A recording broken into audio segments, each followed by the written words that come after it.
Chapter 1. The Outlaw Land.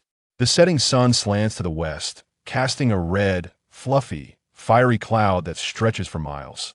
The wind howls, and the cracked salt and alkali wilderness is filled with flying stones and sand. In the northern plains, beneath a wind-sheltered cliff, 3 modified vehicles are arranged in a crescent shape, serving as a makeshift wall that encloses 2 tents.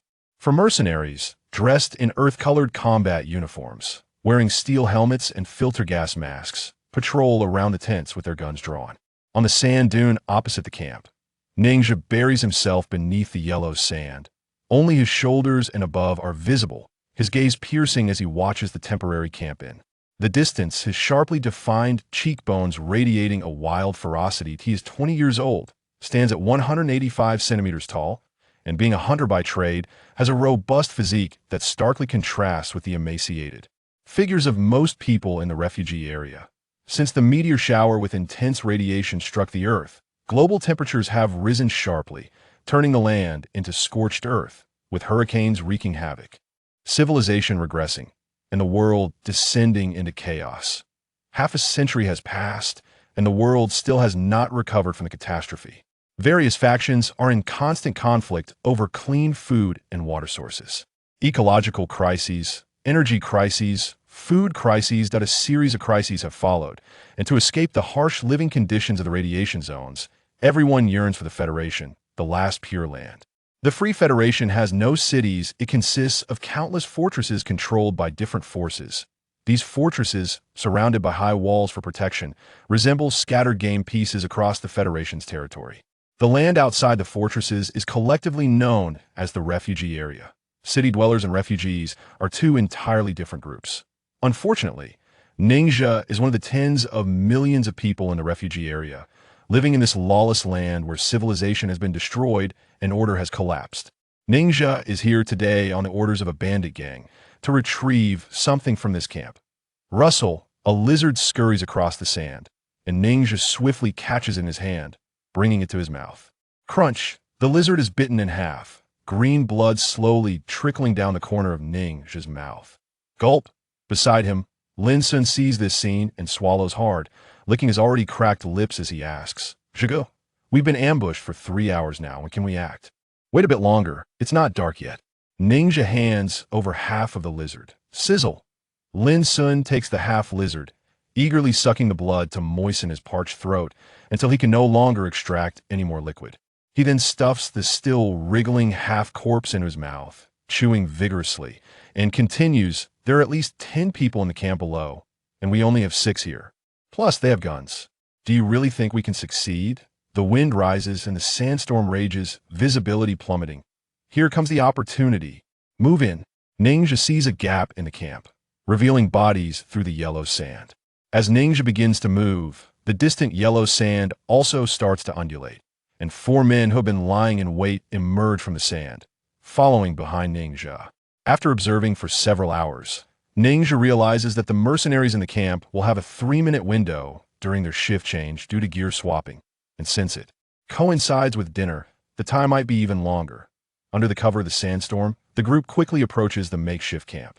Ninja clenches his left fist, signaling the others to stop, then turns to say, "Dongbao, you take 1 person to keep watch, the other 2 focus on the tent where the mercenaries are. Lin Sun and I will handle the rest." Pat pat. The others, upon hearing Ninja's orders, silently spring into action. Ninja leads Lin Sun, moving as stealthily as a wildcat, swiftly crossing over the vehicles until they reach the edge of the largest tent. He uses a bone knife to lift the door curtain and peers inside through the GAP. That moment. In the center of the tent, a copper basin with glowing coals emits a red light. At the edge of a table, a man wearing a headset sits with his back to the entrance, using the crank of a hand-powered generator to charge a boxy radio while conversing. "Boss, we have successfully acquired the chip and are on our way back to Fortress 87, but we're encountering severe sandstorm weather, so we're taking a break." Bang. Ninja tenses his arm, lifting the curtain rope with a swift motion, speaking in a voice only audible to 2. "Remember, grab the item and leave. Don't delay for supplies. And, unless it's absolutely necessary, don't kill anyone. If someone from the fortress dies in the refugee area, they will definitely investigate. Lin Sun gives an okay gesture, removes the longbow made of bear sinew from his back, and draws an arrow from his waist. As the curtain slowly opens, Ninja reverses his grip on the bone knife and approaches with steady steps. Whoosh! Ninja swings his arm, the blade gliding nearly against the man's neck, severing the connection line of the headset, cutting off his contact with the outside world. Damn it! Who are you? The man, startled, reaches for the multi-barreled pistol at his waist. Whoosh! In that instant, as the man makes his move, Lin Sun's arrow shoots out violently, impaling the man's arm. Bang!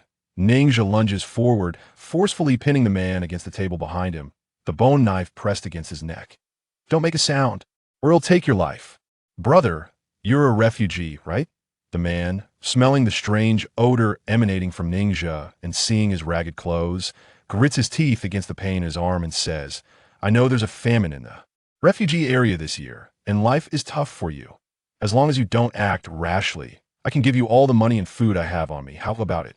I'm not here to beg. Give me the chip, and it'll leave immediately. Ninja has no idea what the chip is. He just repeats what the employer demanded. You're after the chip? The man's eyes twitch violently at the mention.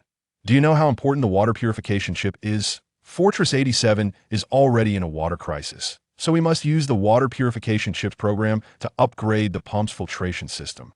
Otherwise, the entire city will have to drink contaminated wastewater.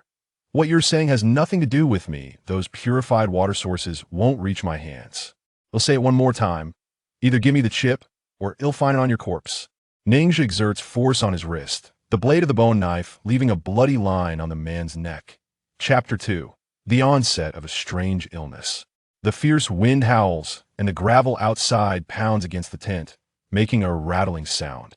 The man looks at Ninja's wolf-like gaze and chooses to compromise.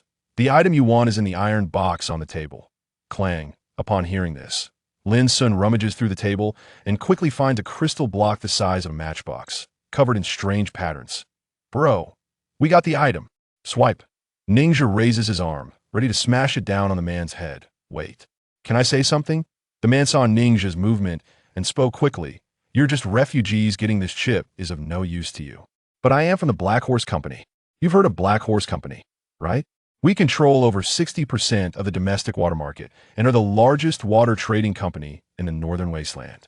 If you're willing to return the chip to me, I can take you into the fortress and give you an identity as city dwellers. What do you think?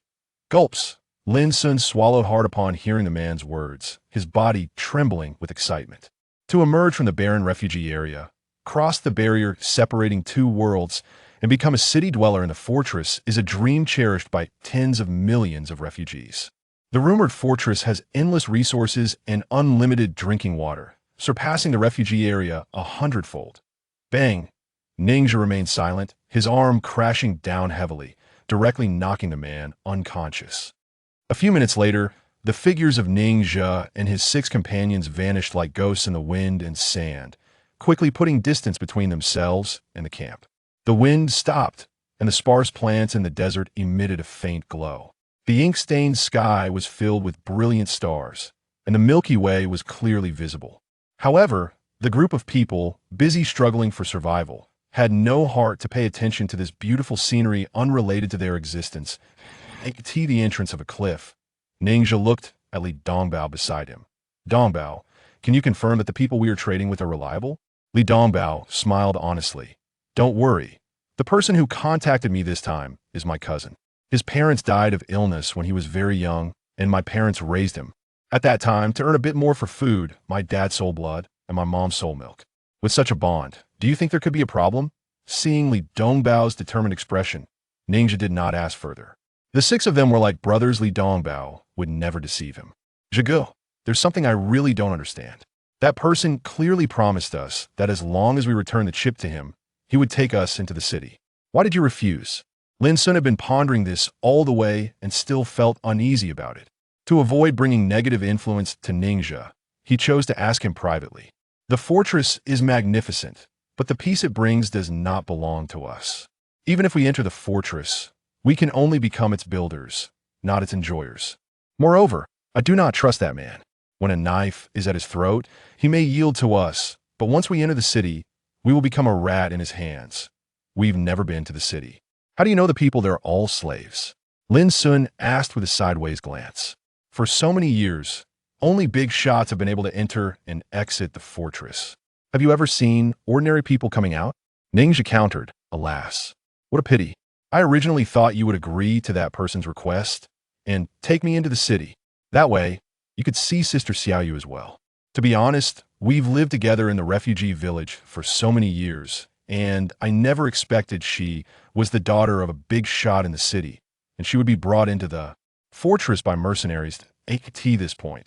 Lin Sun suddenly looked at Ningxia. Zhige, I think Sister Xiaoyu must have forgotten you. Otherwise, how could she have no news and didn't send anyone to take us into the city? All that childhood sweethearts talk is just a lie.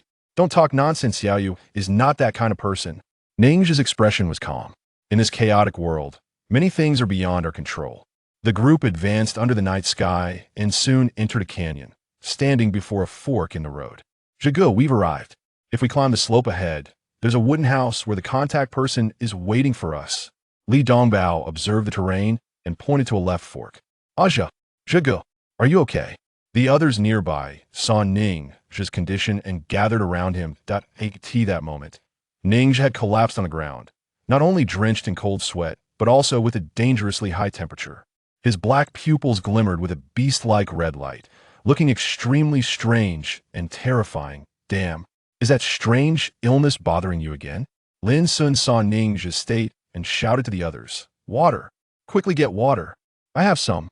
Li Dongbao quickly took off the water pouch from his waist. Take off Zhi Ji's shirt. Use water to cool him down. Lin Sun, experienced in dealing with Ningxia's sudden illness, began to instruct the others.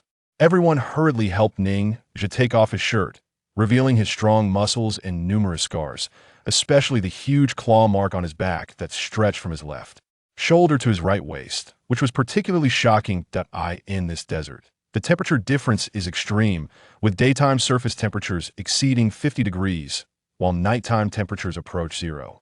When Li Dongbao poured water on Ningxia, faint mist actually rose in this wasteland.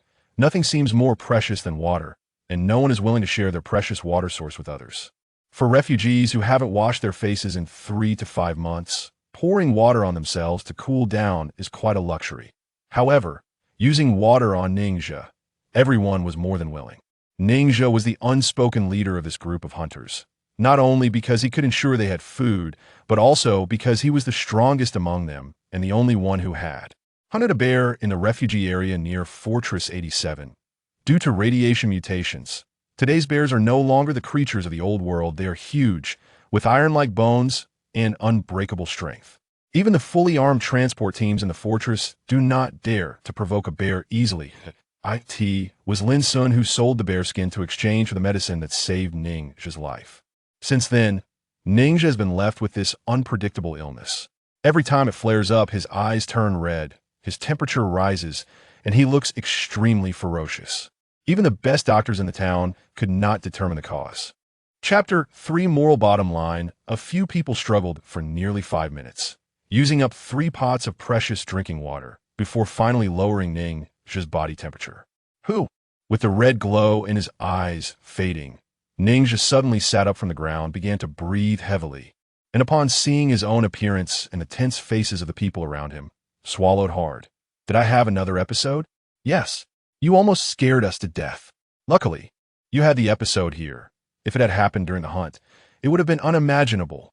Lin Sun knew that Ningxia would lose his memory of the process every time he had an episode, and seeing him recover, he breathed a sigh of relief. Soon, the group climbed up a hillside and walked into a lit wooden house. At this moment, there were 2 people in the room. One was a burly man with a bushy beard, and the other was a young man in his 20s. Since most people in the refugee area didn't wash their faces, it was hard to see their true appearance. Zhige, let me introduce you. This is my cousin Li Bin. Cousin, this is Ningxia, whom I mentioned to you. After entering, Li Dongbao pointed to the young man in the room to introduce both parties. Hello. I often heard my cousin mention you. Over the years, you have taken good care of him. Thank you. Li Bin greeted with a smile, then got straight to the point.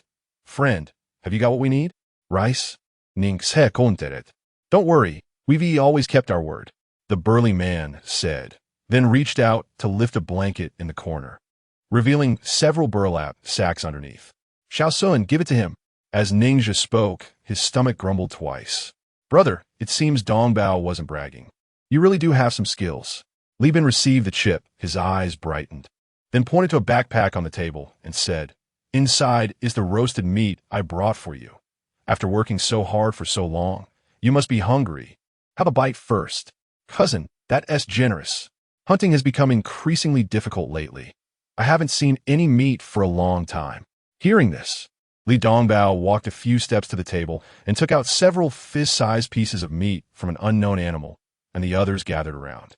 We are all suffering people. It's only right to look out for each other. You all eat first.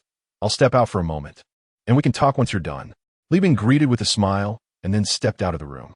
One hunter was munching on the roasted meat, nearly choking. Dongbao, your cousin is pretty good. He even knows to bring us food. Outside the wooden house, once we get this thing, we'll finally have a breakthrough. The bearded man took the water purification chip from Li Bin. His eyes excited. Once the effects of the drugs on those people in the house kick in, we just need to rush in and take them out, and we'll be safe. Can we leave my cousin alive? After all, his parents have been good to me. After hearing the bearded man's words, Li Bin's eyes flashed with a hint of conflict. Stealing from Black Horse Company will have consequences. I don't believe you're unaware of that. Even if these people survive, they want to escape pursuit, and they're a huge risk for us. This chip can only be exchanged for limited spots in other fortresses. If you really want to save him, you can only stay in the refugee area with him. The burly man lit a cigarette with a filter from the old world. If you really want to protect him, I want to force you. But as a friend, I'll remind you.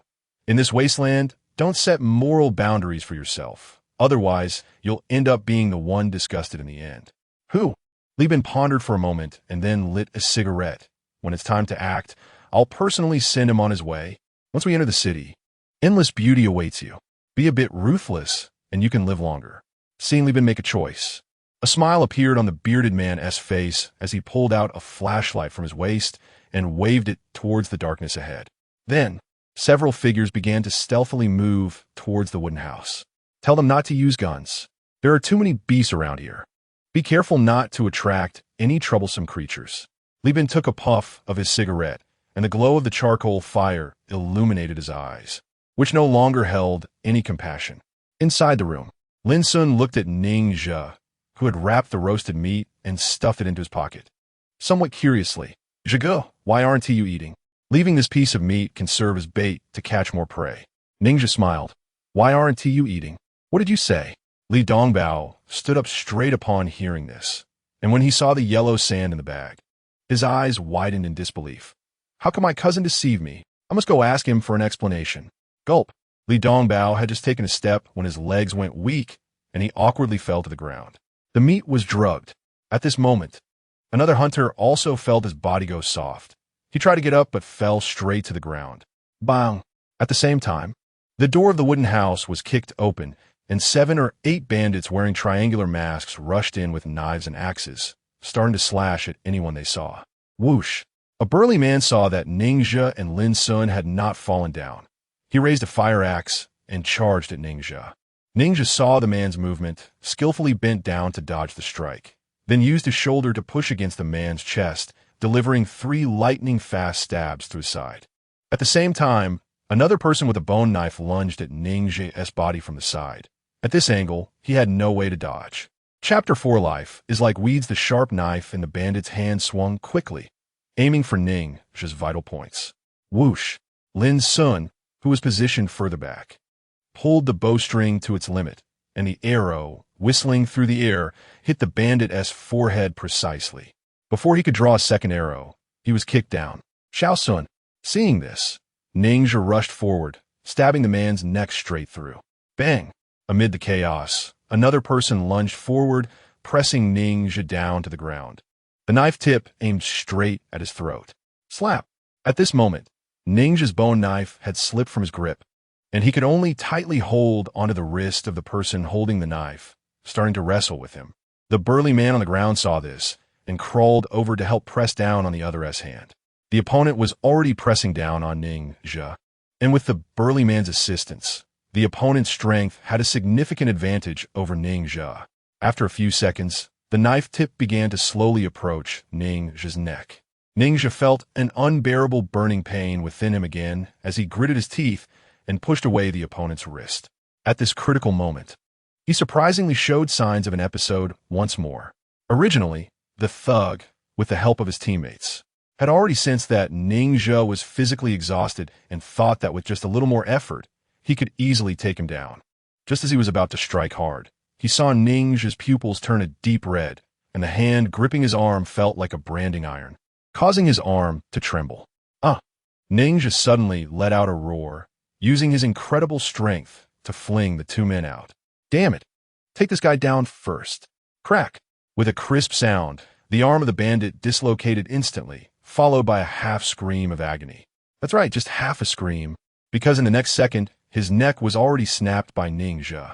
In a sudden fit of rage, Ning Zhe resembled a tiger pouncing into a flock of sheep, beginning a killing spree with his bare hands, with both his reaction speed and strength reaching a terrifying level. The enemy, unable to harm him and leaving behind several corpses, began to flee towards the exit. Thud thud. As the crowd moved, Ning Zhe leaned forward and chased after them, targeting Li Bin ahead. Damn you! Seeing this monstrous young man charging at him, Li Bin unhesitatingly drew out a modified handgun that could only fire one bullet. Ye, be careful. Li Do, whose body was limp from the anesthetic, gritted his teeth and sprang up from the ground. Bang! The gunshot rang out, and Li Dongbao fell to the ground again. This situation is not right. We're no match for him. Let's go. The bearded man yelled and turned to run outside. Li Bin was even quicker, darting past the bearded man while closing the door behind him. Bang bang! Inside the room, the irrational Ning Zhe began to pound on the door. Li Bin, help me. My clothes are stuck. After the bearded man exited, he found his belt caught in the door gap and yelled out loudly. Whoosh! Bang! In the moment Li Bin drew his knife, the not-so-heavy decayed wooden door was smashed to pieces by a punch and a bloody hand pulled off a plank. The pair of eerie red eyes staring back at Li Bin made him hold his breath. Don't just stand there. What are you doing? The bearded man also saw this scene and trembled in fear. Thud! The next second, the knife in Li Bin's hand stabbed directly into the bearded man's lower abdomen. Li Bin, you bastard! The bearded man looked down to see the knife embedded in his belly, his eyes filled with shock. That guy inside is a monster. Don't leave anyone to hold him back.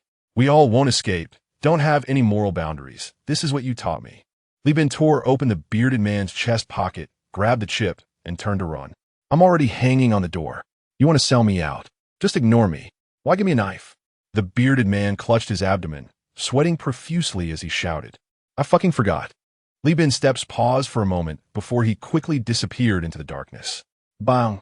The next second, the decayed door was pushed open, and a powerful hand grasped the bearded man's neck, pulling him back into the room, under the light of the gas lamp. The bearded man looked at the corpses scattered across the floor and trembled as he said, Brother, listen to me. I've been a bandit for so many years. I have quite a bit of savings. As long as you are willing to let me go, I am willing to pay a ransom. Food, money, anything. Crack. As the bearded man's body fell to the ground, Ning Zhe slowly turned and walked towards Lin Sun. He ye. What happened to you? Don't scare me. Lin Sun saw Ning Zhe approaching and kept retreating until he hit the wall, with no way to back up. Bang! Ning Zhe suddenly raised his hand, gripping his neck and lifting him up. Lin Sun felt the sensation of suffocation and tightly held onto Ning Zhe's burning arm, struggling to speak. Zhige, it's me. Xiao Sun, Lin Sun. We grew up together. Have you forgotten me? Back then, when you were begging in the refugee village, it was my dad who took you in. He raised you. My dad was the only teacher in the town. He taught us culture since we were young. Have you forgotten all this? And Qin Xiaoyu. Do you remember Sister Xiaoyu? She was also a child adopted by my dad. The three of us were a tight-knit trio back then. After my dad died, you swore in front of his grave that you would protect me for life. With a flicker of red light in his eyes, Ning Zhe, who had been applying pressure with his hand, heard Lin Sun's words. After a few seconds, his arm fell, releasing Lin Sun. Zhige, do you remember now? Do you still recognize me? Lin Sun looked at those red eyes, breathing heavily. Thud! Ningxia remained silent, his body crashing to the ground. 5 minutes later, with a flap, Lin Sun removed his shirt, and, after cooling down, Ningxia suddenly sat up on the ground. Smelling the thick scent of blood in the air, and glanced at the corpses scattered around him, his eyes filled with shock. 3 meters away, Lin Sun trembled as he held a knife. "Zhigu, do you still recognize me? Xiao Sun, what happened here? Who did this?"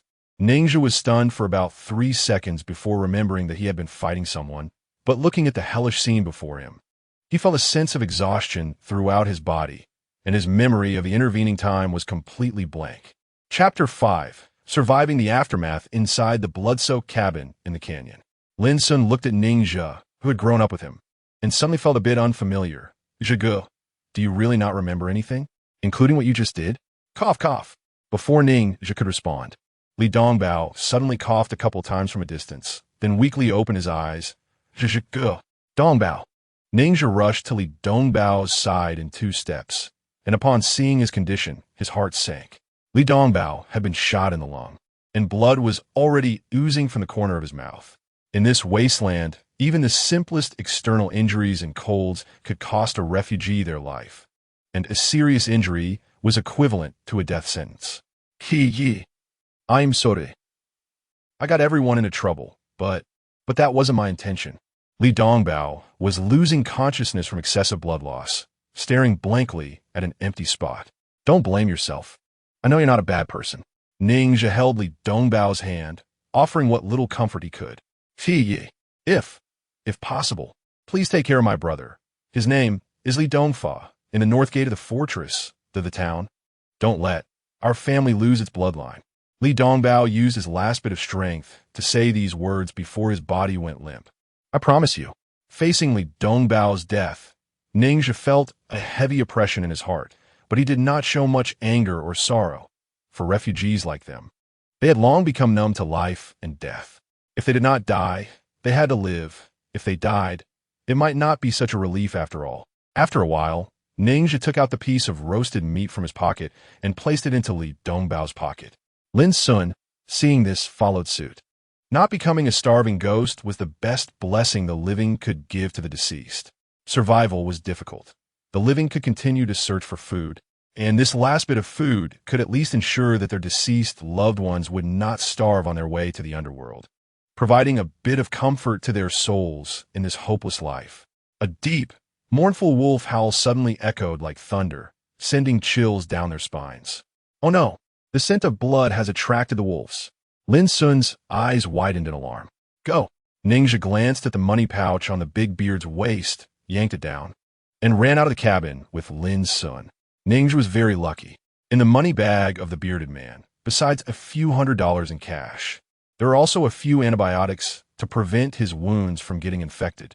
After hearing Lin Sun's description, a look of astonishment appeared in his eyes. "Are you saying that Dongbao died protecting me, and that I killed everyone in that room?" "That's right. Our people all collapsed after eating that barbecue, and the intruders who came and killed them. Then you counterattacked." "Lin Keksun Nu did. He. Were you really unaware of what just happened?" Ningxia thought for a moment, his head aching, but his mind was blank, as if Lin Sun was telling someone else's story. "What happened tonight must be kept to ourselves. Absolutely do not mention it to anyone, understand?" Ningxia took a deep breath and looked seriously at Lin Sun. Didn't he know why he had become that way? But he was very clear that if this matter got out, it would definitely be detrimental to him. "Don't worry.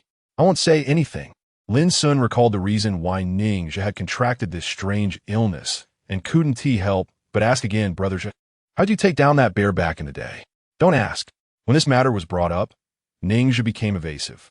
The experience of that night flashed through his mind and was quickly suppressed intentionally. Lin Sun reluctantly changed the subject. "So what are we going to do next?" The distances between various forts in the Federation are at least several hundred kilometers apart, and the journey is fraught with danger. Only the major companies and conglomerates that control the forts can move around freely. Most of the refugees can only spend their lives around the forts. The wind howled, and the clusters of shanties in the refugee area looked like low, rolling grave mounds under the moonlight. The refugees who lived too far from the fort could not stay in brick and tile buildings. They all lived in low, dilapidated shanties, surrounded by excrement and garbage, emitting a foul stench. Although the refugee area was a vast wasteland, it wasn't a place where one could settle down anywhere. The primary task was to gather together. At least when wild beasts attacked, a group of people could support each other. There were no wild beasts in the refugee villages, but many times, people were fiercer than beasts. In this place, robberies and murders over a cigarette or a pot of water were not uncommon. Thanks to the special status of Old Lynn during his lifetime, they didn't have to live in the dilapidated gathering points, but could reside in relatively safer towns. The so-called towns are the closest area to the outer walls of the forts, considered the commercial center of the refugee area. Looking up, the 100-meter-high city wall of the fort loomed like a mountain, with chimneys even higher than the walls continuously spewing smoke. Staring for too long would create a heavy sense of oppression in one's heart. Just a wall apart, there lay the so-called paradise. As for what that paradise was like, nobody in the refugee area could clearly say, because they did not have the qualifications to enter the city and were blocked by high walls from imagining it. The shops along the streets in the town were rare brick and adobe houses not seen in the northern wasteland, lined up in rows under the city wall. Those who could do business in the town were mostly merchants with some connections inside the fort, belonging to the wealthiest upper echelon of the refugee class. Although they couldn't earn much money, at least they didn't have to worry about filling their stomachs. The town outside Fort 87 was large, home to nearly 30,000 people. During the day, it was crowded and bustling, but after sunset, pedestrians were rare, as darkness concealed too many dangers. As soon as the two entered the town, they sensed something was off. Unlike the usual silence, the town that night was unusually lively, with torches waving and many mercenaries equipped with firearms riding tall horses. These guys rarely ventured out of the fort even during the day, and this was the first time Ninja had seen them appear in large numbers in the refugee area at night. Chapter 6. Born in turbulent times, I think they must be coming for us. We stole from the townspeople before, and these guys must feel embarrassed and want to find the robbers. Ninja hid behind a dirt mound and shared his analysis. Although Ninja was a rare intellectual in the refugee area, back in the day, all they learned from Old Lynn was some simple arithmetic and literacy. As for science, in this era of cultural disconnection, only the tycoons and the powerful could master and monopolize such knowledge. Thus, even though Ninja understood the function of the water purification chip, his limited knowledge made it hard for him to imagine how important that small square chip was. Could it be? How would they possibly find our location? We went quite far to shake off our pursuers. Lin Sun did not agree with Ning's assessment and found it hard to believe that these mercenaries could accurately locate them. And should we hide? Lin Sun's eyes flashed with tension at the suggestion. Over the years, he had seen how the fort people dealt with refugees. Without going far, just the dead poplar tree in the center of the town had hung countless people who had not been judged but were merely suspected of guilt. In turbulent times, the lives of refugees were as cheap as grass. Lin Sun saw Ning's movements. Although he felt anxious inside, he still followed without hesitation. The forts on the wasteland were all controlled by major tycoons and companies, resembling massive cities surrounded by high walls. The happiest people in the world lived inside. They did not have to worry about attacks from beast hordes or various disasters, including ball lightning and rain, snow, and fog contaminated with bacteria and acidic substances. Of course, this was merely a rumor. After all, the people in the refugee area had no right to enter the fort, and no one knew what it was truly like inside. Regarding the claim of being the happiest people, Ninja always scoffed at it. He found it hard to believe that there was a place in the world where everyone was equal. Although he had never entered the city, he could guess that there must be a hierarchy inside. Fort 87 had a square structure. The city was in the innermost part, surrounded by a ring of factories. This fort, covering over 1,000 square kilometers, had dozens of exits on its outer wall. Besides the factories, the fort also had mining areas, but they were located hundreds to thousands of kilometers away, and it was said that the living conditions there were extremely harsh. Workers sent to remote areas were mostly criminals and refugees conscripted against their will. For over 90% of the people in the refugee area, the only way to survive was to choose to work for the fort, which provided 2 meals a day, a potato for breakfast and a black bean cake for lunch. along with 1 liter of drinking water per person per day and a salary of $5. The prices of goods in this era were exorbitant. A cotton coat mixed with jute fiber started at $300. It would take months of work to save enough money to buy a winter coat.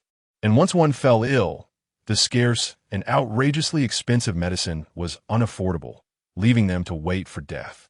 The living conditions for refugees were extremely harsh. But this was also the goal of the city's aristocrats. They wanted to keep the refugees barely alive, providing them with an inexhaustible labor force. As for better work and living conditions, only those in the fort could enjoy them. And only those in the city were considered the true subjects in the eyes of the aristocrats. The people in the refugee area were very poor, but even in such poverty, new births continued to occur. Ninja had asked Old Lin about this, and the old man told him that animal reproduction was an instinct embedded in human genes. However, for refugees, such new life could bring them a sense of hope. But what that hope really was, Old Lin could not explain. As for escaping, in this perilous wasteland where most areas were barren, not everyone had the courage and survival skills of someone like Ninja. The fort always proclaimed that they protected the nearby refugees. But Ninja felt that the fort people could not survive in this impoverished land at all. In fact, it was the refugees who were supporting these vampires inside the fort. In summary, Ninja became one of the few among countless refugees who had no yearning for the fortress. Although he had never entered the city and did not know what it was like inside, he was very clear that even if he entered the city in his current state, he would still merely be a slave without freedom. The two of them lived in a large courtyard on the edge of the town, in a mud house with a heated con. The area wasn't large, but surprisingly, it had 2 rooms and a living room. The house wasn't built very neatly, but it was definitely better than the shanties in the refugee village at Blocking the Wind. After Lin's son entered, he finally let out a heavy sigh, the tension in his heart dissipating. Don't just stand there. Quickly light the charcoal stove. Hurry. While Ninja spoke, he quickly ran to the edge of the calm, began to spread out the straw that served as bedding, and used a metal knife, which he had obtained from a bandit and was already dull, to pry open the wrappings on his feet, lying down on top of it. Most refugees had no shoes. Bro, we don't have much charcoal left at home. Why waste it? Lin's son said, his eyes full of confusion. The refugee supplies were very scarce, and the charcoal they had was usually used for cooking food, and they had to save some for heating in winter. This year's climate was very unstable, and within a radius of 30 kilometers, the dead trees left over from the old world had all been cut down. It was foreseeable that many people would freeze to death this winter. The temperature in our room is too low. If the inspectors come in, they can easily find flaws, which is a matter of life and death. Don't worry about resources. Ninja reached down to touch the straw beneath him, finding it difficult to warm up quickly, so he directly stripped off his clothes and lay on top of it. After thinking for a moment, he got up again and urinated on his pants. Seeing Ninja's actions, Lin's son also ran to the corner, pushed aside the yellow earth on the ground, lifted the cover, and took out the hidden charcoal, pouring it into the earthen charcoal basin. Tap, tap, tap. Just as the two were making preparations, a team of mercenaries, led by a middle-aged man, rushed into the courtyard and quickly headed towards the mud house where Ninja was. Chapter 7. Framing and entrapment due to the scarcity of wood. Most houses in the town had no doors. Ninja's house only had a plastic sheet wrapped in straw hanging to keep out the cold. In the old world, plastic was called white pollution, but on the wasteland, this material, which was difficult to decompose and left behind in large quantities, was the most practical resource. Crash! The door curtain of the mud house was violently lifted, and the mercenaries, holding guns, rushed into the room, under the beam of flashlights. The mercenaries wearing gas masks looked fierce and terrifying. Hey, what are you doing? Lin's son, who was about to tend to the charcoal stove, suddenly twitched his eyelids. Don't waste time. All of you lie down on the ground. Several gun barrels were pointed at the two, and Ninja, lying on the Kong, was struck with a gun, but before being dragged into the small living room. Talp, talp. The leading mercenary walked to the edge of the Kong, took off his leather gloves, touched the straw that had little warmth, and turned to Ninja. What are you doing? Using your body to warm the bedding, creating the illusion that you've been sleeping at home? Sir, you misunderstood. I took off my clothes because I just wet my pants and wanted to dry them by the fire. Ningxia crouched on the ground, enduring the throbbing pain in his forehead, pointing at the clothes on the Kong. I have a medical condition, and when I get sick, I will faint and can't control myself. Neighbors can testify to this. The mercenary touched the pants, soaked in urine, and continued to ask, "Where did you go tonight?" He's lying. He wasn't even in this courtyard tonight. A voice came from outside the door, and soon a ragged refugee walked into the room, bowing and scraping to the mercenary captain. "Sir, when I received the report just now, I patrolled the courtyard and found their house empty, so I immediately reported to you. This kid is lying. Hujida, you damn." After hearing the middle-aged man's words, Lin Sun gritted his teeth and tried to get up, but was quickly kicked down by a mercenary in leather boots. At the moment he saw the middle-aged man appear, a sense of despair also rose in Ningxia's heart. It seemed that he was destined for calamity tonight. Anything else to say? The mercenary captain stared at Ningxia and asked coldly, "I am wronged. I've been at home all night. I never left. This person has a grudge against me. He is framing me." Ningxia raised his neck and shouted, although he knew his defense was very weak. "Whether you are wronged or not is not up to you to decide. Take him away." The mercenary captain snapped his fingers, and Ningxia and Lin Sun were immediately pointed at with guns and pushed out of the room. Feeling the cold gun barrel against the back of his head, Ningxia cast his gaze towards a tile on the courtyard wall, where he had hidden a broken bone knife. If the other party wanted to escort him out of the courtyard, they would definitely pass by there. Fighting for his life, he saw this as his only way out, even though the hope was quite slim. "Ha ha ha. Ningxia, you never thought you'd end up like this, did you?" Hujida looked at Ningxia's naked and miserable state, revealing a sickly smile. "Don't get too happy." Ningxia exchanged a glance with Hujida, his teeth clenched tightly. The Hujida in front of him was the headman of their area and the only position recognized by the fortress among the refugee class. The area of Fortress 87 was too large, with over 60 city gates leading to the outer city. If one wanted to walk around to the opposite side of the fortress, it would likely take a whole day. Therefore, those who wanted to enter the city for work could only choose the nearest city gate to labor. And the city gate near Ningxia was close to the water plant, which corresponded to the factories of the water supply system, where workers' treatment was slightly better than other refugee camps.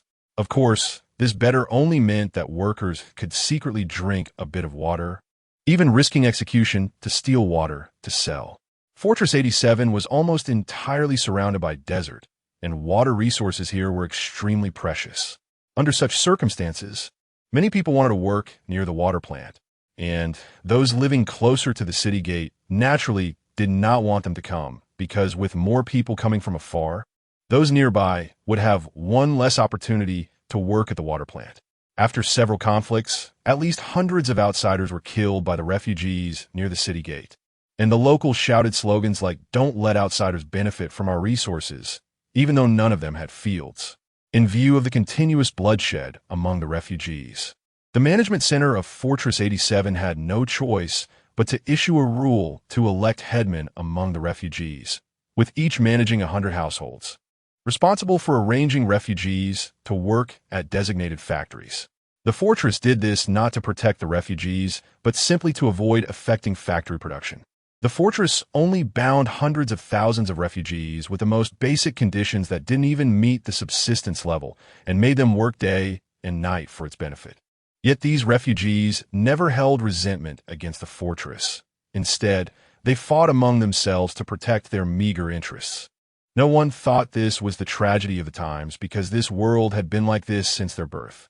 They had never seen a mountaintop and naturally wouldn't resent the days at the valley bottom. Logically speaking, as a hunter, Ningxia should disdain the opportunity to work in the city and had no reason to conflict with Hujida. However, in reality, Hujida hated him to the core. The resentment of those who have nothing against those who have something is perhaps one of the most difficult human flaws to shake off. Ningxia is not someone who bullies the weak, nor has he ever actively harmed anyone.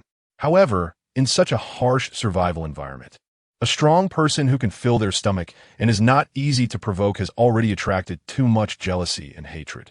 Over the years, he doesn't know how many vagrants eyeing his prey he has killed in retaliation. Hujida's son is one of them. With prey at home, it is necessary to take turns keeping watch at night.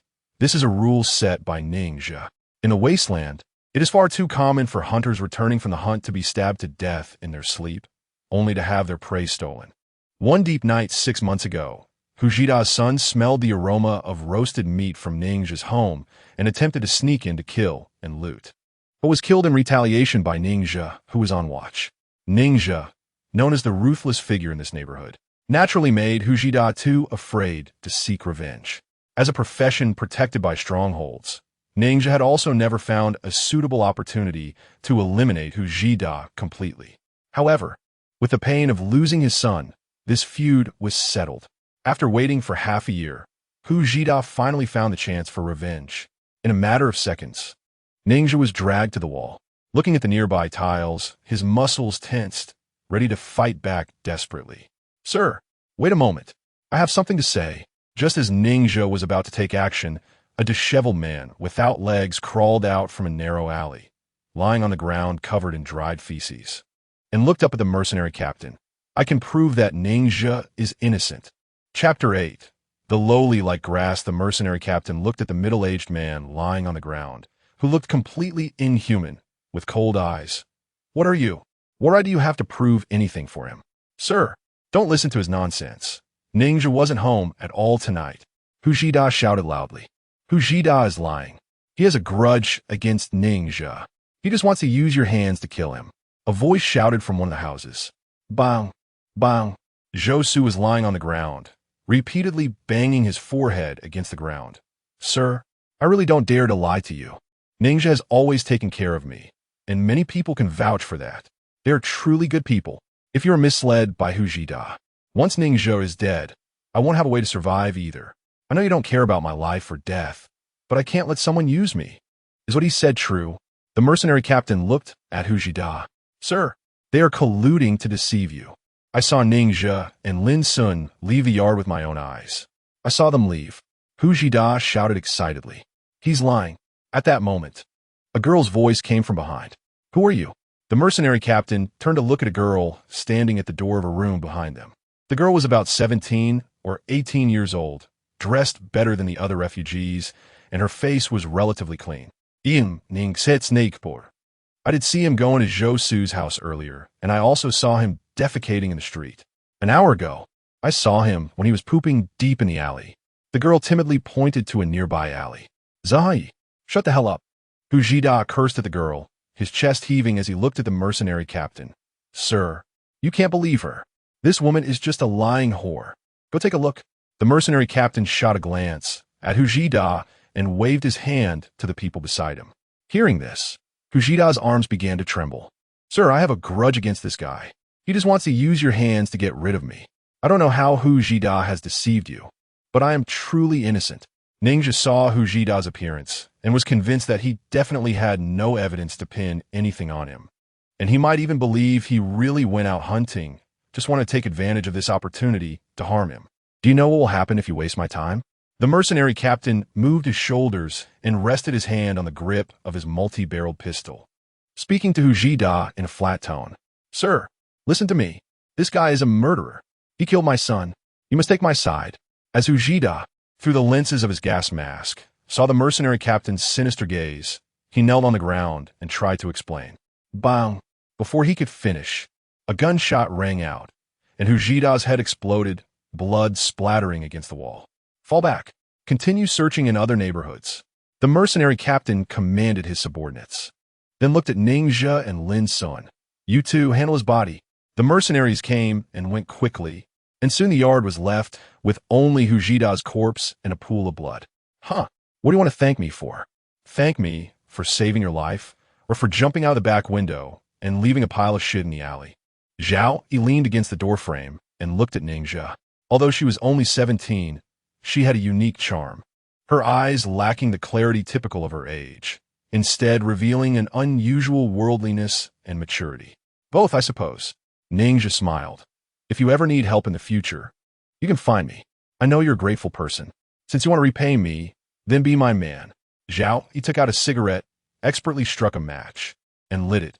In this place, a woman without a man to care for her is very dangerous. "We're not suited for each other. I've always considered you like a sister.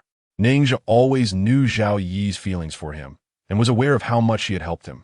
But he had never had any inappropriate thoughts about her. Ningxia shook his head calmly. In my eyes, those who strive to live are very pure. Don't lie to me. Do you think I'm not worthy of you? Then are you worthy of Qin Xiaoyu? Don't forget, she is already a city person, and we're just lowly commoners. Lowly commoners. Zhao Yi angrily pulled down the curtain. Brother, are you okay? Lin Sun, seeing Ningxia in silence, comforted him. Don't mind her, he's far worse than Sister Xiaoyu. Ningxia sighed. For a girl like Zhao, who has to survive in the wasteland at the age of 12, there's nothing shameful in what she does. In this shattered world, just staying alive is already difficult. Brother, although I think what you said makes sense, but you're still naked. Lin Sun glanced at the bare Ningxia and reminded him with pursed lips. Damn it. Ningxia was taken aback for a moment, then quickly ran away, covering his groin. Who? A dull male voice came from inside the room. Brother Zhou, it's me, Ningxia replied, then bent down and crawled into the stinking shack. A beam of moonlight shone through a gap in the roof, illuminating Zhou Su, who was beside a small boy that had already fallen asleep, thin and bony. Xiaozhe, what are you doing here? The smell of my house is too strong. Come on, let's go outside to talk. Zhou Su squeezed out an awkward smile upon seeing Ningxia enter. It's fine, let's just talk here. Ningxia waved his hand and glanced at the father and son inside. His sister-in-law on night shift today? No, she went to sleep with someone else. You know, she can't support our family of 3 just by working in the factory. I told her to remarry with the child. But she is afraid I won't have anyone to take care of me, and she won't leave, insisting on staying with me in this doghouse. Zhou Su lowered his head, his voice as faint as a mosquito's buzz. Although the flesh trade had long ceased to be something shameful in the refugee area, he still felt embarrassed to speak of it, as it concerned a man's dignity. Even in this era, dignity had already become worthless. Chapter 9. Business Genius in Zhou's Dilapidated Shack. Ningxia noticed Zhou Su's embarrassment and took the initiative to change the subject. Thank you for covering for me today. Without you, I really wouldn't have been able to explain things clearly tonight. Ningxia nodded, took out all the cash from his body. Brother Zhou, keep this money. Let sister-in-law use it to start a small business in the town. But make sure not to do anything too big. Otherwise, if someone targets you, you won't have the ability to protect them. Xiaozhe, how do you have so much money? Zhou Su's eyes twitched at the sight of the cash in Ningxia's hand. Winter is coming soon. It's hard for everyone. I can't accept this money. I have hunting skills. I won't starve anywhere. Just take it. Ningxia insisted on shoving the money into Zhou Su's hand and turned to leave. In the drafty shack, Zhou Su held the cash, still warm from Ningxia's touch, and 2 tears fell onto his amputated leg. Zhou Su's leg was broken years ago while saving Ningxia's adoptive father. If it weren't for Ningxia taking care of the Zhou family all this time after old man Lin passed away, the 3 of them would have starved to death long ago. Many people in the town said Ningxia was cold-blooded, but he also understood that one must repay those who have helped them. Otherwise, the next time something happens, no one will care about you. All human exchanges in the wasteland have ulterior motives. This is reality. Brother, since we evaded the mercenaries' inspection, does that mean we're in the clear? Lin Sun asked as he roasted a potato on a stick. For now, it should be safe. But I really didn't expect that we could cause such a big commotion without killing anyone, making those mercenaries search at night after leaving the fortress. If I had known it would turn out like this, we should have left no witnesses when we acted, Ningxia murmured with a hint of regret. We only stole some things, and it caused such a big stir. If we had killed someone, the situation would definitely be worse. If there were reports of deaths in the city, the excuse we just made wouldn't have worked for us. Lin Sun turned the stick with the roasted potato. Now that Dong Bao and the others are all dead, hunting will be even harder. Brother, do you think we can survive this winter? Do you remember what your dad told us? Since we can't see hope, we have to create hope ourselves. Ningxia repeated, touching his somewhat dried pants. Let's sleep early. Before he died, didn't Dong Bao say he had a brother in the north of the city? We need to find him tomorrow. Early the next morning, as the first light of dawn appeared on the horizon, Ningxia and Lin Sun had already reached the north of the city, inquiring in the refugee village, but they couldn't find any information about Li Dongfa at all. Due to the thin atmosphere nowadays, staying in the sunlight for too long can cause unbearable allergic reactions, so by noon, the two dared not remain in the wasteland any longer and retreated to the nearby town to escape the scorching sun. Lin Sun took out the last 20 bucks he had and bought a jug of water and 2 bean cakes from a roadside stall, squatting down in the shade with Ning Zhe. The prices in the town were very high, far beyond the bearable range for the refugee class. It was extremely difficult to survive without working in the factory. Brother, I just chatted with the boss selling bean cakes. He said that a while ago. There was an epidemic in the village, and many people were exiled, causing significant changes in the population structure of many refugee villages. It might not be easy for us to find Dongfa in such a vast sea. Lin Sun handed the water pouch to Ningxia and said with some frustration, if he has also been exiled, it'll be even more troublesome. If we can't find him today, we can look for him tomorrow. I must fulfill the promise I made to Dong Bao, Ningxia said, mentally preparing himself for the task at hand, gently sipping from the water jug. While the two were chatting, a frail little girl stood in front of them, watching them swallow saliva at the sight of the black bean cakes in their hands. Uncle, please give me something to eat. Lin Sun instinctively reached to break the bean cake apart. Slap! Ningxia grabbed Lin Sun's arm and said, mind your own business. Brother, she's still a child. Lin Sun tried to explain. Get lost. Ningxia scolded, driving the little girl away, and continued eating. At her age, she can survive in the market. Maybe she gets more food every day than you have. It's already difficult for us to go hunting. Before you have the ability to survive, you must first learn to save yourself rather than spreading your pity. Otherwise, when you run out of food and have to beg, it will be much harder than for that child. After all, no one will sympathize with an adult. In the refugee area, kind-hearted people may give alms to beggars, but it's not uncommon for beggars to rob those who show wealth. In this era, evil may not always be punished, and good may not always be rewarded. After listening to Ningxia's words, Lin Sun broke a bean cake in half, put one half in his pocket, and ate the other half in a few bites. I just asked a passerby and heard that many of the people who survived the plague have moved to the new village in the east. Let's go check it out. Ningxia ate half a bean cake and, under the scorching sun, blended into the crowd. Half an hour later, the two had arrived at the edge of the market, a chaotic area where the town met the wilderness.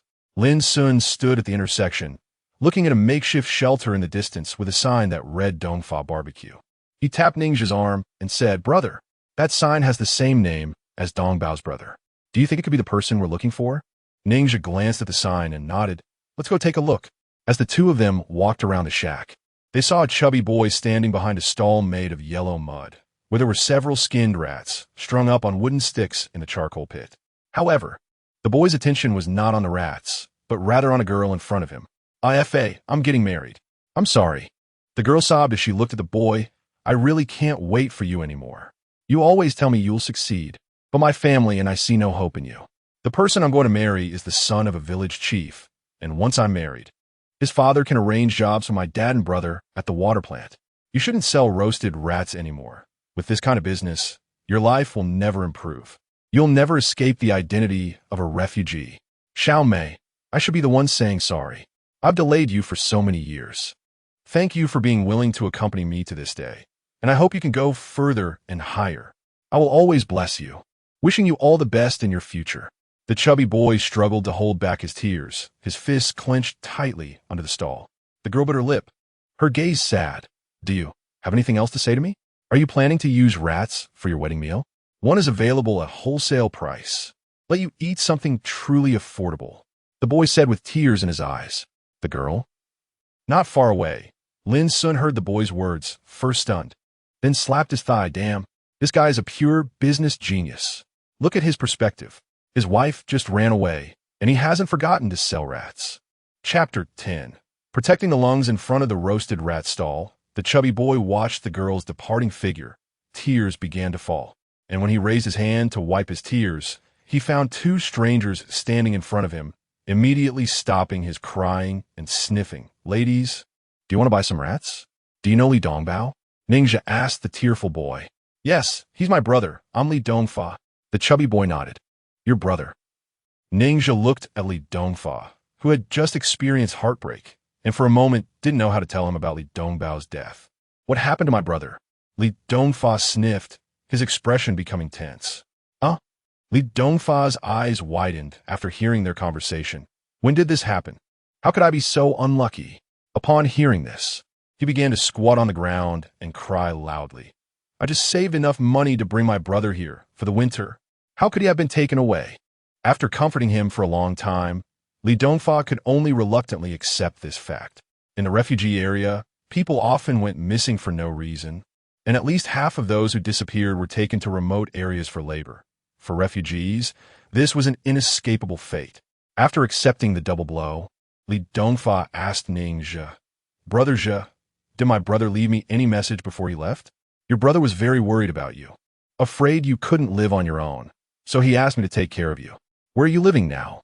Although Ning Zhe didn't know the chubby boy well, this person had a weak aura about him at first glance, clearly a scapegoat. No wonder Li Dongbao was so worried about him before he died. Li Dongfa wiped his nose. I have no place to live. Our previous village was burned down because someone got infected with the plague. I built a small shack by the city. Come with me. I have a house in the eastern town. Winter is coming soon, and if this continues, you'll freeze to death. As for selling at a stall, you can do that over there too, Ningzhe invited. But is that appropriate?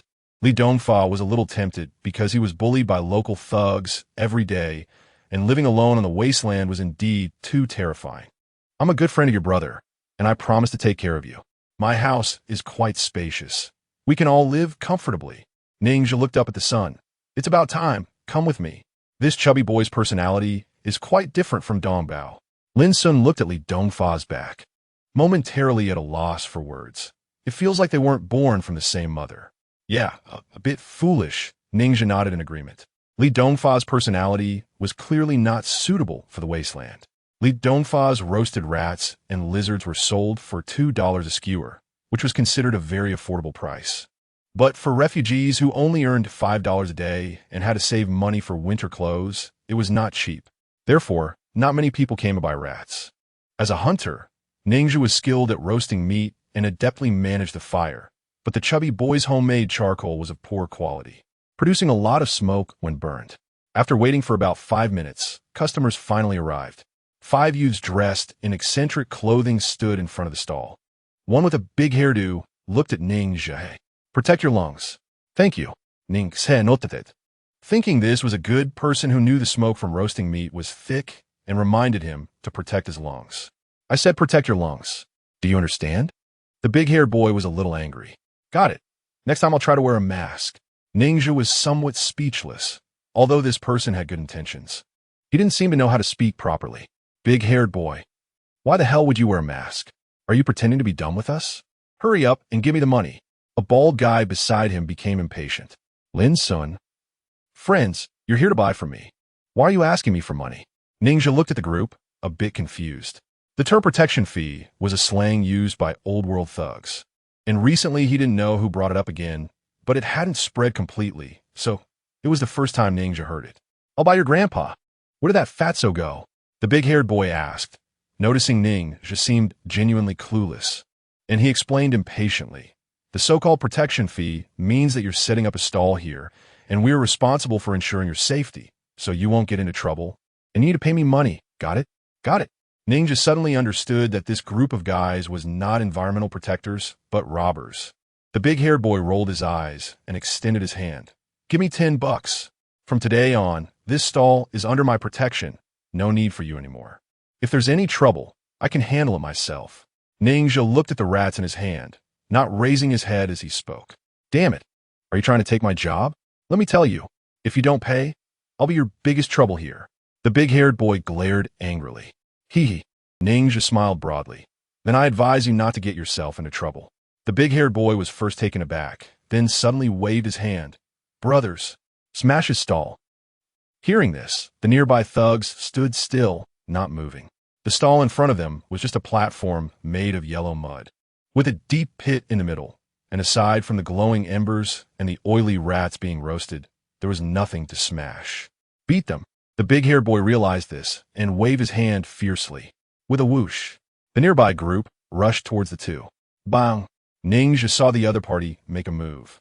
quickly dodged and rushed forward, delivering an elbow strike to one person's face, then swiftly pressing down on another person's shoulder and kneeing him in the abdomen. After taking down two people in quick succession, Ninja dodged a punch from the man with the explosive hairstyle, grabbing his hair and instantly placing a knife against his neck. As someone who could control over 100 households in the eastern part of the city, Ninja's fighting skills were definitely not just for show. Don't move. The man with the explosive hairstyle felt the chill of the blade on his neck and immediately shouted to stop.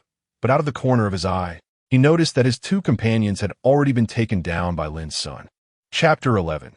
Eradicate evil to the end. It was only when the explosive-haired man was restrained by Ninja that he felt he had kicked an iron plate. His face turning pale as he said, "Brother, let's talk it out. Don't be impulsive. The consequences between us arose because you were impulsive, not me." Ninja looked expressionlessly at the explosive-haired man and said, "You people are just living off collecting protection fees? We're also forced by circumstance. As long as you're willing to let me go today, I promise that from now on, the protection fee for this stall will be waived. What do you think?" The explosive-haired man, well aware of the principle that a good man doesn't suffer immediate losses, no longer acted arrogantly. "There are only 5 of us. If you want to join us, then..." Before the explosive-haired man could finish his sentence, the knife in Ninja's hand had already slashed across his neck. Blood spurted out several meters due to the pumping of his heart, but it cleverly avoided Ninja. As a hunter, he had rich experience with knives. Damn! The bald man on the ground saw this and immediately tried to get up and run, but was quickly stabbed by Ninja from behind. Lin's son, witnessing Ninja's actions, wasted no time and also began to deliver finishing blows. In the wild, fights are a matter of life and death. Leaving room for mercy is equivalent to suicide. For an excellent hunter, killing a person is even easier than hunting a beast.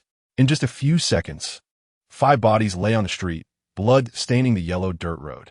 Passers-by hurriedly avoided the scene, but they merely sidestepped. Many other small vendors around had expressions of understanding and hatred in their eyes, yet dared not show it too obviously. In the refugee area, people die every moment for various reasons. On this land where there is no legal constraint and the law of the jungle prevails, death is truly too common. Ninja wiped the knife with his Afro-style clothing and began rummaging through several people's pockets. "Bro, you told me before that we shouldn't kill unless absolutely necessary." Lin Sun looked at Ninja, not understanding why he had such a murderous intent. Cutting off someone's financial resources is like killing their parents. Our previous actions have already caused them to lose face. With you and me as examples, others will learn to resist in the future, and in that case, they will lose their deterrent power to collect protection fees. If we let them live, it will definitely be us who die.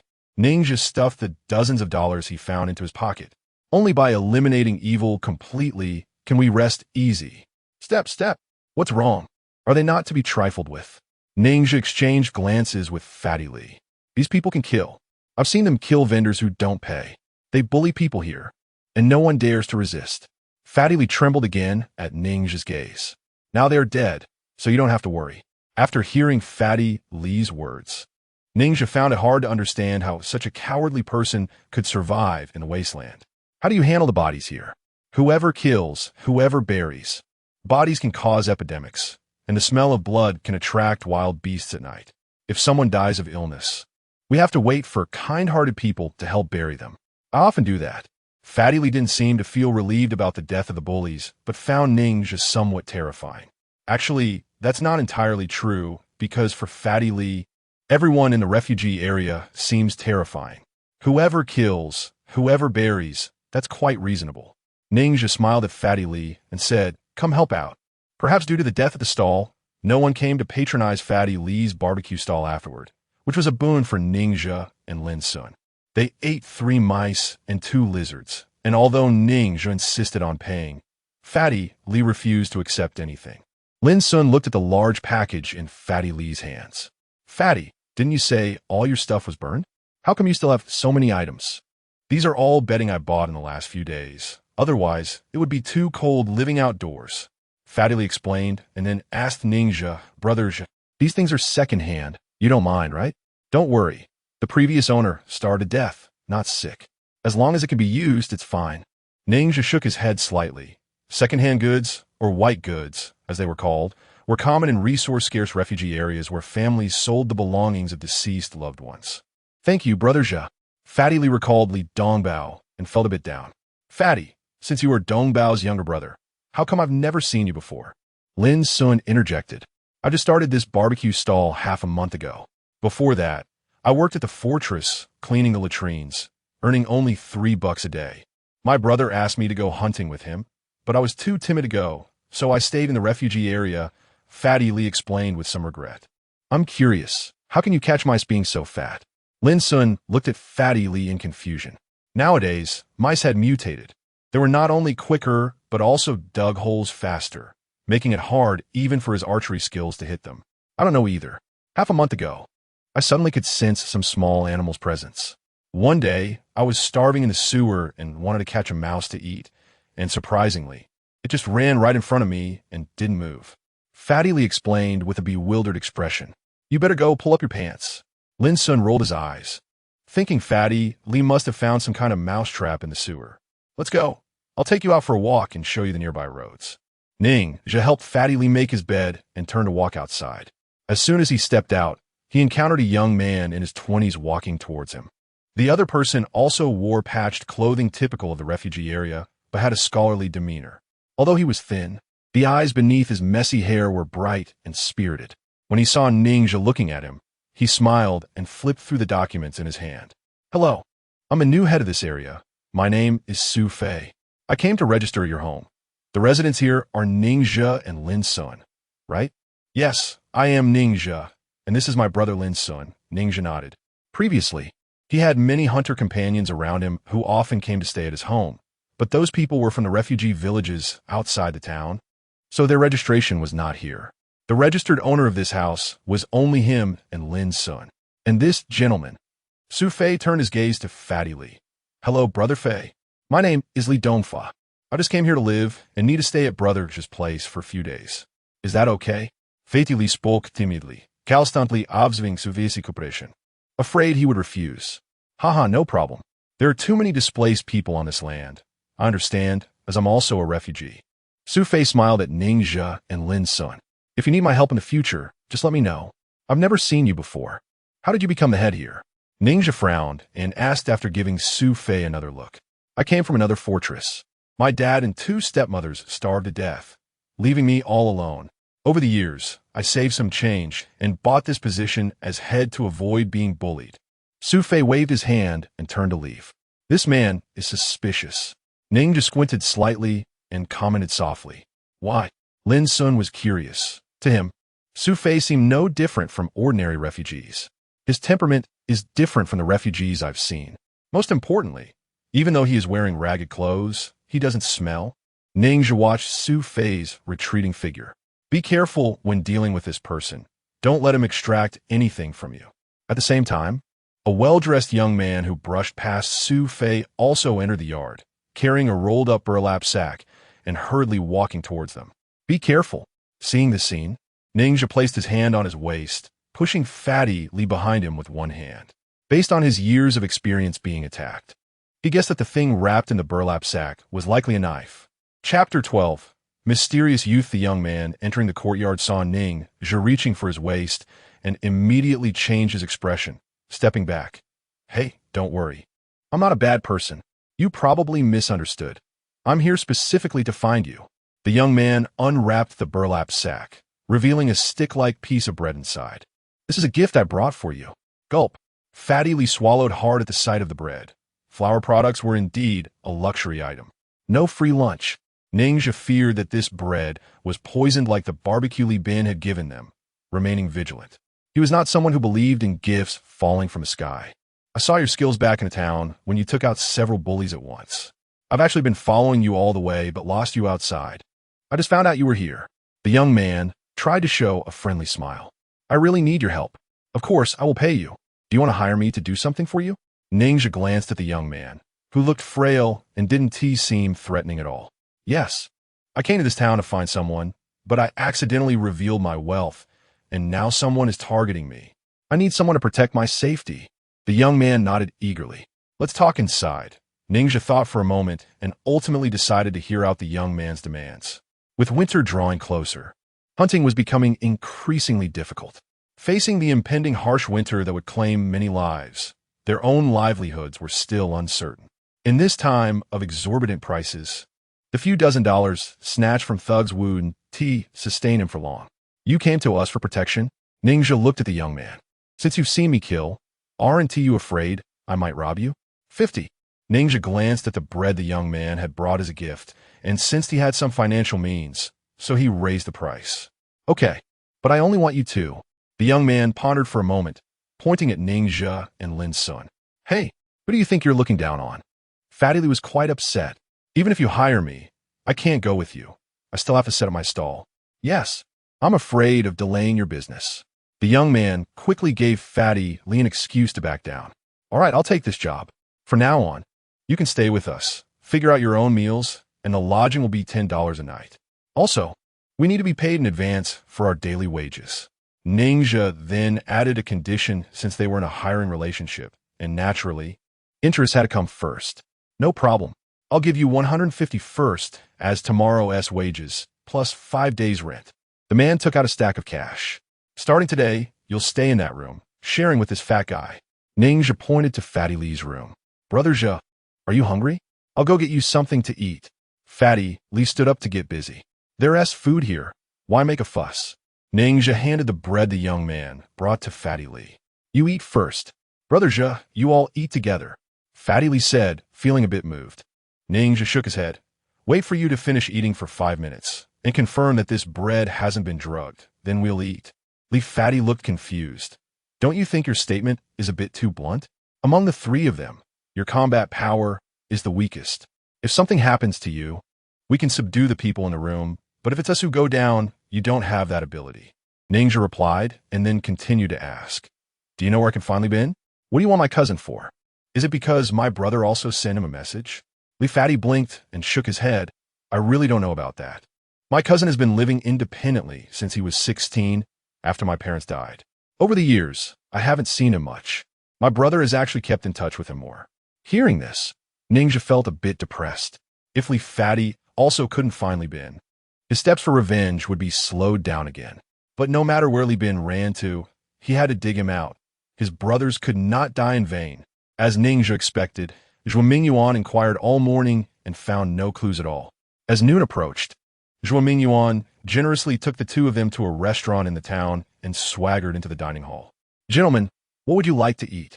The restaurant owner, noticing Zhuo Mingyuan's decent attire, came over warmly, but when he saw Ningxia, he instinctively averted his gaze. Almost no one dared to provoke this menace in the East Gate area. As long as I can fill my stomach, just make sure the dishes come out quickly. I have things to do after lunch. Zhuo Mingyuan opened his wallet, pulled out 10 yuan, and handed it over. Here, your tip. Oh, thank you. The owner accepted the money with a beaming smile, the wrinkles on his face almost forming a chrysanthemum. Please come in.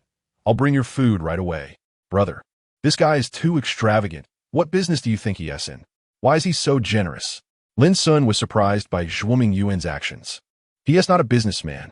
Ningxia glanced at Zhuo Mingyuan, who was walking towards the table with the owner, and said in a low voice, his clothes are clean, but there's evidence of mending on his chest and left back. He must have been pierced by a sharp object. Also, when he took out his wallet, I saw a blood-stained gold ring inside. This kind of jewelry is only worn by city folks. If I'm not mistaken, his outfit and the money he has should have been obtained from killing and looting. He's a plunderer? Lin Sun raised his eyebrows. If that's the case, why is he trying to deceive us? Chapter 13. Enlightenment faced with Lin Sun's question. Ningxia was momentarily unsure of the answer and shook his head slightly.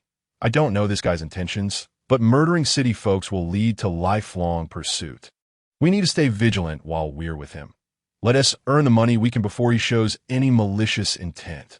The lunch was quite sumptuous, with each person getting 2 bean cakes mixed with crushed bone powder, a bowl of water, and half a sour cucumber.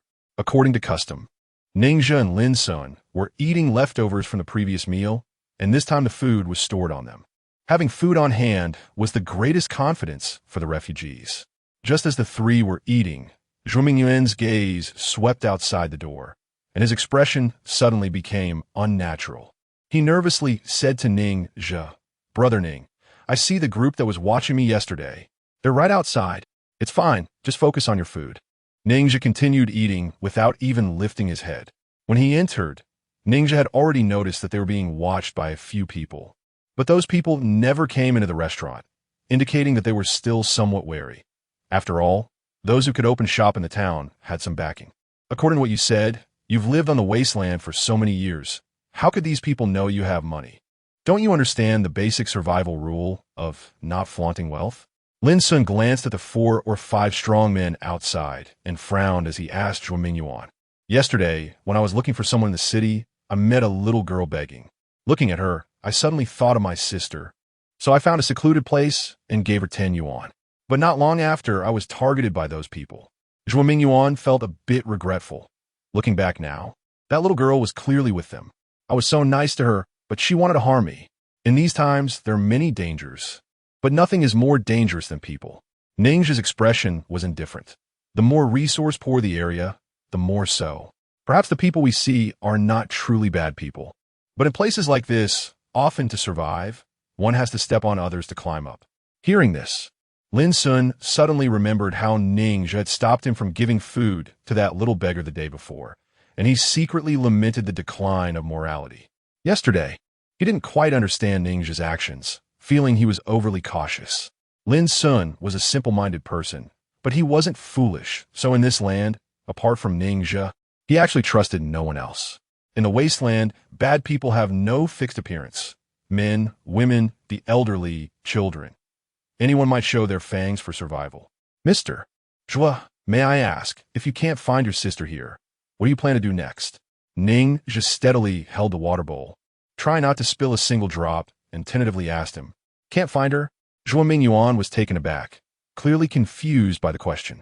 After a while, he shook his head, his gaze firm. "If I can't find her, then I will keep looking." Ning Zhe looked at Zhuo Mingyuan's expression and found that he didn't seem to be making up a story.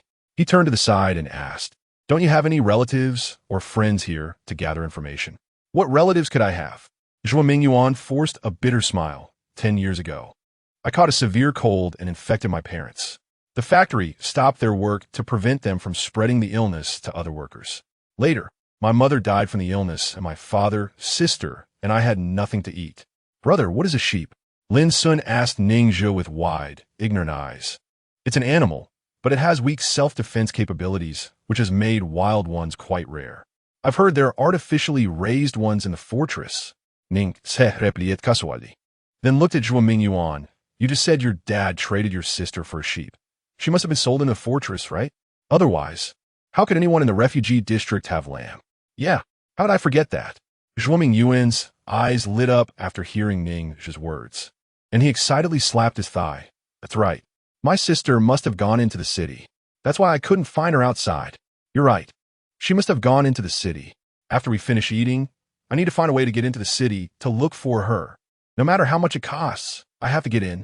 Lin Sun looked at Zhuo Mingyuan's excited demeanor, confused, and said to Ning Zhe, "Brother, it seems like your words have completely ruined our work. Do you guys know any channels to get into the city? I don't care if it costs more."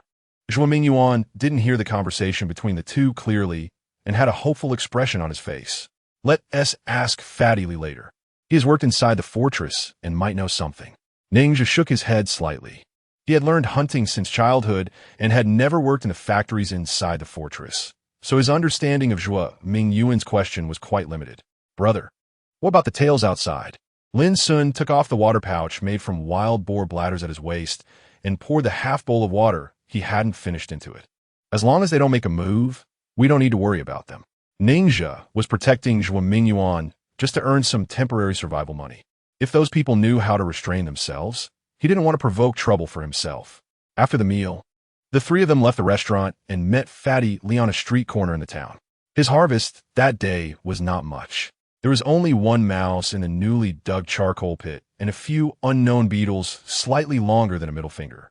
"See ye, this is the bedding I bought for you and Sun Ge with my savings. It's all old. Hope you don't mind." Fatty saw the few of them and patted a nearby package, then enthusiastically asked about the situation. "Did you find her?" "Not yet. This is the bean cake I brought for you."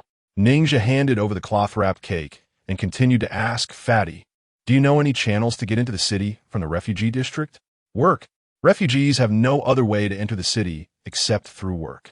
Fatty Lee rolled the bean cake into a long strip and chewed it with big bites, which filled his mouth and gave a great sense of satisfaction. "I'm not talking about the outer city. I'm talking about the inner city." Ninja raised his hand and pointed to the higher inner wall behind the first barrier. "To enter the inner city." "Good, don't joke with me. When I was in the outer city, I was just a lowly latrine worker. How could I know how to enter the inner city? Besides, how could refugees possibly have the qualification to enter the city?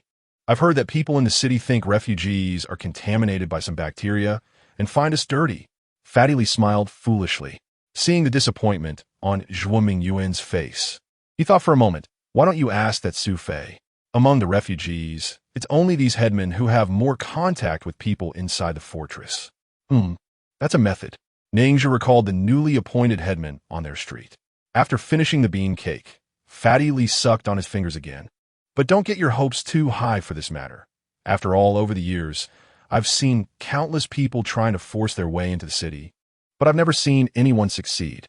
Chapter 14.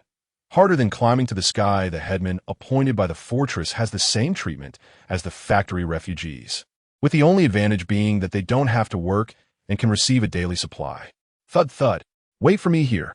Ninja glanced at the empty courtyard, walked into the yard, and stood in front of the house. "Mr. Su, are you there?" Ninja had always been cautious about this new headman because all the headmen in the town were elected among 100 households. But after Hu Jida's death, Su Fei was parachuted in from the fortress, which was quite abnormal. For this reason, Ninja wanted to find out more about this person. The previous Hu Jida had nearly cost him his life, and he had to be wary of this newcomer, Su Fei. Su Fei's residence was no different from the living conditions of other refugees. The furniture in the house was made of stone, and aside from the roasting pit in the kitchen, there was an extremely rare iron pot.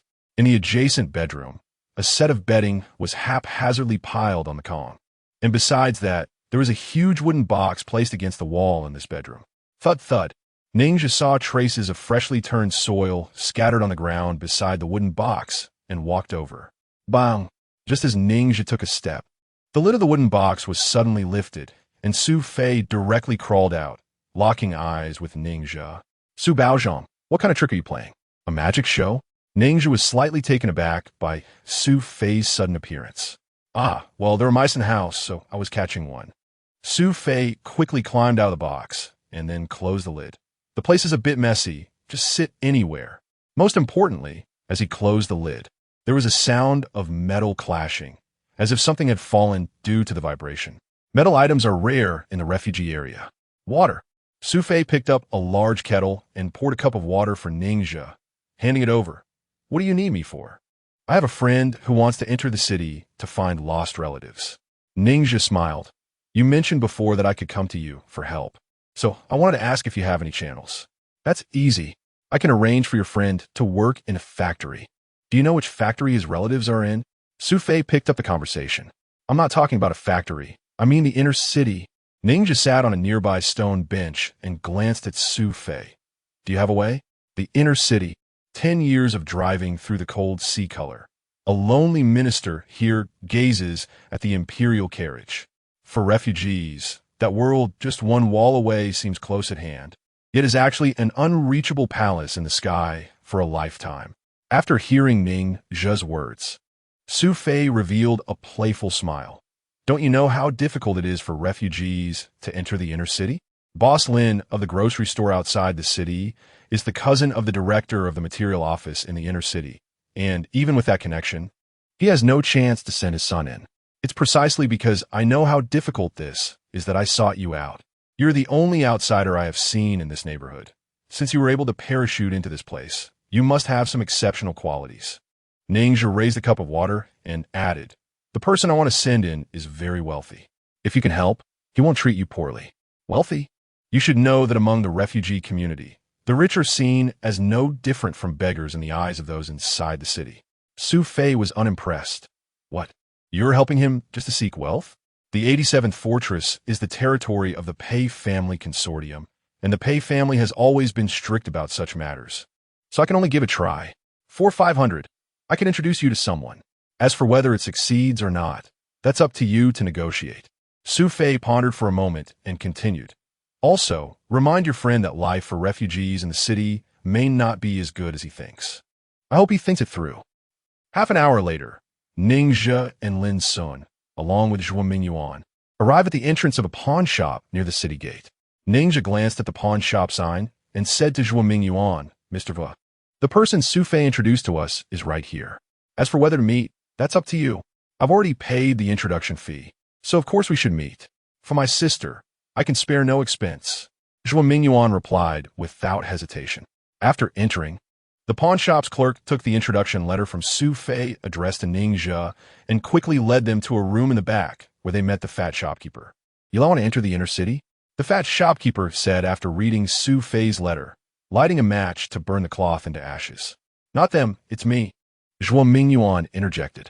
I want to enter the city to find my sister. Your sister? Which district is she in? The fat shopkeeper asked, pipe in mouth. What district? Zhuo Mingyuan looked confused. Inside Fort 87, there are a total of 5 administrative districts and 4 non-security districts. Which place do you want to go to? The fat shopkeeper noticed that the 3 in front of him had no knowledge of the city, pondering. How about this? I actually have a batch of quotas, and I can spare one for you.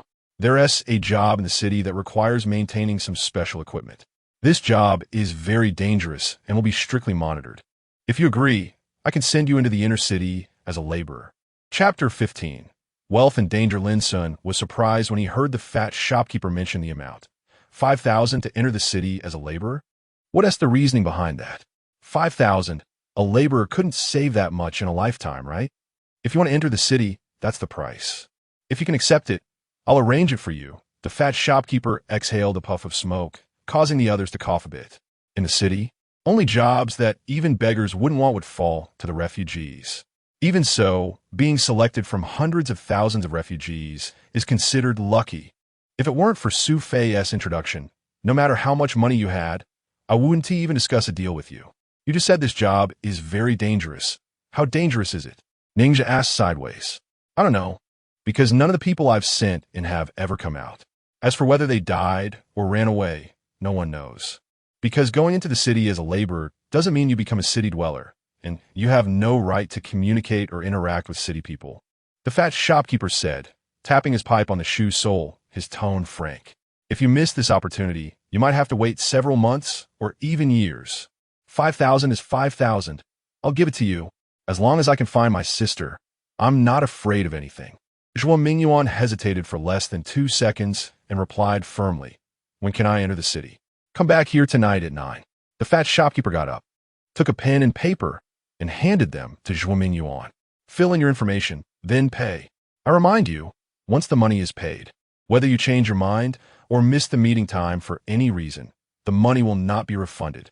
Zhuo Mingyuan took the pen and paper, awkwardly handing them to Ning Zhe. Could you help me fill out? I can't read. 10 minutes later, the 3 left the pawn shop. Zhuo Mingyuan looked at the towering wall beside him and excitedly said to Ning Zhe, Brother Ning, I really can't thank you enough for today. If it weren't for you, I might never be able to cross this wall. What's there to say between brothers? Let us just talk about money. Ning Zhe grinned at Zhuo Mingyuan's overflowing excitement. I've taken your money, so I naturally should help you. According to that fat man, once you get into the city, it will be very difficult to get out again. Have you thought about what to do if you can't find your sister after you get in? That's impossible. You were right before on the wasteland. Only inside the fort can you eat lamb. So my sister must have been sold to someone inside the fort by my dad. Once I get into the city, I will definitely be able to find her. Zhuo Mingyuan's eyes were filled with confidence. Brother Ning, I should be leaving here tonight. Thank you both for your help and care. I want to treat you to a meal to express my gratitude. You must accept. Let us go call Fat Li too. 10 meters away, among the group of robbers who had been following them for a day, a triangular-eyed man looked at the bald man beside him. Brother Meng, did you hear that? That meat ticket seems like he wants to leave the market. If he escapes, all our efforts these past 2 days will be for nothing. I found out that the guy next to the meat ticket, Ning Zhe, is a notorious tough guy around the East Gate, someone not to be messed with. If you provoke him, it could end badly. Brother Meng frowned as he watched the backs of the three. We are out here mixing in the first place, living off the knife's edge. No matter how tough he is, can he be tougher than us? The beggar girl said yesterday that the meat ticket has at least a few thousand in cash on him. If we get our hands on that, we can have our pick of the women in this market. Exactly. My brother said, wealth and danger go hand in hand. Let us do it. After being goaded by the triangular-eyed man, a fierce glint sparked in Brother Meng's eyes as he dashed after Ningxia and the others. In an alley just 2 meters wide, Zhou Mingyuan pulled out 500 yuan from his wallet and handed it to Ningxia. Brother Ning, the opportunity to enter the city to find my sister is all thanks to you too. This money isn't much, but it's my little token of appreciation. Please accept it. All right. Ningxia accepted the money without any pleasantries or hesitation. The reason he agreed to protect Zhou Mingyuan was to survive the impending harsh winter. Without preparing supplies in advance, he wouldn't be able to survive, and it was only right to get paid for his work. Brother Ning, rest assured, if I can make it in the city, I will never forget your kindness. Zhou Mingyuan was filled with images of reuniting with his sister, his heart racing. The memory of his father selling his sister to save him had always been a thorn in his heart. For 10 years, Zhou Mingyuan had been thinking of how to remove that thorn, which had become an inescapable psychological burden. As Zhou Mingyuan finished speaking, 2 figures suddenly emerged from the fork in the road ahead, one of them sneering. With your sorry state, you think you can enter the city? Let me give you some advice. Don't seek trouble for yourselves. Clear the way. Ningxia recognized the person as the tail they had noticed earlier. Gently drawing out the bone knife from his waist while Lin Sun knocked an arrow, its beast bone tip angled towards the ground. Ningxia, I know you. At that moment, Brother Meng also led 3 others from the other side to block them, looking at Ningxia's back and saying, I don't want to provoke you, nor do I want to become your enemy. How about this? Let us team up to take this guy down, and we'll split the money on him 50-50. You got the wrong person. Ningxia saw that he was blocked by both sides, and, together with Lin Sun, moved to the side to shield Zhou Mingyuan behind them, saying in a deep voice, if you don't want to lose your life here, get lost. Huh? What? You think that is too little? How about this? You take 60%, and we brothers take 40. Isn't that generous enough? Brother Meng thought for a moment and made another concession. These local thugs didn't usually work, living off bullying others, and their lives were much better than the refugees. Although they were all brave and ruthless, they were still a bit less tough compared to the bandits in the wild. Facing Ningxia, the infamous harbinger of misfortune, Meng Gu and his companions felt a bit intimidated. This was not only because in the wasteland, even a simple wound infection could be fatal, but also because their living conditions were significantly better than Ningxia's. People who live better tend to cherish their lives more. And this is an unchanging law in the wasteland. Ningxia was unfazed, remaining highly vigilant and observing the situation between both sides. He certainly could not be considered a good person, but he was also not a villain. He had no interest in Meng Ji's proposal. Men Yi, why waste words with these two? He has weapons. Do we not have any? The triangular-eyed man beside Meng Gu showed clear impatience and revealed the arm he had hidden behind him.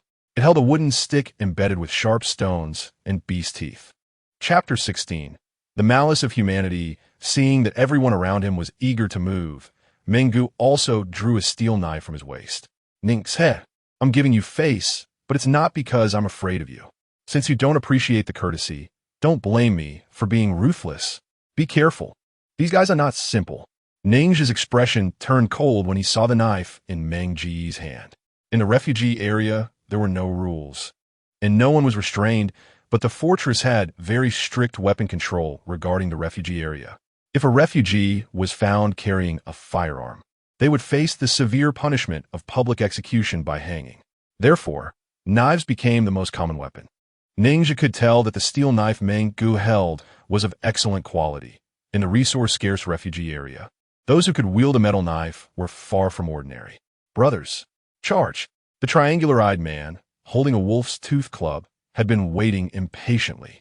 Upon hearing Meng Ji's command, he rushed forward without hesitation. Whoosh! At the moment the opponent moved, Lin Sun instantly pulled the bowstring taut, aiming at the side with only 2 people, and shot one down with a single arrow. He then drew his bone knife and quickly charged at the other person. Buzz. At this moment, the triangular-eyed man also rushed in front of Ninja and swung his club at his head, only to have Ninja lean forward and grip his arm from behind. Puff! Puff! Ninja's two swift strikes pierced the vital points of the triangular-eyed man's chest, showcasing his exceptionally fierce fighting skills honed during the hunting process. When facing those ferocious beasts, one must ensure a fatal blow. Otherwise, it would be oneself who loses their life in the next second. Whoosh! At the same time, the rushing Mengu swung his steel knife, slashing at Ninja's chest. In a moment of confusion, Ninja saw the arm swing and instinctively took a half step back, resulting in a gash on his shirt. Damn it! Mengu missed with his first strike and lunged again, aiming for Ninja's throat. Stomp stomp! Ninja took a step to the side, deftly avoiding the trajectory of Meng Ji's knife strike. Then, he raised his left arm and threw a punch at his opponent's face. Unexpectedly, Mengu was also skilled in combat. His movements were exceptionally agile. At the moment Ninja swung his fist, Mengu suddenly lowered his body and charged toward Ninja's abdomen with his shoulder, preparing to use a takedown to bring him down. Ninja's reaction was even more intense than Meng Ji's. As the other party bent down, his knees suddenly shot up, crashing into Meng Ji's shoulder. Bang! Ninja's knee violently slammed into Meng Ji's shoulder, intercepting the trajectory of his attack. Taking advantage of Meng Ji's backward lean, he threw an uppercut that landed solidly on his cheek. Thud! Mengu fell to the ground from this blow, and before he could react, Ninja had already pounced on him, wrapping his arms around his calves and using his body weight to suddenly twist to the side. Crack! Immediately, a scream echoed through the entire alley. Seeing this scene, the remaining two thugs turned and ran. The squinty-eyed guy, who had just been taken down by Ninja, along with the fallen Mengu, were the strongest fighters among them, having never faced defeat in years of brawling in the town. Thud! As Mengu fell, Lin Sun behind him also took down a person on the opposite side of the alley. Ninja twisted his wrist, the blade resting across Meng Ji's neck. You can't kill me. If I die, my brother won't let you go. Mengu looked at Ninja, who was referred to as the harbinger of death by the townspeople, and despite the intense pain in his leg, he spoke with a forced bravado. My name is Xiao Meng. Xiao Qi from the Black Flag Gang is my brother. If you kill me, my brother won't let you go. Ninja narrowed his eyes instantly upon hearing Xiao Meng's threat. Xiao Sun, go chase the other two. Don't let them escape. Okay. Lin Sun picked up the longbow from the ground and quickly disappeared at the alley's entrance. As Ninja watched Lin Sun's departing figure, a hint of worry flickered in his eyes. This is trouble. He knew the kind of person Xiao Qi was. He led the Black Flag Gang, which controlled the flesh trade in the town. Several of the larger brothels in the town were all under Xiao Qi's business. Many idle ruffians in the town gathered around Xiao Qi, often teaming up to go to the nearby refugee villages to scout for beautiful and handsome young boys and girls, using deceit, kidnapping, and even forceful means to capture them for profit. At that moment, Ninja felt regret. It wasn't that he regretted getting involved with Xiao Qi's brother, but rather that he regretted not figuring out the other party's identity sooner. Otherwise, he would have never given the other two a chance to escape. Let's negotiate. As long as you let me go now, we'll act like this never happened. I won't hold you accountable for injuring me. Okay? Seeing Ninja hesitate for a brief moment, Xiao Meng added, Do you think I would believe you? Ninja lowered his head, met Xiao Meng's gaze for a moment, and sneered. A group that can kill even women and children dares to say they are willing to let me go and forget this? What do you mean? Don't you know what influence my brother has locally? Xiao Meng realized that Ninja seemed unfazed by his threat. His pupils constricted sharply, and he unconsciously held his breath. Previously, while in the gang, Xiao Meng had heard Xiao Qi advise the members not to provoke two forces in the East City. The first was the kidnapper gang, led by Lao Guai, and the second was a group of hunters led by Ninja. This was also the reason he had been wary of Ninja. Although he had never seen Ninja, he had heard that Ninja's group had 7 or 8 fierce hunters.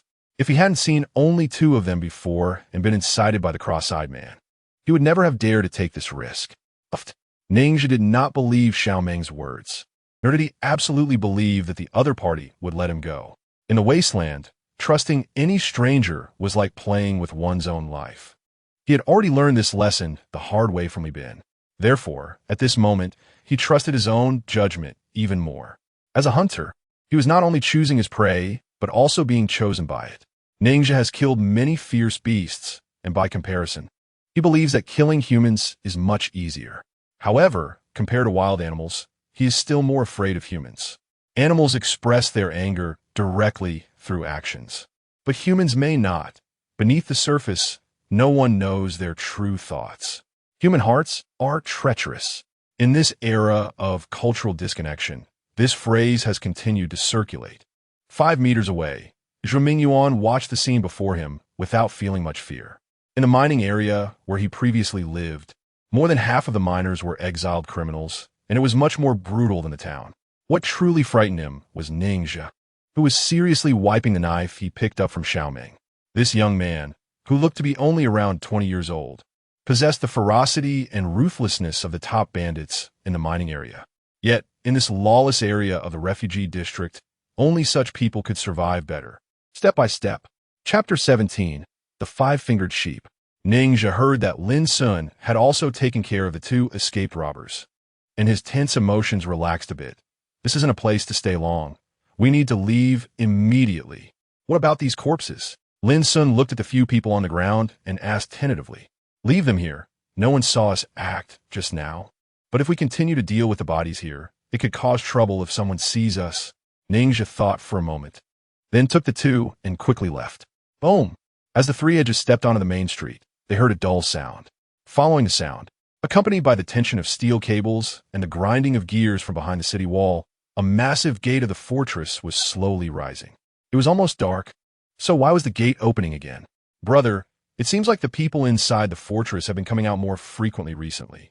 Lin Sun murmured as he watched the open gate.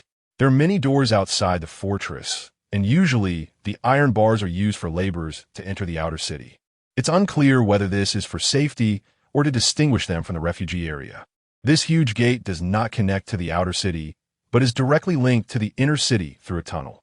Yes, these guys rarely come out of the city after dark. Ningxia also looked curiously at the alloy gate. In the dark city gate, a team gradually appeared, including not only mounted mercenaries, but also a large number of guards. The earth-colored combat uniforms of the mercenaries contrasted sharply with the gray uniforms of the guards. The guards are not mercenary groups organized by the fortress managers, but are formal armed units established by various financial groups, officially belonging to the Federation's formal army, called the Free Federation Armed Guard Corps. The refugees are more accustomed to calling them guards. Buzz. After the cavalry, several steel-frame vehicles soon appeared.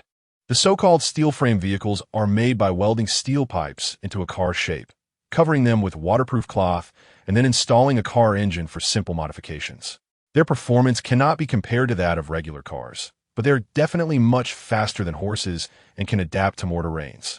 On the wasteland, steel-frame vehicles are the most common type of vehicle, but they are definitely not affordable for ordinary people.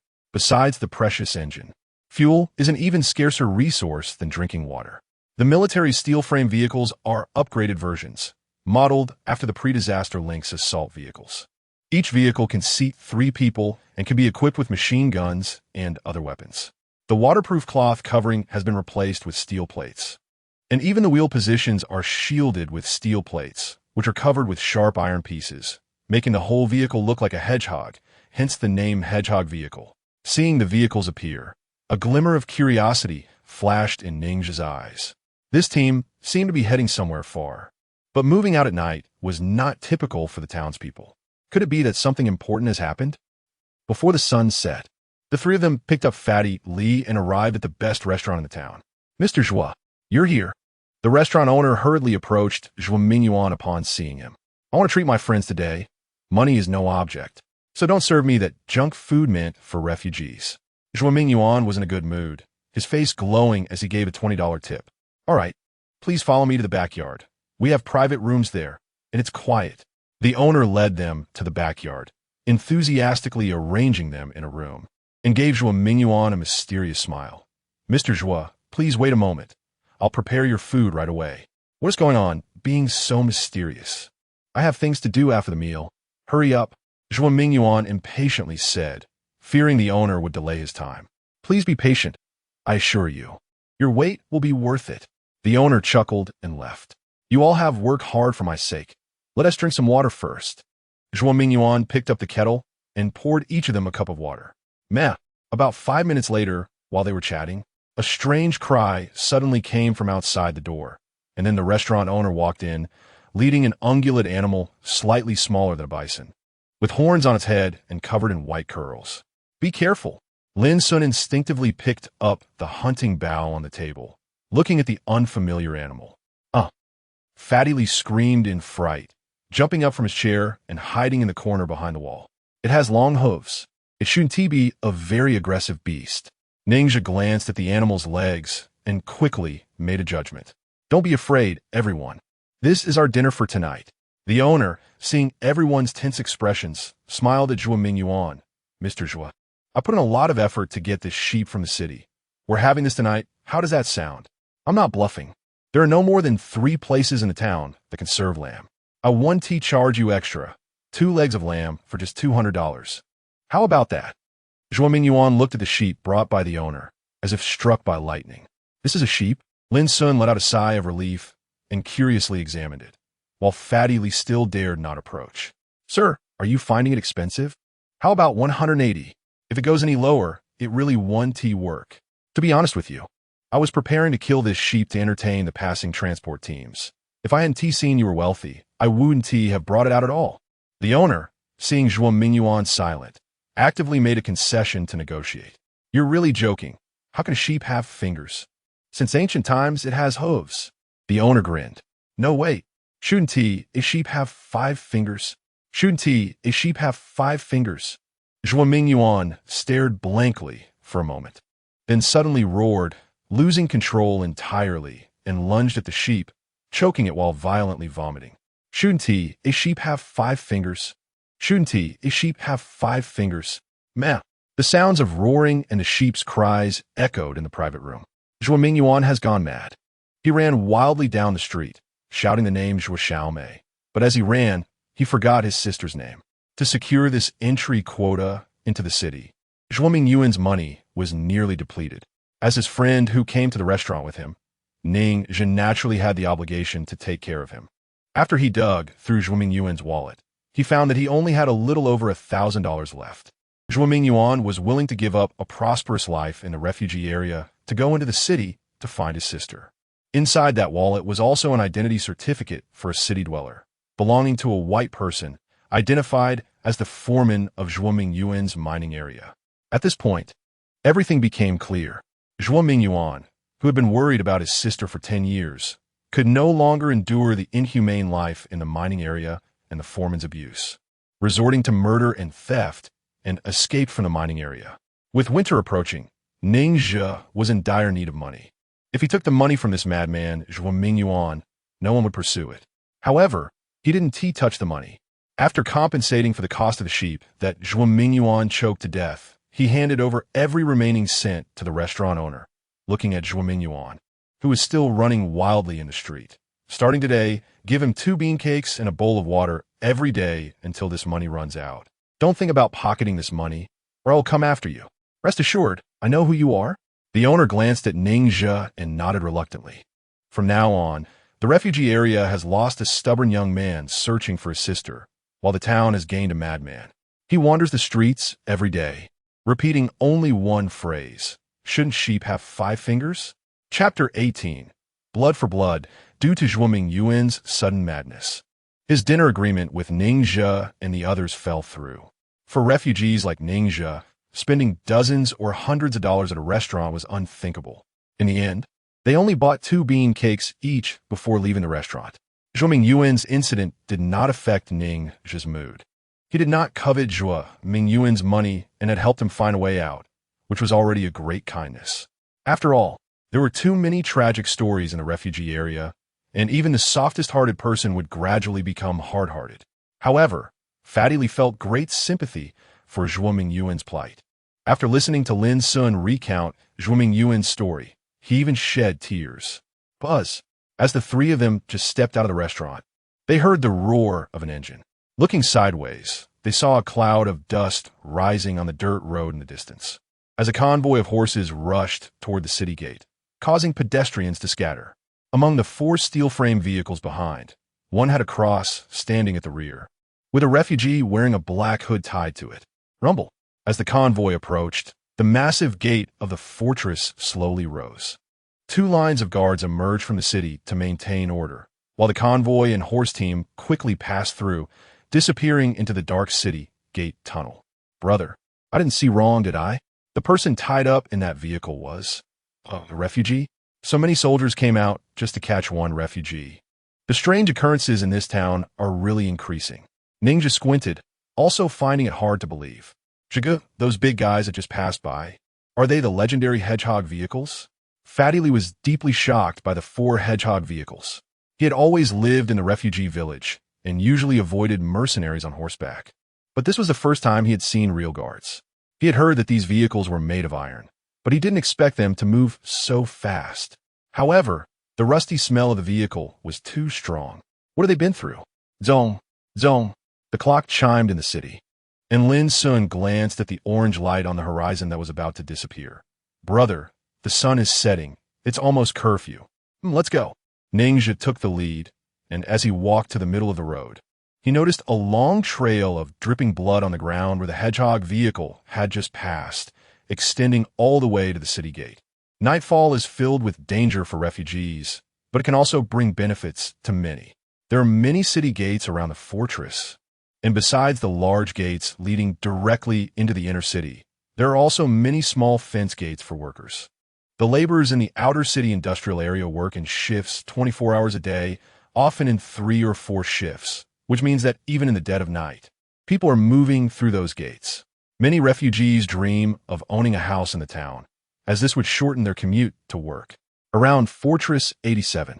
Every year, there are many who are attacked by wild beasts or go missing after night shifts.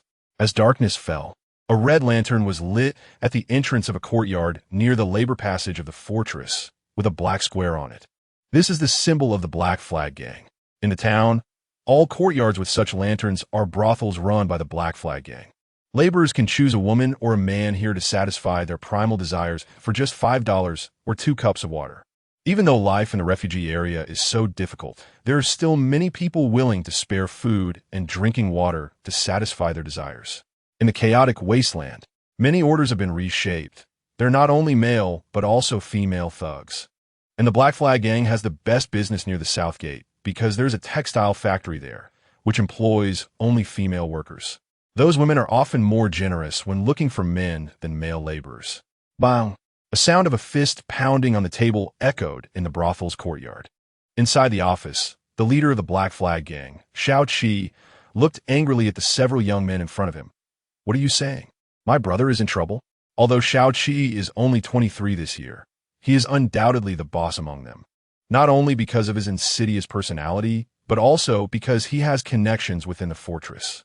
At one time, someone in the town had organized a group to compete with him for the brothel business. But they were casually framed by the law enforcement team from the outer city and hanged on the dead tree in the town square. Damn it. In this town, how dare anyone lay hands on my people? You have 2 hours to find out who killed my brother. I want blood for blood. Xiao Qi's chest heaved, and his sharp gaze fixed on the young man reporting. Otherwise, tonight, let your mother and sister come to serve customers. Qi Yi, please calm down. I'll investigate right away.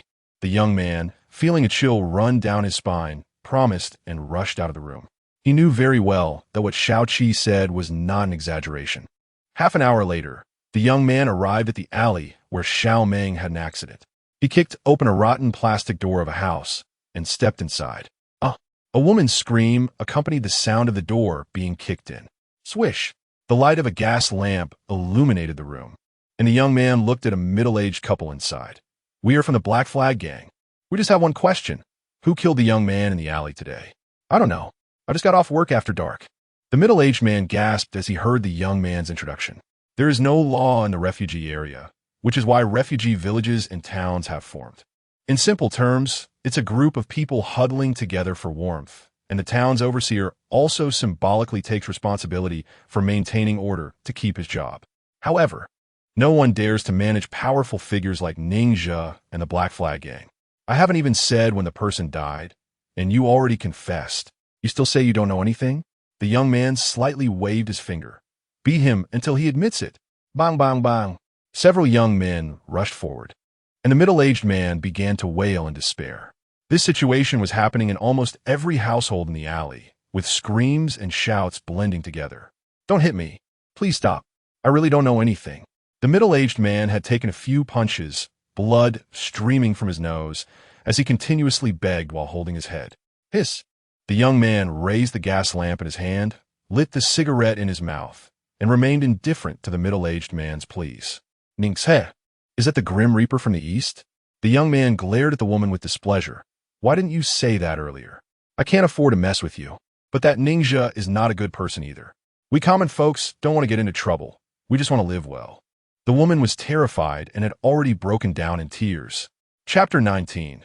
Killed to silence, there are almost no public toilets in the refugee area.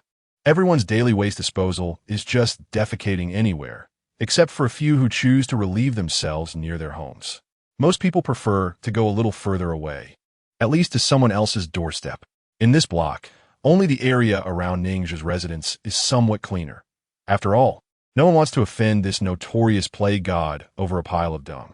At this moment, Ning was walking in the alley outside his home after a convenient outing. Although he was quite far away, he could already hear the sound of a man's heavy breathing and Zhao Yi's moans coming from the house ahead. Outside Zhao Yi's window, a few young boys were huddled together, captivated by the sounds coming from the room, whispering to each other. You guys get lost. Ning saw a few figures and coldly scolded them. Who the hell is making a fuss here? A boy turned around to curse back, but upon realizing it was Ning, he quickly ran away with his companions, looking embarrassed. Perhaps having recognized Ning's voice, Zhao Yi inside the house fell silent.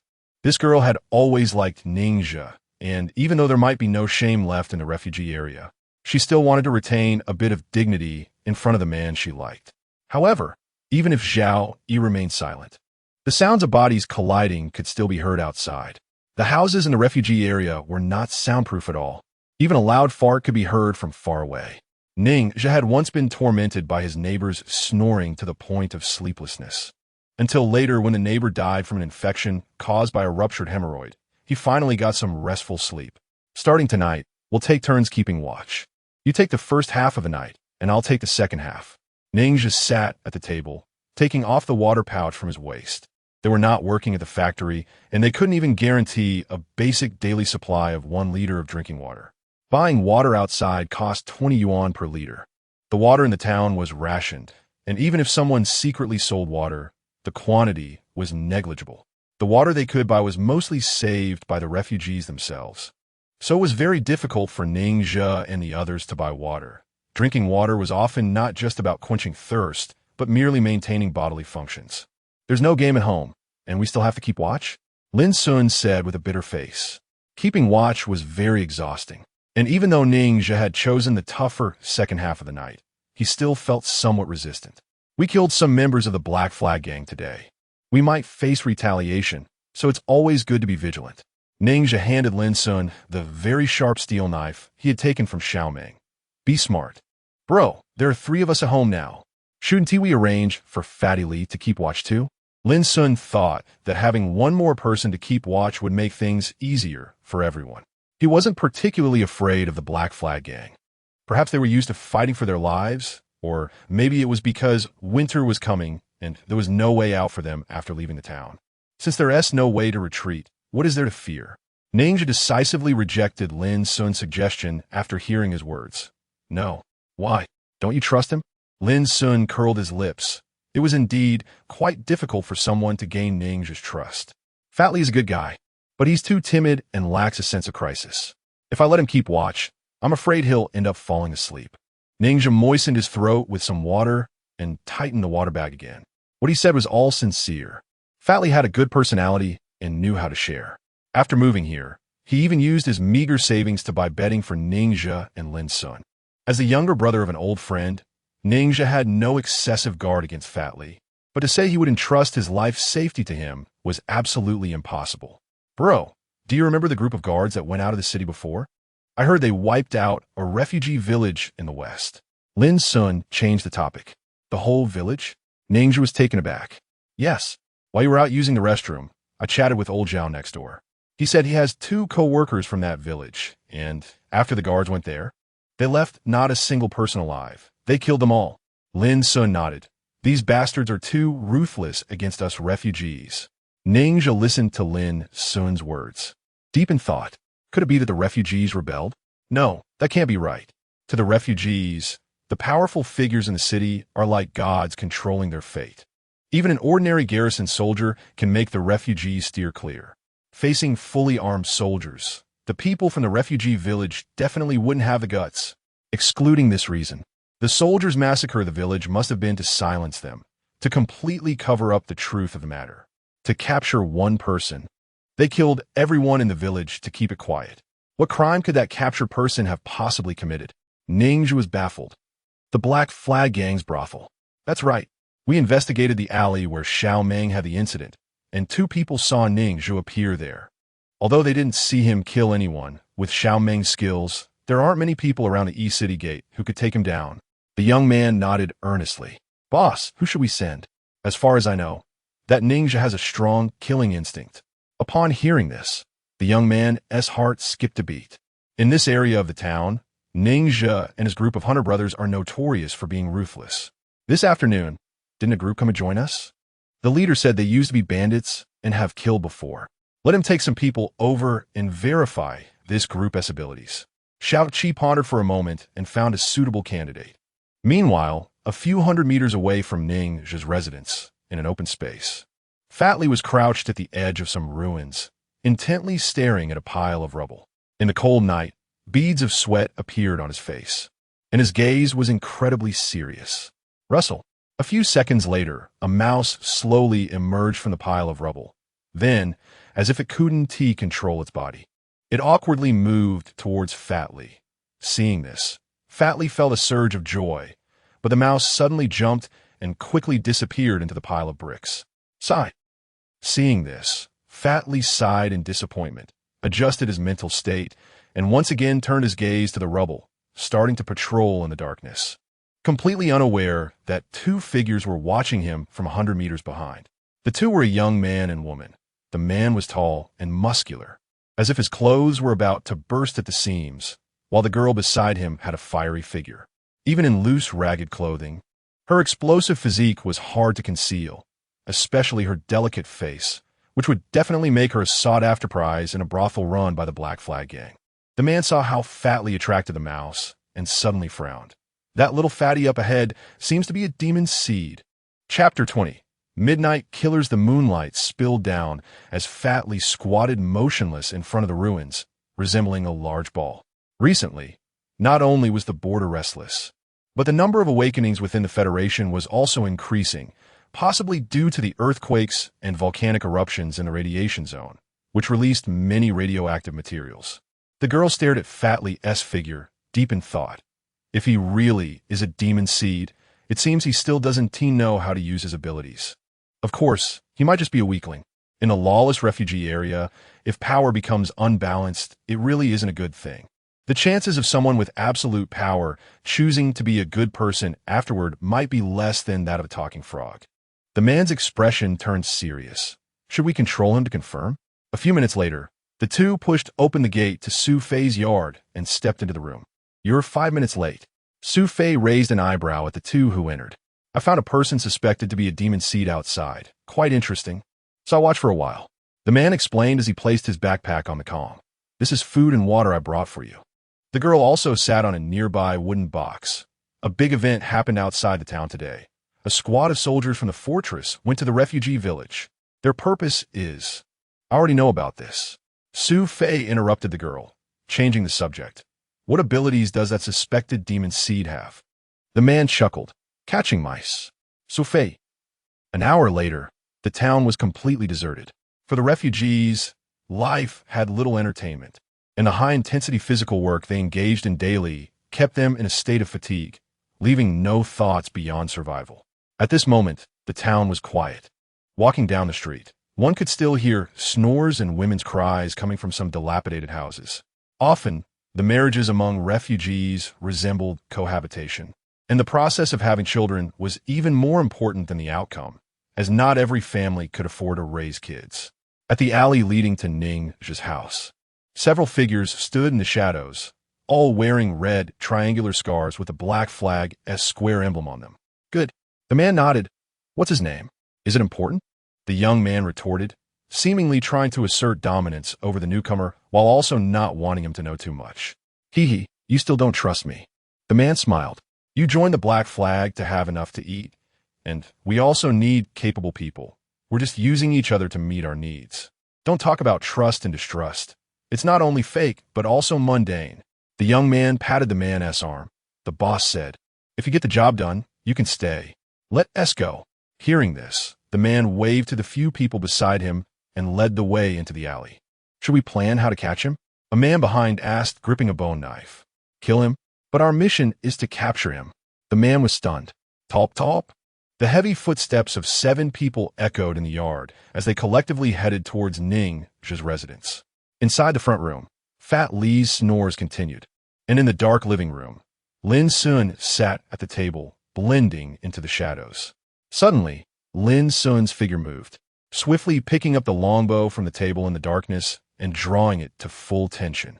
The hunters in the town were not just Ning's group, but among all the hunters, only Lin Sun used a bow.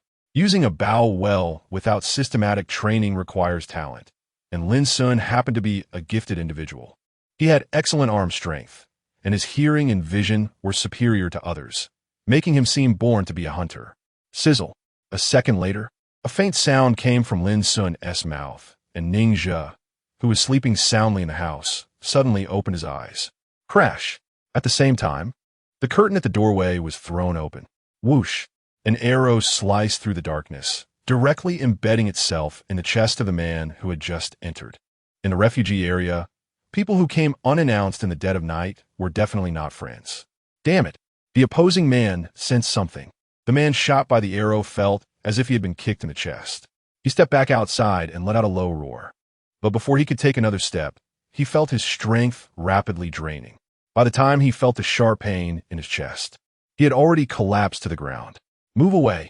The leading man glanced at his companion's corpse in the moonlight and shouted to the others. Then threw a bundle of burning oil hemp into the house. Whoosh! The oil hemp ignited into a flame, illuminating the scene inside the house. With a thud, the moment the fire lit up, Lin Sun kicked the table, using the recoil to leap 2 meters and quickly dart into the room where Fat Li was. Bang! Almost at the same moment Lin Sun dodged, an iron nail the length of a palm shot through the space he had just occupied, embedding itself in the wall. Go in. Quick battle and quick resolution. The man pressed another iron nail into the makeshift crossbow and waved to those beside him. In the room, Fat Li was awakened by the sounds outside, sitting up confused from the calm. Sungo, what's wrong? Don't ask. Don't get involved. Protect yourself. Lin Sun once again knocked an arrow, drawing it back and pointing at the door, his eyes filled with tension. He had just seen the crossbow in the hands of the leader of the opposing group while dodging. That thing was not only easy to carry, but its power was also much greater than the bow and arrow in his hands. Chapter 21. Life and Death. Lin Sun's arrow, which announced the start of the battle, kept the group of attackers on high alert.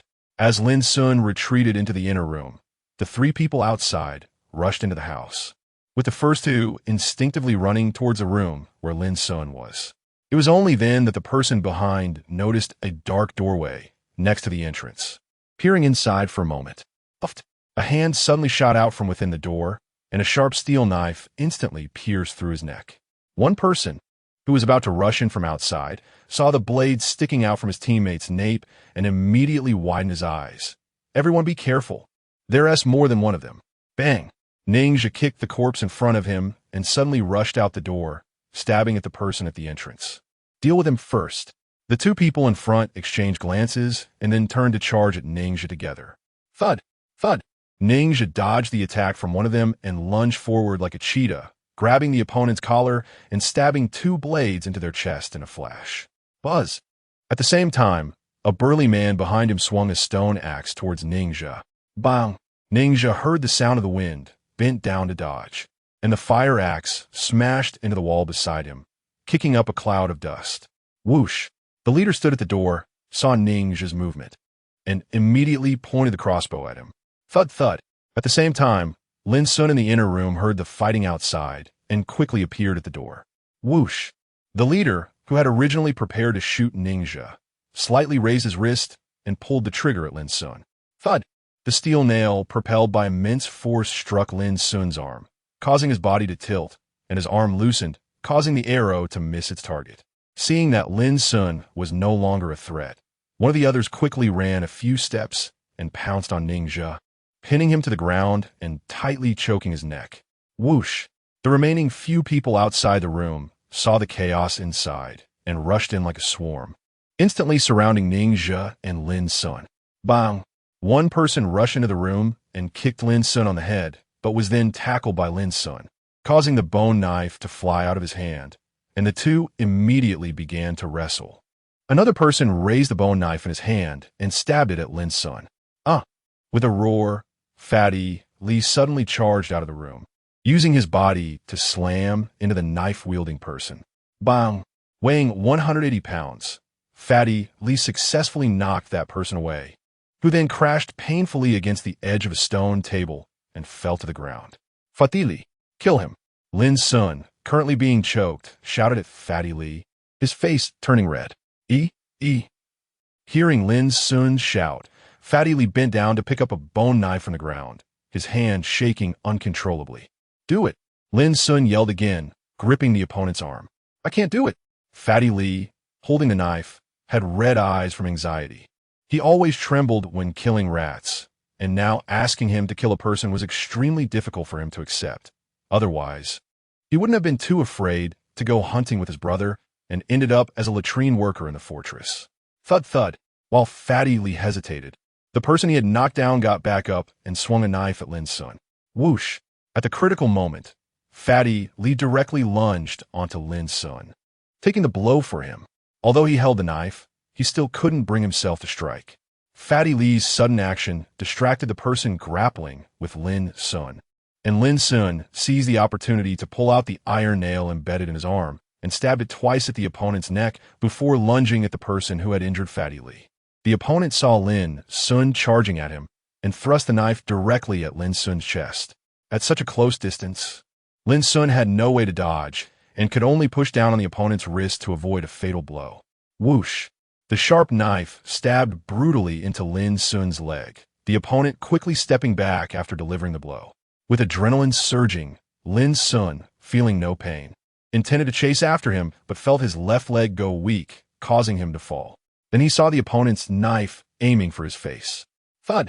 With a muffled sound, Fatty Li, bloodied on his back, tackled the opponent to the ground, and Lin Sun picked up the knife from the ground, stabbing it into the person's side. After a fierce battle, Lin Sun and Fatty Li were covered in blood, and the room was filled with a pungent smell of blood. Panting heavily, Lin Sun noticed that apart from a few corpses on the ground, there were no other figures, and he froze. Where's Zhige? I don't know. Fatty Li shook his head in confusion, trembling as he looked at Lin Sun. Sun Ge, do you think I'll die? Just got stabbed in the back. You won't die from that. I really don't understand why you. Lin Sun wanted to scold Fatty Li, but was stunned when he saw his state. At that moment, Fatty Li was still on top of the opponent's corpse, but that person had stabbed a bone knife into Fatty Li's lower abdomen when he was tackled. Fatty Li glanced again at the knife stuck in his abdomen, and before he could finish a sentence, his eyes rolled back, and he passed out. Fatty! Lin Sun struggled to stand up, but the wound on his leg was bleeding profusely, making it difficult for him to move.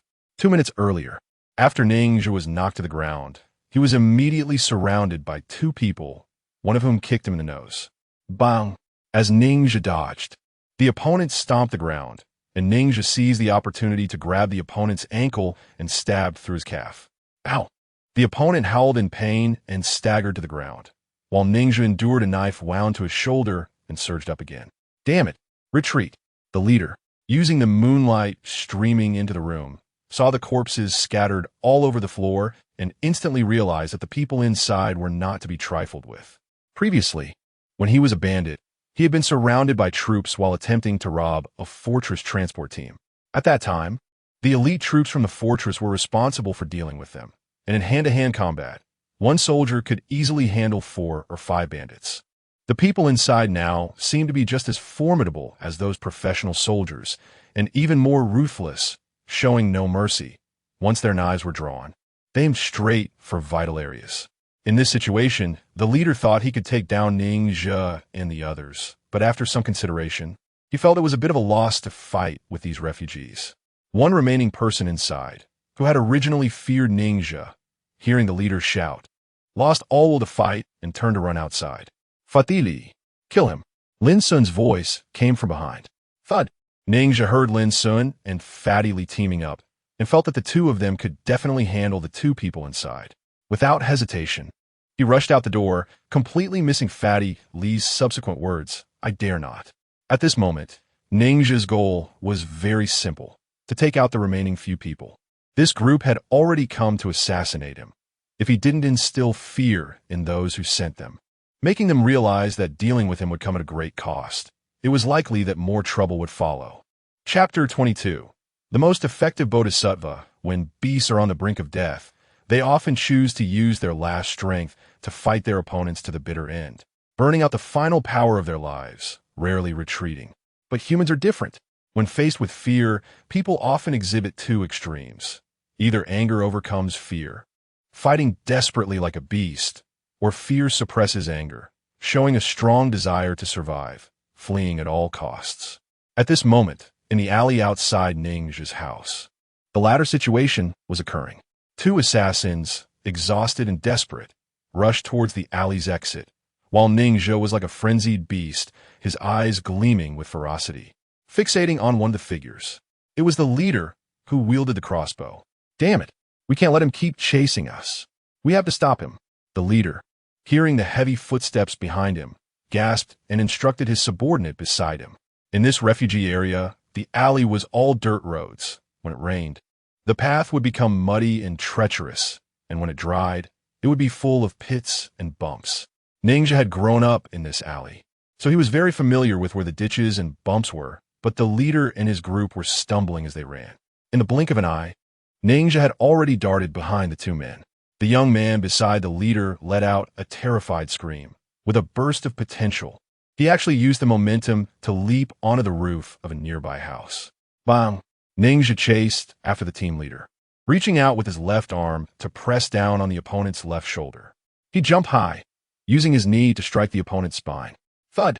The team leader let out a muffled grunt and fell to the ground in a disheveled state. Just as he turned around, he saw a figure lunging at him with a knife. Bang! In a life-and-death moment, the team leader threw away the hand crossbow that had no bolts and tightly grasped Ninja's wrist, which was holding the knife.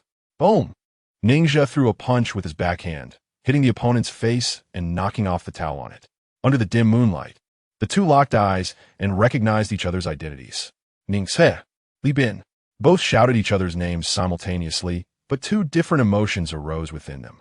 Ninja had long harbored an intense hatred for Li Bin because of the incident where Li Bin caused the deaths of his brothers. Li Bin had witnessed Ninja's violent rampage firsthand, which inexplicably instilled a sense of fear in him. You bastard! Ninja glared at the face in front of him, filled with overwhelming hatred. His arm muscles tightened, and the veins in his neck throbbed as he began to press down with the knife. The group of people waiting outside the alley to support Li Bin heard the sounds of fighting and rushed in. One of them, illuminated by the light of a lantern, saw the 2 fighting in the distance and immediately waved his hand. Damn it! Chop him up!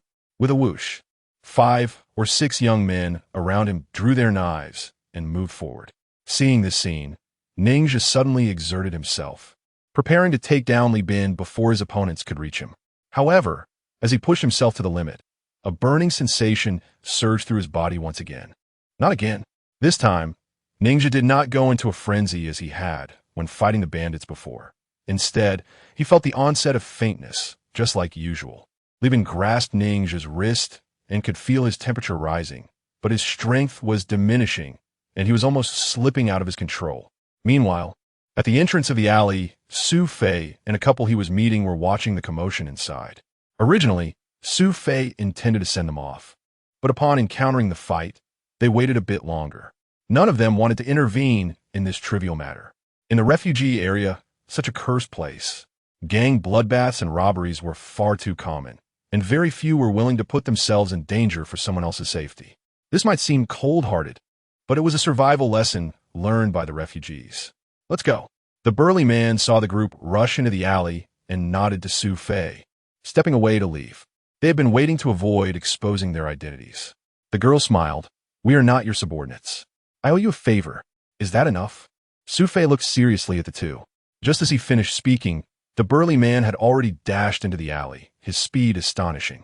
Deep in the alley, the young man tasked with supporting Li Bin was now holding a lantern in his left hand and had drawn a bone knife with his right.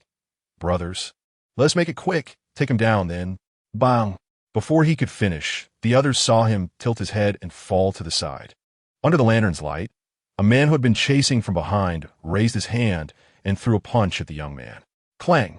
Instinctively, the young man swung his knife at the man's arm, but the blade only grazed his sleeve, revealing the metal arm guard beneath. Damn it! One of the men behind him saw this and lunged with a dagger aimed at the man's lower back. Bang! The gunshot rang out like thunder, echoing through the alley. Thud! The young man, who was about to launch a sneak attack, was shot in the head and fell stiffly to the ground. At the entrance, the girl held a silver revolver, her arm unmoving. Your lives aren't worth a bullet. Get out now. Not good. They have a gun. The remaining few instinctively ran towards the other end of the alley as soon as the gunfire sounded, and evenly been pushed away the unconscious Ning Zhe and began to flee. In the refugee area, where possessing firearms was considered a capital offense, anyone with a gun was at the top of the food chain. In this region, bullets were the most effective means of persuasion and the easiest hard truth to accept. In an instant, everyone in the alley had fled. Once they were all gone, Su Fei appeared beside the two. This guy is a bit strange. The girl glanced at Ning Zhe, who lay motionless on the ground, his eyes glowing red, and pondered, I've heard someone mention this state before, but I can't recall who. Could he be a demon seed? The man also examined Ning Zhe. The way demon seeds awaken is indeed bizarre. Maybe it's just glowing eyes. With the current radiation levels in this world, strange things abound. In the radiation zones outside the Federation, many people develop glowing blisters or even fluorescent blood after exposure. The girl looked at Ning Zhe's eyes. The changes radiation brings to the human body are too varied. This is none of your concern. You can leave now. Su Fei interrupted their discussion with a calm voice. After the two left, Su Fei bent down and hoisted Ning Zhe onto his shoulder. He appeared to be a frail scholar, yet his strength was surprisingly formidable. Cough! At that moment, the young man who had been knocked down by the punch slowly regained consciousness, looking bewildered at Su Fei's actions. Who are you? With a flick of his wrist, Su Fei produced a hidden blade, cleanly slicing across the young man's neck before vanishing into the light of the lantern while carrying Ning Zhe. Chapter 23. Genetic mutation. Every time Ning Zhe fell ill in the past, he would wake up feeling a strong sense of pain, as if all the strength in his body had been drained, and every inch of his skin, flesh, and bones was aching. However, this time, when he woke up, Ning Zhe surprisingly felt no discomfort at all. Ning Zhe lay on the earth in Kong, struggling to get up after catching sight of the prominent box in Su Fei's home. But he couldn't muster any strength. Looking around, he realized he was bare-chested, with wounds bandaged, and a needle in his hand connected to a rubber tube with a one-way valve, the other end leading to a plastic bottle hanging on the wall, filled with a light green liquid that was continuously dripping into a drip chamber and then into Ning Zhe's body. Just as Ning Zhe was looking around in confusion, Su Fei lifted the curtain and entered the room, noticing him looking at him and smiling. You're awake. Why am I in your house? Ning Zhe asked, his gaze warily fixed on Su Fei, then glancing again at the needle in his arm. What is this? I mean no harm. I just happened to save you. Su Fei replied, sitting on the chair beside him and gently flicking the rubber tube, causing a bubble to rise. As for this, it's called drip, a common medical practice, though rare in the refugee area. The reason you feel like you can't move is because the medication contains certain anesthetic components that cause your body to temporarily lose control. However, once your body absorbs the medication, you should gradually return to normal. This process will take about half an hour. Ning Zhe had indeed heard Old Lin mention 4 drips before, but it was merely hearsay. In this era, medicine was a scarce resource, especially in the impoverished refugee areas. The only way to deal with injuries or illnesses was to tough it out. Only a few could afford basic medications. And diseases that couldn't be treated in the refugee area meant terminal illnesses. I'm not a doctor, nor do I understand medicine, Su Fei said calmly, looking at Ningxia. What I injected you with is not a medication, but a biological agent, a product recently developed by the Oxygen Company, which can repair damaged cells and neurons in your body. Oxygen Company, biological agent, cells, neurons. A series of somewhat familiar yet vague terms filtered into Ningxia's ears. He turned to meet Su Fei's gaze. Since you can give me medication, do you also know what disease I have? To be precise, you don't have a disease. Your body's reaction seems to be a genetic mutation. The fainting during the mutation is likely because your body couldn't handle the energy produced from the rapid cell division, which led your brain to issue a sleep command to prevent you from dying from the immense pain or causing a collapse of bodily functions. It's a survival instinct response. Su Fei explained. Su Fei slightly shook his head and said calmly, since you call it a disease, it indicates that you can't control this power, right? I've never viewed it as a power. It hasn't brought me any benefits, only pain, Ningxia replied, remaining highly vigilant despite his understanding of Su Fei's words. Your situation doesn't appear to be congenital. Otherwise, your body wouldn't exhibit such a strong rejection reaction. Have you experienced any special events? Su Fei asked casually. I told you, it's just a disease. As for the power you mentioned, I've never felt it. I've only suffered. Ningxia recalled Lin Sun's tale of slaughtering those bandits, but chose to keep his secrets, not revealing the truth to Su Fei, even though it seemed Su Fei had saved him. Indeed, genetic mutations could lead to two extremes. They could grant strength or result in fatal diseases. Recently, people in the city have been hunting down magic seeds. Regardless of whether you truly have any abilities, remember to keep a low profile to avoid trouble. Just yesterday, a refugee village was massacred because of this. Su Fei could sense Ningxia's wariness and, seeing him on guard, proactively changed the subject. Magic seeds? Ningxia suddenly recalled Lin Sun's previous mention of the village massacre and the refugee tied to the hedgehog vehicle brought into the city, narrowing his eyes slightly. What is that? Currently, the radiation levels within the Federation are 20 times that of the old world and even higher outside the Federation. Even if we seem unchanged, long-term exposure to a radiated environment will inevitably bring some changes to the human body. When living organisms are exposed to radiation, their DNA is damaged, leading to physical changes and even affecting genetic inheritance. In such circumstances, most people's genes may die, resulting in cancers, leukemia, etc. However, some organisms manage to survive and pass on their radiation-resistant genes to their offspring. Because each individual has a different way of resisting radiation, the genes passed down differ as well. As these offspring continue to breed, unstable genes emerge and are constantly rewritten, causing changes in hair color, bone structure, gland functions, and even the body's magnetic field. During cell division, the DNA within the cell nucleus is the first to replicate. New cells must produce proteins according to the DNA's instructions to fulfill the tasks assigned to that cell. If the DNA is affected by radiation, the newly produced proteins will change and their functions will differ. Whether this is evolution or mutation remains inconclusive. Su Fei paused for a moment. In such a scenario, the human genetic chain has become very complex. Some individuals suddenly develop a new gene at the original human gene locus, or even a new gene chain. In short, radiation has given rise to a new method of gene division. Some people's genes have transformed into an existence unknown to academia, while others may undergo greater changes, even developing supernatural powers. Supernatural abilities? Ningxia had no concrete concept of this term. You come from a hunting background, so you must have seen the beasts of today, right? Su Fei explained without beating around the bush, seeing the thirst for knowledge in Ningxia's eyes. Today's beasts have undergone tremendous changes in size compared to those of the old world. This is one of the consequences of radiation. It allows organisms to possess powers beyond their original attributes, even some more mysterious abilities, such as the foresight of danger or manipulating others, etc. This is similar to what was scientifically proven to exist as a sixth sense in the old world. Today's radiation has altered human cellular structures and changed the Earth's magnetic field.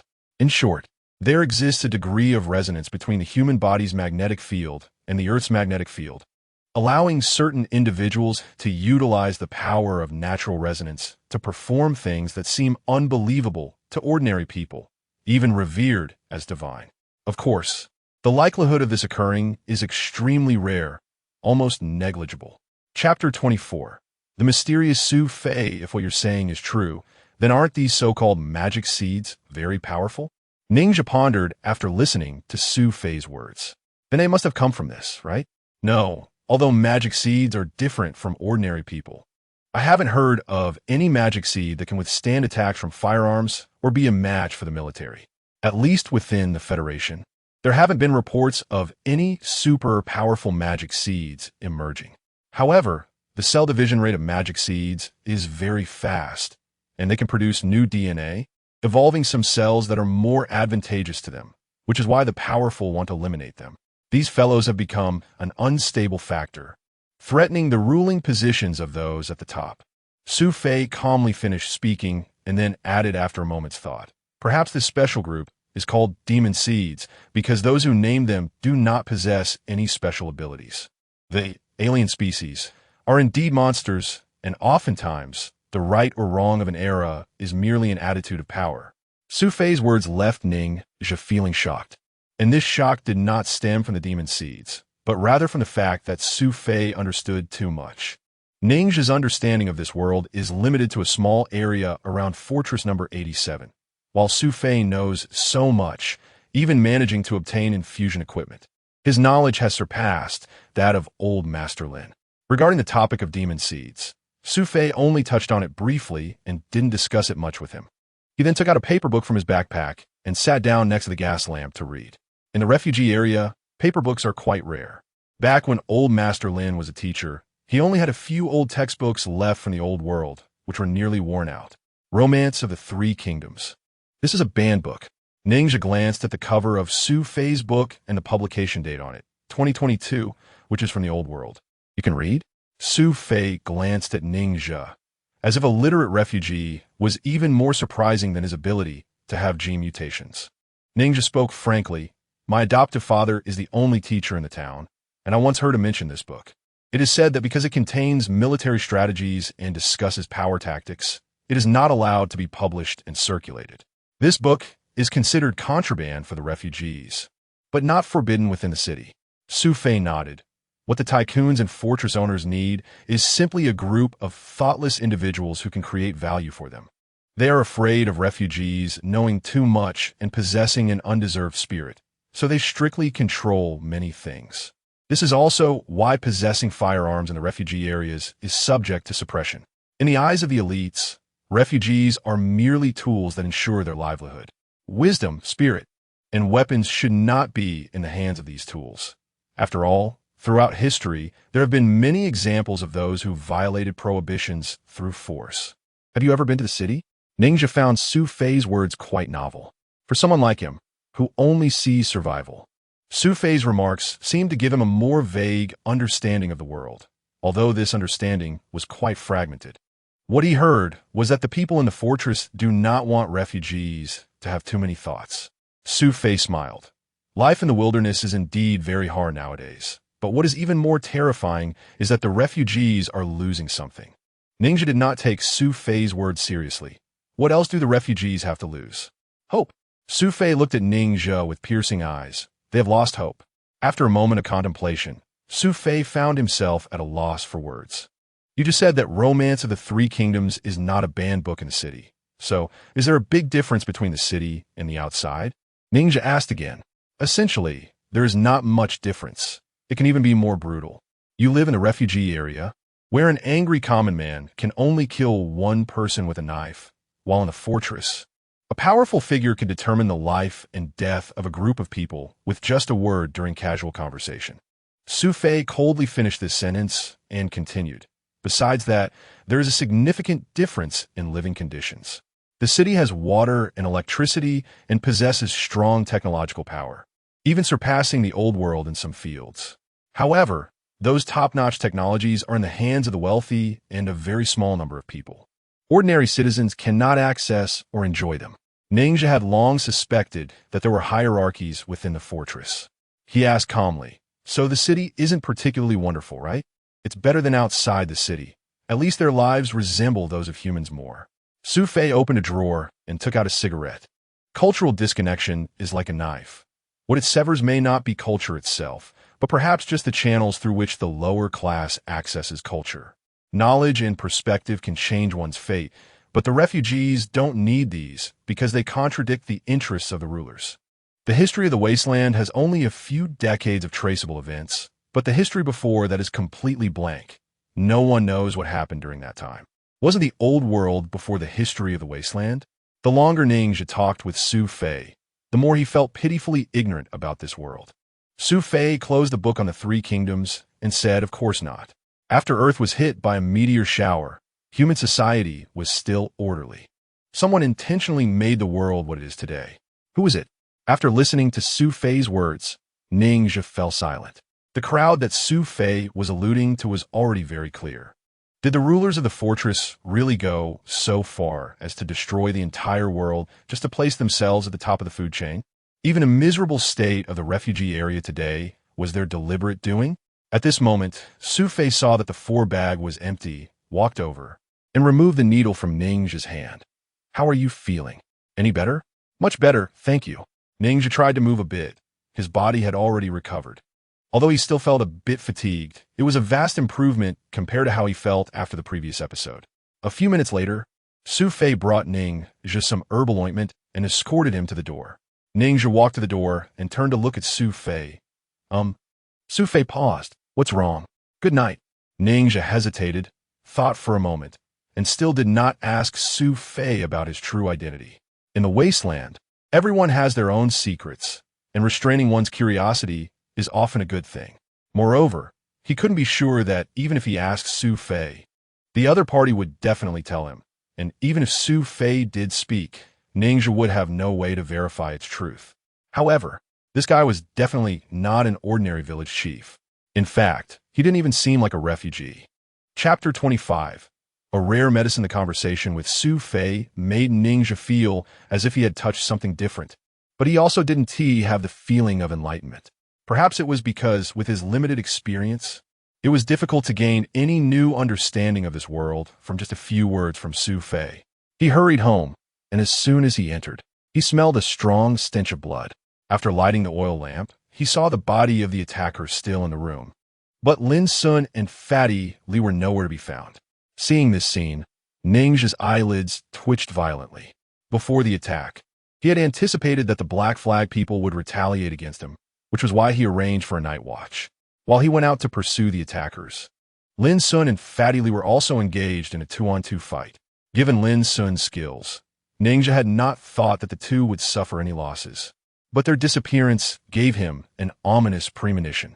Thinking of this, Ningxia turned around and left.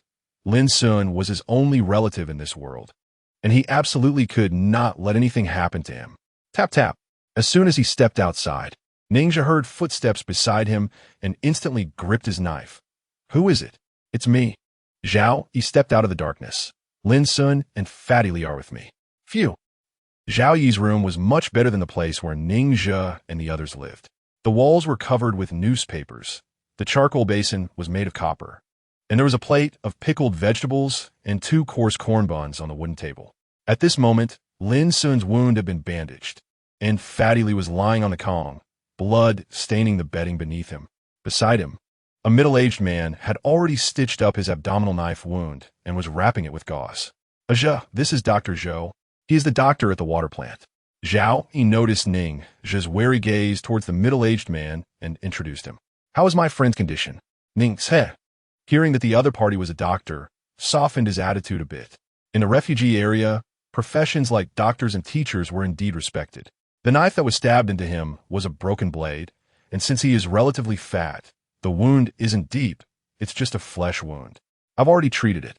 As for whether he can survive, I can't say for sure. It depends on whether he gets infected.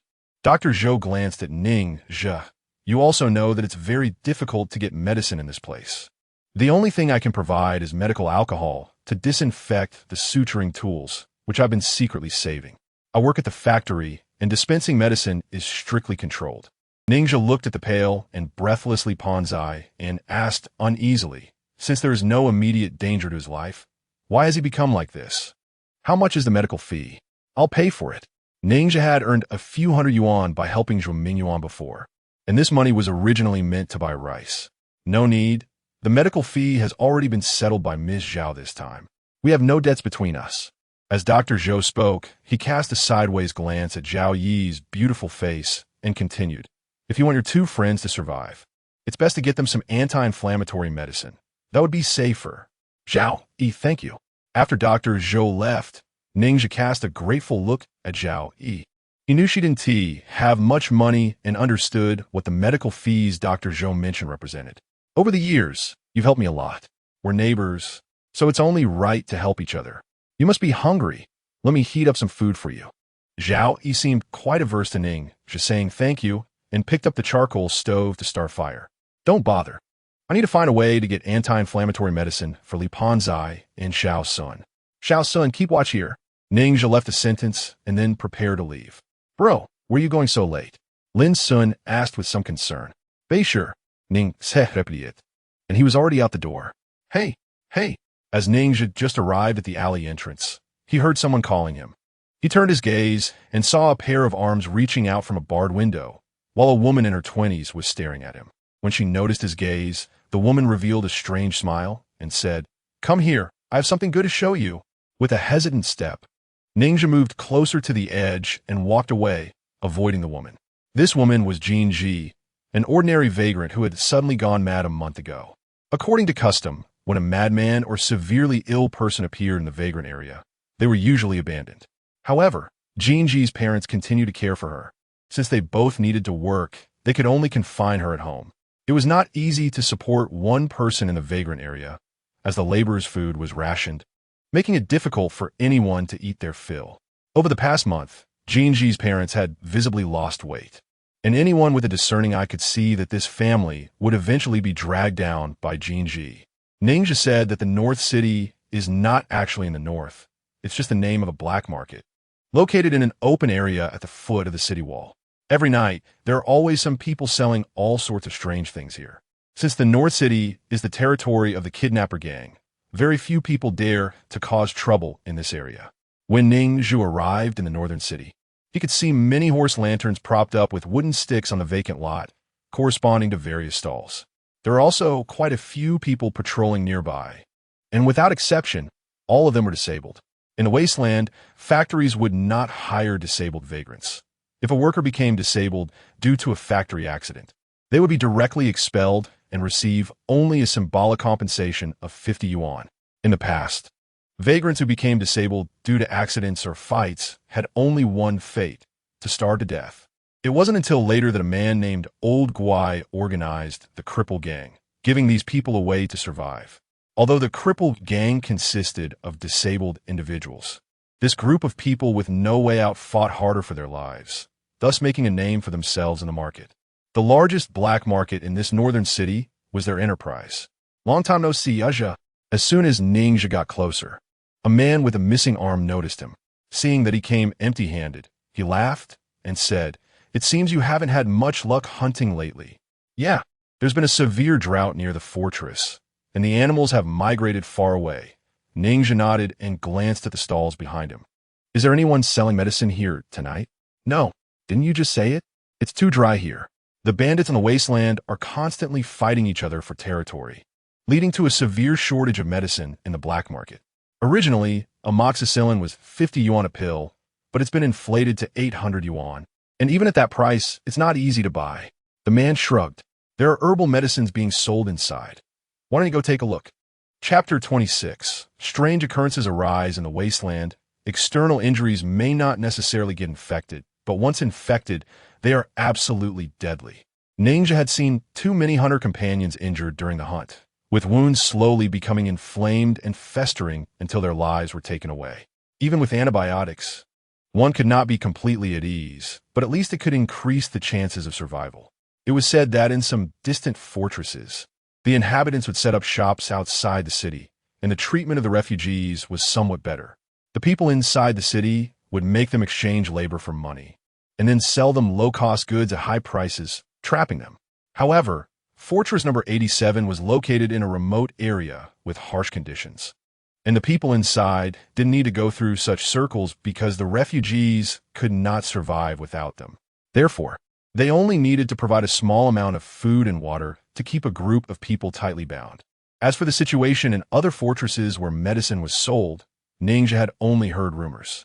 After all, for refugees like them, it was very difficult to cross hundreds or even thousands of kilometers to find other fortresses without a map.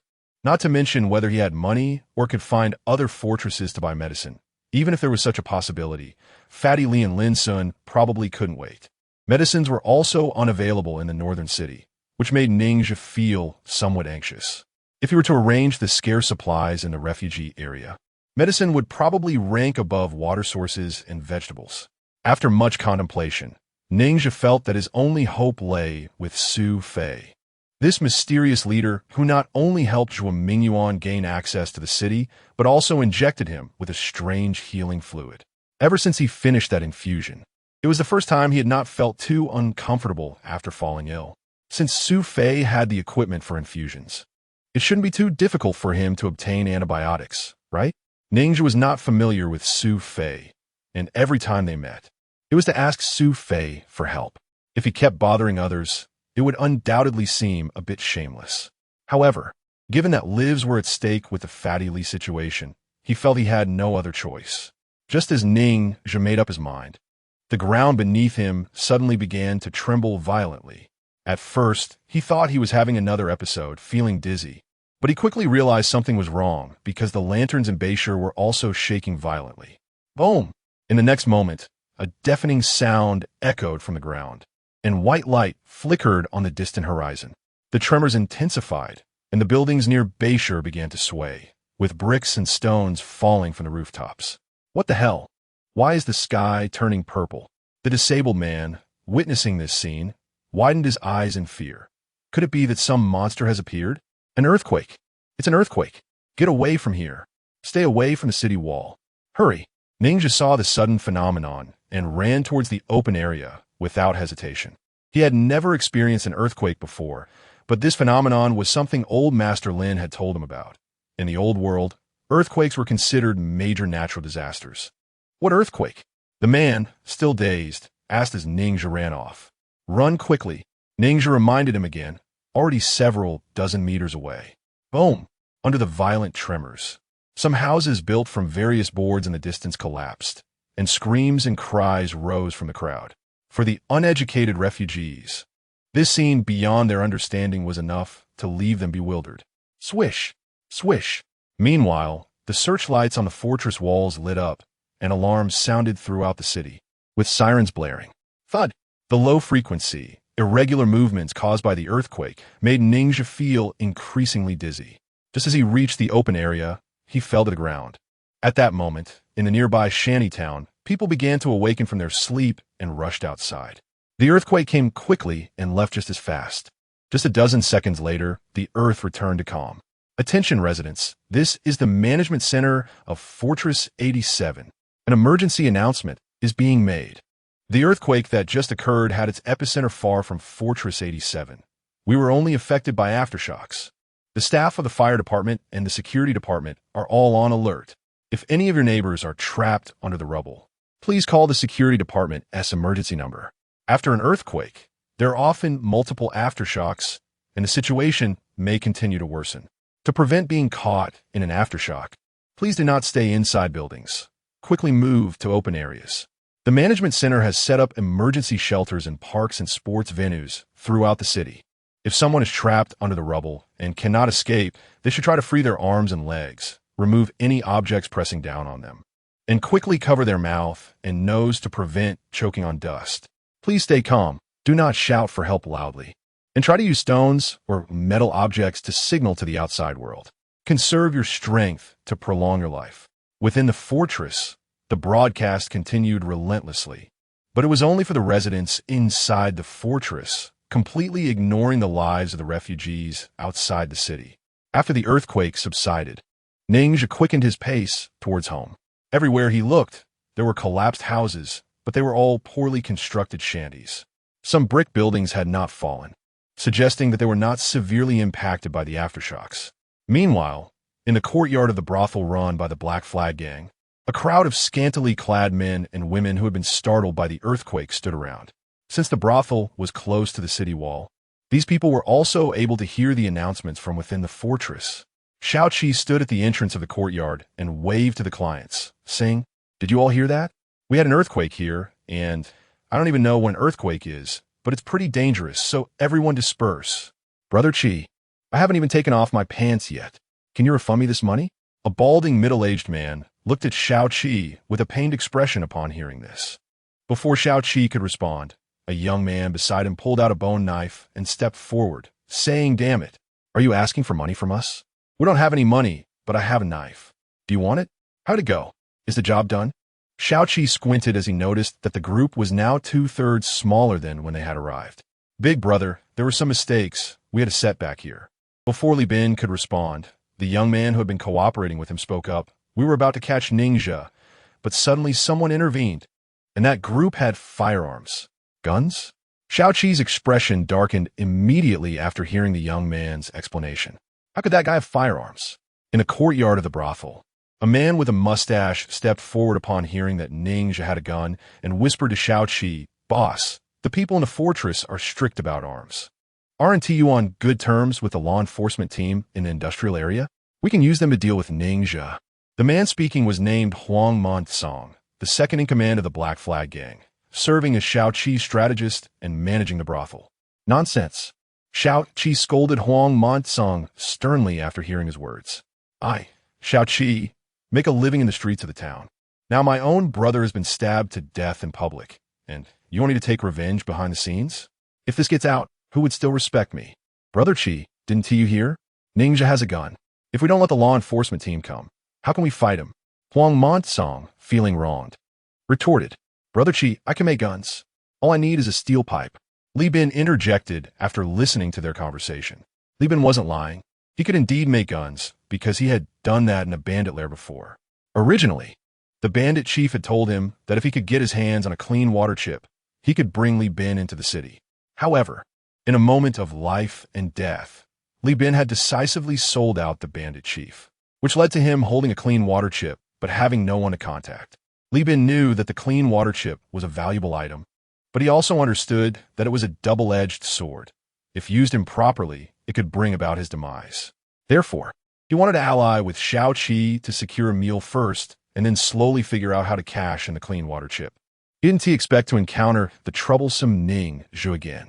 To handle the situation with Ningxia, several people Li Bin brought out were either dead or escaped, and now he was alone, and it would be even more difficult for him to survive. So aside from clinging to Xiao Qi's leg, he had no other options. With a gun, where will you get bullets? Huang Montsong, although not knowing how to use a gun, still understood the basic principle. I make black powder guns. No bullets are needed, just iron sand.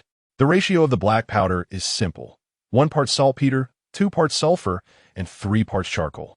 As long as I have potassium nitrate and sulfur, I can make black powder. Li Bin paused and explained more concisely, this type of gun loads slowly, has a short range, but the lethality is still decent. Didn't he see that you're quite the talent? Xiao Qi, who was initially going to chase away the failed Li Bin, re-evaluated him upon hearing that he could make guns. Sulfur is easy to get. It's sold in grocery stores and can be used as an insect repellent. What about potassium nitrate? You can collect nitrate from the walls of toilets. And there are plenty of saline alkali lands around here where we can find saltpeter. I can purify it. Li Bin quickly added, the guns I make have a simple structure. As long as the raw materials are sufficient, I can get it done in a few hours. Li Bin nodded decisively. From now on, you guys work with him. Get this done as soon as possible. Xiao Qi pointed at the few people beside him and quickly made arrangements. Ningxia ignored him, bypassed Jin Ji, and quickly ran into Zhao Yi's home. Seeing that the three of them were safe and sound, he let out a heavy sigh of relief. Fatty Li was still unconscious, and neither Zhao Yi nor I could move him. Moreover, The roof of Zhao Yi's house was thatched with straw and mud, so even if it collapsed, it wouldn't kill anyone. If we went out and were seen by the Black Flag people, it would be even more trouble. Lin clearly articulated his thoughts. That's true. Then you all continue to wait. I'm going to look for Su Fei and see if he has any way to get some anti-inflammatory medicine. After confirming that the people at home were okay, Ningxia turned to leave again. Cough, cough. After Ningxia left, Fatty Li, lying on the Kong, coughed twice, opened his eyes, and found Lin Sun beside him, a hint of surprise flashing in his eyes. I'm not dead. I'm still alive? Yes. Aren't you alive? Luckily, the doctor came early. If he had come a little later, your wound would have healed. Lin Sun rolled his eyes. Li Dongfa, with such a big build. Why are you so timid? Fatty Li pouted, lowered his head, and fell silent for a while, his voice as low as a mosquito's. Brother Sun, I'm sorry. You don't need to apologize to me. It's not your fault that you couldn't kill. Seeing Fatty Li like this, Lin Sun looked at him speechlessly. Brother Zhou once told me something, and I want to pass it on to you. On the wasteland, wanting to be a good person comes at the cost of laying down the butcher's knife and retracting the fangs, choosing to be slaughtered. In this world, choosing to be a good person is not wrong. But the premise of being a good person is that you must learn how to deal with bad people. I offended the Black Flag gang. These guys have a lot of power in the town, and besides here, I have no other place to go. How can you expect me to hide? Ning just smiled slightly. I can't just abandon my home because the Black Flag gang is looking for me and run to the refugee village, right? If I did that, I'd die even faster. In any case, you need to be careful. Those looking for you don't seem like good people. After hearing Ning Zhe's words, Su Fei couldn't help but chuckle. Indeed, given the harsh living conditions in the refugee area, leaving the town would probably be more dangerous than the Black Flag gang. Brother Fei, I came to look for you because I need your help with something. Can you help me get some anti-inflammatory medicine? After saying this, Ning Zhe quickly added, fearing Su Fei would misunderstand. I'll buy it with money. Chapter 28. The Great Houses. After hearing Ning Zhe's words, Su Fei frowned slightly. It's not that I don't want to help, but I really can't get any anti-inflammatory medicine. Don't mention outside the city. It might not even be easy to find inside the city right now. The Pei family and the Jing family are currently at war, and various supplies are quite scarce. During wartime, all materials are prioritized for the military. The Jing family? Are they also in the city? Ningxia felt a bit unfamiliar with this name. The 87th fortress, where they survived, is controlled by the Pei family. He heard that the officials in the management center of the fortress are all appointed by the family, but he couldn't clearly say what kind of organization this family is. In the Northern Federation, there are a total of 4 major families. There's a saying among the people.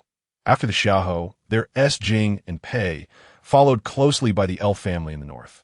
Among them, Jing refers to the second-ranked Jing family, while the El family in the north hasn't reached the status of a family yet. But they have already established their own fortresses in the north, making them a force not to be ignored. Su Fei noticed that Ningxia seemed quite interested in this matter, so he began to explain. You mean the Pei family not only owns the 87th fortress? There are more? After listening to Su Fei, Ningxia felt a bit shocked.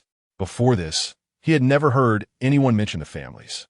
To the refugees, families are a mysterious existence, like a towering mountain, and no one can uncover their mysterious veil. He always thought that the Pei family would be the most powerful in the 87th fortress. But he didn't expect that the 87th was merely one of the Pei family's properties. Su Fei shook his head with a smile.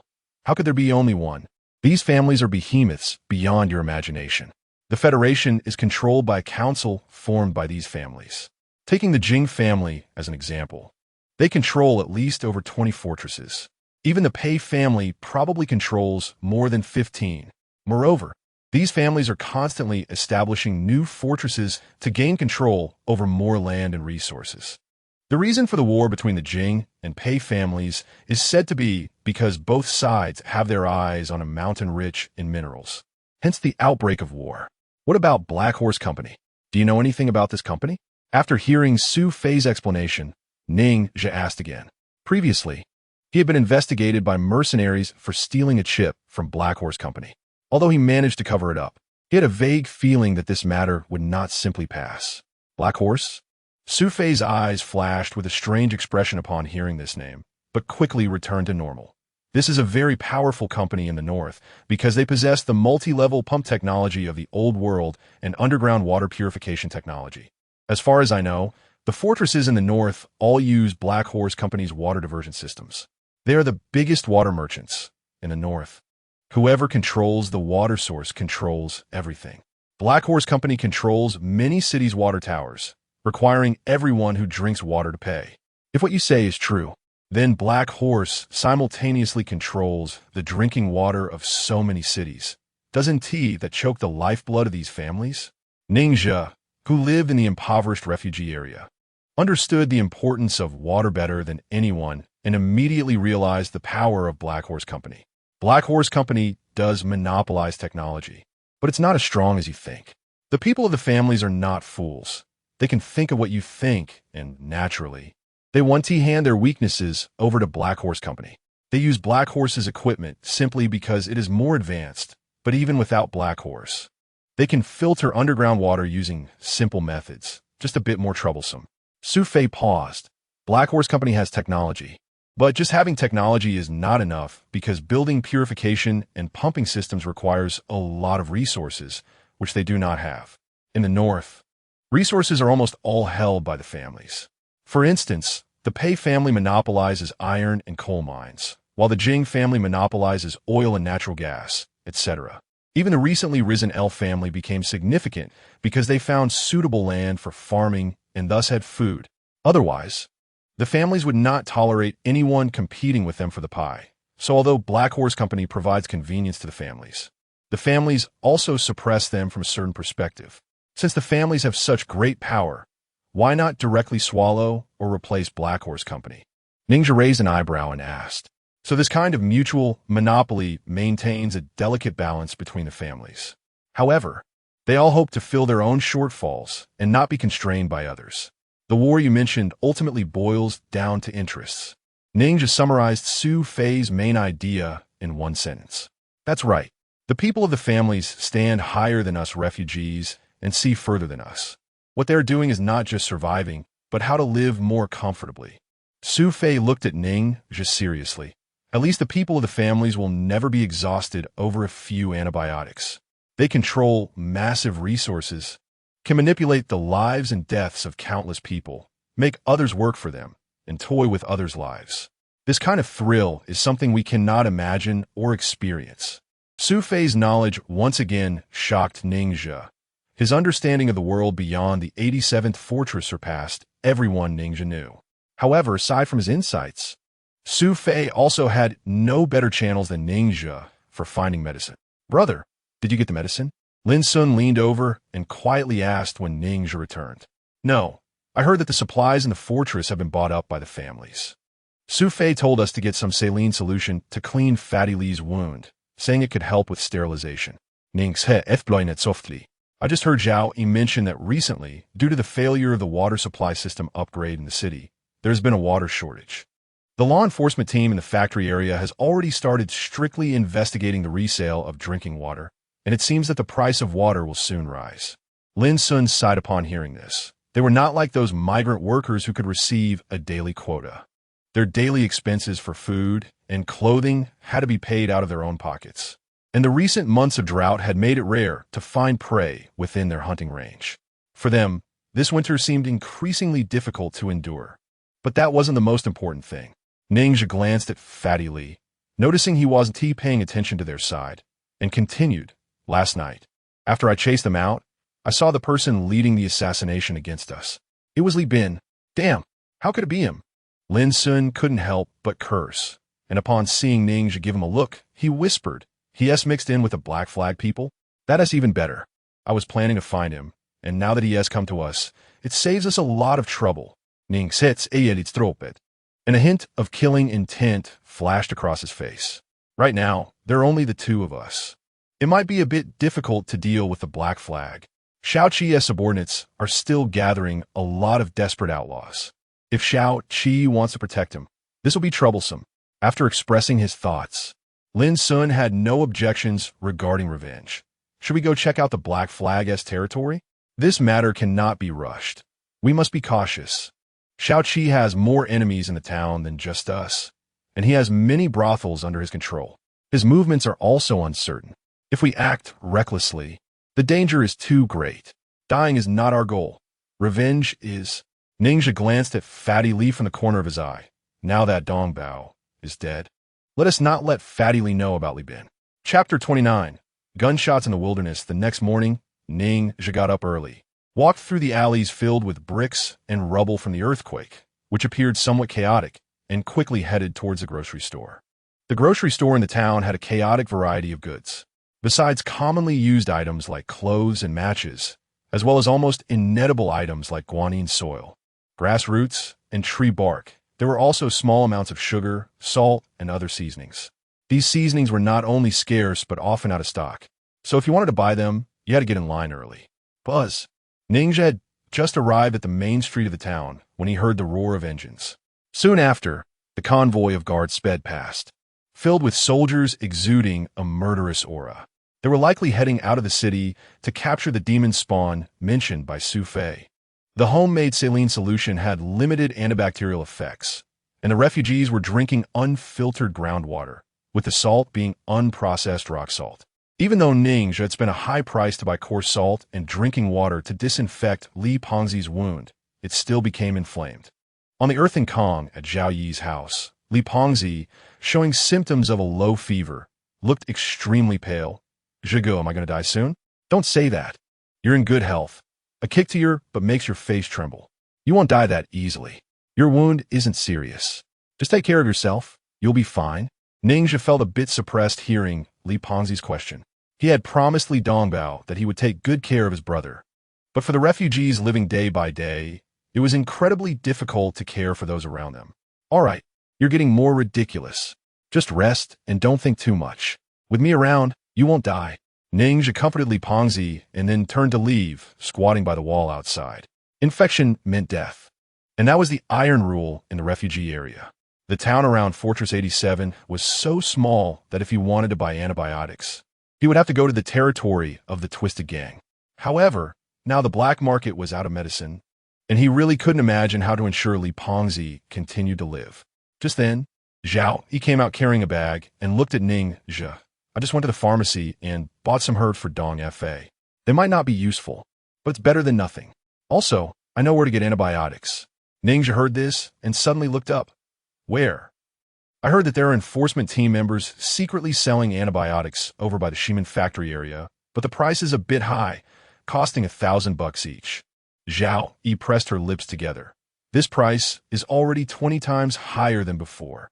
Ningxia pondered for a moment and asked seriously, is this news accurate? Hearing this, Ningxia's originally bright eyes dimmed again. The refugees rarely took medicine, so they couldn't really talk about drug resistance. The effects of medication would be much better for them than for city dwellers. However, antibiotics had to be taken for at least 3 to 5 days to be effective, and he currently didn't have enough money to buy even one pill. But Zhao Yi wasn't wrong either. It was indeed unrealistic for him to try to rob something from the law enforcement team. I still have some savings, about 300 yuan. I can lend it to you for emergencies. Zhao Yi added, human life is paramount, so taking care of the immediate situation is the priority. And do we really need to be so clear-cut between you and me? After being rejected by Ningxia, a hint of disappointment appeared in Zhao Yi's eyes. She always believed that Ningxia kept his distance from her because he thought she was dirty, including her money being unclean. Don't misunderstand.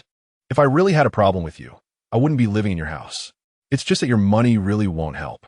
I will go out hunting tonight, and if I still come back empty-handed, I will come to you for help. After thinking it over, Ningxia realized that the fastest way to gather money was to take the risk of going hunting. His prey wouldn't be worth much in the refugee area, but if he could bring them into the city, they would be considered rare delicacies, and furs were even more precious. Merchants with channels in the town would be willing to buy his catch. Inside the stronghold's high walls, everyone viewed the refugees as a polluted group, but never thought that the wild game outside was also contaminated. It was ironic and very real. In a hilly area north of the town, bang, a thunderous sound echoed across the wilderness. Xiao Qi held a crude firearm made from a steel pipe.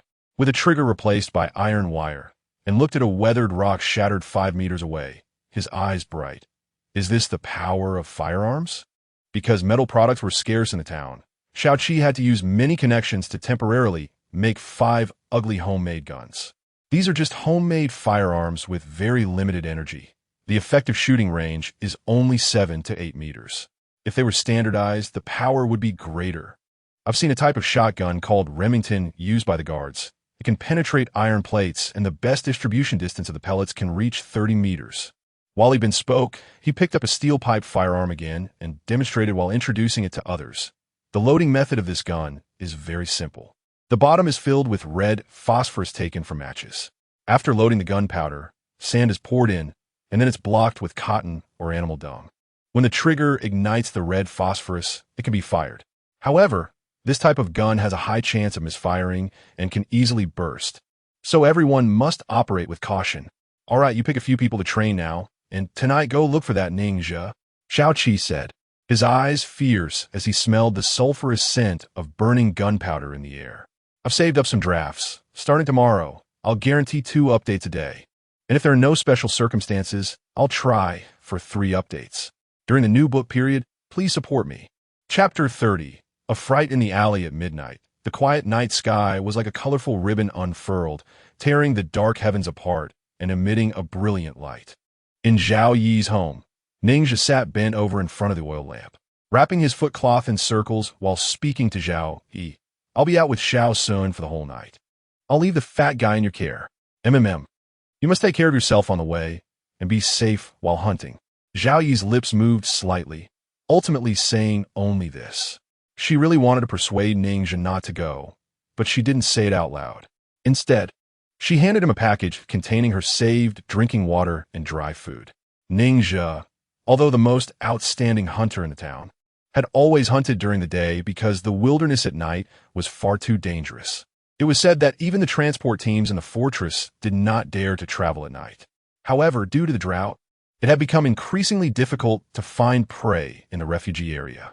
If he wanted to make any gains, he could only choose to take risks at night. Sun, are you ready? After tying up his foot wraps, Ningxia looked at Lin Sun, who insisted on following him despite his leg injury, because he couldn't bear to leave Ningxia alone. Just give me 2 more minutes. I'm almost done. Lin Sun was sharpening his knife and quickened his movements upon hearing Ningxia's words. Meanwhile, at the entrance of the alley where Ningxia lived, several figures were gathered under the starlight, exchanging information. Li Bin had seen Ningxia go mad with his own eyes. After their encounter the previous night, he was terrified, especially because of the mysterious girl who had fired at them, which made him feel that this situation was very dangerous. Therefore, he found an excuse not to join tonight's operation. Xiaoqi seemed to be more interested in him as a potential gunman, and really did not let him take the risk, instead sending a young man named Meng Liang to lead the team. Brother Qi said that as long as we succeed tonight, each of us will be rewarded with 10 liters of water, a new winter outfit, and 20 pounds of coarse rice. Meng Liang whispered to the others while gripping a low-quality homemade gun. Here is the plan. Once we find Ningxia, Wang Wangfa and I will shoot first. If I miss, you, Desui, and my Yusalt will cover for me, and Lu Fengshui will guard the rear. Remember, Ningxia is very skilled. If all 5 shots are fired and missed, don't bother reloading. Just engage him in close combat, got it? Understood. The other 4 nodded in unison. Let us go. Get him. Meng Liang waved slightly and was the first to step into the alley. Hey, hey, hey.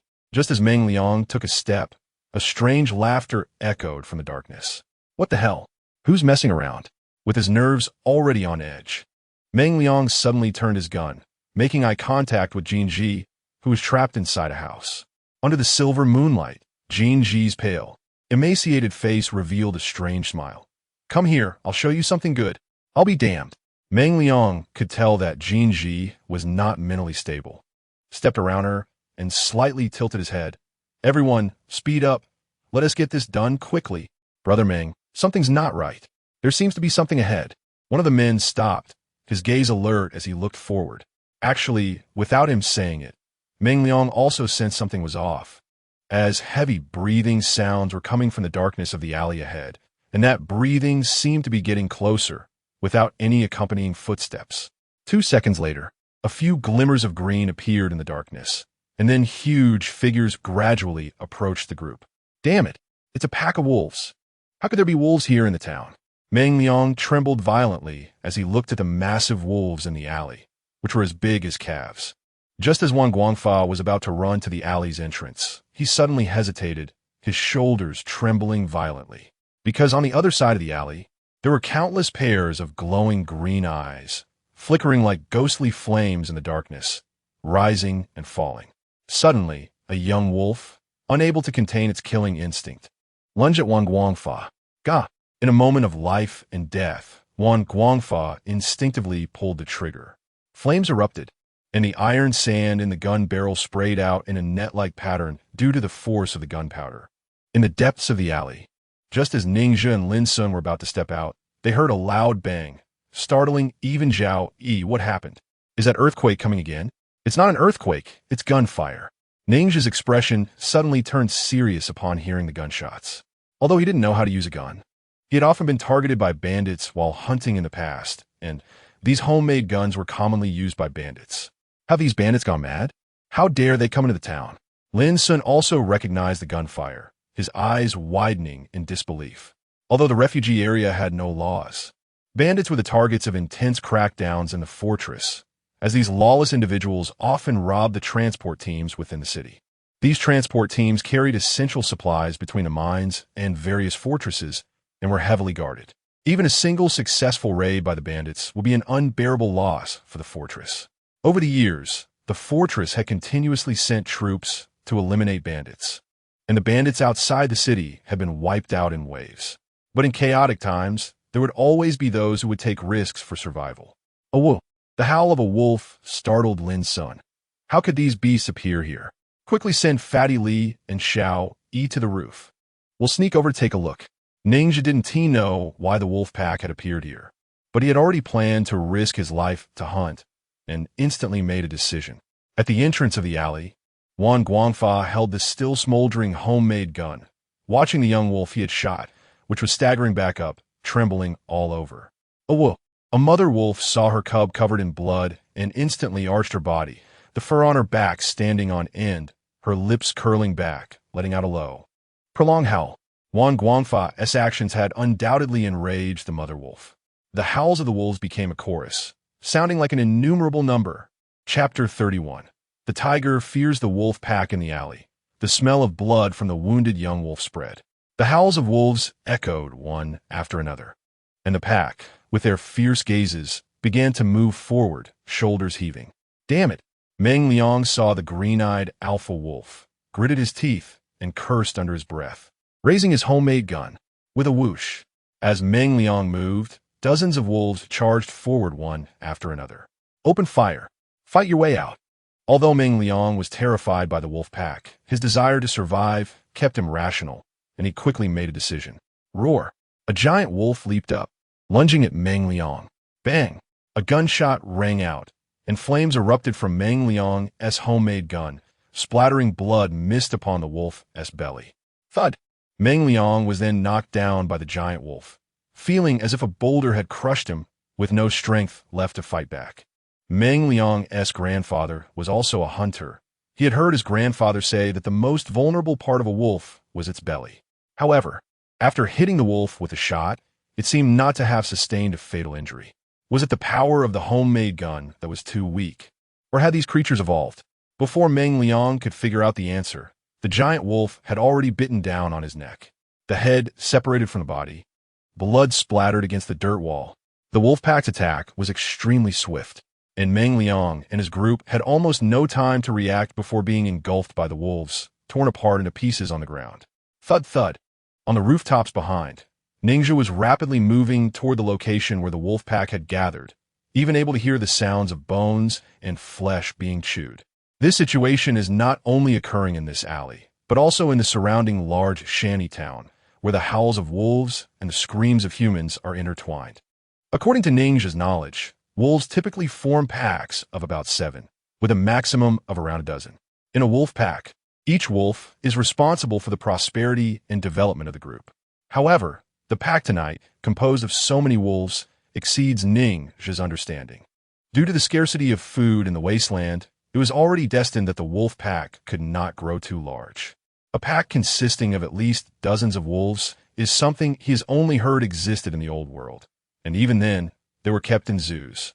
Without time to think further, Ninja already saw the scene of the wolves feeding on corpses under the moonlight, with each body being easily torn apart in their mouths, like sheets of rice paper. Brother Zhe, there are too many wolves. We might not be able to take action. Lin Sun observed the number of wolves roughly, his expression turning serious. He had hunted wolves with Ninja before, but they had always targeted those solitary old wolves that had been driven out of the pack. As for the pack of wolves, they had never attempted that. We are very familiar with the terrain here, and we have the advantage. It's worth a try. If we can successfully hunt a wolf, maybe Fatty Lee's life can be saved. Ninja thought for a brief moment and made a decision, whispering, "Fire tinder." Swish!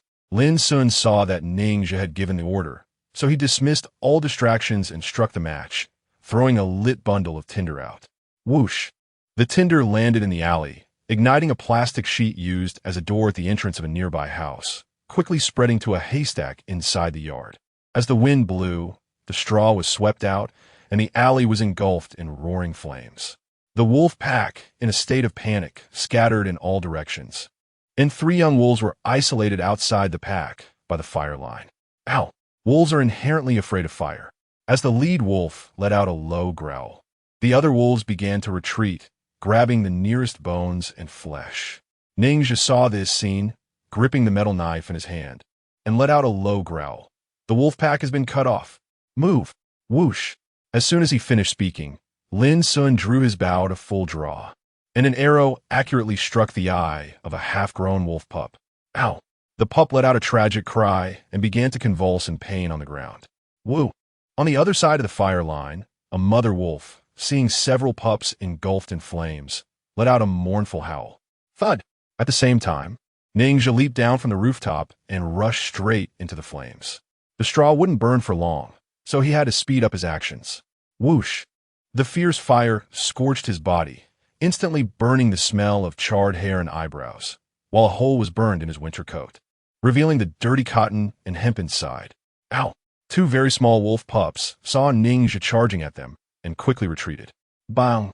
Ninja rushed to the injured young wolf, kicked the feathered arrow stuck in its eye, and instantly put it out of its misery. My brother's life depends on you. Ninja did not expect to capture the cub so smoothly. Overjoyed, he picked up the cub by its hind leg and threw it over his shoulder, ready to flee in the opposite direction. Howl! The mother wolf, seeing her cub dead through the flames, let out a chilling cry. It was an untamed, defiant wail, a burst of the most primal emotion in animal instinct. In the wasteland, humanity is hard to sustain, but animals remain as they always were. As the mother wolf's howl rose, the originally panicked dozen or so adult wolves lifted their heads to howl at the moon, gradually gathering together.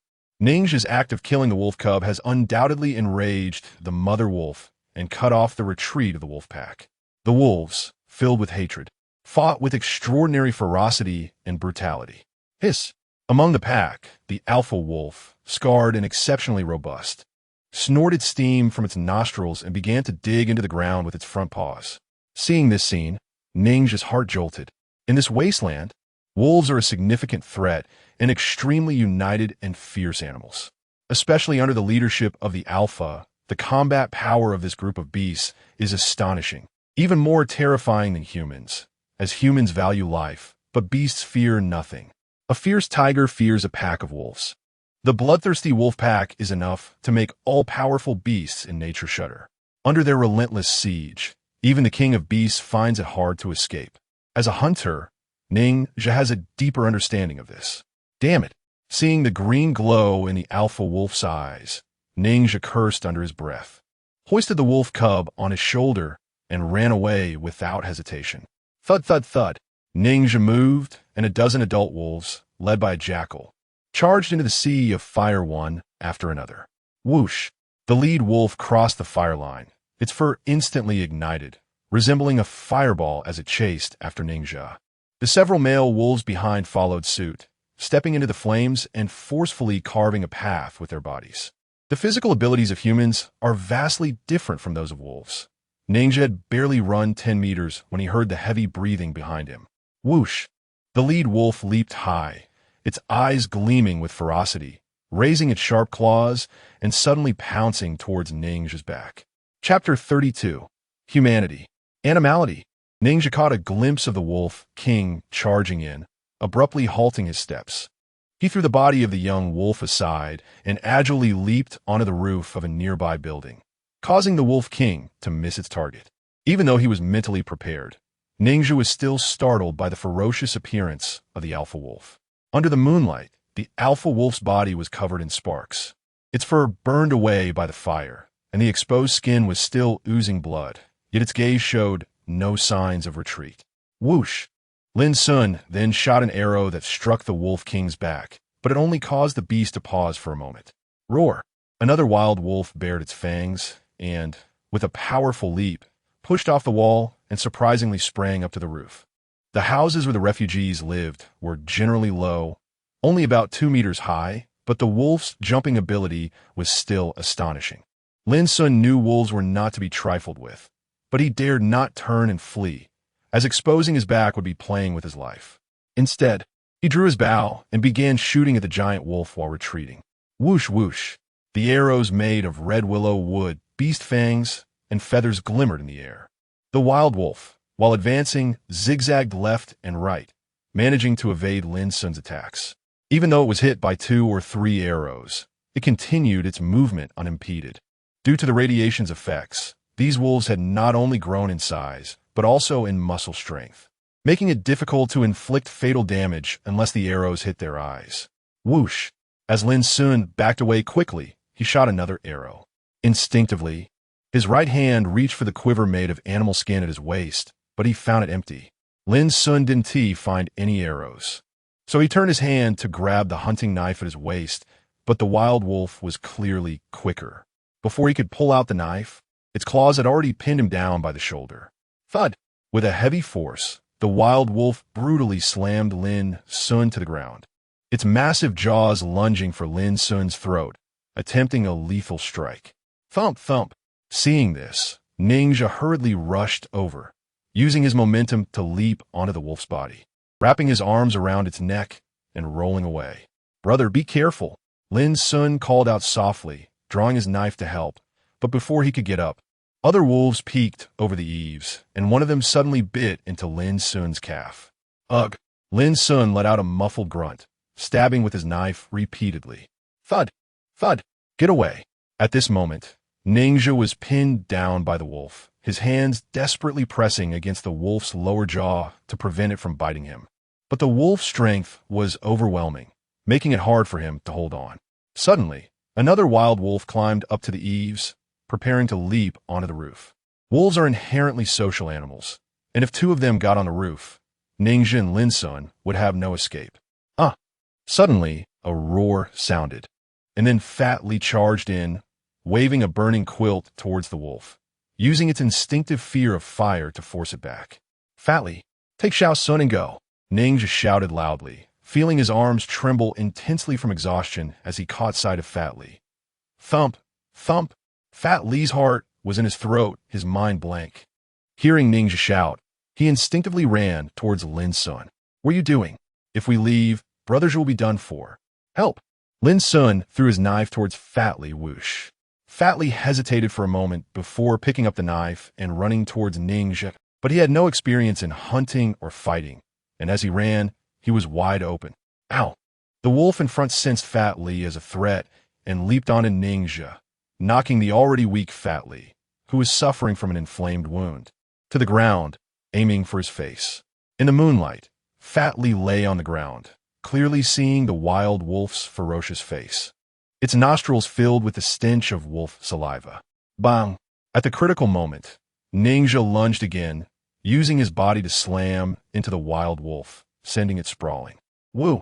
The wild wolf rolled back up, its back fur bristled, tail raised, arching its back and letting out a low howl. A woo! The howls of wolves echoed in the alley, as a dozen wolves dodged the flames, continuously circling and looking for an opportunity to ascend to the roof. Ninja stared at the enraged coyote in front of him, his gaze fierce. Damn it! One of us is definitely going to die today. Do you understand? Hiss. The wolf's nostrils flared, mist escaping as its eerie green eyes locked onto him. The air was thick with the scent of blood. One person, one wolf. The human was desperately howling. The wolf's fangs were menacing. It was absurd to reason with a beast, and Ninja knew that the animal could not understand his shouts. But in this world, while the beasts couldn't comprehend human speech, those in power were comfortably sleeping behind high walls, never having seen the displaced. Scorned commoners they looked down upon. Howl! The coyote bared its fangs, revealing its impatience. Come on, bring it on! With a howl, the coyote lunged straight at Ninja. Puffed. Ninja suddenly turned to the side and thrust his knife into the wolf's back, the blade facing the opposite direction, immediately opening a gaping wound. Whoosh! At the moment Ninja struck, another wolf leaped onto the rooftop behind him, catching him off guard and knocking him to the ground. Hiss! The wild wolf breathed heavily and decisively bit at the back of his neck when the opportunity arose. At this moment, Fatley was so scared that his whole body went limp, while Lin Sun gritted his teeth and wanted to rush over to help, but it was too late. Bang! With a muffled sound, Ninja actually arched his body and pushed the wild wolf off his back, then swiftly pounced on it, firmly gripping its neck. Awoo! The wild wolf let out a miserable howl and began to struggle violently. Ninja was nearly pushed aside by a wild wolf, but after a loud shout, he immediately knelt on one knee and suddenly thrust a knife into the wolf's neck.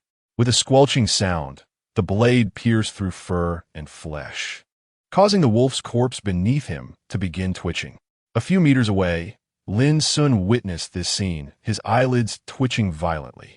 He clearly saw that a strange red light was flickering in Ninja's eyes. Chapter 33. The trouble draws east on the roof. The remaining wolf saw Ninja attacking its companion and let out a low growl, seemingly conveying some signal to the pack. Oh, the Wolf King howled to the sky, leading the pack to slowly take a few steps back. Its front paws started to dig into the ground. This pack of wolves was clearly preparing to charge onto the roof collectively, ready to fight Ninja and the others to the death. Boom! At that moment, the flames on the ground ignited a firecracker carried by a corpse, sending forth a blazing light and thick smoke. Da-da-da. Suddenly, a volley of gunfire erupted from a distance, followed by a chorus of wolf howls. Oh! Upon hearing the howls from all directions, the Wolf King cast a resentful glance at the eaves above, then picked up the corpse of a young wolf from the ground and vanished into the darkness. In a certain underground brothel in the town, the flame of a horse lantern flickered continuously. Xiao Qi sat at the table, his gaze grim as he looked at Huang Monsong in front of him. So, any news from Meng Liang and the others? No. Tonight the town was hit by a wolf disaster.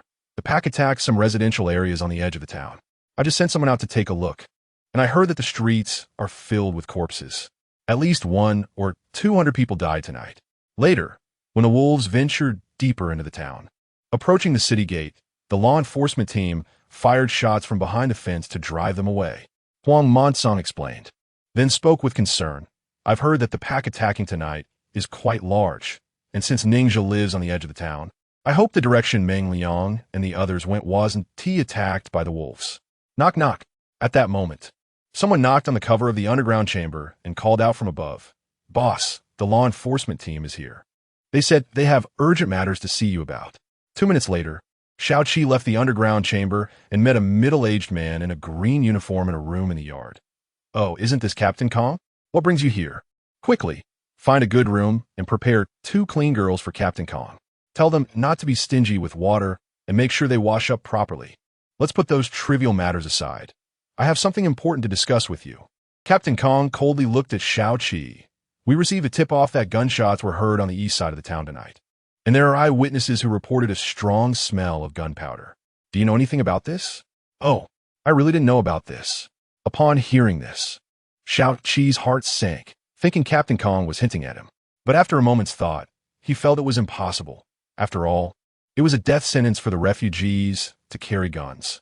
If the other party had evidence, they would have arrested him long ago. So he changed the subject. Captain Kong, since you have a suspect, why not go directly to the place where the gunshots were heard to catch and interrogate them? I would like to do that, but the higher-ups won't allow it. Captain Kong took the cigarette Xiao Qi offered, lazily lit it. The management center sent out a message saying that after the earthquake, the refugee area has been struck by a wolf disaster, and people are already on edge. To avoid affecting their work, we need to minimize any panic caused by human actions. So, regarding this gun-related case, I can't conduct a serious investigation, nor can I ignore it, and I can only ask someone like you for some information. Captain Kong usually took advantage of Xiao Qi, but had never respected him, using derogatory terms like someone like you slipped out easily. For decades, the four people have always held a prejudice and disdain towards the refugees, believing themselves to be superior. In Captain Kang's view, merely being willing to converse with Xiao Qi was already showing him a lot of face. The most terrifying part was that not only did the four people feel this way, but even the refugees had grown accustomed to it. Generations of inheritance and education had instilled in them a sense of servility, and they actively accepted and acknowledged the fact that they were considered inferior. This was also the reason why Ning Zhe and his group were unwilling to work in the fort, not for any sense of dignity, but simply because of the last remnants of their blood and spirit. Captain Kong, I actually know some details about this matter. Before Xiao Qi could respond, Huang Monsong interjected.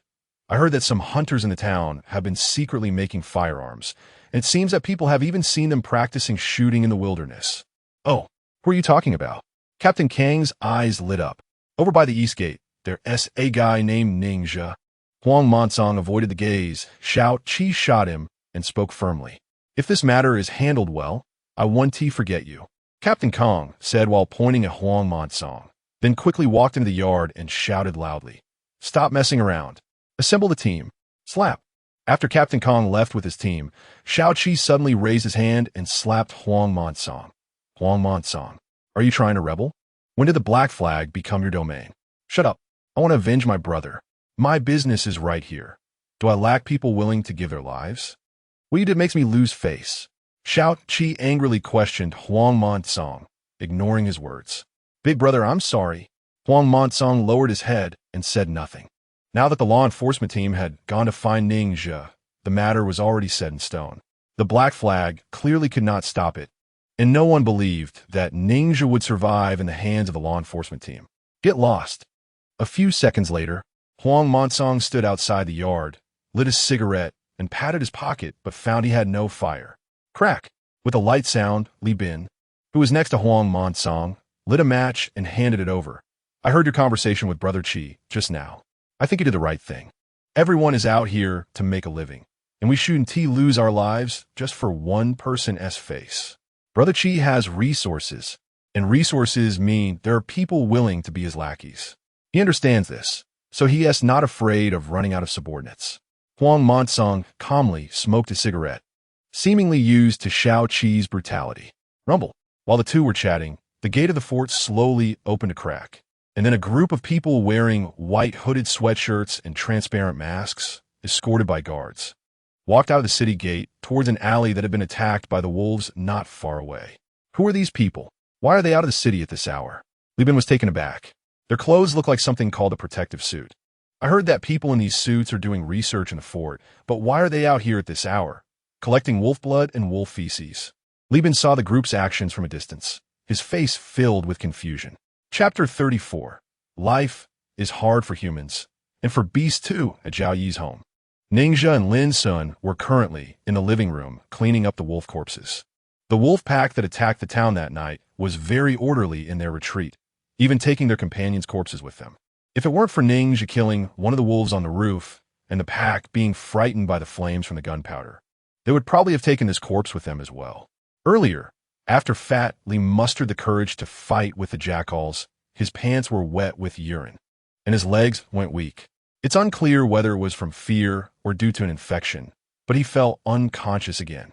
Lin Sun simply bandaged his leg wound while helping Ning Zhe. Lin Sun sat opposite Ning Zhe and quietly said to him, Bro, you had another episode today, and just like when you dealt with the bandits, you were still capable of action. At that time, perhaps this is the instinct of humanity to pursue strength. Ning Zhe vaguely felt that his ability to remain conscious during the onset of his illness was likely related to the medication Su Fei had used on him before. However, to keep his secret, He couldn't ask Su Fei for clarification. I don't know either. At least up to now, I still haven't figured out the mechanism of this illness.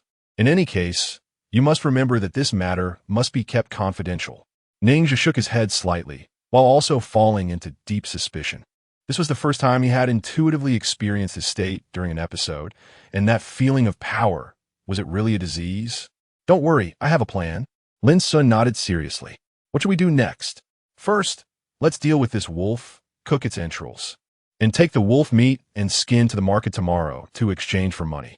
Then we'll buy some medicine for you and Fatty Lee. Ninja spoke as he placed the wolf carcass on the ground and began to skin it with a bone knife, carefully working along the jawline. The most valuable part of a wolf is its pelt, and if it is damaged during the process, the price will naturally drop significantly.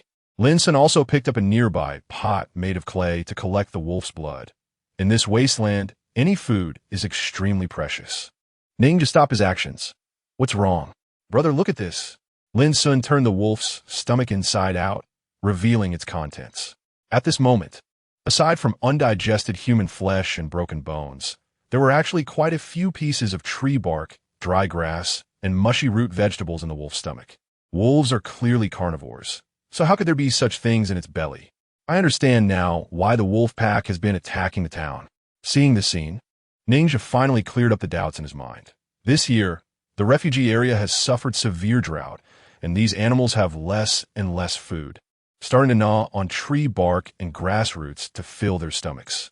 The previous earthquake drove these animals out from the depths of the desert, and recently, the troops in the city have slaughtered several refugee villages, attracting these wild beasts with the smell of blood. In this day and age, whether human or beast, it's damn hard to survive, Lin Sun remarked, looking at the indigestible plants in the wolf's stomach, suddenly feeling a bit envious of the people inside the fortress. Those people not only don't have to bear such risks, but they also don't go hungry. It's like a life of immortals. A few minutes later, Lin Sun picked out a few undigested particles from the wolf's intestines to show Ninja. Brother, do you recognize these? I've never seen them before. They look like corn and other crop seeds, but he wasn't sure. The 87th fortress where Ninja and the others were located was surrounded by vast deserts and saline alkaline land, and it was extremely dry, so it was impossible to grow crops. The knowledge he had was all learned from books, but this discovery puzzled Ninja. Where did these wolves come from? How could there be seeds in their stomachs? Suddenly, as the two were talking, a noisy sound of footsteps came from outside, followed by a shout. Everyone disperse. Seal off this alley completely. Get people on the rooftops to keep watch. Listen well, refugees in the alley. We are the law enforcement team of the 87th Fortress Industrial Area. We are now ordered to apprehend the refugee Ninja. Those who conceal information or harbor him will be executed on the spot. No leniency. Lin Sun suddenly looked up, his eyes filled with shock. Brother, why is the law enforcement team looking for you? Could it be because of the chip robbery? Brother, you can't go. These law enforcement people have no bottom line. Lin Sun anxiously tried to persuade him. Didn't you hear their announcement? Precisely because these people have no bottom line, I have to go out. The alley has already been sealed off. If we wait for them to search, we'll all be in trouble. Ninja threw down a sentence, directly lifting the curtain and, taking advantage of no one paying attention to him, walked into the alley. What person? A law enforcement officer heard the sound and pointed his gun at Ninja. But the action was loose and sloppy, greatly differing from the guards Ninja had seen, and even inferior to mercenaries. I am Ninja. I heard you calling for me, so I came out, Ninja admitted boldly. Captain, we found the person, the soldier shouted loudly, then raised his gun along with a few others, pointing it at Ninja. Don't move. Otherwise, we'll shoot you. A few seconds later, Captain Kong walked out from the adjacent yard, standing in front of Ninja in military boots. You are Ninja? Ninja glanced at the more than 10 people following Captain Kong and nodded in response. That's right. Can I know what you're looking for me for? Bang. Chapter 35. Coercive interrogation. The office of the law enforcement team is called the Alert Outpost, which is set up in the industrial zone of the outer city to supervise the workers and prevent some emergencies. Its nature is quite similar to that of the police stations in the old world, each having its own jurisdiction, but they do not need to abide by any laws. They handle matters solely based on their own moods and judgments. In the eyes of the fortress people, the status of the vagrants is almost lower than that of the pets raised in the city, even worse than pigs and dogs, because when pigs and dogs die, they can still satisfy hunger, while vagrants only cause annoyance. With this mindset, the city dwellers are very repulsed by the vagrants and are even less willing to deal with them. Thus, it can be seen that the law enforcement team set up in the outer city is definitely not a formidable unit. Those who come here are mostly military police sent over after making mistakes in the city, so their quality can be imagined. Bang! A bar gate leading to the outer city swung open, and the tightly bound Ninja was dragged inside by two people. Upon seeing this scene, Ninja finally understood why the workers in the town who secretly sold water were always covered in bruises. They probably had to risk injury and infection to crawl through the dense barbed wire when trying to steal water to sell. Before this, the largest commercial buildings Ninja had seen were the brick-and-tile grocery stores and clinics in the town. And seeing the factories in the outer city for the first time left him greatly shocked. The factory ahead was composed of a jumble of overlapping buildings with wellheads, arches, walkways, reinforced concrete workshops, and buildings with blue bricks and red tiles, resembling a fierce beast made of steel and concrete lurking from the darkness, appearing quite ferocious. The factory area of a water plant was filled with pipes, shallow blue stone tiles, pared glass, and everywhere was bright lights and smoke, resembling the legendary palace of immortals. The clanging of iron, the ringing of hammers striking, and the creaking of saws combined into a cacophony as the factory worked with its powerful iron lungs, continuously emitting a rumbling roar. Bang! Bang! The loud sound of steam hammers striking soft metal in the iron factory shook the ground, with orange-red flames erupting from the low chimneys, spraying into the dark void, incredibly brilliant. Ninja was escorted by the law enforcement team, his lonely figure moving forward amidst the deafening noise and the roar of machinery, his eyes filled with shock. Is this the power of technology? The law enforcement officers had long been numb to the disturbing noise as they brought Ninja to a courtyard far away from the noisy factory area.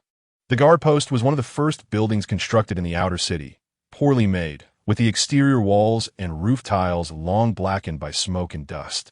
A flag of the Pei family conglomerate hung at the entrance, a yellowish-brown flag with a trident cactus resembling a long sword. Bang! As the heavy door of the guard post closed, the outside clamor was finally shut out. Captain Kong commanded a few subordinates to take Ninja into the interrogation room and bound him to a cross-shaped wooden frame. Young man, let me formally introduce myself. I am Kong Wenyo, the captain of the 17th Law Enforcement Team of Fortress 87. Kong Wenyo pulled over a chair, sat down opposite Ninja, lit a cigarette, and spoke again through the smoke. I know it's not easy for the refugees to survive, so I don't want to bully you. As long as you cooperate honestly with me, I promise not to make you suffer. If you take the initiative to explain your issues, I guarantee I won't use torture on you. What do you say? Although if he was indeed targeted because of the water purification chip, admitting or denying it would yield the same result. At least this way, it wouldn't implicate Lin Sun and the others. In my lifetime, I've killed at least 80 refugees, if not 100. I consider myself to understand pests like you quite well. The refugee group always carries a sense of luck, and the more they are in fear, the more stubborn they become. As Kong Wenyo spoke, he slowly stood up from a chair and pulled out a black metal rod that Ninja had never seen before. I asked him last time, will you speak or not?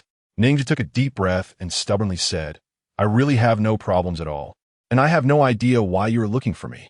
Crackle. Before Ninja could finish his sentence, the electric baton in Kong Wenyo's hand emitted a series of jumping arcs and brutally struck Ninja. At the moment Ninja was electrocuted, a sharp pain surged through his body, as if countless steel needles were stabbing him, causing his muscles to tremble. Kong Wenyo showed no signs of stopping, maintaining the pressure for nearly 10 seconds before finally releasing the button. At this moment, due to the loss of control over his body, Ninja's pants had already become damp. Remembering something, Kong Wenyo released the electric baton and asked with a smile, I really didn't do anything. Ninja felt numb all over. Even his speech became slurred. So this is the power of technology. Bang! Clang! After speaking, Kong Wenyo turned around and picked up a rusty handsaw, gesturing it towards Ningxia. The wounds caused by such metal objects can easily lead to tetanus, a disease you must have seen a lot in the refugee areas, right?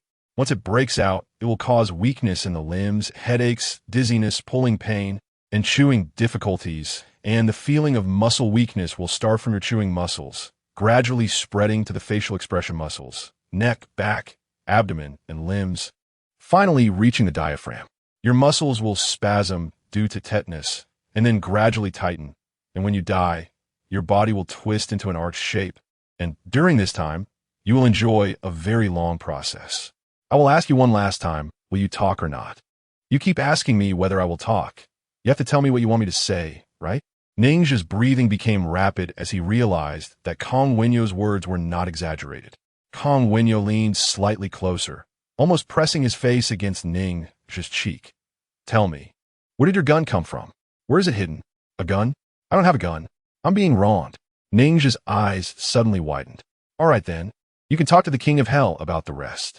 Kong Wenyo completely lost his patience and suddenly raised his arm, holding the handsaw.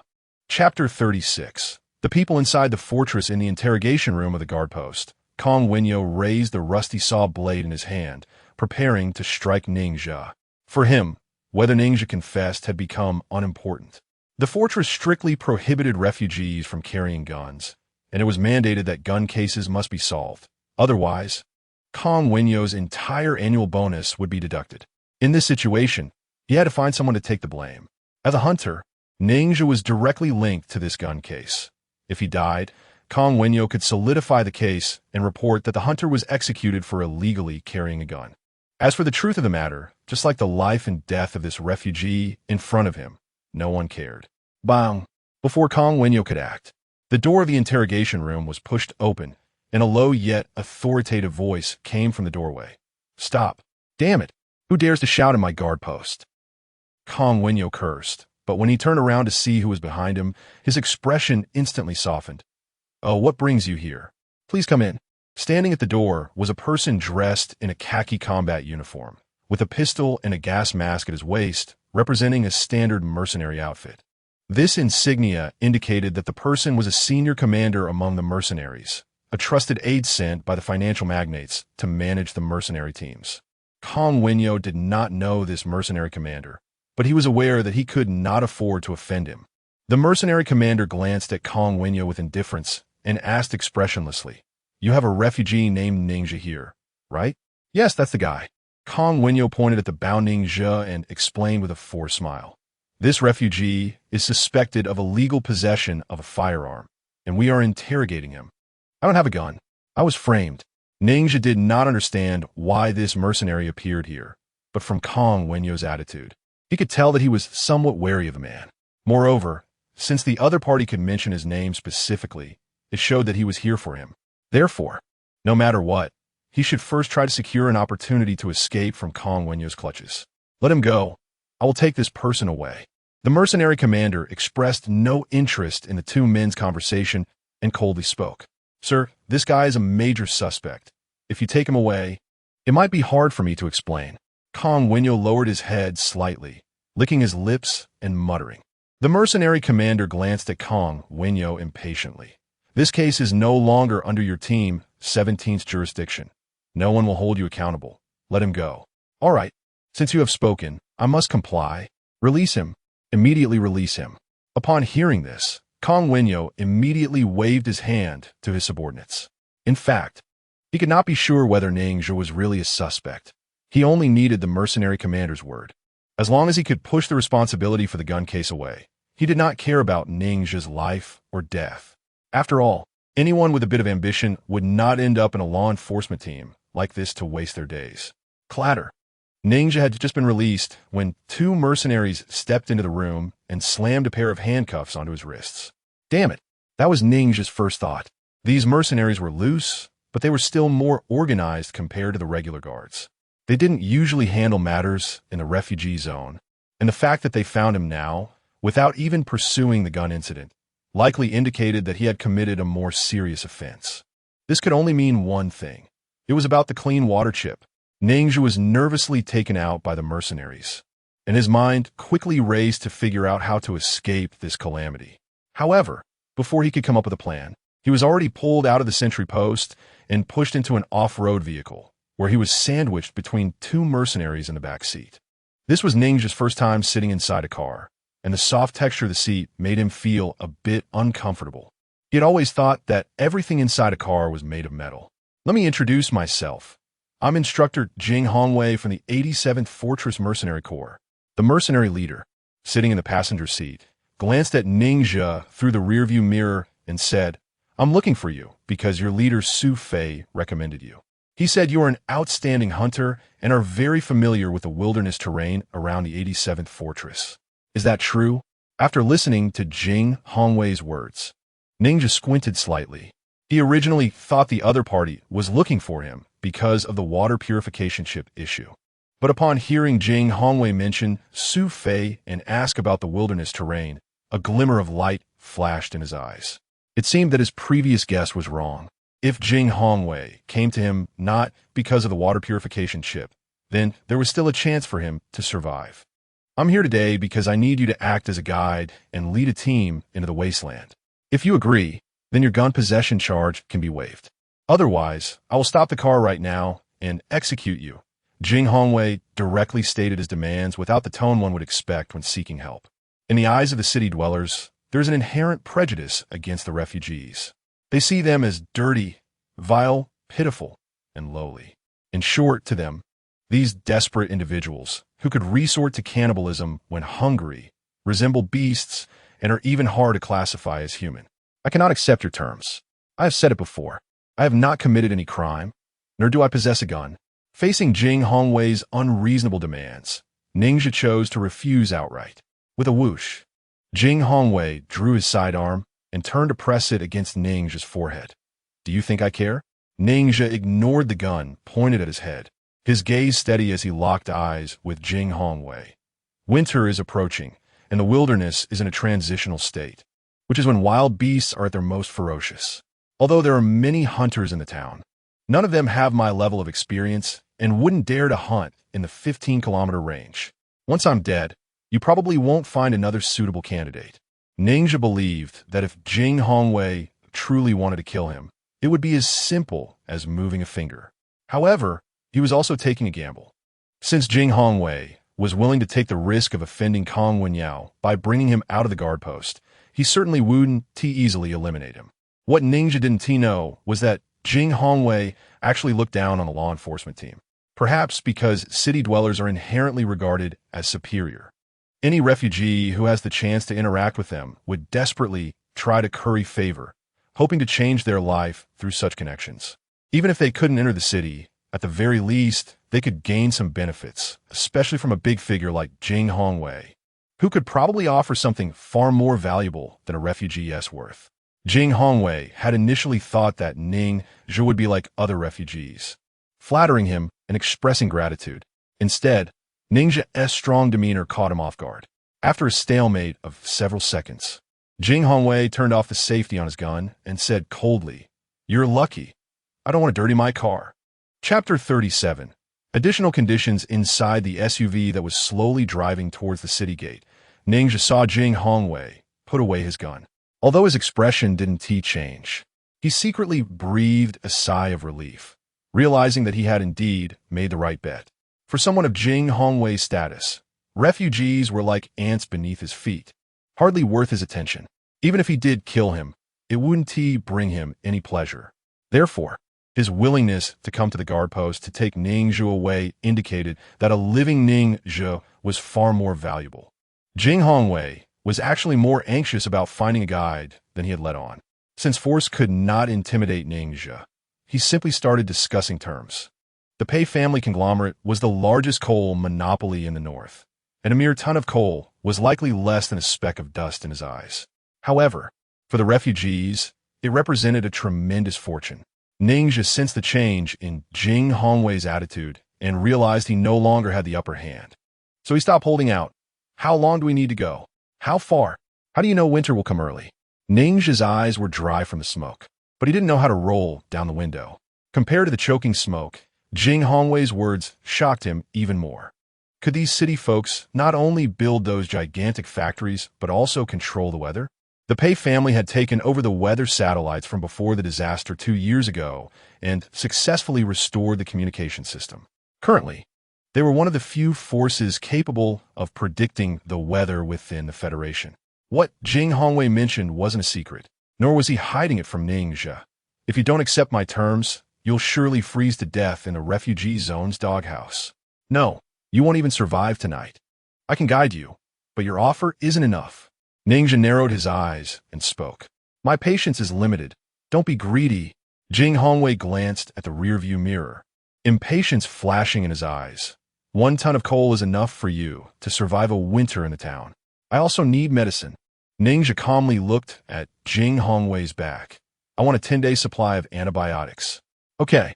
Jing Hongwei pondered for a moment and nodded in agreement. Although medicine was exorbitantly priced in the refugee zone, it wasn't considered precious for someone of his military status. Moreover, Ningxia found Jing Hongwei quite reasonable and prepared to continue negotiating. Whether it succeeded or not wasn't important. He just wanted to test the other party's bottom line. Are you done yet? Jing Hongwei impatiently turned around to question. That's it. Ningxia realized this guy was indeed getting a bit anxious, leaning back against the seat. When do we depart? I can go with you, but I need to bring companions. By myself, I can't fully discern the direction. Ningxia said this as an excuse. His real goal was to bring Lin Sun and Fatty Li along. Fine, but your team can't exceed 4 people. Also, there's someone named Lin Sun with you who must stay as a hostage at the outer city's guard post until you return. Before that, I'll make sure he's taken care of. Jing Hongwei readily agreed. After listening to the other party's words, Ningxia's eyelids twitched slightly.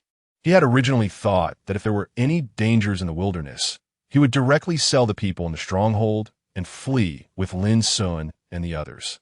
At this moment, it seemed that Jing Hongwei had indeed investigated his identity carefully, which is why he chose to detain Lin Sun as a hostage. However, in order to obtain the life-saving medicine for Lin Sun and Li Panzai, he seemed to have no better choice but to agree. Half an hour later, the off-road vehicle stopped at the entrance of Ningxia's alley. The mercenaries pushed Ningxia out of the car and drove away.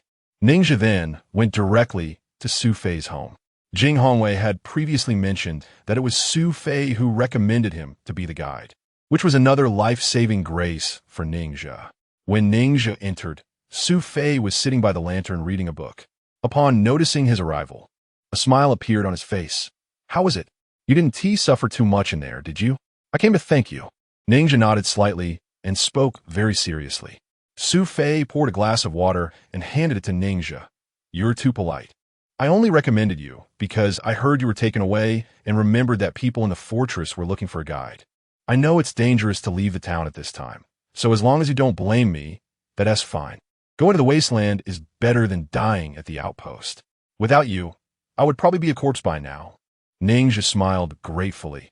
I will definitely repay this favor of yours in the future. No need to wait until later.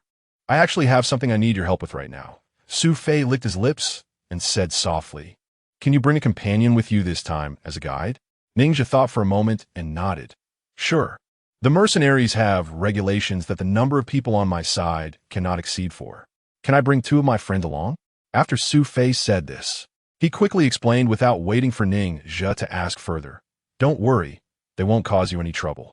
They just want to take a look at the wilderness and get in touch with people from the city to see what they are like. Okay, no problem. Ningxia agreed. However, Ningxia didn't really believe what Su Fei said. Everyone living in the refugee area knows that the wilderness is poor and desolate, full of dangers. Who would risk their lives to wander around such a place for no reason? On the other hand, Su Fei had indeed helped Ningxia a lot recently. And even tonight's opportunity to act as a guide was something he had fought for on his behalf. Given this situation, since Su Fei made a request, Ningxia couldn't refuse it for both emotional and logical reasons. Thank you. Su Fei smiled when he saw Ningxia agree, feeling much more relaxed. Ningxia also smiled, but doubts filled his mind. Su Fei had said he came from another fortress and had just bought his official position not long ago. Yet Ningxia always felt there was something mysterious about him. Where did these 2 friends of his pop up from in such a short time? Chapter 38. The night before departure that night, the refugee area was filled with a bloody smell compared to usual, and there was a sickly kind of liveliness. Almost all residential areas were lighting torches and bonfires, defending themselves in a way that frightened the wolf packs. Many people, fearing the wolves would turn back, climbed onto rooftops in groups, huddling together for warmth. Ninja was not worried about these people. He understood wilderness animals very well and knew that wolves were cunning and intelligent creatures. Based on Ninja's guess, these wolves must have been driven out of their habitats due to the earthquake and accidentally found their way near Fortress number 87. They had chosen to risk entering human living areas to hunt because there was no food in the desert and Gobi. After leaving Su Fei's house, Ninja was lost in thought about what Su Fei had said to him, and he was also pondering why Su Fei arranged for two friends to accompany him. However, after thinking for a long time, he couldn't figure out the purpose of those two people. Sigh. Just as Ninja walked into his own alley, a female voice suddenly called out, startling him out of his contemplation. He looked up and saw Jinji's pale face. Hee. Jinji grinned and stretched her arm out of the window, beckoning Ninja. Come here, I have something good to show you. Hee, you're not stupid. You usually keep your arm out of the window, and when the wolf pack came, you somehow weren't hurt. Ninja saw that Jinji had no injuries and chuckled. Hee, I have something good to show you. Jinji didn't seem to understand Ninja's words and kept waving at him. Sometimes I envy you. You don't have to think about anything and have no feelings of joy, anger, or sorrow. I hope nothing happened to your parents. Ninja left a sentence for Jinji and disappeared into the dark alley. When Ninja entered, Lin Sun, Li Panzai, and Zhao Yi were hiding in the corner. Lin Sun held a bow, an arrow.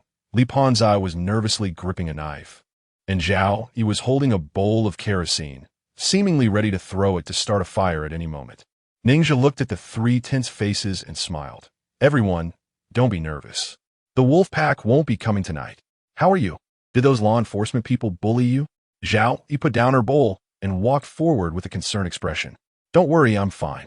The law enforcement team came to find me. It was just a misunderstanding. Ninja, fearing that they would worry, didn't mention the specifics and changed the subject. Tomorrow morning, I need to leave the town and take a trip to the wilderness. This trip might take a few days, so we need to make some arrangements. I made a deal with the people in the fortress. As long as we can help, we can get supplies for the winter. Winter is approaching quickly, and if we don't hurry to stock up on supplies, we might have a hard time surviving. Ninja didn't mention that he was being forced and continued. As a condition of the exchange, tomorrow morning, Xiao Sun will be taken to the lookout post to live until I return. As for Fatty Li, he will come with me.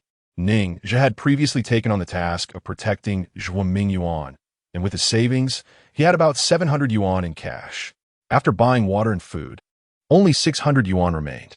The money given to Zhao Yi was already half of their savings, but Zhao Yi had indeed helped them a lot recently, even saving the lives of the three brothers several times. Even if Ninja had a hard heart, he couldn't remain indifferent. Although he had no emotional feelings for Zhao Yi, as a friend, he should still take care of her. All right, Zhao, he thought for a moment, took the money from Ninja, and a warm current flowed through her heart. This sudden concern made her feel like she had been reborn. The room didn't seem so cold anymore. The reason she didn't refuse Ninja was not because she was greedy, but because she felt that accepting the money would make her seem closer to him. Brother, are you going to take me to the wilderness? Li Pengzi trembled inexplicably after hearing Ninja's words.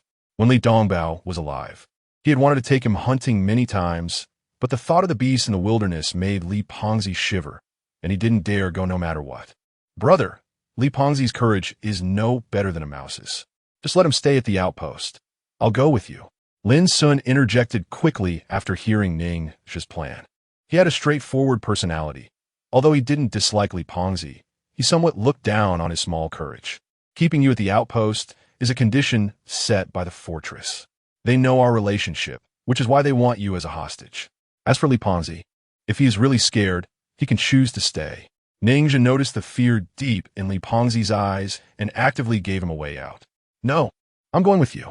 That way, I can take care of you in place of Sun Ge.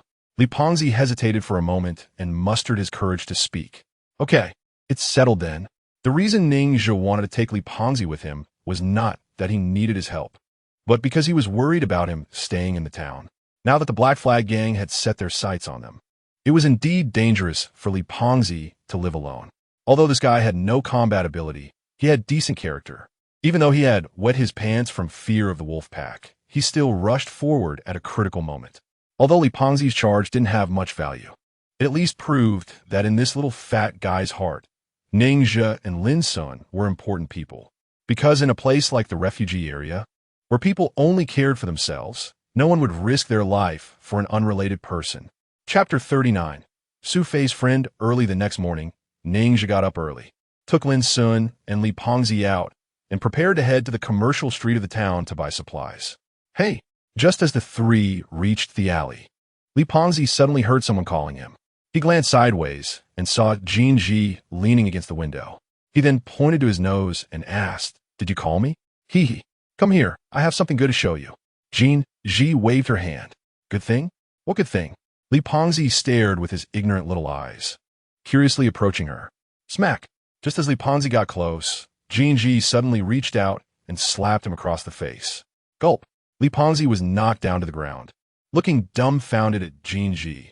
"What gives you the right to hit me?" "Forget it. She's a lunatic. I also forgot to remind you earlier. Stay away from her in the future." Lin Sun, seeing this scene, suppressed his laughter and helped Li Pengzi up. Ningxia and his group had been busy until 8:30.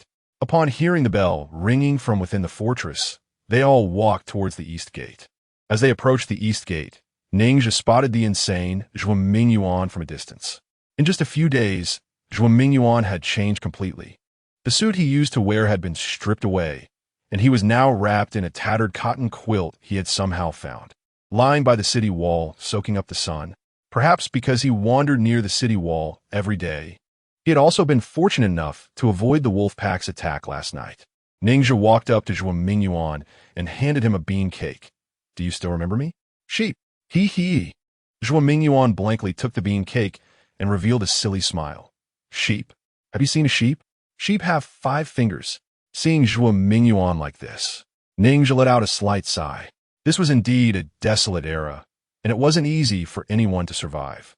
Zhuo Mingyuan's situation was not an isolated case. He usually didn't have much time to pay attention to Zhuo Mingyuan's life. But at least the fact that Zhuo Mingyuan was still alive meant that the restaurant owner had kept his promise. At that moment, 2 people were approaching the city gate from a distance. The burly man nodded to Ningxia. "Hello, you must be Ningxia. We are friends of Su Fei." Hello." After hearing the introduction, Ningxia glanced at the 2 of them, a hint of surprise flashing in his eyes. The newcomers were dressed in ragged clothes typical of refugees. Their faces were also dirty, but one of them was clearly a woman, and the other man was also quite sturdy, even more so than Ningxia. If Ningxia hadn't lost his memory, he would definitely recognize that these 2 were the man and woman who had saved him from Li Bin earlier. It's a bit inconvenient for a woman to go to the wilderness. If something happens, I can't guarantee her safety. If you want to survive, it's best not to follow us. Ningxia felt a bit resistant to the idea of having a woman in their group, as the woman in front of him, Rin Jiao, although well-developed, looked too frail. Tu Shi seemed to sense Ningxia's reluctance to bring a woman along and explained with a smile, "Brother Ning, don't worry. Xiao Jiao is very clever." Ningxia did not agree with Tu Shi's words and openly rebutted, "The dangers of the wilderness are more severe than you can imagine. Relying solely on intelligence is not enough. A prosperous city with its splendor and the chaos of war for a sack of grain is the best portrayal of women in this era. Smart and beautiful women do not receive admiration and adoration in the refugee areas. The common way for such beautiful women to survive, there is often by actively or passively pleasing men in brothels to exchange for resources for survival. As for truly getting married and living together, men are more inclined to choose robust women.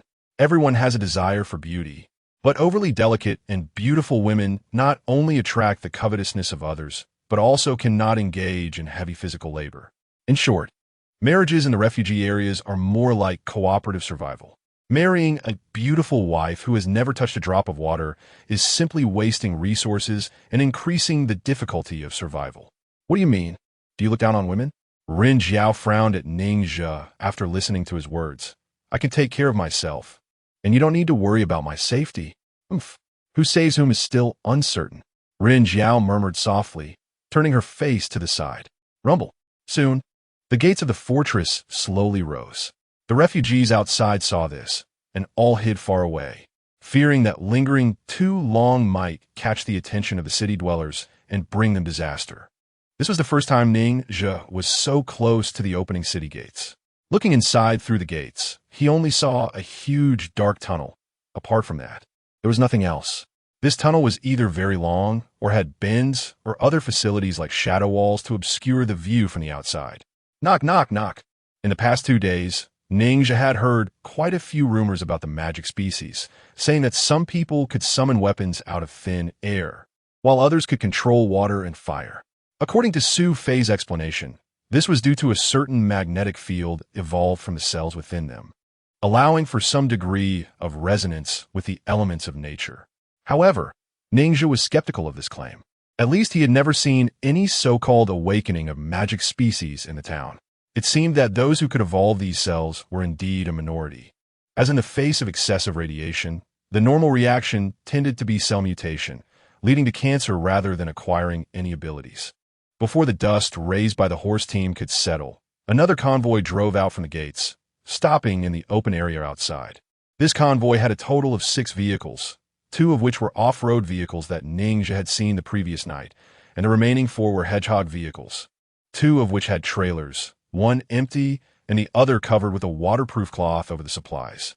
As the dust settled, the door of one off-road vehicle opened, and the mercenary officer Jing Hongwei, who had taken Ning Zhe from the outpost the night before, strode out with an air of arrogance. Chapter 40, Food Bureau. Professor Jing Hongwei stood by the vehicle, scanning the dilapidated shantytown before finally fixing his gaze on Ning Zhe and the few people beside him. Is this the team you want to bring? That's right. Ning Zhe nodded. When do we depart? Not us. I am not participating in this operation. Who called Lin Sun? Come with me. Jing Hongwei's words were cold, showing no emotion when facing the refugees. He pulled out 2 bottles from his pocket and tossed them to Ning Zhe. This is the antibiotic you wanted. It was only after Jing Hongwei left that a mercenary stepped out of one of the hedgehog vehicles. Looking disdainfully at Ning Zhe and the others, I am Yi Peng, the commander of this operation, responsible for the safety and scheduling of the entire convoy. From now on, you all have to listen to my orders. Do you understand? Hello, Commander Yi. Please take care of us in the future. Li Pengzi, ignoring the disgust on Yi Peng's face, greeted him with a smile after listening to Yi Peng's self-introduction.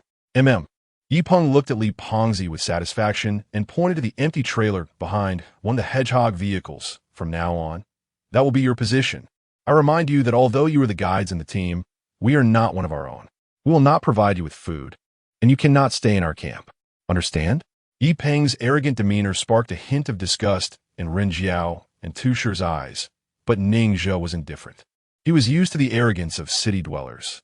If it weren't for needing them as guides, Yi Peng probably wouldn't even bother to talk to them. Meanwhile, Li Pengzi nodded repeatedly. Don't worry, Commander, we brought our own food and won't be a bother to you. We can take care of ourselves. If there are any dirty or tiring tasks on the road, just call me. Haha. Ning Zhe doesn't particularly like the people from the fortress, but he has no strong aversion to Li Pengzi's subservience. In the refugee area, most of the refugees hope to connect with the big shots inside the fortress to gain a chance to change their lives, and they harbor an inherent awe towards them. The material inequality between the 2 sides is matched by an inequality in dignity as well. Li Pengzi's personality seems to serve as a lubricant between the 2 groups, as Ning Zhe can clearly see that Rin Jiao and Tu Shi are quite averse to Yi Peng. Bang! While the few of them were conversing, the door of the SUV behind them was pushed open, and an elderly man wearing gold-rimmed glasses and slightly balding stepped out, accompanied by a young girl and a young man. Thud! After the 2 got out of the car, 11 mercenaries from the hedgehog vehicle got out in unison, brandishing their guns and surrounding the 3 of them. The elderly man was dressed elegantly, his suit clearly of a much higher quality than the one Zhuo Mingyuan had worn earlier. The girl beside him had fair skin, wore a yellow fisherman's sun hat, and surprisingly donned a light green floral dress that was extremely impractical for the wilderness. As for the young man, he was rather unremarkable, with a face full of freckles. The moment Ningxia saw the girl, he recalled a line from an ancient poem he had learned. Naturally unadorned, clear water brings forth lotus. Usually, those who could enter and exit the fortress were mostly soldiers from the city and transportation teams traveling between various fortresses and mining areas. Women from the city were rarely seen in the wilderness. Originally quite arrogant, Yipeng suddenly changed his demeanor upon hearing the sound of the door opening. He walked towards the old man, nodding and bowing, saying, "Oh, Professor Xie, why did you get off the vehicle? This area of refugees is not clean. Be careful not to get infected by these refugees. Although I'm not a virologist, I still have some basic knowledge. If the people in the refugee area are truly as diseased and bacteria-ridden as rumored, a high wall alone cannot stop the spread of disease." Professor Xie paid no attention to Yipeng's concerns. He knew that the city's authorities had exaggerated and demonized the people outside to better control the citizens within. What truly interested Professor Xie was the dilapidated scene of the town. The regulations inside the fortress were very strict, and most people could never leave in their lifetime. Even someone of Professor Xie's status was experiencing the outside of the fortress for the first time. Although in Ningxia's eyes, the town appeared to be the most prosperous place in the refugee area, to the people of the city, it was no different from a ruin. Moreover, these refugees were dressed even more poorly than the beggars inside the fortress. "No problem. Who is our guide this time? I want to have a chat with him." Professor Xie spoke softly, exuding a scholarly air. "Hey, are you deaf? Didn't you hear the professor wants to talk to you? Come over here right now." Yipeng turned around and sternly reprimanded Ningxia. Ningxia glanced at Yipeng and stepped forward. Now that Lin Sun had been detained by Jing Hongwei, he indeed needed the 1 ton of coal that the mercenary team had promised as a reward after completing this task. Splash! As Ningxia approached, 2 mercenaries cocked their guns and pointed them at him. "That's enough. Stand 5 meters away and talk to the professor."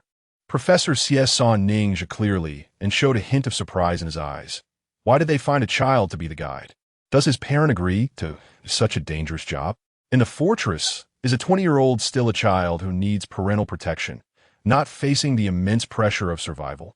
At that moment, Ningxia suddenly felt a bit envious of the lives of the fortress people. "Hello, I am Professor Xie Guanquan from the Plant Research Institute of the Food Bureau of Fortress 87. This is my first time leaving the fortress, so I hope you will take care of me." Xie Guanquan smiled politely and greeted him. "Hello, I am Xie Professor student Pei Xiantong." The girl beside him also nodded slightly and revealed a sweet smile. "Gao Xingrong, Professor Xie's assistant." The freckled young man raised his eyebrows and emphasized the word assistant, wanting to show the difference between him and the refugees. Ningxia. After the 3 finished their self-introductions, he also stated his name. In the refugee area, except for some parents who hoped for their children to succeed and would spend a few bucks to find an educated person to give their child a somewhat decent name, most people named their children quite casually, generally reflecting their hopes for life, such as Mansong, full warehouse; Yuliang, more grain; Duo Yin, more salt; Deshui, get water; Fa Kai, get rich; and Fu Gue, wealthy. The names of these city people in front of him sounded very pleasant to Ningxia. Xie Guanquan. Sounds quite formidable. Chapter 41. Pursuing the Wolfpack fortress people are arrogant, overbearing, and domineering, with a deep-seated contempt and rejection of the refugees, which has become a stereotype that refugees have of them. Although most refugees want to curry favor with the fortress people, they actually harbor a strong resistance against them in their hearts. Ningxia felt the same way. He didn't like the people from the fortress, but he didn't have any aversion towards Professor Xie and Pei Xiantong. He could see in their eyes that they didn't seem to look down on him, and Professor Xie was also humble and polite, not putting himself in a high position. Professor Xie didn't know what Ningxia was thinking and continued. "We are leaving the fortress this time because we need to conduct a very important survey. I will be relying on you for the time to come. I have no knowledge of scientific research, so I'm afraid I can't help you much." Ningxia was taken aback by what Xie Guanquan said and shook his head in confusion. He had heard old Master Lin mention departments like physics, chemistry, life sciences, and plant sciences, but these things had long been lost in the refugee zone. "Bah, who do you think you are? Do you know how many people in the fortress want to be Professor Xie's assistant? If Professor Xie needs help in academics, can someone like you even qualify? Gao Xingrong seemed to find it amusing and interjected. Xiao Gao, watch your attitude. Xie Guanquan knew that Gao Xingrong held the same prejudices against the refugees as other fortress residents and gently reminded him, then turned back to Ning Zhe. I heard you were the best hunter in the town, so we need your help to track down the wolves that attacked the town last night. Danger? That is only for you refugees. Can wolves withstand bullets? Yi Peng sneered, patting the gun holster at his waist, filled with indifference. Exactly. Those so-called beasts can only scare you primitive people who practice slash-and-burn agriculture. Gao Xingrong, who had just been reprimanded by Professor Xie because of Ning Zhe, now harbored hostility towards him as well. If it weren't for Ning Zhe being useful, he would have likely ordered the mercenaries to take action against him already. Who do you think you are trying to command us? Yi Peng was about to curse at Ning Zhe after hearing his words. No problem. I agree to your conditions. You're right. We are looking for a guide, just to keep ourselves safer. Xie Guanquan interrupted Yi Peng, nodding in agreement. If there are no problems, let us set off. Looking at Gao Xingrong's back, Ning Zhe squinted slightly, mentally noting this debt. Gao Xingrong's attitude had already made him feel threatened. In his worldview, the best way to resolve a threat was to make the person causing it completely disappear. At this moment, there were 12 armed mercenaries in the team, including Yi Peng. He naturally didn't dare to kill anyone, but in the perilous wilderness, deadly danger was everywhere. Ning Zhe's recent attitude has already caused dissatisfaction among many members of the research team, although his tough stance is to ensure his own survival. For these stronghold people, a refugee attempting to engage with them from an equal standpoint is, in itself, a profound disrespect. This was the first time Ning Zhe rode in a vehicle in his life, the previous night in Jing Hongwei's off-road vehicle. At that time, the car felt very comfortable to him, but this time as a guide, he could only sit in the trailer behind the Hedgehog vehicle. The Hedgehog itself was very bumpy, and the trailer had no shock absorbers, so the comfort level was hardly imaginable. Even though the convoy hadn't set off yet, Ning Zhe already felt that sitting 4 people in this small trailer was quite cramped. A few seconds later, Gao Xingrong walked over with several sets of mercenary uniforms and tossed them beside the trailer. These clothes are from the professor. Change into them quickly. Thank the professor for me. Ning Zhe glanced at the several sets of brand new mercenary uniforms, reached out to pick them up. The night in the wilderness was extremely cold, and these mercenary uniforms were indeed more convenient and warmer than the clothes they were wearing. The special fibers also gave these clothes stronger defensive capabilities, said to be able to withstand lateral cuts from bone knives. What's there to think? We just don't want people to see us mingling with the refugees. It's embarrassing. Gao Xingrong said coldly, turning to leave.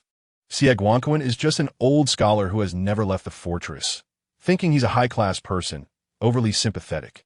Let him be, ignore him, Yi Peng said, as he pulled the rope connected to the horn, shouting amidst the blaring horn. It's about time. The convoy is setting off.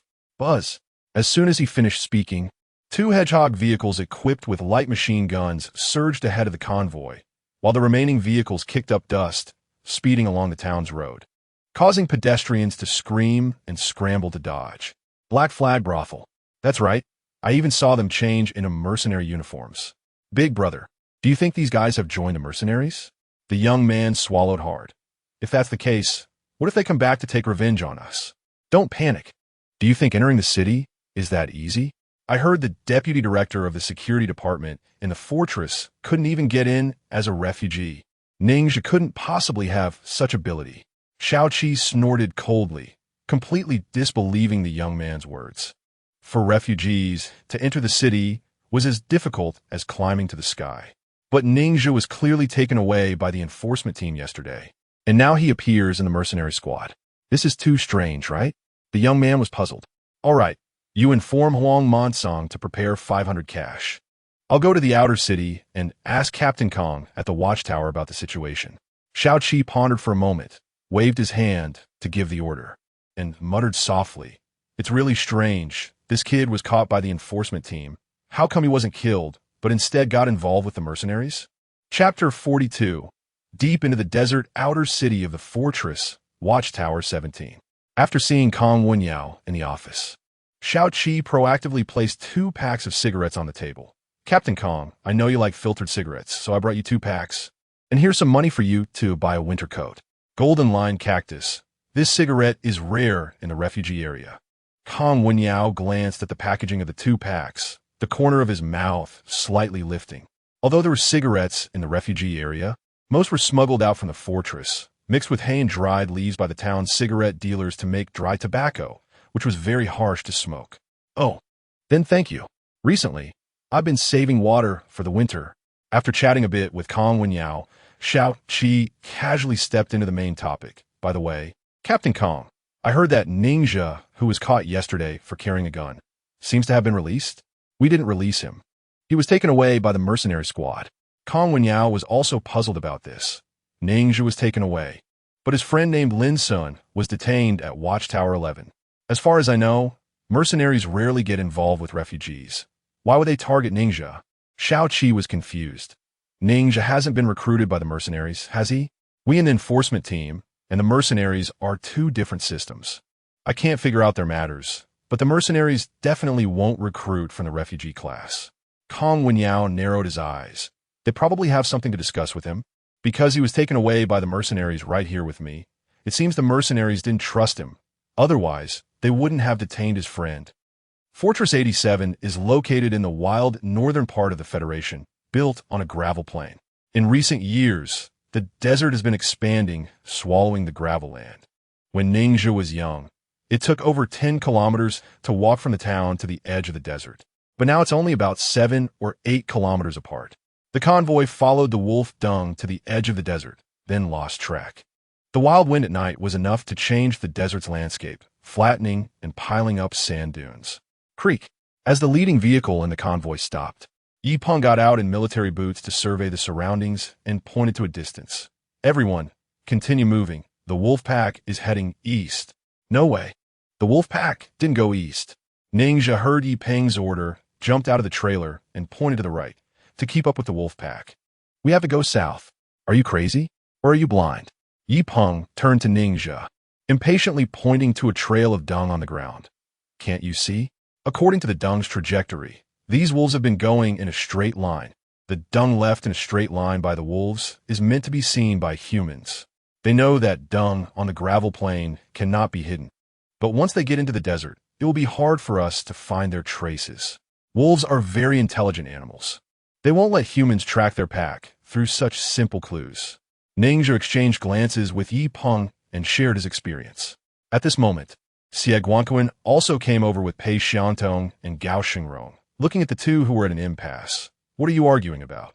Did you encounter any problems? Professor Xie, in my opinion, this kid is just a con artist.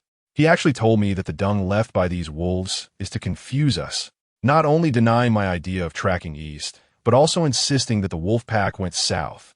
Isn't that nonsense? Although Yipeng looked down on intellectuals like Professor Xie, he didn't dare to show it openly, his attitude still quite polite. Do you have any basis for saying that? After hearing Yipeng's words, Xie Guangquan cast a questioning look at Ninja. Just intuition.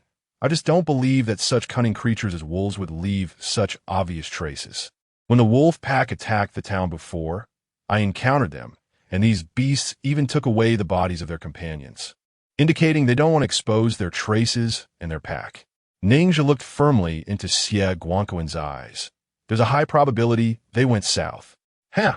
A refugee who can't even read, pretending to be profound with me? Do you know how precious fuel is? Just based on your intuition, you want us to wander around in the desert with so many people? Gao Xingrong didn't want to miss any opportunity to mock Ninja. Then why don't you say the wolf pack went north? Because the north is a vast desert, and the wolf pack cannot survive there. Ningse replied coldly. Captain Yi, listen to him. The team heads south. After pondering for a moment, Xie Guangquan made a decision. Professor Xie, you can't really think this kid's nonsense makes sense, can you? Yipeng's expression suddenly darkened. I am not a zoologist and do not understand the habits of wild beasts, but I believe that Ninja's experience is richer than that of us fortress people, and that is exactly why we are looking for a guide. Xie Guangquan shook his head slightly and spoke in a calm tone. Kid, you'd better pray that your intuition is accurate. Otherwise, once I prove that you are not fulfilling your role, I won't hesitate to throw you into the desert. Yipeng viciously threw a remark at Ningxia and began to instruct the convoy to head south. Ningxia was unperturbed by Yipeng's threat. If these guys really intended to abandon him in the desert, it was hard to say who would be in greater danger. Instead, Xiaguanquan piqued his interest even more, a scientist from a fortress who knew nothing about animals, yet was chasing after a wolf pack. The Food Agency Research Institute. The seeds in the wolf's stomach. Because Ningxia needed to constantly search for traces left by the wolf pack. The few vehicles in the expedition team moved slowly through the desert. However, Ningxia and the fat manly still found themselves constantly gripping the edge of the truck bed and retching. This was their first long-distance journey by vehicle, and they were suffering from severe motion sickness, while Tushur and Rin Jiao had no reaction at all. The two leaned against the bumpy truck bed and could even fall asleep. Chapter 43. A storm is coming. Time passed, and the expedition team's convoy had been racing through the desert for 4 hours. As the scorching sun blazed overhead, the brutal sunlight began to scorch the earth. Ningxia, needing to observe the wolf pack's traces, had climbed to the mast of the hedgehog vehicle. This type of mast was assembled by adding a 3-meter-high steel pipe to the top of the vehicle, with a platform at the top that could accommodate a person. It was designed for soldiers to climb to higher vehicles during operations or for sentries to avoid smoke and observe situations from afar. After more than 10 minutes, the hedgehog vehicle's fuel tank was nearly empty, and the driver inside began to take out fuel barrels from the truck bed of another hedgehog vehicle to refuel. Yipeng also stood below the vehicle, looking displeased at Ningxia. Hey, you've been leading us in the desert all morning. Have you found anything? Damn it. I told you a refugee is not to be trusted. Standing under the scorching sun, Yipeng was also feeling irritable as he glanced at his watch. Explore for another hour, and if there's still nothing, then no need for an hour. Ningxia swept his gaze from a mast and jumped down, running towards the distance. Yipeng saw Ningxia's movement and quickly followed with a few mercenaries. At this moment, Ningxia had already run several meters ahead, and on the sandy ground beneath his feet, several piles of black beetles were scattered about. Are you sick? We came to the desert to look for wolves, not to catch bugs. Gao Shengrong coldly retorted. These two types of insects were the Namib desert beetle and the commonly known dung beetle. The Namib desert beetle has hydrophilic patterns on its wings, allowing it to condense water vapor from the air for drinking, while the dung beetle lives off feces. The fact that these two insects were gathered together indicated that there was fresh feces nearby. While speaking, Ningxia picked up all the Namib desert beetles from the ground, tore off their walking feet, and stuffed them into his bag, while simultaneously pulling out his waste knife to start digging into the sand. In a matter of seconds, feces buried under the sand were dug out. Is this wolf dung?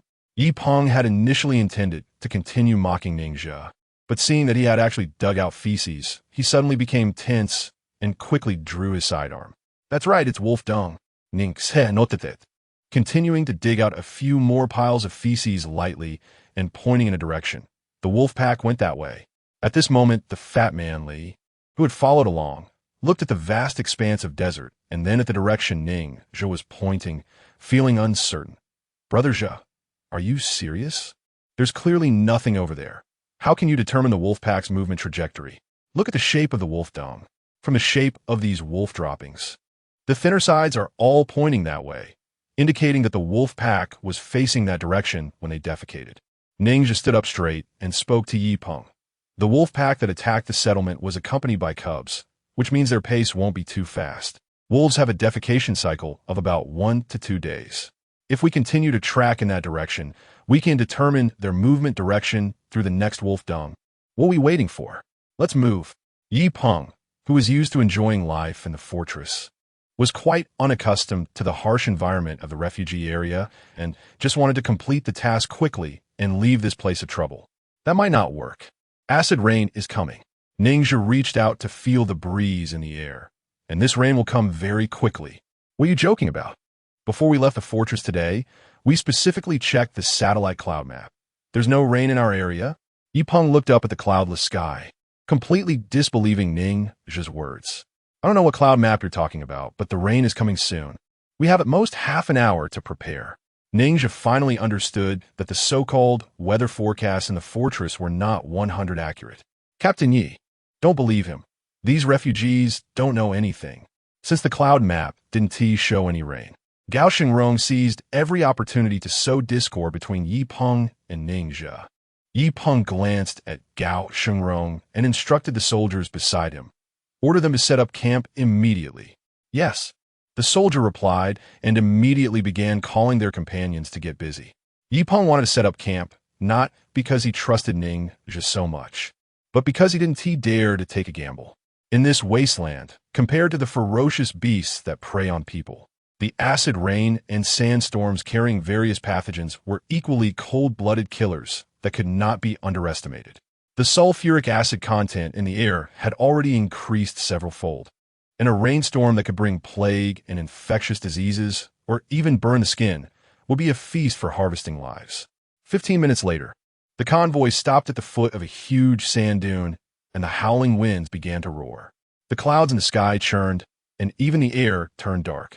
Yi Peng had previously set a rule that Ning Zhe's group could not camp with the expedition team. Watching the fortress people set up tents and cover their vehicles with rain cloths, Ning Zhe began to lead Li Fatty, too sure, and Ren Jiao to dig a sand pit, while laying out tarpaulin that could resist acid and water, using wooden sticks as support beams to prepare for a makeshift rain shelter. As the acid rain approached, the air pressure in the desert began to drop, and a strong scent of sulfide appeared in the wind. Whoosh! A gust of wind swept by, the orange-yellow clouds roiling, and spherical lightning flashing with a ghostly green light fell incessantly, drifting through the near-ground air with the fluctuations of the airflow before crashing into rocks or sand dunes with a thunderous explosion. Gradually, not only the clouds, but everything in the world turned orange, with sand and wind raging and visibility plummeting. Splash! Torrential rain poured down from the sky, landing on Ning Zhe and the others' makeshift tents. Crack! Ning Zhe opened his backpack and took out the corpse of a nanofabric desert beetle. After tearing off its back shell, he placed it in his mouth and began to chew. "Brother Ning, are you hungry? I have food here." Too Sure said generously as he saw Ning Zhe eating the bug and reached for his own backpack. "We don't know how long we'll be walking in the desert, so we should conserve resources. This beetle is a natural filter. Its body is 40% water, which can not only increase satiety, but also quench thirst. I caught over 100 of them before, so if you want to eat, feel free to take some." Ning Zhe politely declined Too Sure's offer and handed a handful of beetles to Fatty Li. In the food-scarce refugee area, anything that isn't poisonous is basically food. What Ning Zhe didn't expect was that Ren Jiao, who had already taken off her water pouch, also reached out to grab 2 beetles after hearing his words and tossed them in her mouth without any discomfort, looking completely natural. In that moment, Ning Zhe suddenly felt that he had underestimated this woman. 20 meters away, Xie Guangquan stood in the tent, looking through the plastic window at Ning Zhe and their makeshift rain shelter. He turned to Yi Peng and said, "This rain is heavier than we anticipated. Otherwise, let those refugees come in to take shelter." "Professor Xie, I'm afraid I can't agree to your condition. These people are just refugees. Even if you can accept them, the rest of us cannot." Yi Peng replied dismissively, "Don't worry, the lives of these lowly people are quite resilient." Chapter 44. The ruthless fortress people Ning Zhe's method of tracking the wolf pack is to utilize the survival instincts of animals and insects. Even in such a barren desert, there are creatures struggling to survive. However, with the onset of acid rain, the insects temporarily no longer need to rely on wolf dung for moisture. Humans know that acid rain is harmful, but they do not, and they're even better adapted to such harsh conditions than humans. When the wind and rain arrive, the pace of the team's progress is inevitably slowed. The acid rain did not stop until the afternoon, and when the dark clouds dispersed, the scorching sun began to scorch the earth again, evaporating the moisture on the ground and bringing a hint of coolness. As it was already very late and they could not continue their journey, Yi Peng learned from Ning Zhe that tracking needed to be delayed. So he decided to set up camp and started cooking. The stronghold's camp was located upwind from Ning Zhe's hut, and the aroma of food soon wafted over to their side. Before this trip, Ning Zhe had bought a lot of bean cakes and a small amount of jerky. The seasonings in the refugee area generally only include sugar and salt, and the wild animals hunted were not castrated. So the meat was very gamey and had a strong odor, not as delicious as imagined. In comparison, the food on the research team's side was much more abundant, not only with vegetables and instant rice, but also with military rations and fruits. After heating the canned beef, the rich aroma in the air made Fatty Lee feel that his bean cakes were like chewing wax. He kept swallowing and said, "Zhiga, the food these city folks eat is quite different from ours. It smells so good." Ningxia gnawed on the bean cake and nodded.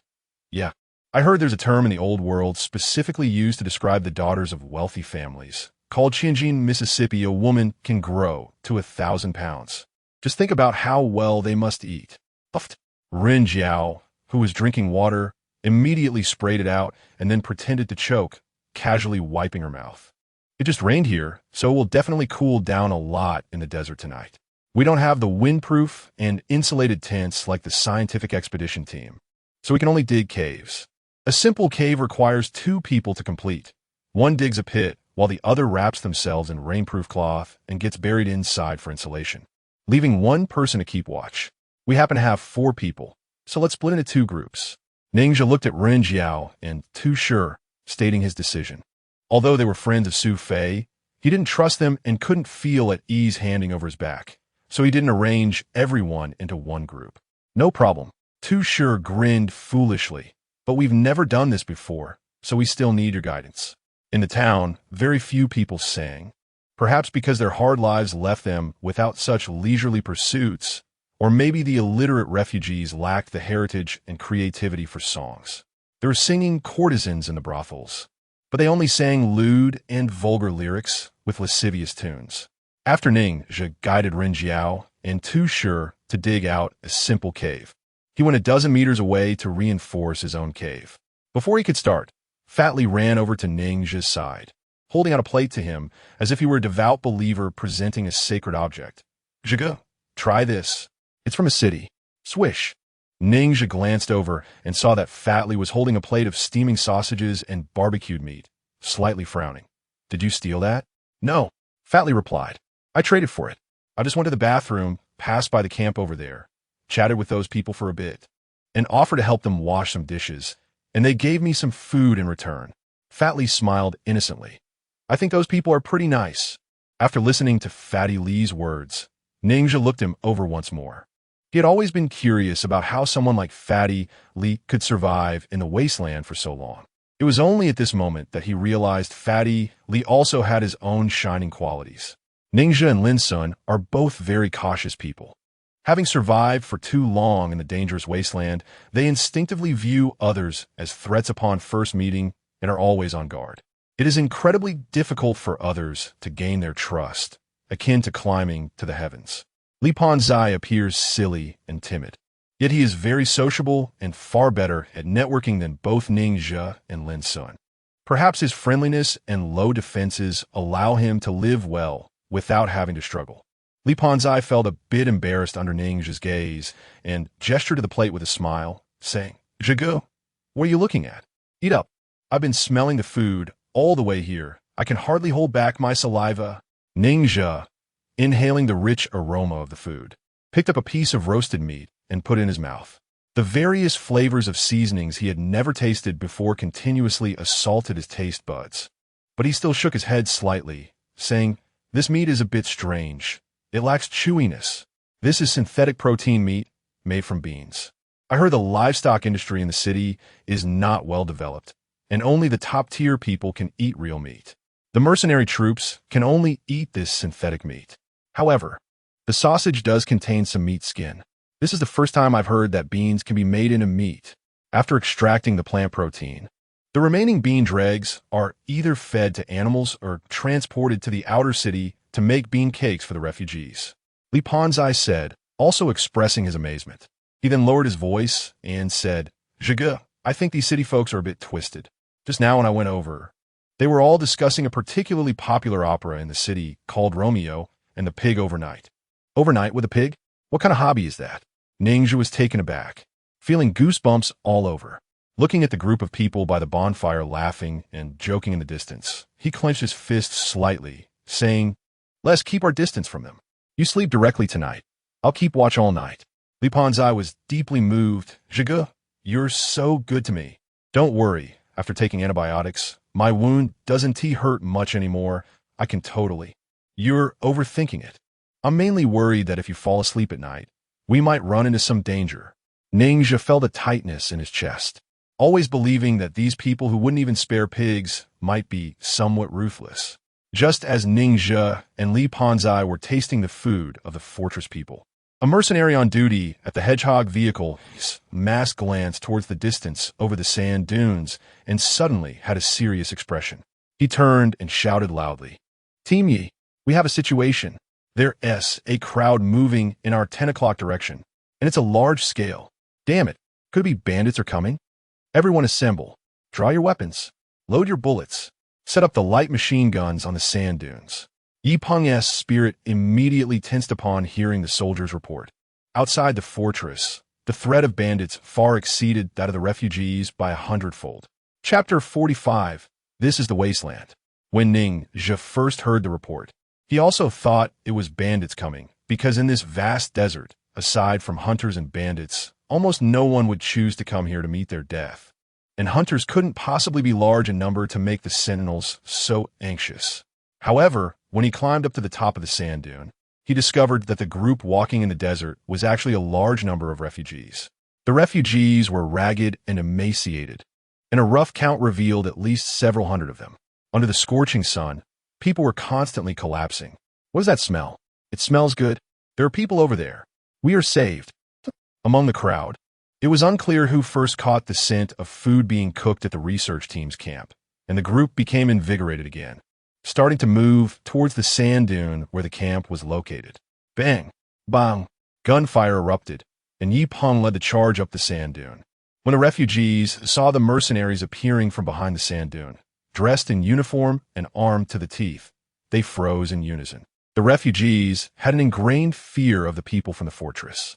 An elderly man in the crowd looked at the old woman beside him, his voice weak as if only he could hear it. "Old partner, is there anything to eat?" An old woman with sunken eyes rummaged through her empty bundle and stepped forward to plead. "Gentlemen, please give us some food. My husband is about to starve to death." "Nothing at all. Get lost. Stay away from us," a mercenary said with a stern face, raising his gun without a hint of sympathy. And the sound of gun bolts being pulled echoed through the ranks. At this moment, Sieguancoin also stood behind the sand dune, deeply shocked by the scene before him for the first time outside the fortress, and he looked at Yi Peng with some reluctance. "Captain Yi, let's give them some food. These people are too pitiful." Yi Peng's expression was unchanged, showing no compassion for the collapsing refugees. "Professor, these pests from the refugee area are inferior races, and they are insatiable. If we give one, a whole group will come. We don't know how long we have to walk. We can't waste food on them." Gulp. "Old partner, if I die, I must find our grandson. We adopted him, so we must take responsibility to the end." The old man stretched out his bony hand, grasping the old woman's wrist. I'm sorry for you." Seeing this scene, Ninja was suddenly touched. He was a hard-hearted person, but the old man's words reminded him of the old Mr. Lin who had adopted him. After hesitating for a moment, Ninja stepped forward, took off a water pouch, and handed 2 bean cakes to the old woman. Over at the camp, Tusher saw Ninja's actions from a distance and raised his eyebrows slightly. This kid is interesting. He can't bear to eat the food he brought, yet he's willing to share it with others. Rin Jiao looked at the miserable refugees, feeling sympathy as well, but made no move, staring at Ninja's back and said, "Overflowing sympathy will bring him trouble. People like him won't last long in the refugee area. Sir, please give us some too. I beg you. My mom is about to starve to death. Save my daughter. I'll trade my wife for a bowl of water." Perhaps Ninja's actions gave hope to others, and more refugees began to surround him. Ninja drew the knife from his waist and violently stabbed it into the sand beside him. "You don't have food, and you won't die of hunger immediately. But if anyone steps forward again, I will definitely kill him." A group of refugees stared at Ninja, who was dressed in mercenary clothing, frozen in place. Rin Jiao saw this scene and shrugged slightly at Tusher, saying, "Forget what I just said." The old woman gave the old man a few sips of water and noticed that his complexion had improved. She repeatedly thanked Ninja while preparing to pack away the food and water. "Young man, thank you. I will never forget your great kindness. You must finish what I gave you now. Ninja interrupted the old woman's actions. If others see that you have food, you will be killed for it. Okay, okay. The old woman seemed to wake up from a dream and began to feed her partner. Ninja saw the old couple devouring their food and felt a bit curious. Who are you? Why have you come to the desert? He continued. If you head northwest at your speed, you should be there in about 2 days. While speaking, Ninja took a beetle out of his bag and discreetly placed it in the old man's hand, then turned and left.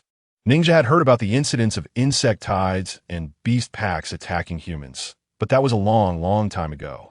It was precisely because of this that countless fortresses sprang up. He had thought that insect tides were just a legend, but he never expected that they still existed today. Wolf packs attacking, insect tides slaughtering villages, and the strange occurrences happening in the wilderness lately seemed to be increasing. Ninja had his turn around when Fatty Lee came running from behind with some food. Brotherja, I got a bit more food. Should we share it with them? As night fell, a bonfire was lit at the camp, and the aroma of canned food wafted towards the refugees. Finally, someone couldn't hold back and attempted to storm the camp. With a series of gunshots and a few fallen bodies, the night once again fell into silence. The entire night was not peaceful. The nights in the desert are very cold, and in the refugee camp, people began to fight over clothing, while women cried out for their lost children. In this situation of losing a child, Ninja was reminded of Zhuo Mingyuan, who had gone mad from eating the 5-fingered sheep.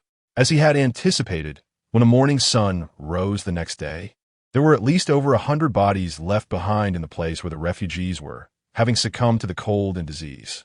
To prevent the refugees from becoming desperate and storming the camp due to hunger, the convoy set off as soon as it got light.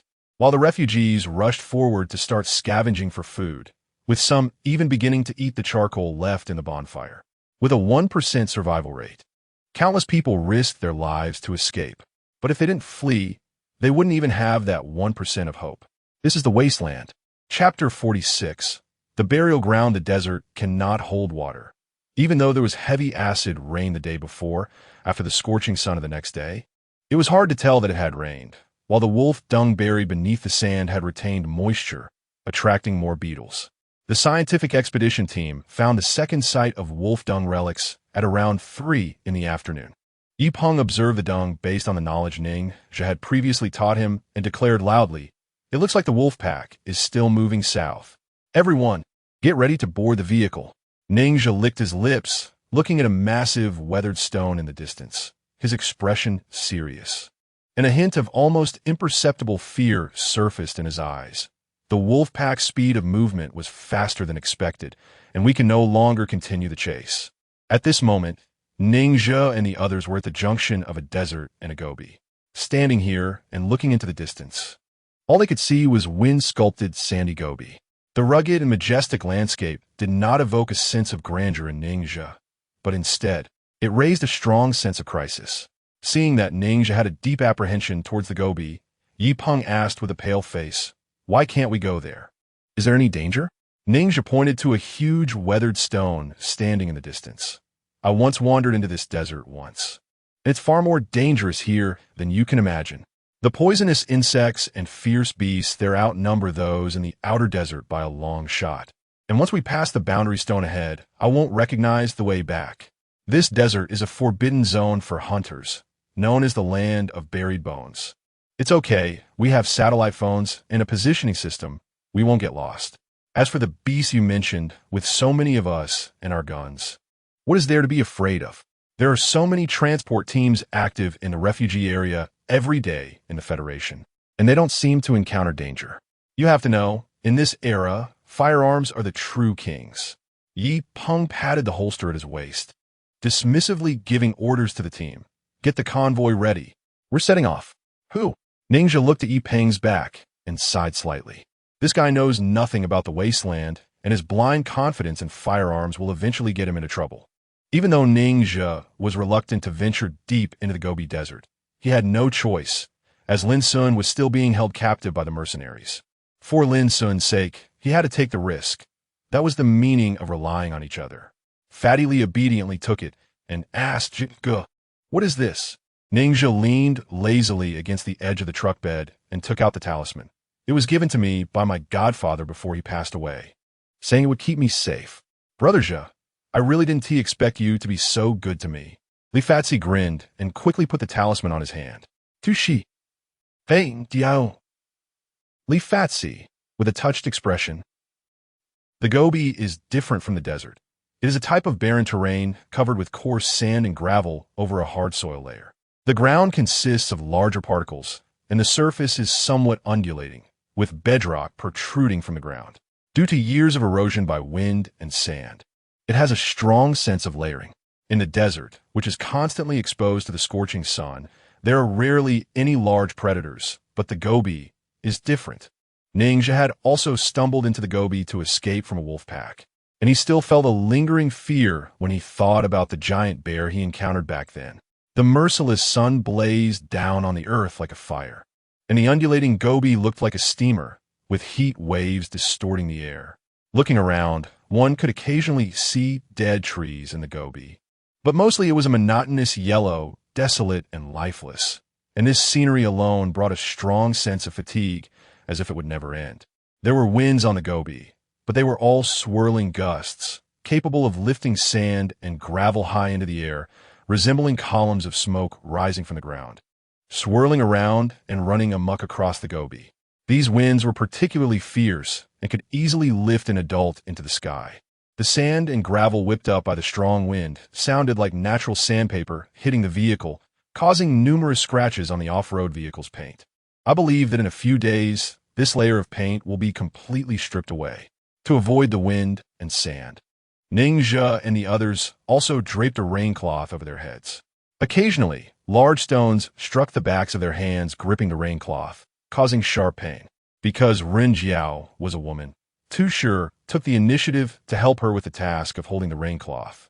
At this moment, Ren Jiao also lost the casual feeling she had in the desert and looked seriously at Ningxia. Is there anything we need to pay attention to on the Gobi? Yes.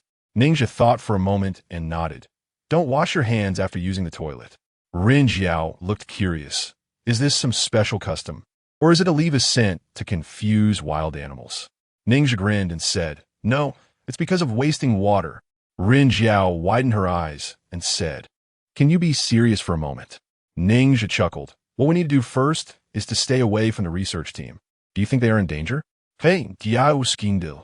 These people brought a lot of food, including preserved meats and sausages, which are strong-smelling foods that can easily attract wild animals. I just advised Yipeng to throw away the food, but he disagreed. Ningxia, if they carry these things, they might encounter attacks from wild animals. Are you talking about wolves? Tu Shi's eyes brightened. There are many deadly threats in the Gobi Desert, not just wolves. Ningxia shook his head slightly. For some reason, he felt that Tu Shi seemed very interested in the wolves as well. Chapter 47. Life as bait. Just as Ningxia said, this Gobi Desert, known as the Land of Bones, is very dangerous. Usually, transport teams heading to this fortress would rather take a longer route through the desert than choose to pass through here. Because of the scarcity of human presence, the roads in the Gobi are not easy to navigate. Most are bumpy. However, there are some highlands with flat surfaces left over from the old world, which are remnants of roads, but now most have been buried underground, with only a small portion pushed out by tectonic movements. It is said that there are many such relics from the old world in this world, and there are treasure hunters who make a living from them. But Ningxia has not seen any relics near Fortress 87. The convoy traveled about 10 kilometers in the Gobi before finally stopping under a large bridge. The bridge ahead was a broken bridge seemingly growing out of the ground, slanting up to 20 meters high and then abruptly stopping. The row of bridge piers supporting the bridge surface had a diameter of at least 2 meters. The people inside the fortress were indifferent, but Ningxia and Li Pengzi were deeply shocked. In the glow of the setting sun, an orange-red hue was left on the distant horizon, illuminating the scaly evening clouds in the sky. While the vehicles were being refueled and maintained, Gao Xingrong also got out of the SUV with a roll film camera, his face full of smiles as he said to Pei Xiangtong, After living in the fortress for so many years, I didn't expect there to be such beautiful scenery outside. It's really stunning. Junior, the scene here is so romantic. Let me take a picture of you. Romantic? Didn't you see those refugees fleeing yesterday? I really don't think there's anything romantic about this desolate place. Pei Shantung looked at the distant wind and sand, feeling no emotion. At the same time, Yipeng also walked over to Ningxia, coldly looking at him. We've been moving in the Gobi for a long time, but we haven't found any traces of wolf droppings again. Can you be sure your direction is correct? I told you before entering the Gobi that I'm not familiar with the terrain here and can only rely on some common sense to judge. Wolves are very cautious animals. When they move, they definitely travel against the wind to prevent other wild animals from discovering their tracks ahead. As for whether we can find them, it all depends on luck. Ningxia glanced at the setting sun that was almost below the horizon and continued. Most wild animals in the wilderness are nocturnal, and once night falls, it becomes dangerous. So we can't keep moving. We need to find a place to camp. Yes, that makes sense. Yipeng surveyed the surroundings and then pointed to the broken bridge rising from the flat ground behind them, saying, "Tonight, we will camp on the bridge, and you people will stay under the bridge." What do you mean? Do you want us to be bait? After hearing Yipeng's words, Tusher stepped forward with a gloomy face. The broken bridge beside them was over 10 meters high, and there was only one entrance and exit. At this moment, Yipeng was clearly asking them to stay under the bridge, intending to put them in danger and use them as shields. Ningxia narrowed his eyes slightly upon hearing this. This group of fortress people actually used them, these refugees, as bait to serve as alarms and sentinels against danger. Otherwise, a bunch of lowly people still wanted to rest with us? Yipeng did not deny Tusher's words and coldly said to the other soldiers, "Dismantle all the steering wheels from several vehicles and set up camp on the bridge." Yes, several soldiers responded and began to busy themselves by the vehicles. At the same time, Gao Xingrong ran up to Yipeng's side. "Captain Yi, I suggest you arrange for a few people to keep watch at night, to keep an eye on these refugees and prevent them from stealing our things on the bridge. I've heard that these people are not trustworthy." That's reasonable. Then tonight you can keep watch. Yipeng patted Gao Xingrong's arm and took 2 soldiers to scout the terrain on the bridge, while Gao Xingrong stood there for a while. Lightly slapped himself and cursed under his breath for his bad luck. A group of mercenaries quickly moved various supplies and began to prepare to set up camp on the bridge, while Ren Jiao and Tu Shi found a sheltered spot under the bridge to dig a pit. Just as the two were about to finish, Ningxia walked over to them. "You chose the wrong spot. This is downwind. If a wild beast is attracted by the smell of food from the bridge, it will definitely come from the downwind direction. So you should go to the other side of the bridge. Although the wind is stronger there, it can avoid the route wild animals would take to attack. Why didn't you tell us earlier?" Ren Jiao's face showed a hint of anger after hearing Ningxia's words. The Gobi Desert is not like a desert. Digging such a large pit consumed a lot of their energy. "Ren Jiao, just let it go. Brother Ning is kind enough to remind us." Tu Shi laughed heartily, climbing out of the deep pit. "While it's not dark yet, let's dig another one." "Then you won't need this pit?" Ningxia jumped into the pit and waved his hand at Fatty Li. "Fatty, bring our stuff over." "Hey, coming." Fatty Li ran over with 2 bundles in his arms. "Kid, didn't you say this place would be discovered by wild beasts?" Ren Jiao asked with wide eyes upon seeing Ningxia's actions. "Yes, this place will definitely be discovered, but even if we really stayed in the downwind area, we wouldn't be able to escape when the beasts come. They have keen senses of smell, but their eyesight isn't blind. If they're really attracted here, can they not see people under the bridge?" Ningxia sniffed and examined the pit, then spoke to Fatty Li. "I'm not very satisfied with this pit. We need to modify it further." "Tu Shi? Bastard, I'll kill you." Ren Jiao fell silent for a few seconds before suddenly exploding, reaching for her waist. "Xiao Jiao, just let it go. Don't be so impulsive." Tu Shi tightly hugged Ren Jiao and forcibly pulled her away. Time quickly passed into night. Apart from the wailing wind on the Gobi, it was pitch black under the bridge, while the campfire lit by the scientific expedition team on the bridge shone brightly, its red glow reflecting against the vast galaxy above. Ningxia and Li Panzai's dwelling is just a pit dug into the ground, with branches propping up the entrance covered by a rainproof cloth, allowing for wind resistance and simple insulation. At this moment, behind a large rock 30 meters away from the pit, Ningxia and Li Panzai are looking for a place to relieve themselves. After Li Panzai finds a slightly flat area, he waves to Ningxia, saying, "Zhigu, come over here, there's a pit in the ground." just right for a natural toilet. Step on it. Ninja hurried over upon hearing the sound and was instantly stunned when he saw the traces on the ground. Because the row of pits that Fatty Lee mentioned was actually a series of beast footprints that were larger than his head. Chapter 48. Crisis Everywhere. Fatty Lee was bewildered after hearing Ninja describe the traces on the ground, realizing they were actually bare footprints. He couldn't imagine what an animal with a footprint the size of a head would look like. After a long pause, he incredulously looked at Ninja and asked, "Jigo, I heard you once hunted bears. Is it this kind of creature?" Rin Jiao and Tu Shi had no wilderness survival experience and learned to dig pits from Ninja. Due to the differences between men and women, there was a curtain separating their pits. The moment Ninja lifted the curtain, a knife appeared in the darkness, pressed against his chest. "It's me."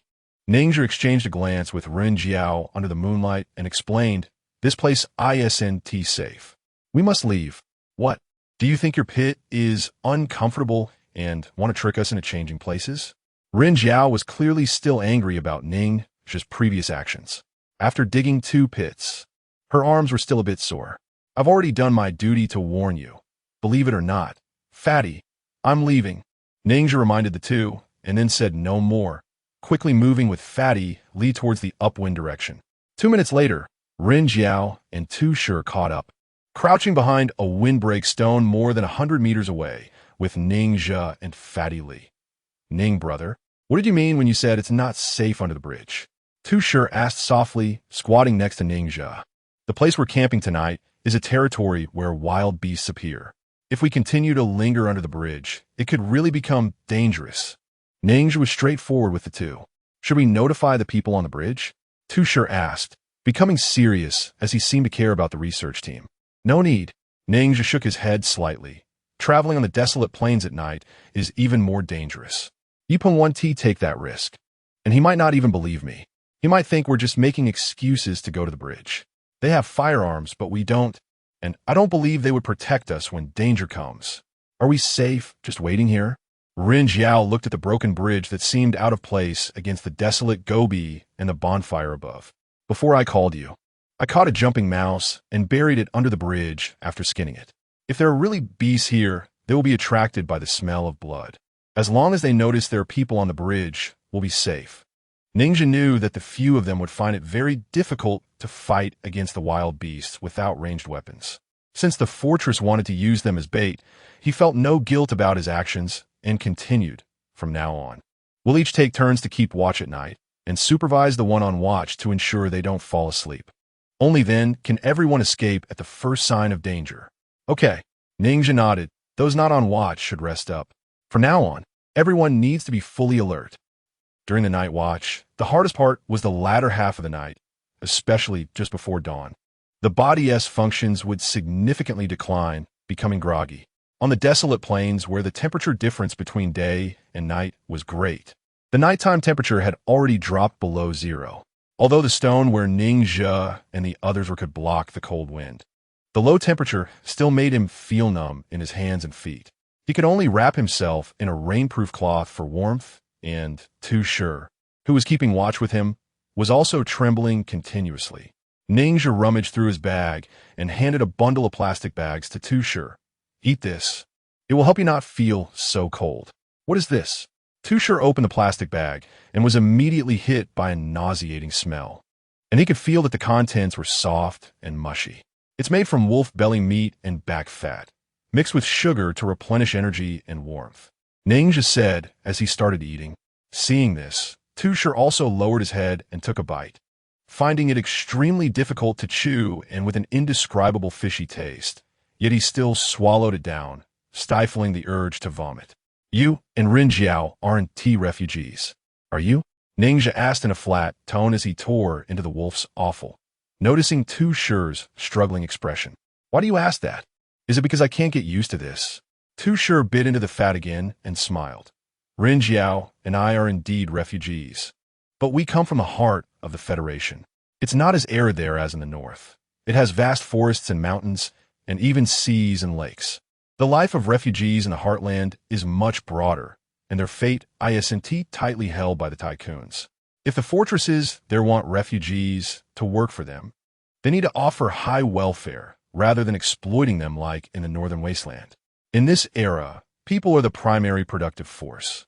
Consequently, the central tycoons who cannot drive a large number of refugees do not have the same abundant and cheap labor resources as the tycoons in these barren lands of the north. Ninja slightly opened his eyes.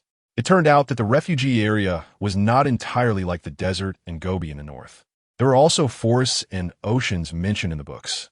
Since Ren Jiao and Tu Shi came from the Central Plains, did Su Fei come from there too? If, as Tu Shi said, the Central Plains were so rich, why did they travel thousands of miles through the perilous wasteland to come to such a barren north? Ninja pondered for a long time, but couldn't figure it out. However, he also didn't inquire further from Tu Shi, because he could sense that this matter was a secret that Su Fei and his group were determined to keep, and they wouldn't tell anyone else. After consuming some hard-to-swallow, oddly flavored wolf fat, Ninja felt that the coldness in his body had dissipated significantly. His stomach warmed up, but his weariness grew even stronger. Finally, a hint of light appeared on the horizon, and the world transformed from pitch black to a grayish hue.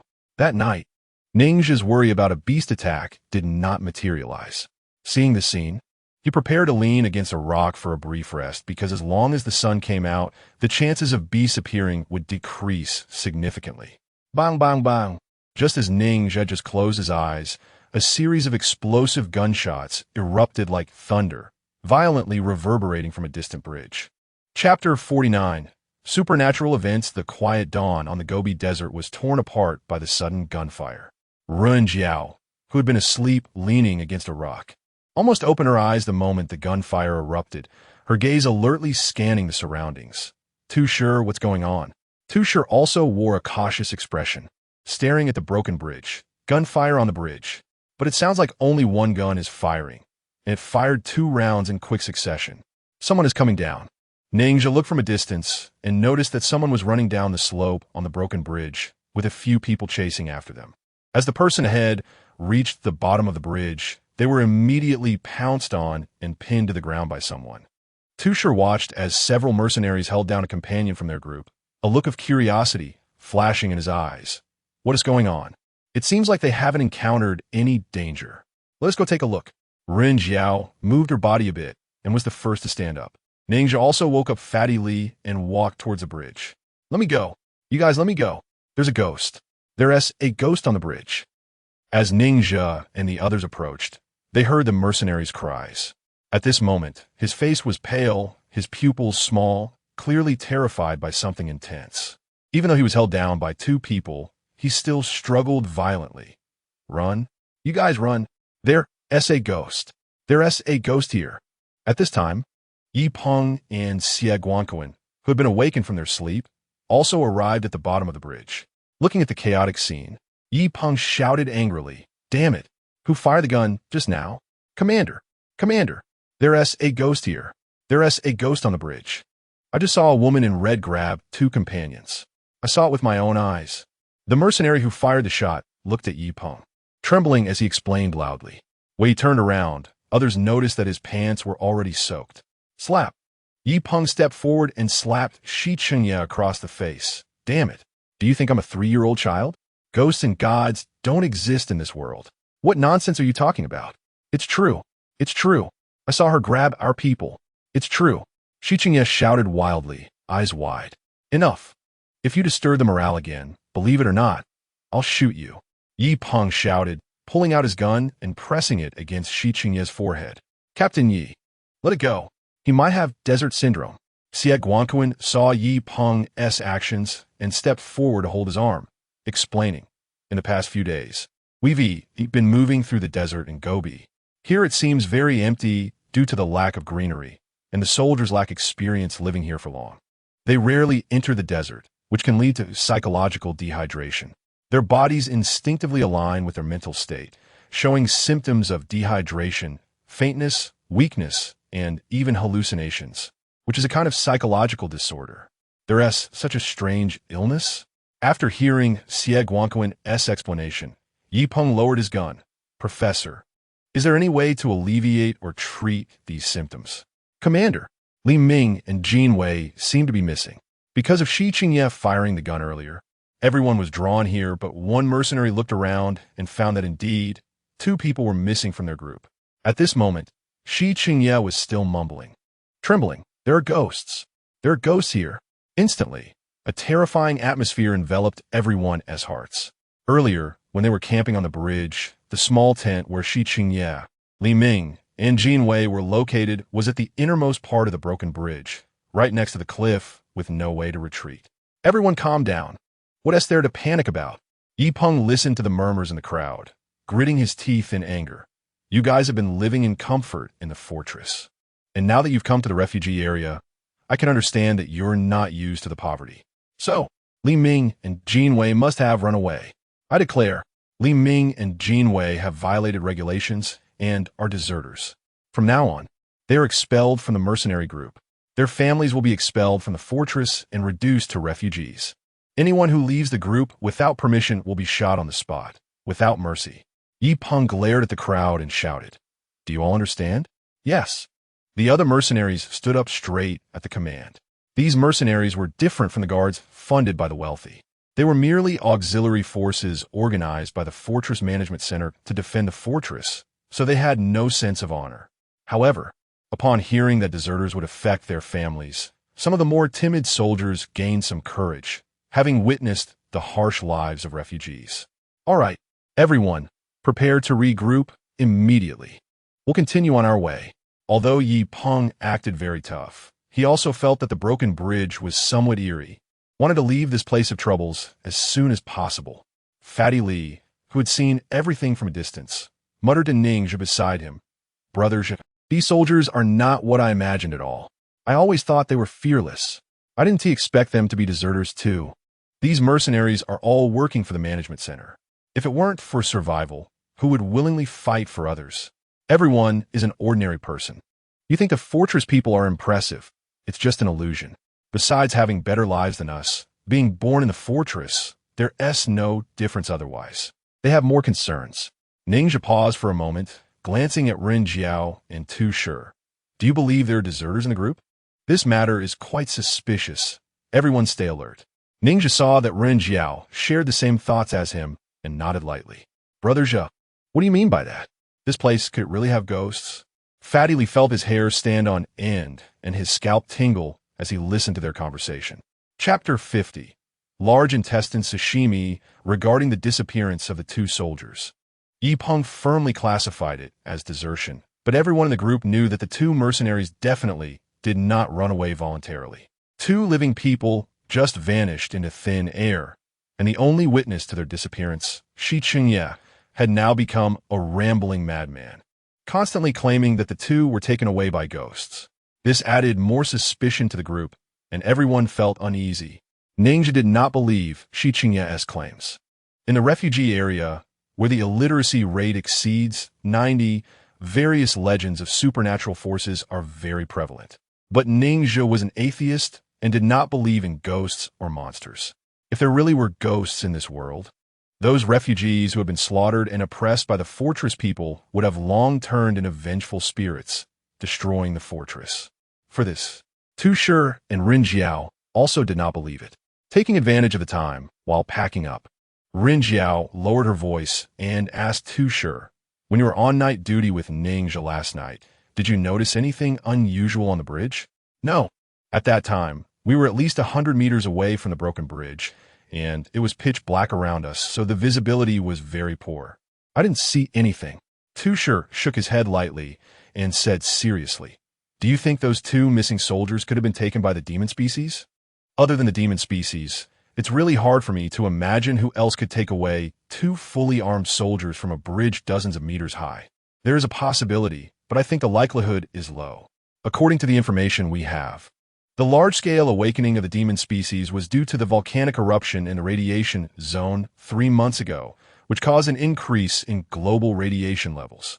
In such a short time, even if there are awakened demon species, they couldn't possibly be this strong. Ren Jiao thought for a moment and continued to analyze. Even if the demon species is powerful, I haven't heard of anyone being able to resist firearms. If the attacker were a demon species, there would be no reason for them to risk attacking a fully armed team of mercenaries in this desolate area. especially just to take away two ordinary soldiers. This is where I can't make sense of it. Tusher glanced at the tense mercenaries in the distance and slightly pressed his gums. This wasteland is too strange. Among the entire research team, there were only two people who firmly believed that the two soldiers were taken away by a ghost. One was Shi Qingye, who insisted that he saw his teammate being taken away by a female ghost, and the other was Fatty Lee. Since hearing Shi Qingye's account, Fatty Lee felt uncomfortable all over. Even the sunlight shining on him felt cold, and he began to follow closely behind Ningxia. What should I do if that female ghost comes after us? It's fine. Those female ghosts are afraid of people with strong yang energy. You're a virgin. She'll definitely take a detour when she sees you. Ningxia, who was packing the rainproof cloth, said without looking up. But I'm not a virgin. Fatty Lee's eyes reddened in anxiety. Shiga, you don't think that female ghosts will come after me, right? I've heard from the old people in the village that they say when a female ghost catches someone, she likes to dig out their intestines and suck their large intestines. Get lost.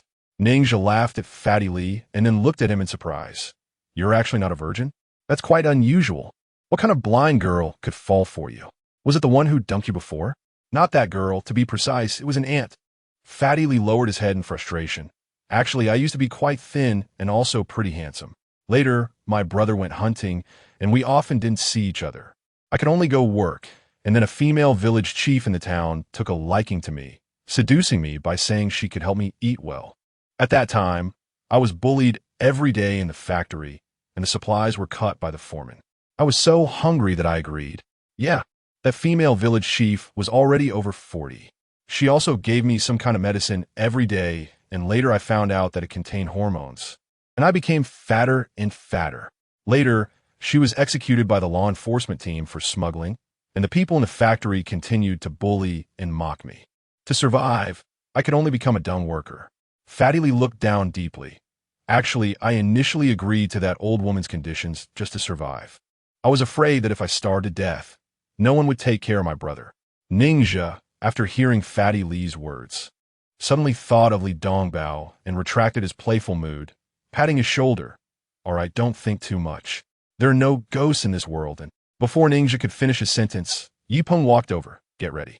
Starting today, we need to speed up and complete the task as soon as possible. I told you before, I'm not familiar with this Gobi Desert, and hunting requires patience. The more anxious you are, the more counterproductive it will be. Ningxia noticed that Yipeng's handgun hammer was in the cocked position, indicating that a bullet was chambered. He didn't know if it was to prevent a mutiny or if he was also scared by the strange scene earlier, but didn't dare to say it. In any case, we need to leave this place as soon as possible. Yipeng paused and looked at Ningxia seriously. Last night, when you were staying under the bridge, did you notice anything unusual? If we find something abnormal, then it's not just your soldiers who are missing, but me as well, don't you think? Ningxia glanced at Yipeng. I've said long ago that this Gobi is very strange. We can still retreat now. You're just a guide. Do your job. Get ready. We're leaving. Yipeng coldly threw down a sentence and then turned to leave. Ningxia watched Yipeng's departing figure with a furrowed brow. He had heard that these mercenaries lacked a sense of honor and were a disorganized bunch, but at this moment, it seemed that Yipeng had some compelling reason to complete the mission. Perhaps it was due to the disappearance of the two mercenaries. This broken bridge made everyone feel a bit fearful, so they quickly packed their things and left without even having breakfast. 2 hours later, the convoy entered a wide canyon, drove for about 2 kilometers, and then stopped at a fork in the road. Yipeng stood by the vehicle and looked around. Everyone, stay put. Ningxia, take a look at which road we need to take. Upon hearing this, everyone in the convoy got out of the vehicles, started to stretch, and began drinking and eating. Ningxia also rummaged through the truck bed, preparing to head to the fork to look for traces of wild animals. Just as Ningxia reached the fork, a terrified scream suddenly came from the direction of the convoy. Chapter 51. The Creatures in the Cave. The sudden scream from the convoy made Ningxia's body tremble, and he quickly retreated while growling, "Don't scream. We are in a canyon now. If we attract any wild animals, none of us will be able to escape. Jia, brother Jia, you should go take a look." Fatty Lee saw Ningxia return and pointed at a large rock nearby, breathing heavily. "It's too frightening." Thud thud. After listening to Fatty Lee's words, Ninja took a few steps around to the back of the stone, his expression suddenly turning serious. Earlier, when they were moving, they had not noticed this large rock at the edge of the canyon. It was only when he circled around that he found a natural cave about a meter in diameter, pitch black. And at the entrance of the cave were scattered pieces of blood-stained clothing, the same kind that Ninja and the others were wearing. I don't know. A soldier with a pale face shook his head in a daze. I was just going to relieve myself, but I didn't expect to see my comrades' clothes, which scared me into shouting. Yipeng stepped forward, rummaged through the pieces of clothing, and soon found an ID card among them. His expression also became somewhat grim. This is Jin Wei's ID card. As soon as this was said, everyone was in an uproar. Jin Wei was one of the two soldiers who disappeared before dawn. After the two soldiers went missing, the research team left the location of the broken bridge. And in the 2 hours since, they had traveled at least 70 to 80 kilometers. Throughout the journey, they had not encountered any other creatures. Yet here they found Jin Wei's clothing fragments and ID card, which made the notion of a deserter untenable. This indicated that whatever took him was faster than a car. Not only did the soldiers feel scared, but even Ninja felt a chill run down his spine. Earlier, he had seen bear footprints near the broken bridge and thought that area was bear territory, but based on the morning's evidence, the disappearance of the two soldiers was definitely not caused by a bear. Otherwise, such a large creature could not have silently taken away two soldiers. Thinking of this, Ninja drew his waist knife and ventured into the cave. As soon as he took a step inside, he smelled a foul odor, and the temperature inside the cave dropped sharply, contrasting sharply with the heat outside. Flashlight. Provide him with light. Seeing Ninja voluntarily going in to investigate, Yipeng quickly gave the order and also threw his flashlight to Ninja. Ninja held the flashlight, slowly advancing in the cave, listening carefully to the sounds around him in a state of heightened tension. Crack! Suddenly, a crisp sound echoed beneath his feet. He looked down and shone the flashlight on the ground, his breath catching in his throat.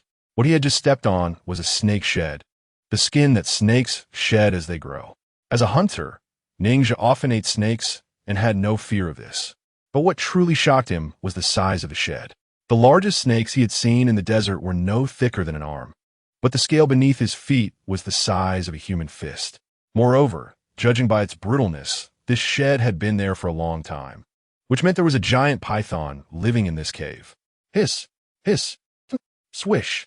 Ninja raised his flashlight and shone it ahead. Where the light reached, in the depths of the cave, countless snakes, as thick as arms, were densely intertwined, their bodies writhing as if the ground itself had come to life. Looking further back, there were patches of snake eggs and piles of white bones resembling small hills. A dull hissing sound rose, and on a distant stone pillar, a python thicker than a human was slowly coiling and moving. At that moment, Ninja finally understood what kind of creature could silently climb up a 20-meter-high bridge and easily carry away two soldiers. Thud, thud, thud. Seeing that section of the snake's body, Ninja instinctively turned and began to run frantically. What's going on? What's inside? Yipeng stood outside the cave and shouted at Ninja, who was running toward the entrance with a flashlight raised. Hiss, hiss. As Ninja ran away, Yipeng finally saw the densely packed snakes rushing out of the cave and yelled to the soldiers. Do you see that? I told you there are no ghosts in this world. Team 1, hold the cave exit. Team 2, go to the truck and get the flamethrowers.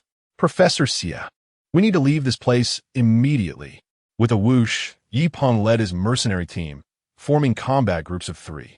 Although their combat training was not as good as that of regular troops, they had undergone military training. As Yipeng issued orders, 3 soldiers immediately raised their guns, aiming deep into the cave, while the others surrounded Yipeng, beginning to escort Xia Guangquan and his group toward the parking area. Tot, tot, tot. At that moment, the 3 soldiers guarding the cave's entrance saw the snake swarm approaching the exit and began firing wildly. The colorful snakes in the cave were hit by bullets, twisting and rolling, while the snakes behind them pressed over their dead companions, continuing to move toward the cave entrance. Captain, there are too many snakes in here. We can't stop them, one mercenary said after emptying his magazine and quickly retreating to let his teammate take his position. Hold steady. Snakes fear fire. Once the flamethrowers arrive, we can stop them. As the captain spoke, he drew a grenade from his waist. Fall back. Prepare to use grenades to suppress. Thud thud. The other two followed suit, and the captain kicked off the pin and threw the grenade into the cave. Boom! 3 seconds later, a violent explosion echoed in the cave. The shockwave and flying steel balls causing the snakes to scatter, and dust began to fall from above the cliff. It worked. Keep throwing. Stop the snake swarm from escaping the cave. The captain felt a rush of joy upon seeing this scene. Swish! At the same time, a gigantic snake head emerged from the smoke in the cave, abruptly lunging out and devouring the combat team leader. Chapter 52. The Plague of Pythons. Fortunately, at that moment, Yi Peng, along with several mercenaries, was protecting Xie Guanquan, Pei Xiangtong, and Gao Shengrong as they rushed to the edge of the convoy. Ningxia unhesitatingly pulled Fatty Li and jumped into the truck bed. Tu Shi and Rin Jiao had no wilderness survival experience, but were wise enough to follow Ningxia, who had the most experience and quickly got inside. Boom! At that moment, an explosion sounded from behind a giant rock, and the strong tremor startled Fatty Li. Team 1 has already started to fend off the snake swarm's attack. Team 2, bring the flamethrowers for support. Everyone else, retreat from canyon. After rushing to the truck, Yi Peng quickly issued the retreat order. Even though he was determined about this mission, he understood the consequences of staying any longer. Captain, we might not make it. One member of Team 2, after taking his weapon off the hedgehog vehicle, turned around just in time to see a python thicker than a human emerging from behind a rock. This snake looked bizarre, entirely red, with black vines growing on its head. At first glance, it indeed resembled a figure with long hair dressed in red. No wonder Shi Qingye had hallucinated in the dark. An incomprehensibly large python sent chills down the backs of all the mercenaries. This was the world beyond the fortress. Meanwhile, on both sides of the cliff behind them, snakes began to appear in the crevices of the mountain. Dense and numerous, they seemed to paint the ground and the mountain with a layer of writhing dye. Damn it! How can there be so many snakes in this place? Yi Peng shouted in frustration, then quickly dove into the hedgehog vehicle. Go! Hurry up! Thud thud! The soldiers nearby were exhausted and began to scramble into the vehicle. Gao Shengrong was the first to slam on the gas of the off-road vehicle, racing forward. Captain, wait for us! The remaining 2 soldiers from Team 1 sprinted from behind the rock, but the others had already disregarded them, jumping into the vehicle to escape. And the 2 were soon swallowed by the snake swarm. Clang! Bang! A crisp sound was heard as the hitch connecting to the hedgehog vehicle snapped, directly throwing Ningxia and the others, who were in the powerless truck bed behind. Yi Peng didn't even look back, ignoring Ningxia and the others' shouts, and began to flee amidst the dust. Another scream came from behind. Shi Qingye, previously suspected of being insane, was now tied to the vehicle of the first combat team. With no one at the wheel, he was quickly engulfed by the snake swarm, and as a snake slithered down his throat into his stomach, his screams abruptly ceased. Boom! Boom! As the wave of snakes surged forward, the mercenaries in the back began to frantically throw grenades and then boarded the nearby hedgehog vehicle. We've been left behind. Get out of the vehicle and walk. Move fast. Ningxia watched Yi Peng drive the hedgehog vehicle away and cursed angrily while drawing his knife. Even though his survival instincts made him want to fight for his life, he knew very well that their chances of escape were slim. Zhang Fang, help me. Fatty Li crouched in the back of the truck bed, and in the chaos, he saw a mercenary in a distant hedgehog vehicle and yelled at the top of his lungs. Swish! The mercenary in the hedgehog vehicle, who was about to drive away, heard Fatty Li shout and took another look at the densely packed snake swarm behind them. After hesitating for a brief moment, he drove toward them. Yeah, back when we first entered the Gobi, he got scratched on his arm by a branch, and I gave him a few antibiotics. Fatty Li nudda. Even in this life-and-death moment, he was afraid Ningxia would be angry because Ningxia had repeatedly warned that the antibiotics were his lifeline and absolutely must not be shared. And it was Fatty Li's kind act that earned them a glimmer of hope. Squeak! Zhang Fang drove the vehicle alone to the side of Ningxia and the others, skidding to a stop, then jumped into the passenger seat to operate the light machine gun. Hook up the truck bed. Quick. Whoosh. As soon as he finished speaking, Ninja and the others all dove onto the vehicle, starting to move the truck bed to hook it onto the hedgehog vehicle. Virum, another hedgehog vehicle carrying 2 people, had already started moving, and behind them was that giant python. Ninja had never seen a snake that large. Its head was already the size of 2 adults, and the length of its body was unknown, disappearing from sight. Damn it, this won't do. The driver of the hedgehog vehicle glanced at the approaching snake swarm in the rearview mirror and pointed towards Ninja and the others. Blow out their tires. Let those people stay behind to hold off the snake swarm. Crash. The mercenaries in the back seat, upon hearing this, unhesitatingly pulled the gun bolt. In this situation, no one was considering morality. All they cared about was how to survive. Bang! At the same time as the mercenary fired, a gunshot rang out from Ninja's side. Rin Jiao rushed to the side of the hedgehog vehicle, picked up a gun left on the seat, and raised it to shoot, her movements fluid and graceful, as if guided by muscle memory. Boom! The tire of the distant hedgehog vehicle exploded, rolling away at high speed, and 2 people were thrown out, instantly swallowed by the tide of snakes, accompanied by piercing screams. Damn it! Do you know what crime it is for refugees to attack the residents of a fortress? Zhang Fong saw Ren Jiao's action and angrily turned around, preparing to draw the pistol from his waist. He had just dared to leave the gun on the seat, thinking these refugees wouldn't know how to use guns, but he didn't expect Ren Jiao's marksmanship to be so good. However, Ren Jiao was faster than Zhang Fong. As he moved, she had already raised her gun. Don't move. Otherwise, I'll kill you. Can you be quiet? The snake swarm is already closing in. Ninja looked at the 2 in confrontation and said to Zhang Fong in a low voice, "You just heard those people shout. If we don't shoot, we will be the ones who die." Top top. Rin Jiao also knew it wasn't the time to argue, ignoring Zhang Fong, and ran to the passenger seat to take over the light machine gun. Da. As Rin Jiao fired the light machine gun, smoke columns erupted from the distant ground, with snakes being shot and crushed. When a bullet hit a fuel canister on the ground, a large fire burst forth, briefly blocking the snake swarm. The giant python saw the snake swarm being separated by flames, raised its head to create a path. But against the bullets from the light machine gun, it continuously sprayed blood. In the end, wild beasts were no match for firearms. Buzz. With another hedgehog vehicle and a wall of fire buying time, Zhang Fong seized the opportunity to step on the gas and frantically escape with the vehicle. Chapter 53 Heavy Losses. Buzz. Zhang Fong drove the hedgehog vehicle at high speed, charging through the canyon. About 5 minutes later, the vehicle shot out of the exit, trailing a thick plume of smoke. Flap, flap. As the engine roared, a flock of wild ducks, geese, and swans took flight in panic, scattering everywhere. The world outside the canyon was no longer just a barren desert. Although it was still quite desolate, grass could be seen on the ground, with many scattered tall plants growing and several wild rabbits and lizards running about. We can slow down. Those snakes won't follow us. Ning's he, who was almost thrown up from the bumps in the back, shouted loudly. Creak.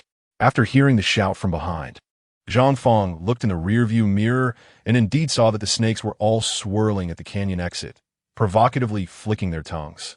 But they did not chase after them. Impossible. If they can't leave the canyon, how could that giant python attack us at the broken bridge earlier? Zhang Fong's eyes narrowed, a fierce glint flashing in them as he drew his pistol and pointed it at Ninja. You kept saying you've never been to this desert, but you know the snakes can't leave the canyon. Speak. Is this your doing? For heaven's sake, think with your brain. If you hadn't helped us get out earlier, we would have been swallowed by the snakes long ago. If I could control them, why would I run with you? What good would it do me if you all died? Ninja pointed to a patch of plants outside the canyon. Those plants are a type of herb called wild senna. This plant, along with touch-me-not and seven-leaf one-flower, is what snakes fear the most.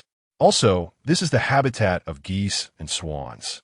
And the feces of these birds contain a sulfurous substance that causes snakes to rot upon contact and cannot recover. When we just came out, there were still many wild rabbits and such around. If those snakes could come out to hunt, they would have gone extinct long ago. You keep leading the way. We must regroup with the captain. After listening to Ning Zhe's explanation, Zhang Fong looked at the distant plants and the bird droppings on the ground. put away his gun.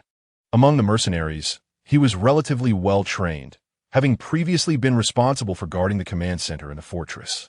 This was his first time leaving the fortress, and he knew very little about the outside world. This vast wilderness, what do you expect me to find them? Ningxia was still brooding over Yi Peng abandoning them earlier, wishing those guys would die in this wilderness sooner.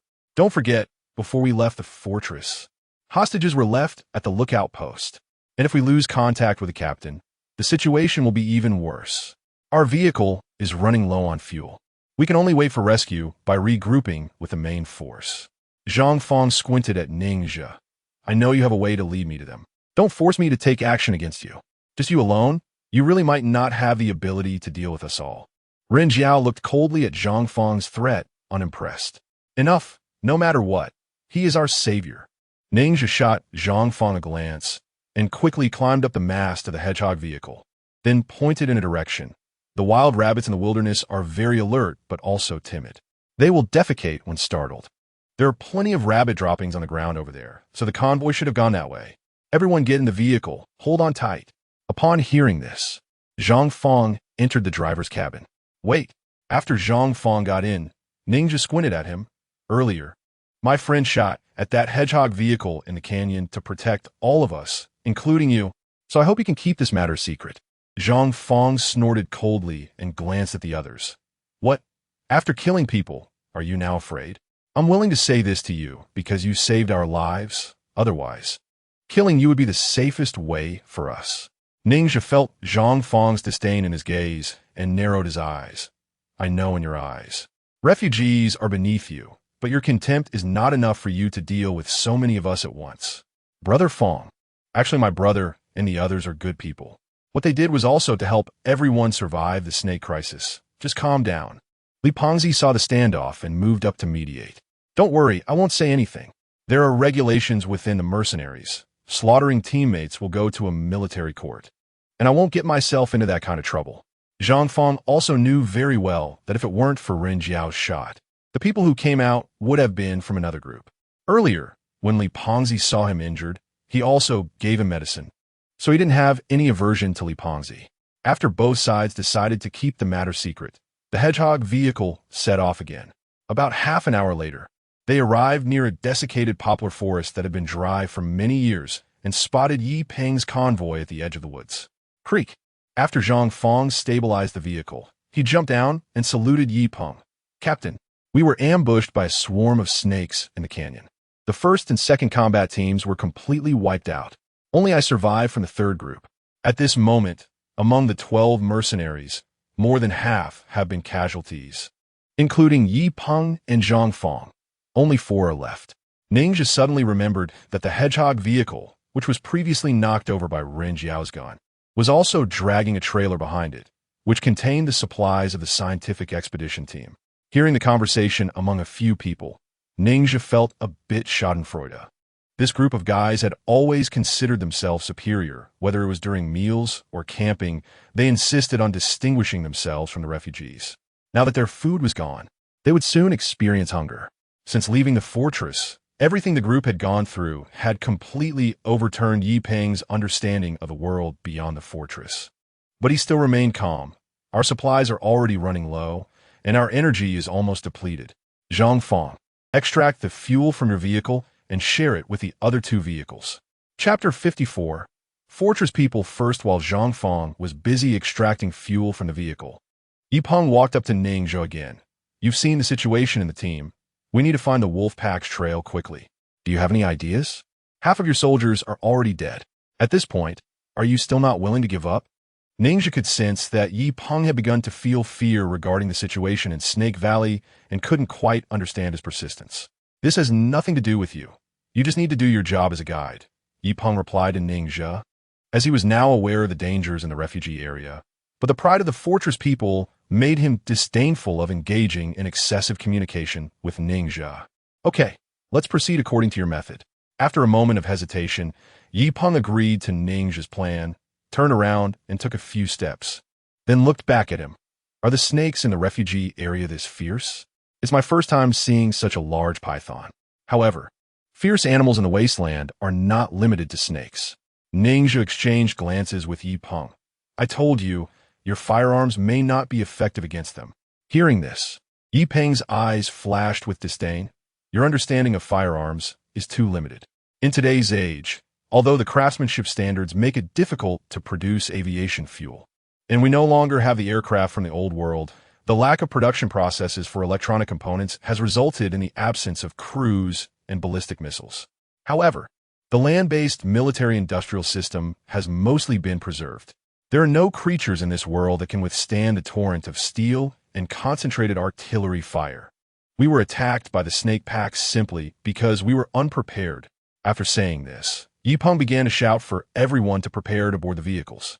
Although the recent snake attack left everyone shaken, they had to take advantage of the daylight to find a safe campsite before nightfall. After passing through the canyon, they found that the landscape had changed significantly. Although it was still desolate, at least the view was no longer monotonous, as they could see scattered patches of green. Of the 6 vehicles of the scientific expedition team, only 2 remained. Yi Peng also got into Professor Xie's off-road vehicle, and when the sun shifted westward, their route was once again blocked by a river. This was the first time Ningxia had seen such a large river. The river was at least 10 meters wide, and due to severe erosion of the riverbank, the water was very murky, flowing like swirling mud. Thud! After the vehicle stopped, Zhang Feng quickly rushed to the riverbank. Now that the scientific expedition team had no supplies left, the afternoon of traveling had left him extremely thirsty. If you want to survive, I advise you not to drink this water. Ningxia saw Zhang Feng's actions and reminded him. The water in the refugee area is polluted. Even if it looks clear, it needs to be filtered with charcoal and sand and boiled several times before it can be consumed. The absence of animal footprints near this riverbank indicates that the water is toxic. Even animals seldom drink it. After hearing Ningxia's words, Zhang Feng stopped by the riverbank, and the others who wanted to fetch water also halted. Yi Peng was also parched, but upon hearing Ningxia's words, he ultimately restrained himself from looking at the river. Everyone get back in the vehicles and find a way to bypass this river. Captain, we are running low on fuel. Zhang Feng glanced at the river that stretched far across the wasteland and turned to Yi Peng, shaking his head slightly. The fuel in the 2 vehicles can only last for a maximum of 15 kilometers. We might not be able to bypass it. Can we camp here? Yi Peng looked sideways at Ningxia. No, even if this water is undrinkable when night falls, it will attract some animals that are desperate for water. Wild beasts rarely fight near water sources to avoid contamination, but this place could be an exception, as animals that can drink this water must have lost their sanity. Ningxia glanced at the murky river. In the refugee area, not only do animals have strong aggressiveness, but fish do too. Crossing the river is very dangerous. Splash! Upon hearing this, Yi Peng picked up a stone and threw it into the water, observing the splash, and continued. The water here is deep. We could drive the vehicle into it to act as a bridge. What if the vehicle gets swept away by the current? Even if it doesn't get swept away, if its position shifts, it will be very difficult for us to cross. Tusha reminded him from the side. Thud! Whoosh! A steel grappling hook with a wire and plastic fiber rope was thrown out, wrapping around a dead tree several times due to inertia. Yi Peng then smashed the front and rear windshields of the off-road vehicle, threaded the rope through, and finally tied the end to a tree on this side of the river, then looked at the drivers in the convoy.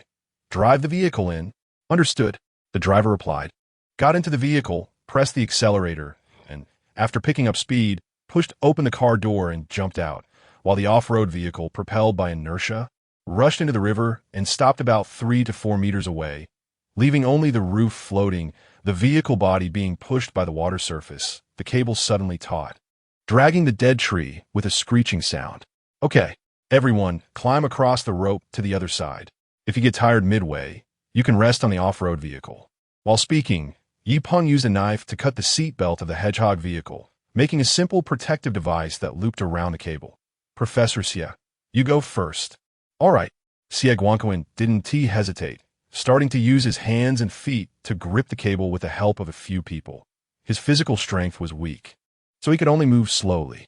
Zhang Feng, take the light machine gun off the hedgehog vehicle and give it to these 2 refugees to carry to the other side of the river. The person carrying the gun and the one carrying the bullets must be separated. Yi Peng pointed at Tu Shi and Li Panzai and instructed Zhang Fang again. What do you mean? It's already dangerous for everyone to cross the river this way. Why should we help you carry things? Tu Shi said, a hint of resistance flashing across his face.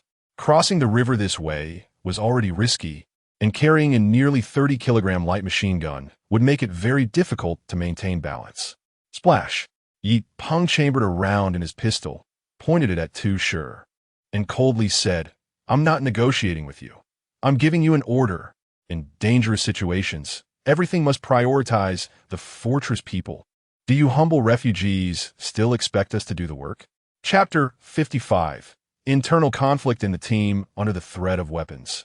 Tu Shi ultimately chose to carry the weapon across the river, while Ningxia replaced Li Panzai and opted to carry the light machine gun's ammunition and belt. Yi Peng placed great importance on weapons, deliberately separating Tu Shi and Ningxia's crossing positions, while leaving a soldier behind on the opposite side to prevent any trouble.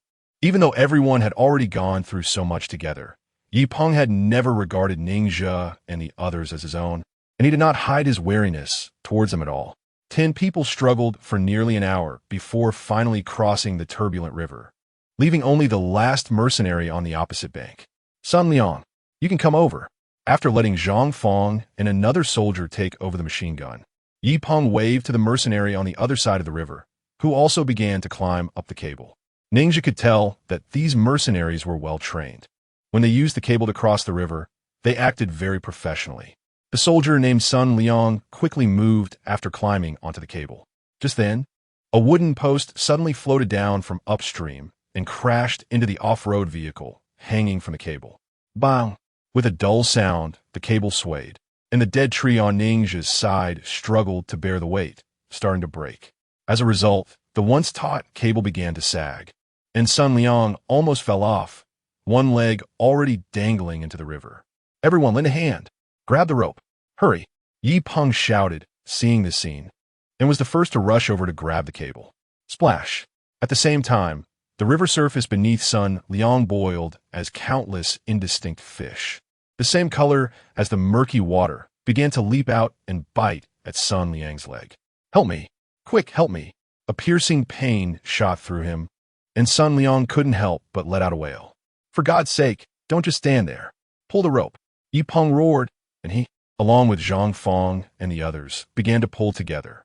Even Ningxia joined in to help, although he disapproved of the idea of saving people. He couldn't just stand by and watch someone die in front of him when he himself was not threatened. As the rope was pulled taut, Sun Liang was once again distanced from the river surface.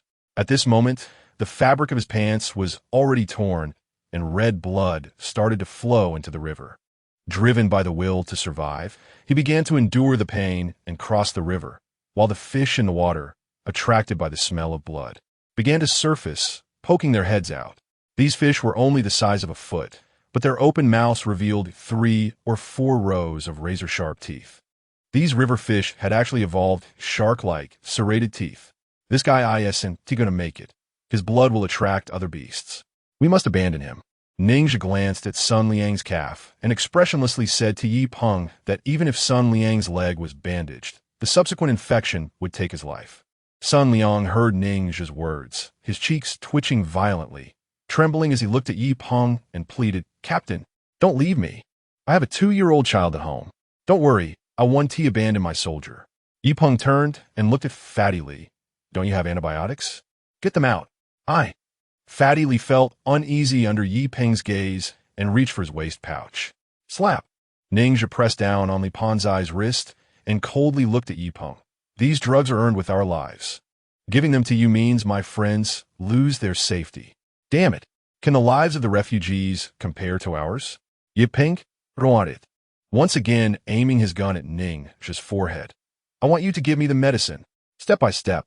Ren Jiao saw Yi Peng's action and subtly stepped aside, creating an unobstructed vacuum between her and Yi Peng.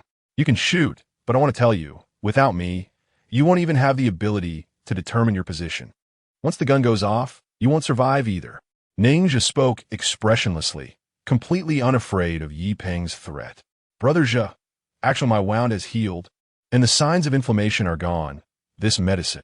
Li Panzai was afraid Yi Peng would shoot Ningxia and wanted to advise him.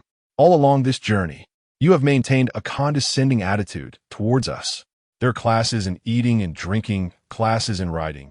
Even crossing the river has classes. Now that you are down and out, you want to talk to me about unity? Ning says Neret, looking at the group of fortress people in front of him. If you want antibiotics, fine. 2,000 each. Are you crazy? In the fortress, an antibiotic only costs a few bucks. You dare to ask us for 2,000? Gao Xingrong cursed, then looked at Yi Peng. Captain Yi, this refugee actually dares to speak to us like this. It's simply outrageous. I suggest we execute him now, to kill the chicken to scare the monkey. Shut up. Yi Peng scolded, glancing at Sun Liang's leg, and spoke to the others. Everyone pool some money. Buy the medicine. In the end, Yi Peng pooled together 6,000 and bought the last 3 antibiotics from Li Panzai, while requiring Ningxia and the others to carry Sun Liang forward. Ningxia once again proposed a charge for services, but it was Li Panzai who volunteered to carry the injured without asking for money. Ningxia knew this was Li Panzai's way of wanting to reduce the conflict between the two sides. A conflict made Ningxia understand 2 things. It turned out that antibiotics in the refugee area had skyrocketed to hundreds of bucks each, with no market price, while they were so cheap inside the city. It turned out that the people in the fortress also had feelings. They just displayed disdain and indifference towards the refugees. Due to the issue of antibiotics, the conflict between the scientific expedition team and the refugees grew larger, and an invisible barrier appeared between the two sides. Yi Peng had already ordered his people to keep a close watch on this group of refugees to prevent them from doing anything out of line. He no longer fully trusted Ningxia and his group, but he still needed him to lead the way. Ningxia, on the other hand, could only choose to continue working for them because Lin Sun was in the hands of the mercenaries. However, Tu Shi and Rin Jiao always stayed by Ningxia's side, appearing indifferent to everything. Before nightfall, everyone finally found a cave on a weathered rock. The cave had a lot of straw and branches, but was covered with a layer of dirt, looking like some animal's abandoned den. According to custom, the fortress people still slept on the cave floor, setting up a light machine gun to guard the cave entrance against unknown dangers and against Ningxia and his group. While Ningxia and the others were arranged at the entrance, making them bait and the first line of defense in case of wild animal attacks. Wishing everyone a happy mid-autumn festival. May your family be reunited. Chapter 56. Strange meat. The cold wind howled in the dark wilderness, and all that could be seen was pitch black, with only a flicker of firelight coming from the cave where Ningxia and the others were. Originally, this scientific expedition team had made ample preparations before leaving Fortress 87, bringing a large amount of drinking water and various kinds of food, enough for everyone to eat for a month, but an accident in Snake Valley caused them to lose all supplies. Yi Peng had initially planned to hunt, but the place they found themselves in once again became a wasteland, with no other creatures in sight, except for mosquitoes the size of a pinky. The long day of rushing had exhausted everyone's strength, and the only food left from the scientific expedition team was a piece of sakama beside Pei Xiangtong. Professor, you've been tired all day. Eat something to replenish your energy. Pei Xiangtong unwrapped the sakama and handed it to Xie Guangquan. It's fine, I can hold on. If you're not hungry, give the food to that soldier named Sun Liang. The night is too cold now, and he is injured and needs to replenish his strength. Xie Guangquan looked at the sakama and swallowed hard, finally pointing to the injured Sun Liang. Oh, we can't even survive ourselves. Why care about others? If you're not eating, I will. Gao Xingrong snatched the sakama from Pei Xiangtong's hands and gulped it down in a few bites, but the fullness provided by such puffed food was indeed limited. After he struggled to swallow, he suddenly caught a whiff of grilled meat and turned to see Ningxia and the others sitting around the campfire, feasting. Unlike the opulence of the scientific expedition team, the refugees had limited resources, so they didn't need to pack a lot. Everything was in their satchels. Moreover, Ningxia and his group had been searching for edible insects, lizards, and roots along the way, so they had plenty of food. At this moment, they were grilling several pieces of jerky and a lot of insects around the campfire. Previously, the fortress people had felt disgusted seeing Ningxia and the others eat insects. But now the smell of grilled insects was tantalizing everyone's taste buds. Gao Xingrong could no longer hold back and walked over to Ningxia. Hey, Give me some of your meat. Get lost. Ningxia replied without raising his head as he sat by the campfire. Damn it. Do you know who I am? I tell you, my family has a lot of weight in the fortress. According to the laws in the fortress, refugees who defy fortress people, they should be imprisoned. I advise you not to be ungrateful. Gao Xingrong never expected that he would be scolded by a refugee in his lifetime. He threatened with bluster. Huh, what's so bad about prison? In our refugee area, there are people sentenced to hundreds of years for urinating in public. Ningxia flipped the jerky in his hand and sprinkled some crushed sea salt on it. Hundreds of years? Who? Gao Xingrong was taken aback. Sun Wukong. As Ningxia finished speaking, the nearby Tu Shi and Ren Jiao burst into laughter, while the plump Li looked completely confused. He had no education and didn't know the story of Journey to the West. Damn it! Are you messing with me? Gao Xingrong, filled with anger and embarrassment, reached out to grab the meat. Puffed. Ningxia suddenly swung the knife in his hand and stabbed it into the ground in front of Gao Xingrong's palm. I said, Get lost. Captain Yi, aren't you going to do something about this? Are you just going to let these refugees talk to me like this? Gao Xingrong was so frightened that he stepped back 2 steps, looking at Yi Peng for help. By the campfire behind them, Yi Peng was resting with his gun in hand, not even sure if he had heard Gao Xingrong shouting. Previously, Yi Peng had looked down on these refugees, relying on his manpower, weapons, and supplies, but now that the tides had turned, he truly realized the dangers of the refugee area and understood Ningxia's importance. Since the two sides had already reached an impasse, he felt embarrassed to ask Ningxia for food. Yi Peng's stomach was almost cramping from hunger, but his pride as a member of the fortress prevented him from lowering himself to the refugees. Seeing that Yi Peng was ignoring him, Gao Xingrong's arrogance immediately diminished. He glanced at Ningxia and said, Aren't you fond of money? I have money. Surely I can buy your meat? Thud. Seeing Ningxia leave, Gao Xingrong suddenly lunged at their campfire, grabbing the dark meat on the ground and stuffing it into his mouth, while Tu Shi, Ren Jiao, and Li Pengzi did not stop him. Observing the actions of the three, Gao Xingrong felt a renewed sense of superiority. It seemed that these refugees still held a certain respect for the fortress people, unlike Ningxia, who dared to oppose him. However, after a few bites, Gao Xingrong suddenly found the taste of the meat to be very strange. He looked up at the easiest target, Li Pengzi. What kind of meat are you guys eating? Why does it taste so weird? It can't be. I've eaten deer meat, and deer meat isn't this tough or this bad. Gao Xingrong squinted with his slanted eyes and insisted. Ugh.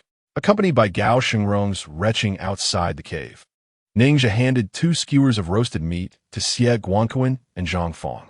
Thank you. Thank you. After receiving the roasted meat, Xie Guanquan repeatedly thanked Ningxia, tearing the meat in half and handing it to Pei Xiangtong. Have something to eat. Thanks. Zhang Fong hesitated for a moment when he saw the roasted meat Ningxia handed over, then nodded and divided the meat into 4 portions for his comrades. Ningxia had no reaction to their sharing of food. He chose to share food to repay kindness. And how the food was handled was up to Xie Guanquan and Zhang Fong. Another reason Ningxia chose to give food was to ease the grievances of the research team. Otherwise, in their desperate hunger, they might really turn against them. Boom! As night fell, thunder began to rumble outside. Watching the purplish thunderclouds in the sky, Ningxia leaned against the cave wall, lost in thought. He had originally thought that he was just taking on a simple task of tracking a wolf pack, but now it seemed that this journey was far more difficult than he had imagined. Chapter 57. Meticulous cooperation. The weather in the wasteland is unpredictable, especially in the geographically complex North Wilderness, where it may rain one day and snow the next. Every winter, countless people freeze to death in the wilderness. The acid rain started falling at midnight and continued into the morning, showing signs of getting heavier. Outside, spherical lightning kept falling, causing tremors. Under such circumstances, even Yi Peng, no matter how proud, had no energy to argue with Ningxia, so he sent Zhang Fong to negotiate with them instead. Zhang Fong walked over to Ningxia and the others and exchanged a glance with him. Captain Yi and Professor Xie asked me to ask you if you could share some of your food with us. We can pay. For $1,000. That's all the money we have. Zhang Fong pulled out a thick stack of Pei family currency from his pocket. In the Federation, each financial tycoon had their own currency. But this money could only be used in the territory of the issuing tycoon and in other areas that had dealings with that tycoon. Pongzi, take out half of our drinking water and food and share it with them. Ningxia readily accepted the money and handed it to Li Pongzi beside him. This decision seemed very generous, but upon reflection, it was not without consideration, as the remaining half of the food was to be shared with Li Pongzi, and the food that Zhang Fong took would need to be divided among 7 people. Ningxia felt no guilt about this outcome. He was clear in his conscience, because when the research team had supplies, they hadn't given them even a grain of rice. Okay, Li Pongzi grasped the money, his hands trembling with excitement. The laborers in the refugee area earned just $5 a day, while he now had 10,000 in his possession, marking the first time in his life he had seen so much money. After Ningxia and the others handed over the supplies to Zhang Fong, he thought for a moment and then took out 2 pieces of jerky to hand over. This is for you personally. Thank you. Zhang Fong was slightly taken aback and nodded in gratitude. You're too polite. Ningxia smiled, then bowed his head to eat the roasted beetles. The reason he was willing to help, besides repaying the life-saving grace, was that he felt he couldn't let his relationship with the mercenaries become too strained. And Zhang Fong seemed like a decent person to him. Whether it was saving them in Snake Valley before or Zhang Fong's willingness to share his food with others the previous night, it proved that this person was loyal and righteous. The acid rain lasted longer than Ningxia had anticipated. In the blink of an eye, 2 days had passed, but the rain outside showed no signs of stopping. The injured mercenary Sun Liang, despite taking antibiotics, was still in terrible condition, starting to run a fever, and the wound on his leg had begun to fester. Worse still, the food that Yi Peng and the others had purchased from Ningxia was already gone. A person could survive for a few days on an empty stomach, but without water, survival was not possible for long. That night, the injured Sun Liang could no longer endure it. He grabbed his broken water bottle and limped toward the cave entrance. Sun Liang, what are you doing? Another mercenary looked up at him, alarmed. I'm going to collect rainwater. Sun Liang leaned against the wall, limping toward the cave entrance. Are you crazy? Drinking acid rain could kill you. His teammate shouted to stop him. Drinking rainwater will at least keep me alive for now. If I don't drink, I'll die faster. Sun Liang threw back a sentence and continued forward, the gun on his shoulder clattering against the rock wall. At the edge of the campfire ahead, Ningxia, with his back to Sun Liang, quietly drew his knife from his chest. Meanwhile, Ren Jiao, who was lying across from him and sleeping, also gently turned over, opened her eyes to glance at Ningxia, and revealed the knife she had been pressing under her body, her muscles tensing and relaxing as she prepared to warm up. Ningxia squinted slightly when he saw Ren Jiao's appearance. He didn't expect this woman to be so alert. Thud! Sun Liang quickly passed by Ningxia and the others, and as he was parallel to Ningxia, he suddenly pulled out his gun and swung it towards the back of Ningxia's head. With a whoosh, at the moment Sun Liang moved, Ningxia sprang up violently, grabbing the opponent's neck with one hand and stabbing towards his chest with a knife. Stab! The blade pierced into his body, and blood spilled from the corner of Sun Liang's mouth. You bastard! A mercenary behind saw Ningxia's action and reached for a nearby gun. Ren Jiao reacted even faster than the enemy. As Ningxia sprang up, she had already locked onto Sun Liang's weapon, snatched the gun, pulled the bolt, and fired in one smooth motion. Bang! The gunshot echoed in the cave, hitting a mercenary in the arm holding the gun, who let out a scream and leaned against the wall behind him. Gao Xingrong beside her was splattered with blood, screaming in shock, while Xie Guanquan and Pei Xiangtong looked astonished, seemingly not expecting that this group of refugees would really dare to attack the fortress personnel. Don't move. Ren Jiao aimed her gun at Yi Peng and Zhang Fong, holding the gun in a decisive and neat manner, more standard than those mercenaries. Ningxia took out the nearby attacker, and Ren Jiao seized the opportunity to grab the gun and suppress the situation. The cooperation between the two was incredibly tacit. That's right. I colluded with Sun Liang. So what? Why should you lowly refugees be able to fill your stomachs while we have to starve? We didn't want to kill anyone. We just wanted to survive. The mercenary roared madly, his chest heaving as he looked at Yi Peng. Captain, these bastards still have food. As long as we rob them, we can live. Bang! Yi Peng swung his arm and shot the mercenary in the head with his gun, calmly saying, We have all reached a dead end, and what we need to do is escape this predicament together. Any negative emotions from now on will push us toward the abyss. From now on, I don't want to see any infighting in the team." Facing the weapon that Ren Jiao had seized, Yi Peng thought for a moment and did not demand it, because the fighting strength on their side was now left with only himself and Zhang Feng, who seemed to have a good relationship with Ning Zhe and his group. But he wasn't sure if he could trust him. The gunshot that Yi Peng had just fired made Ning Zhe even more nervous. This mercenary officer had previously risked attracting beasts to bring the wounded Sun Liang on the road, yet just now he had shot one of his own. Ning Zhe understood Yi Peng's intention. He was using this method to inform others that he did not participate in the planning of the resource grab, and it also demonstrated his determination to unite and complete the task. Ning Zhe watched the flickering flames, his brows tightly knit. Things were indeed becoming more and more troublesome. Chapter 58, Barter. After Ning Zhe distributed the food again, there was hardly anything left for himself to eat. The acid rain outside the cave continued to pour, mixed with ice shards, and all signs indicated that winter was approaching. Having hidden in the cave for 4 consecutive days, the hay and branches inside were nearly consumed. If they couldn't even light a bonfire, the cold would inevitably bring them deadly illnesses once more. That night, Ning Zhe and the 4 from the butcher had eaten the last of the food, while Yi Peng and the others had been hungry all day. Although Ning Zhe had given Zhang Feng some food during the day, after distribution, Professor Xie and Pei Xiangtong each only received a single bite. Gulyalu. In the flickering firelight, Yi Peng leaned against the rock wall, his stomach growling incessantly. Hunger and dehydration had caused him to show symptoms of low blood sugar, with cold limbs and constant shivering. Hungry? Ning Zhe saw Yi Peng's condition and walked over to stand in front of him. Obviously, Yi Peng snapped back, his hunger making him irritable.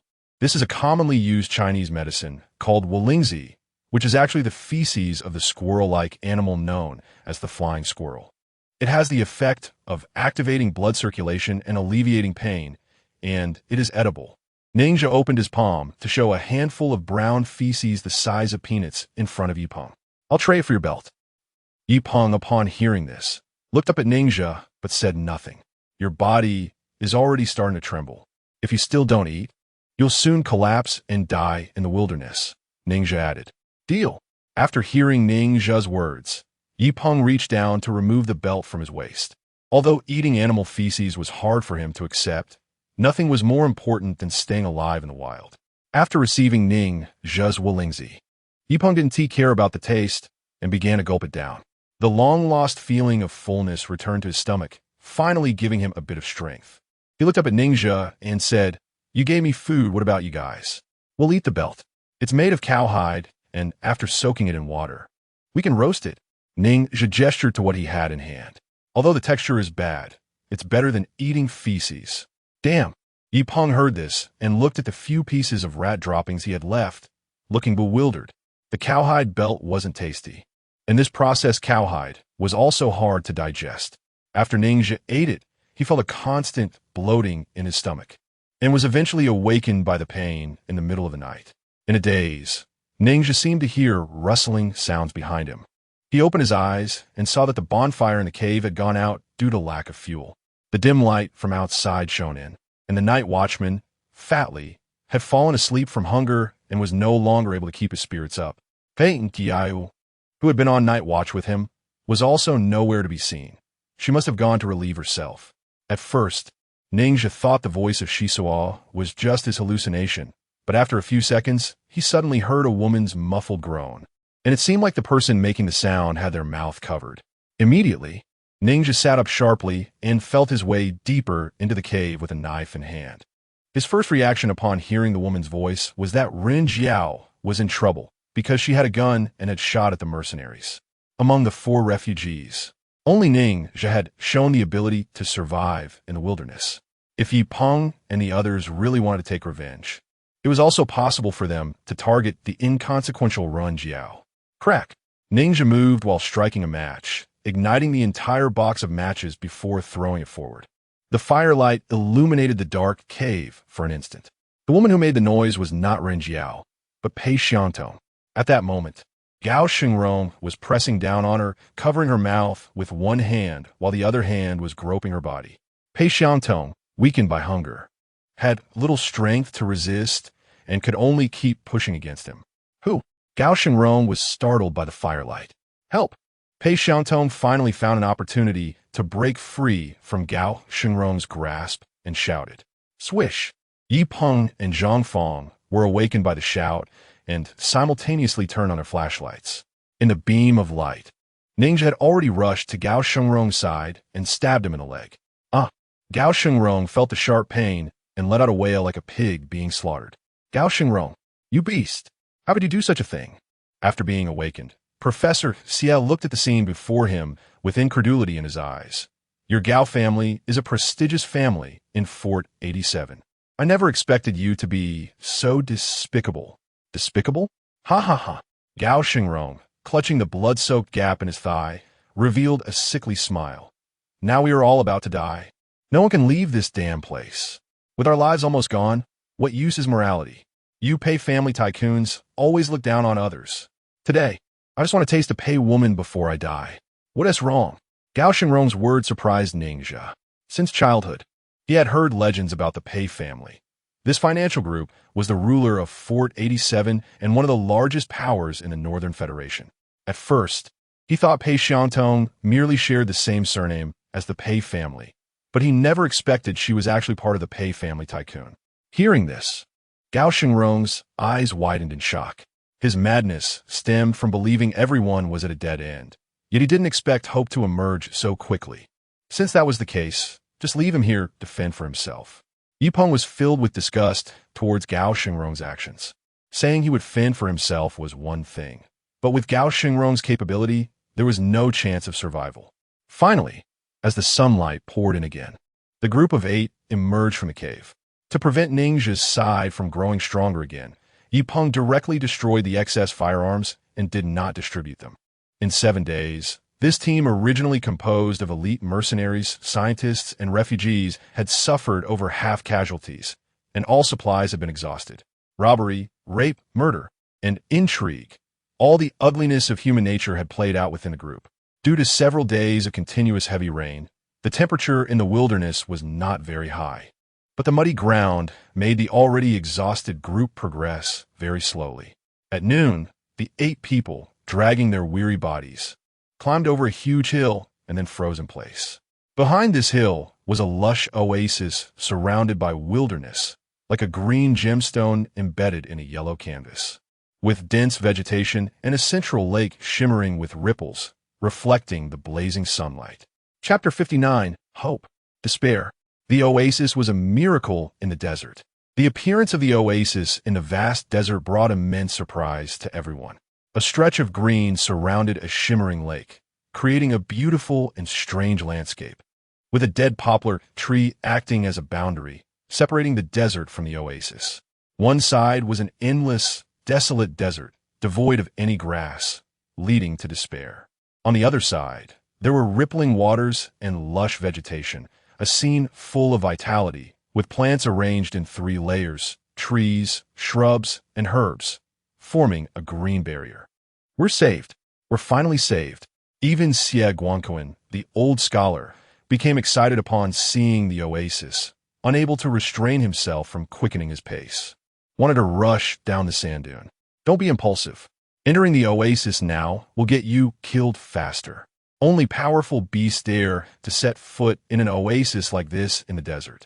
Ningxia pulled Xie Guangquan's arm and then grabbed a handful of sand, letting it slip through his fingers, pointing towards the upwind direction as he said, "Everyone, take a detour for a kilometer and look for dry firewood in that direction.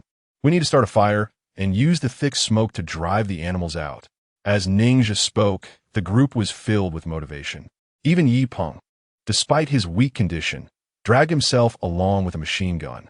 In recent days, Zhang Fong had grown closer to Ningxia and the others, gradually losing Yi Peng's trust. Zhang Fong also felt that these refugees were not as he had heard, and began to lower his guard against Ningxia and the others. After all, during their time in the cave, Ningxia had taken good care of him. It wasn't difficult to find dry firewood near the oasis. After walking a few hundred meters upwind, They discovered scattered dry wood in the desert and started to work together. While Ningxia was picking up firewood, Pei Xiantong also stepped up beside him, pretending to pick up firewood and bending down. Ningxia, thank you. Swish. Ningxia heard Pei Xiantong's words and glanced at her without saying anything. The people he usually saw from the fortress were all arrogant, but he didn't expect Pei Xiantong, who came from the Pei family conglomerate, to be quite polite. Ningxia had never regarded these tycoons and warlords as anything significant, so he wouldn't feel grateful just because of Pei Xiantong's thank you. He continued to pick up firewood. If it weren't for you, I would have been in danger last night. Gao Xingrong seems cultured and refined usually. I never expected him to be this kind of person. Seeing that Ningxia remained silent, Pei Xiantong hesitated for a moment and said softly, "Let me give you some advice. You should find a chance to escape as soon as possible and not stay in the group any longer. Otherwise, you will be in great danger." Why? Ningxia finally reacted upon hearing this. The wolf pack hasn't been found yet. What danger could I be in? Is it because Yi Peng has developed hostility towards me? You might not know yet, but the reason we had you guide us to track the wolf pack was to find this oasis through them. Now that we've reached our destination, the wolf pack is no longer important. Pei Xiantong paused and continued. Yi Peng's satellite phone and handheld satellite positioning terminal have regained signal. He just contacted the fortress and told Professor Xie and me to stay close to him. Especially when the reinforcements arrive, we must keep our distance from you. Hearing this, Ningxia felt a twitch at the corner of his eye.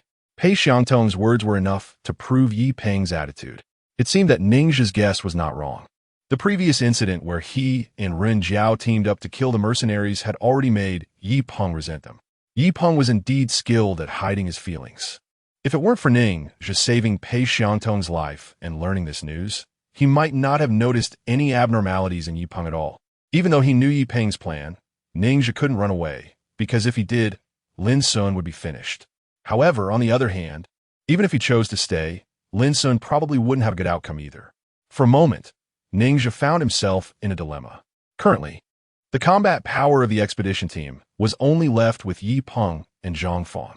If he could ally with Ren Jiao and Tu Shi, it would not be impossible to eliminate these two, and he could even be ruthless enough to take care of Xie Guanghua and Pei Xiantong as well. But what would happen after killing them? The entire elite mercenary team would be wiped out, while a few refugees survived. This was inherently contradictory. Fajink, yit, pains retaliation. Ningxia felt immense pressure, feeling completely unable to break the deadlock. According to their travel time, it would take at least 3 days for the reinforcements from Fortress 87 to arrive here. The reason Yi Peng wanted to wait for the reinforcements before taking action showed that he was also wary of Ningxia's group and wanted to act only when he was fully prepared. Ningxia couldn't think of a solution for the problem at the moment, so he ultimately decided to cooperate with Yi Peng. Given his current situation, he could only adapt to circumstances. An hour later, Ningxia and the others had already set up several piles of dry wood at the upwind position of the oasis. A few men even urinated on the wood piles to increase the moisture, hoping to make the piles smoke. Whoosh!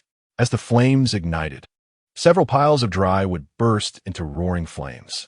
When the flames had burned for a while, Ningxia began to lead everyone to bury the fire pits with sand, causing thick smoke to rise and be blown towards the oasis. After more than 10 minutes, various animals began to appear at the edge of the oasis.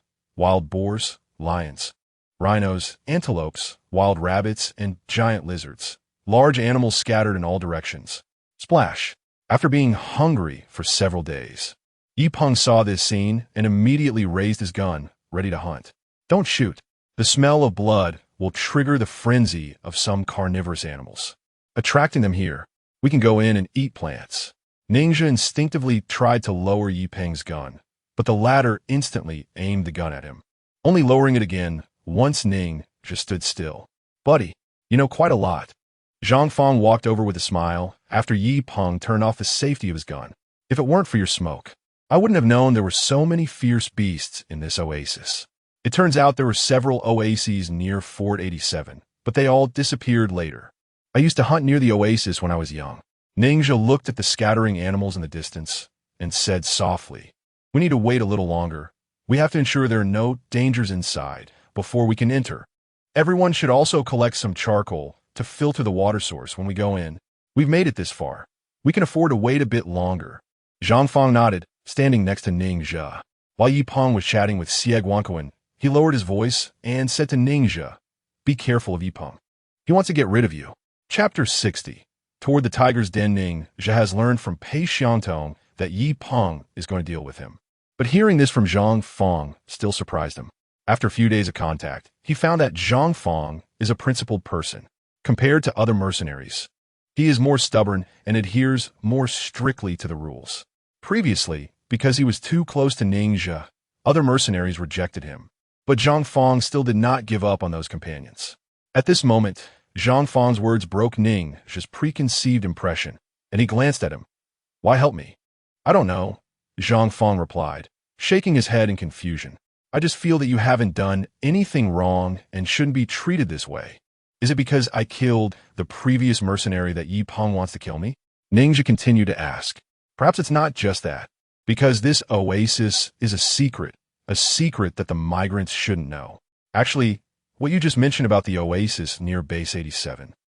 Zhang Fang intended to say more, but when he saw that Yi Peng had finished his conversation with Xie Guanquan, he abruptly changed the topic, turning his back to Ning Zhe and walking away, while lowering his voice. "Trust me, you must leave quickly, or there won't be another chance." Upon hearing this, Zhang Fang paused for a moment before continuing to walk. It turns out that the migrants are not as selfish and despicable as he thought. They also have feelings. An hour later, as the thick smoke dissipated, Ning Zhe and his group finally entered the oasis. After passing through the outer layer of trees, the scene inside shocked everyone. By the natural lake, dense crops were growing, with wild corn, wheat, cotton, barley, and other crops distributed in patches. Under the tall date palm trees, there are also many fruit trees such as lemons, figs, peaches, and apricots. Everyone, listen to me. I will now teach you how to make a simple filtration device. First, you need to roll waterproof materials into a conical cylinder. Then, layer wild cotton or moss, charcoal, fine sand, and stones from bottom to top. After compressing these materials, use them to filter the water source at least 3 times, and then boil the water twice before it can be consumed. After hearing Ning Zhe's words, Yi Peng looked at him. "We don't have any tools to carry water. How can we boil it?" "You can find larger leaves as containers. Heat the stones and throw them in, using the high temperature to make the water boil. Also, when collecting water, remember not to enter the water. I hope you still remember those strange fish that bit Sun Liang before." After explaining the method of collecting water to everyone, Ning Zhe began to pick wild fruits. Seizing an opportunity when no one was around, he turned to Tu Shi and Ren Jiao and said, "I just received news that Yi Peng is preparing to act against us. You two be careful. Store more food and water, and run when you find a chance. We're leaving, aren't you coming?" Ren Jiao turned to Ning Zhe. "I can't leave. My friend is still in the hands of the mercenaries, and I have to find a way to save him." Ning Zhe paused, pointing to Li Pengzi, "If possible, I hope you can help me bring him along." "Brother Zhe, I'm not leaving. I promised Sun Ge before to take good care of you." Li Pengzi clenched his fists and insisted, "You've been taking care of me all this way. I definitely can't leave you behind. I said I'm not afraid of dying. You can't save your friend. If the mercenaries have really decided to kill you, do you think they would let your friend go?"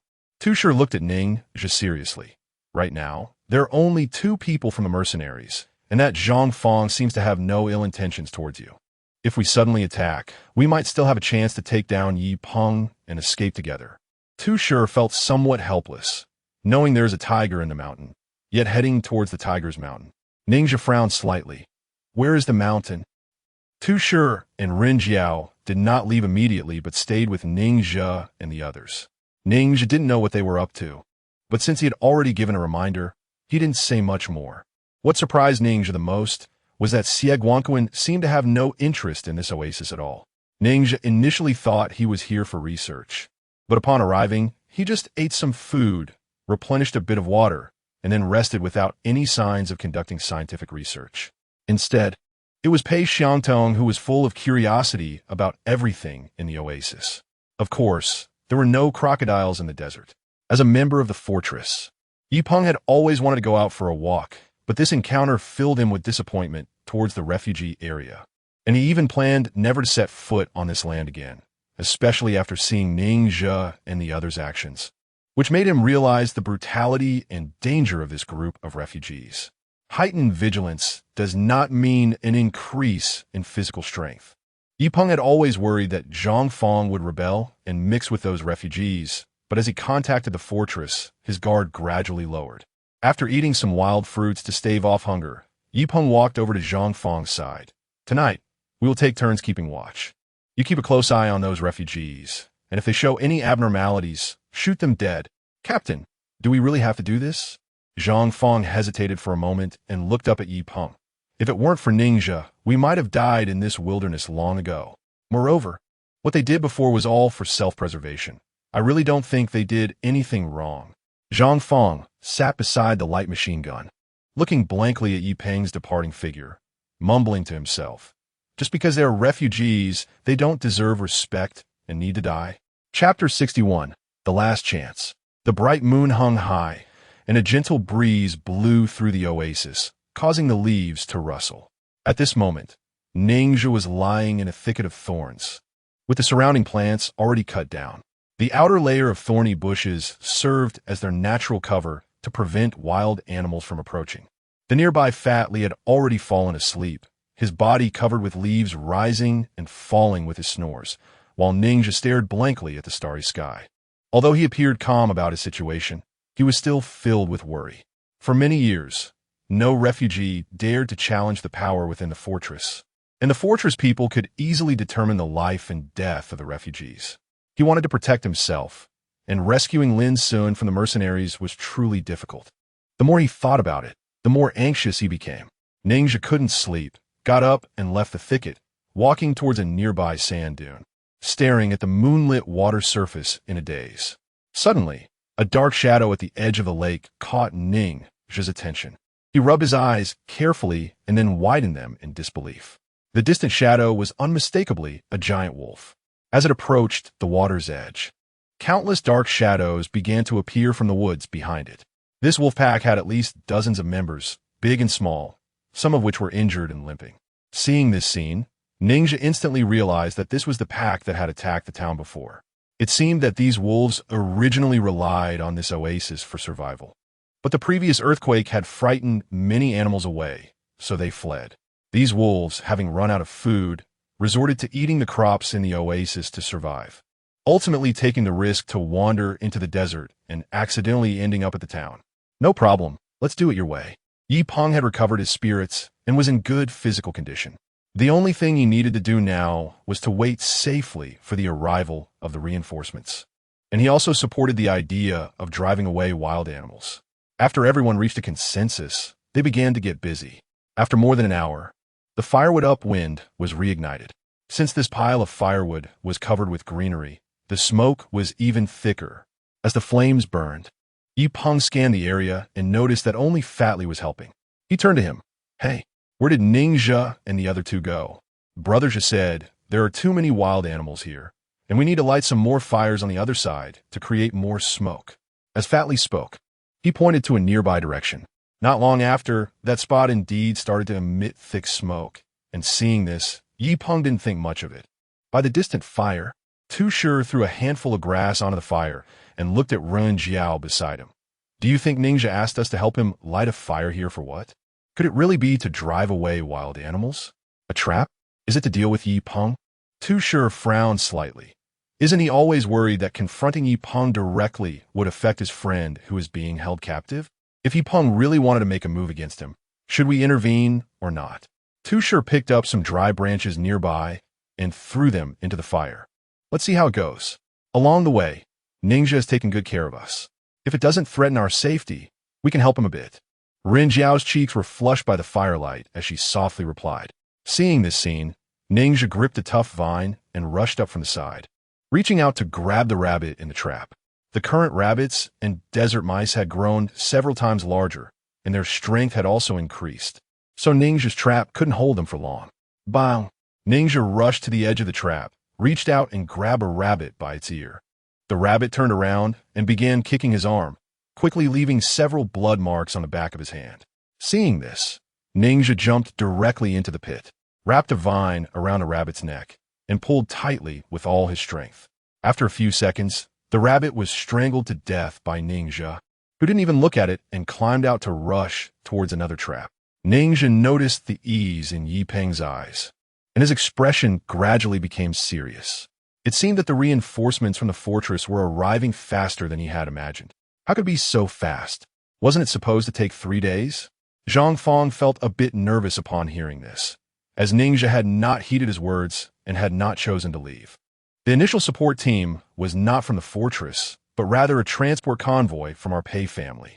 They would arrive at the oasis first to provide us with protection, and then wait together for the main force to arrive.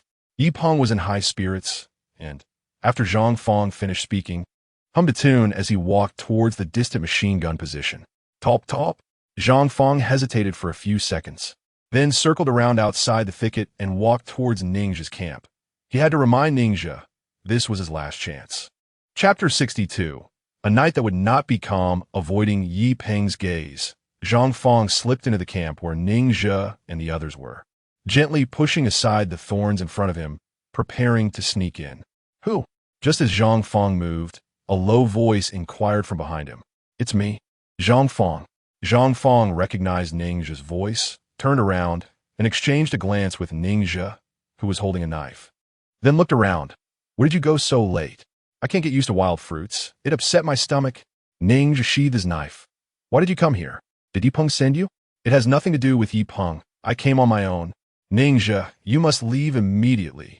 Yi Peng has already called for reinforcements to the fortress.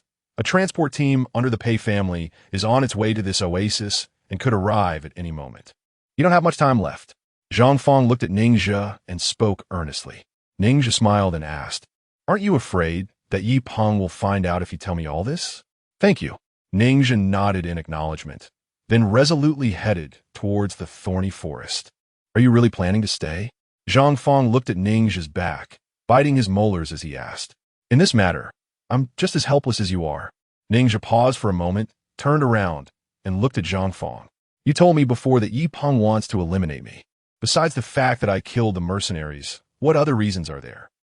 Do you know why the fortress is tracking the wolf pack to find this oasis?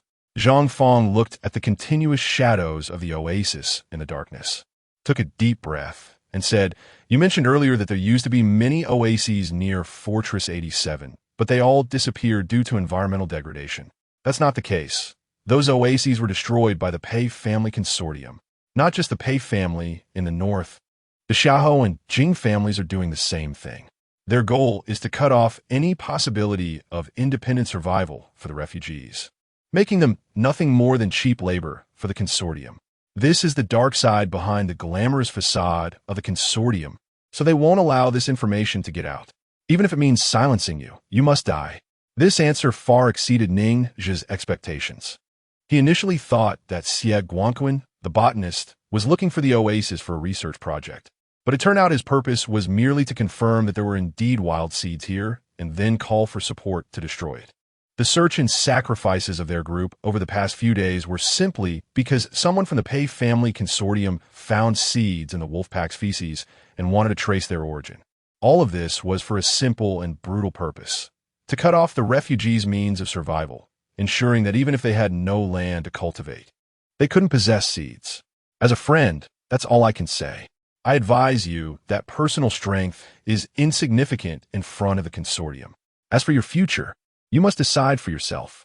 Zhang Fong left Ningxia with those words and then disappeared into the darkness against the wind and sand. Zhang Fong's words echoed in Ningxia's mind. In the fortress's past propaganda, the image of the consortium was always glorious and positive, claiming that they squeezed job opportunities from the hands of the fortress's people and shared them with the refugees outside the city to prevent them from starving to death. However, Ningxia did not harbor much hatred towards the consortium. As Zhang Fong said, in front of the consortium, anyone's strength is trivial. He is not a hero and does not want to be one. He just wants to find a way to survive in this chaotic world. Yet, even seeking a means of survival is so difficult.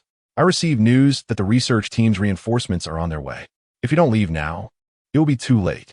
Ningxia sat on the ground and spoke briefly to the three of them. Fat Li trembled slightly with his hidden hand, saying, I'm not leaving. I swore to take care of you. Are you really going to stay? Rin Jiao asked calmly while peeling the wild fruit with a knife. Ningxia smiled faintly and nodded. I advise you to leave quickly, because tonight, it's not just Yi Peng's reinforcements that are coming. Who else? Rin Jiao's eyes flashed with surprise. She couldn't imagine how someone like Ningxia, a vagrant, could call for other reinforcements. The wolf pack. Ningxia lay on the grass, gazing at the stars in the sky. The bright moon illuminated the oasis, and a dark line stretched from the lakeside into the woods where Ningxia and the others were hiding, permeated by a foul smell. All of this was the animal blood and bits of flesh that Ningxia had just scattered along the way. Ningxia's only chance of survival was to gamble, betting that the smell of blood would attract the wolf pack to launch an attack on their camp, while also betting that the wolves would arrive before the reinforcements called by Yi Peng. The smell of blood wafted through the air, already attracting a swarm of flying insects, and scavengers began to drag the corpses on the ground. The wind picked up, rippling the surface of the lake, as if announcing that this was destined to be a restless night. In the deep of night, Yi Peng sat beside the machine gun position, yawning as he pulled an empty cigarette pack from his pocket, pouring the remnants of tobacco into his palm and chewing lightly. He was a heavy smoker, but the cigarettes he had brought were long gone, destroyed along with the supplies. He glanced at his watch in the moonlight. It was nearly 2:30. In half an hour, he would need to wake Zhang Fang to take over the night shift. The previous morning, Yi Peng received a call from the fortress. The military informed him that a transport team had been rerouted to provide support, and that he must take good care of Pei Xiangtong. In fact, Yi Peng had already been trying to curry favor with her since learning of her identity. Gaining the favor of the Pei family could lead to great success. As for Ningxia and the refugees, Yi Peng didn't care about them at all. Once the reinforcements arrived, they would undoubtedly die. Ningxia had done too many things that crossed his bottom line, and no matter what, he would not let Ningxia survive. Just as Yi Peng was lost in thought, he suddenly caught a glimpse of a shadow moving swiftly across the open ground in the distance. Chapter 63. The wolf pack strikes at first. When Yi Peng saw the shadow in the distance, he thought he was seeing things. But when he looked closely, he realized that several shadows were rapidly moving towards his direction across the open ground. Damn it! Seeing this, Yi Peng's body tensed. The machine gun he was holding, which had been aimed at Ningxia's direction, was suddenly swung around as he shouted in a low voice, Zhang Fang. Zhang Fang. Swish. Zhang Fang, who had been sleeping a few meters away, suddenly opened his eyes. Oh, whoa. In the next second, the howling of wolves echoed like thunder, spreading across the wilderness. Da-da-da. Seeing the wolf pack closing in on the thicket, Yi Peng, on high alert, pulled the trigger. Oh, whoa. A wolf in front was hit by the bullet, struggled a few times, and finally fell to the ground, swaying. Roar. Seeing the humans had taken the initiative to attack, the Wolf King let out a mournful howl, and then the wolf pack scattered, charging towards the woods where Yi Peng and the others were located in a fan shape. Damn it! Yi Peng roared, pulling the trigger to take aimed shots at the wolf pack. His 7.92mm caliber light machine gun had far greater power than the makeshift guns used by Meng Liang and others. As long as he hit, it was a lethal threat. 50 meters away, Ningxia and his group were crouched behind a sand dune in a downwind position, listening to the distant gunfire. Ningxia took a deep breath. We're downwind here. The smell won't reach the thicket, so the wolf pack won't find us. Are you really not coming with us? Rin Jiao looked at Ningxia, confirming again. Compared to before, she and Tu Shi now had backpacks wrapped around their waists, presumably filled with food. I have my reasons to stay. Ningxia noted. Okay. Rin Jiao showed no change in expression and quickly disappeared into the darkness with Tu Shi. Brother Zhe, I said I would stay to protect you. I want to go with you. Fatty Li gripped a sharpened branch, wanting to argue. Brother Zhe, Fatty Li called out to Ningxia, gritting his teeth as he tore off the red string from his wrist and stuffed it into Ningxia's pocket. For your safety. Slap. Ningxia patted Li Panzai on the shoulder and quickly climbed over the sand dune in front of him. Inside the thicket. Da-da-da-da. Gah! Yi Peng fired around 10 rounds in quick succession. The magazine was already emptied, and at that moment, at least 7 or 8 wolves lay dead in the open area in front of him, howling and twitching. Just as Yi Peng said, Humans who control firearms can unleash tremendous lethality. Gada! After swiftly changing the magazine, Yi Peng realized that he had run out of spare ammunition and roared towards his campsite. Zhang Fong, bring me a magazine. Crash! As soon as Yi Peng finished speaking, there was a rustling sound from the grass on the side, and he instinctively pulled the bolt of the light machine gun. Captain, where did you put the magazines? Zhang Fong's voice came from afar. Damn it! The moment Yi Peng heard Zhang Fong shout, he instinctively drew his pistol from his waist and aimed it at the grass nearby. He had just heard the noise and thought it was Zhang Fong coming to deliver the magazine. But the direction of Zhang Fong's voice clearly proved that his judgment was wrong. Oh, woo! Suddenly, a massive wolf sprang out from the thicket, crushing the thorns and branches along the way, with wolf fur hanging all over. Bang, bang, bang, bang, bang. Seeing the giant wolf leap, Yi Peng began to pull the trigger continuously, bullets bursting forth from the wolf's chest and abdomen, leaving trails of blood. Boom! The huge wolf was shot down midair and fell on top of Yi Peng. Crash! Before Yi Peng could shake it off, there was a series of sounds coming from the thicket behind him. Hearing this noise, Yi Peng felt a chill run down his spine. He had previously dismissed Ning Zhe's warning that animals were very smart, but now he realized that the wolf pack was actually choosing to encircle him. At the same time, gunfire erupted from a position over a dozen meters away, and it was getting further away, indicating that Zhang Fong was also encountering the wolf pack and was covering Xie Guanquan and Pei Xiantong's retreat. Damn it! Yi Peng saw himself isolated and helpless, grabbed the light machine gun, and hugged it to his chest. Crash! The thicket in front shook violently, and countless wolf heads appeared, their eyes glinting with eerie green light as they lunged forward. Yi Peng's hair stood on end as he began to sweep the trigger, gunfire erupting as plants and wolves fell continuously. Whoosh! The wolf pack, witnessing the ferocity of the machine gun's firepower, stopped their frontal assault after dropping 4 or 5 corpses. But they did not disperse. Instead, they slowly spread out in a fan shape, surrounding Yi Peng. In this way, Yi Peng was overwhelmed, unable to cope with so many wolves alone. Oh, woo! One wolf circled to Yi Peng's side, preparing to launch a sneak attack. Seeing this, Yi Peng immediately turned the gun towards it, causing the wolf to freeze and retreat, but another wolf from a different direction began to advance. Thus, a standoff ensued between Yi Peng and over 10 wolves. The pack dared not approach, and Yi Peng did not dare to fire. The light machine gun in his hands had only 45 rounds, and after the previous sweep, he had less than 20 rounds left. Once he ran out of bullets, he would surely end up in the wolves' bellies. Bang! Bang! Yi Peng kicked twice to push the wolf corpse in front of him aside and slowly sat down, retreating. This way, he could reduce the area of his body exposed to harm, but he was actually also at a dead end because dense thickets were behind him. The wolves could easily cross through with their tough hides, but he could not. Step, step. Just as both sides were at a stalemate, footsteps came from behind, followed by a flash of firelight appearing in the back. Oh! The wolf pack let out low growls and instinctively retreated to a safer distance from the fire. Ning Zhe, save me.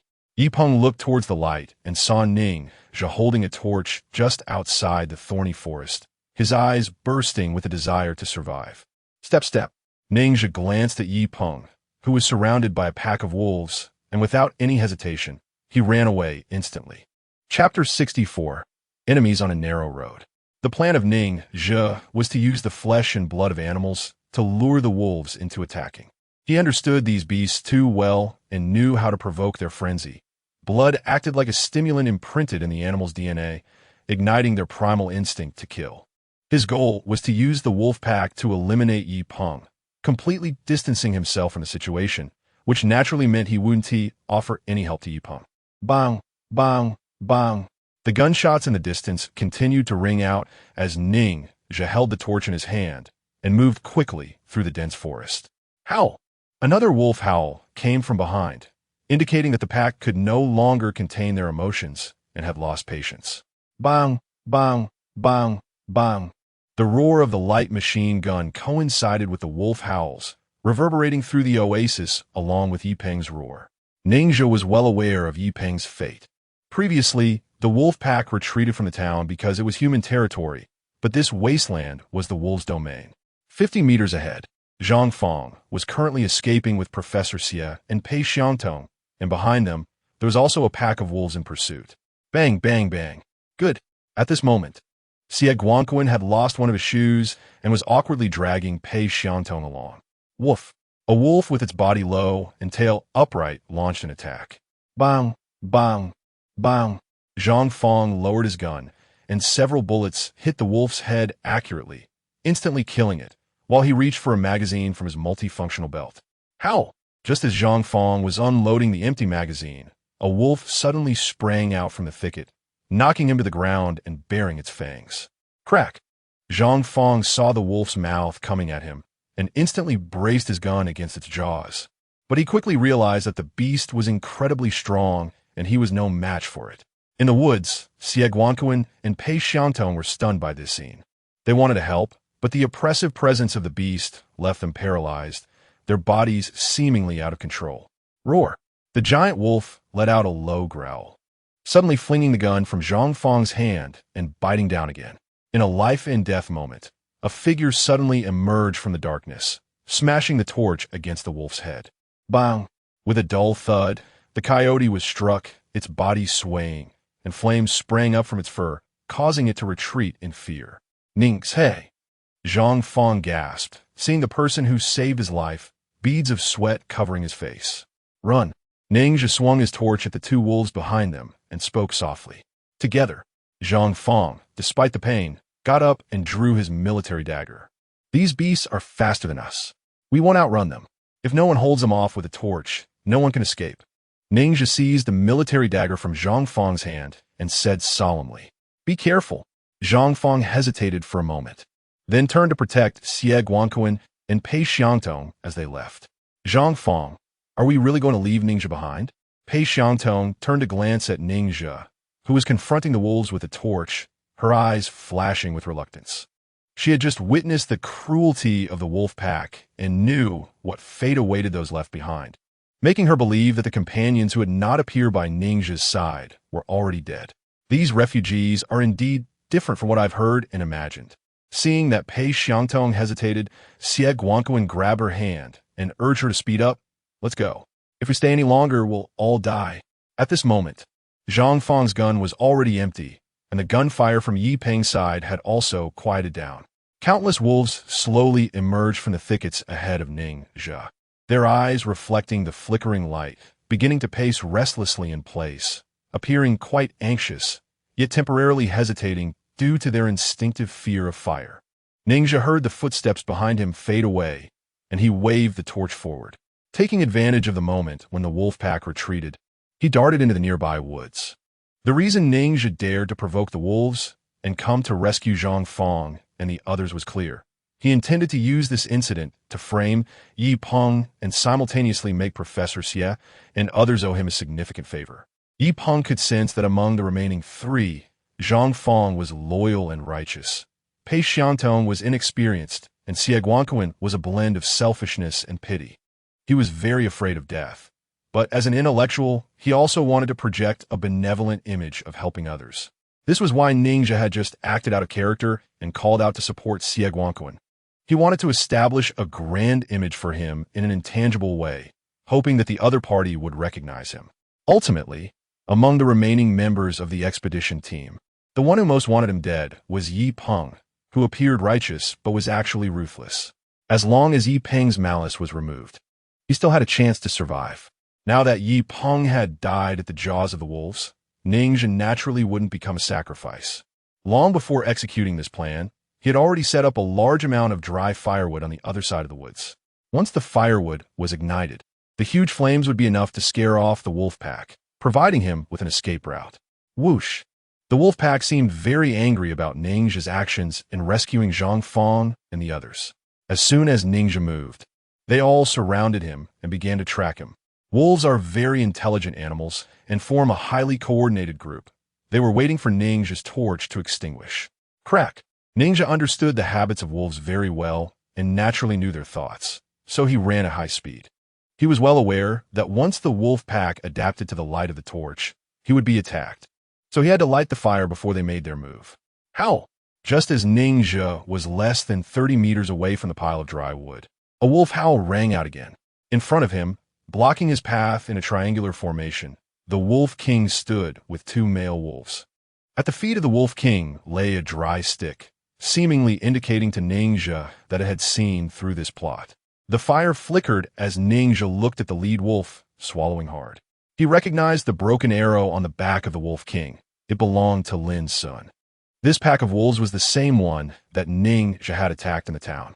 There's an old saying from the old world that still circulates in the wasteland, expressing that everything has a spirit, and it reflects the intelligence and ferocity of wolves. Enemies meet on a narrow road. It was clear that the wolf pack had found Ninja, and they were definitely not here to repay a favor. Chapter 65. Fierce Battle. The sudden appearance of the Wolf King increased Ninja's heart rate several times, because he had witnessed the Wolf King leading the pack through the fire line in the town, which was enough to prove that under its leadership, the wolf pack could overcome their fear. Ninja didn't know if they dared to cross the raging sea of fire, but based on previous experiences, this guy definitely wasn't afraid of the torch in his hand. Who? The Wolf King also hadn't forgotten Ninja's appearance. Upon seeing him, heavy breaths began to emit from its nostrils, and the green light in its eyes revealed a hint of anger. Roar! 3 seconds later, with a roar, the Wolf King lunged at Ninja first, and the tense Ninja saw the Wolf King's attack and instantly dodged to the side. Thud! A wolf behind him took advantage of Ninja's momentary distraction and lunged at him again, only to be struck on the head by Ninja's torch. With a sharp whimper, the remaining dozen wolves did not rush forward, but instead formed a circle, surrounding Ninja in the middle, constantly rotating and searching for his weaknesses. Seeing himself surrounded by the wolf pack, Ninja felt a tingling sensation on his scalp. With his left hand gripping the military dagger and his right hand holding the torch, he began to move slowly. He had seen wolf packs hunt before and knew the intricate cooperation among these beasts. To survive, he had to be more patient than these guys. Whoa! A few seconds later, a female wolf in the encirclement bared its fangs, lowering its body in an impatient manner. A whoop! The female wolf howled and lunged straight at Ninja. Puffed! Ninja suddenly turned to the side and thrust his knife into the back of the mother wolf, the blade facing the opposite direction, immediately opening a gaping wound. Whoosh! At the moment Ninja struck, 3 wolves behind him took the opportunity to pounce. Rip! One wolf lunged at Ninja's back and bit down on his calf. Thud! Ninja stumbled and immediately knelt on one knee, suddenly driving a knife into the wolf's neck. He then lowered his body to dodge another wolf's pounce and threw the torch in his hand toward the pile of firewood with all his strength. Bang! The torch struck the ground over 10 meters away, still nearly 10 meters from the firewood pile. Howl! After Ninja lost the torch, the wolf pack began to move at high speed, rushing towards him. Whenever Ninja dodged to the side, there were always lone wolves sneaking up from behind. PFF. In just 10 seconds, Ninja's clothes had been torn apart, and several bleeding wounds appeared on his body, while the Wolf King also started to sprint, preparing to deliver a fatal blow. Swish! Ninja saw the actions of the Wolf King, and his nerves instantly tightened, preparing to fight to the death. However, just as he raised his arm, he felt that long-lost sense of power return once again.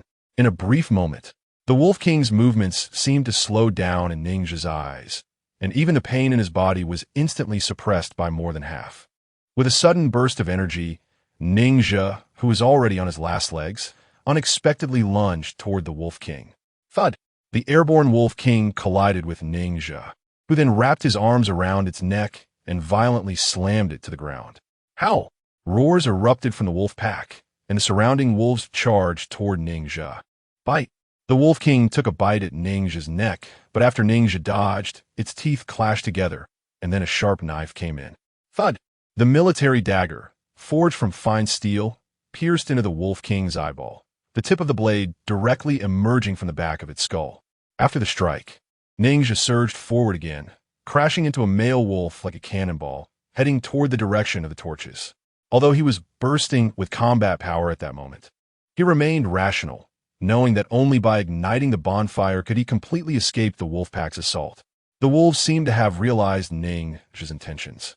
Especially after the death of their leader, they did not scatter, but instead revealed their ferocity, instantly surrounding Ningxia. From a high vantage point, more and more wolves gathered behind, preparing to engulf him like a tide. Smack! Ningxia lunged forward and grasped the torch in his hand. Suddenly, a half-grown wolf pounced, sinking its teeth into his wrist. Then, two more wolves rushed in, biting at his legs. Ugh!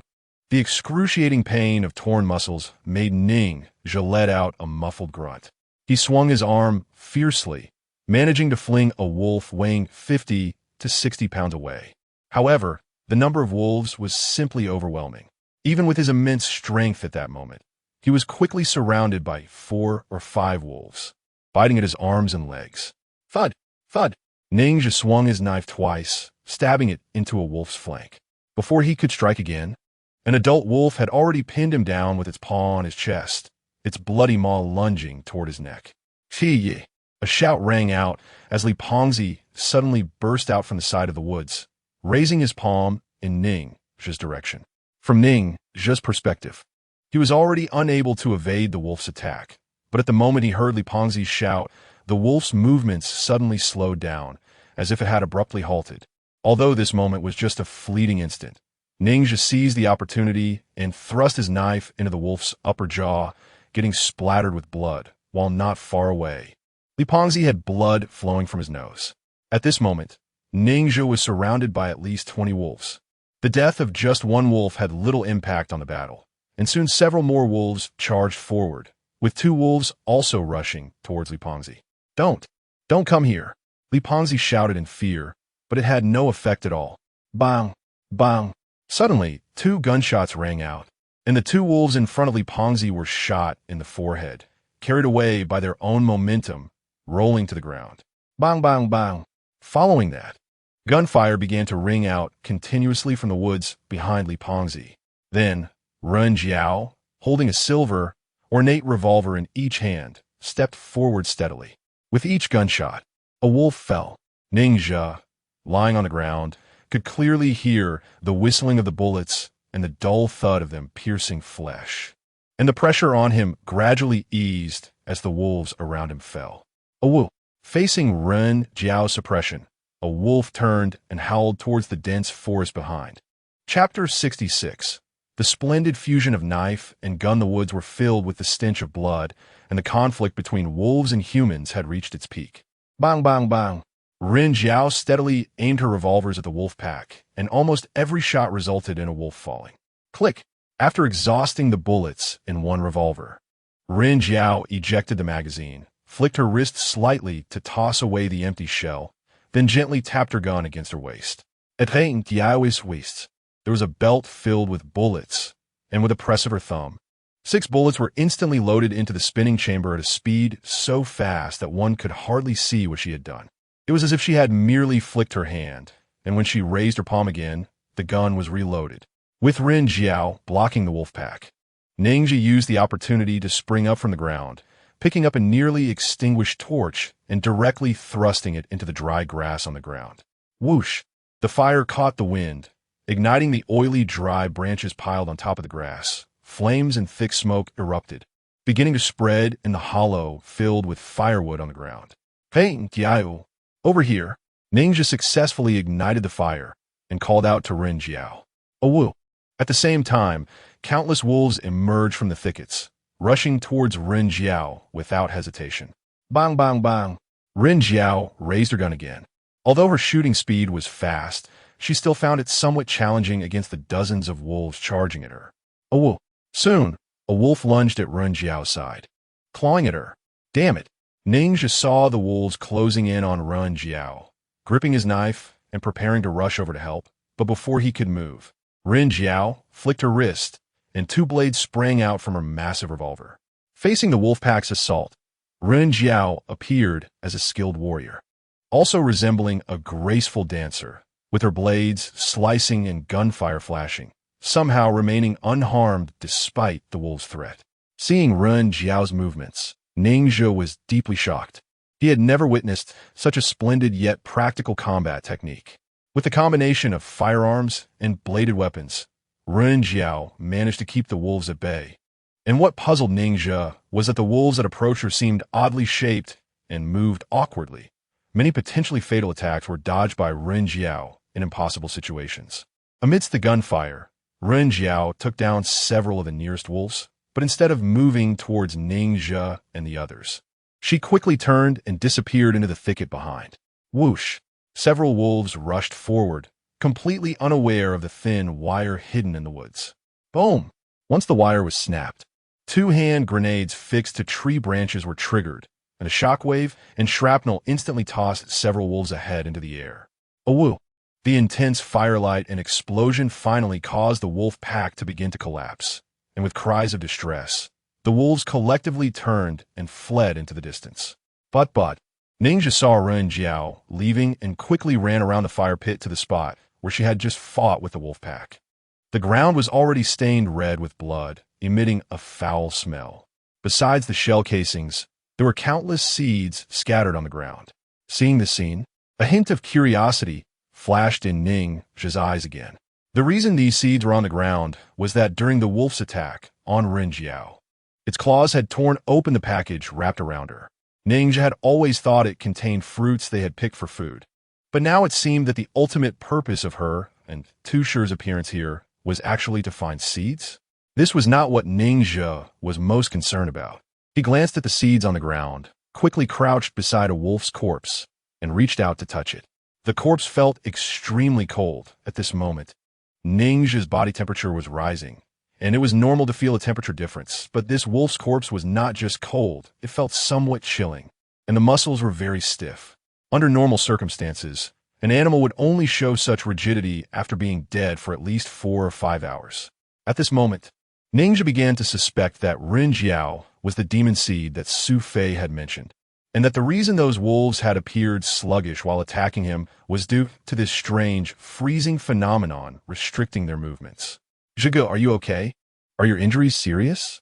Li Pengzi saw Ning Zhe covered in blood and quickly approached him. How did you make that wolf stop earlier?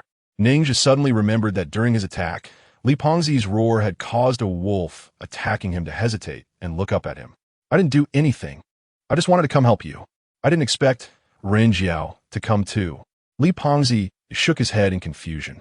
This place isn't safe. We should go.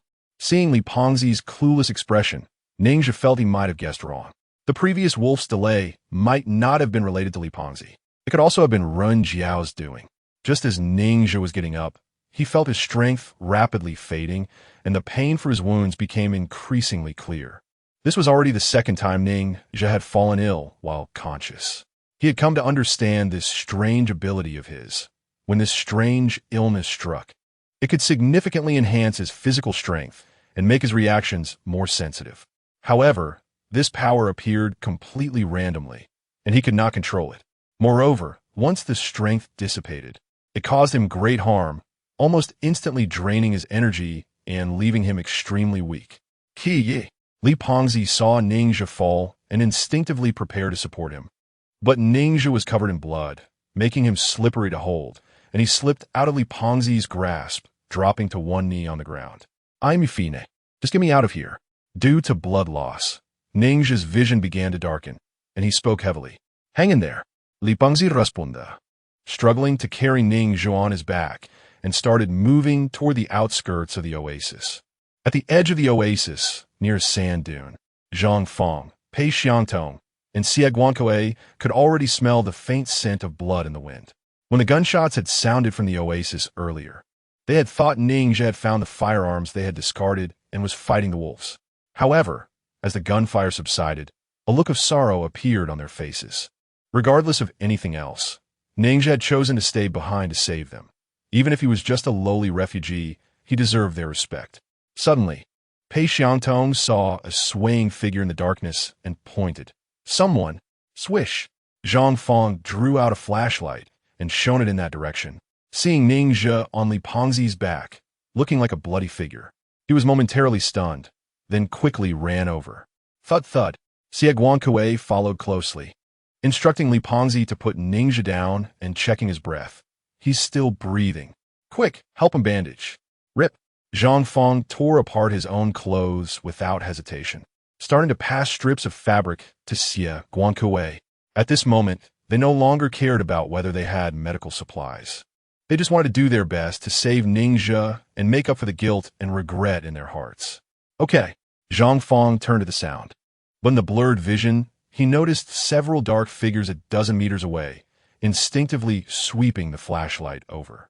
The light illuminated the area, and in the downwind side, several lions, attracted by the scent of blood, were glaring at them ferociously. Chapter 67. Steel Beasts. Pei Xiangtong had originally planned to follow Zhang Fong to gather some branches. But upon seeing those lions, her breath quickened, and she didn't know what to say. The fierce aura radiating from those beasts made her body tremble. Whoosh! The lions, caught in the beam of the flashlight, all ran into the surrounding darkness. Miss Pei, you need to retreat immediately. Leave this place with Professor Xie. Zhang Fong kept scanning the lion's movements with the flashlight, lowering his voice as he tossed a warning to Pei Xiangtong, even though he knew that everyone had completely lost their chance to escape. Earlier, Ningxia had managed to help them escape from the wolves' attack by luck. But now that he had passed out, among the remaining people, no one had any weapons. Without Ningxia's leadership, this group of people from the fortress had no hope of evading the beasts in this desolate wilderness. It was simply a fool's dream. Roar! The lions in front realized that Zhang Fong and his group posed no threat, and all let out a fierce roar. In many martial arts novels, there are stories about the lion's roar, which illustrates how powerful it is. The thunderous roar of the lions echoed, heavy and deep, full of intimidation. Just this roar alone made Li Pengzi sit down on the ground, wetting his pants. Roar!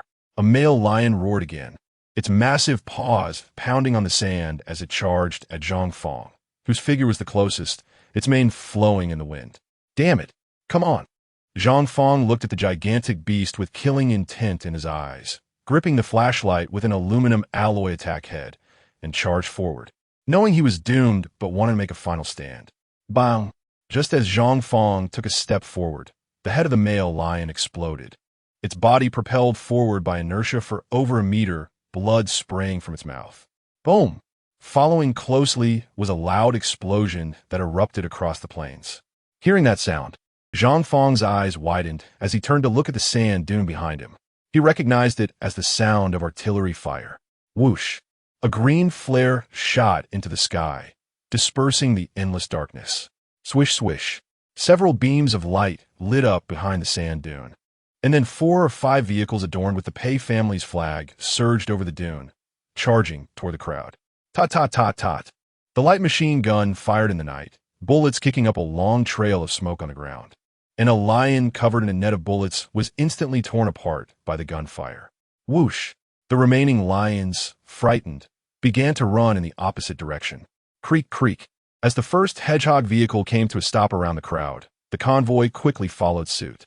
From the direction of the hedgehog vehicle, the sound of engines roared violently.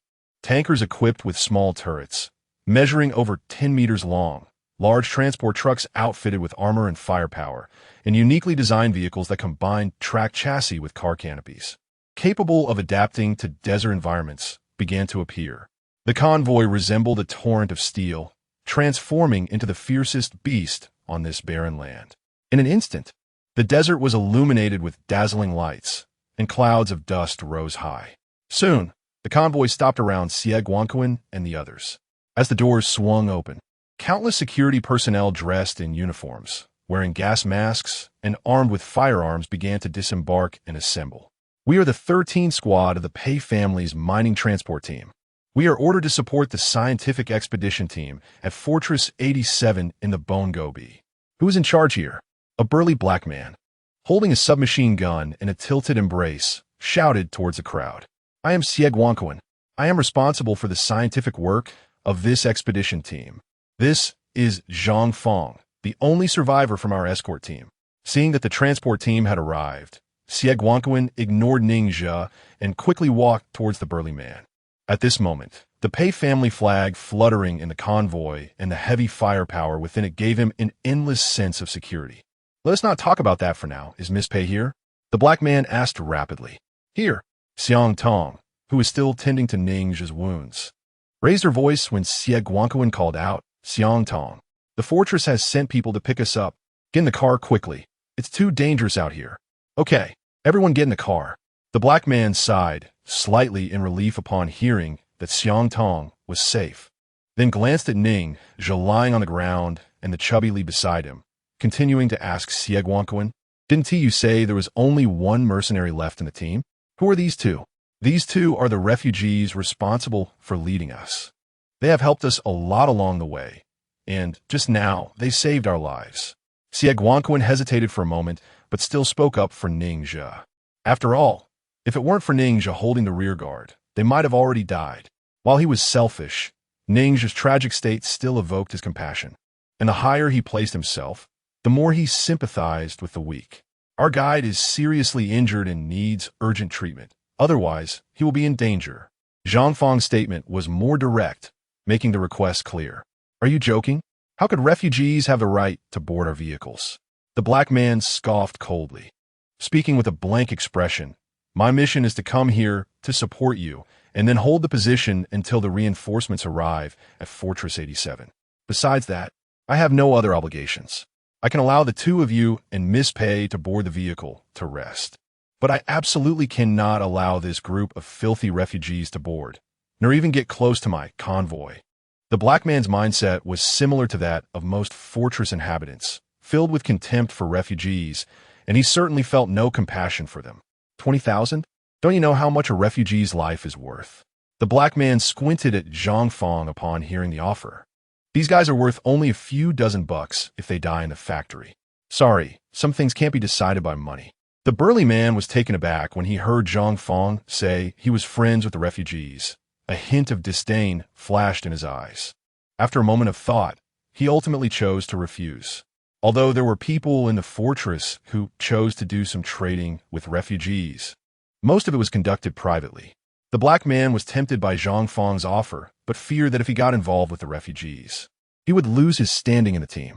Additionally, those who got too close to refugees would face rejection in the fortress, as the propaganda from the conglomerate had already created a stereotype that refugees were disease-ridden and treacherous.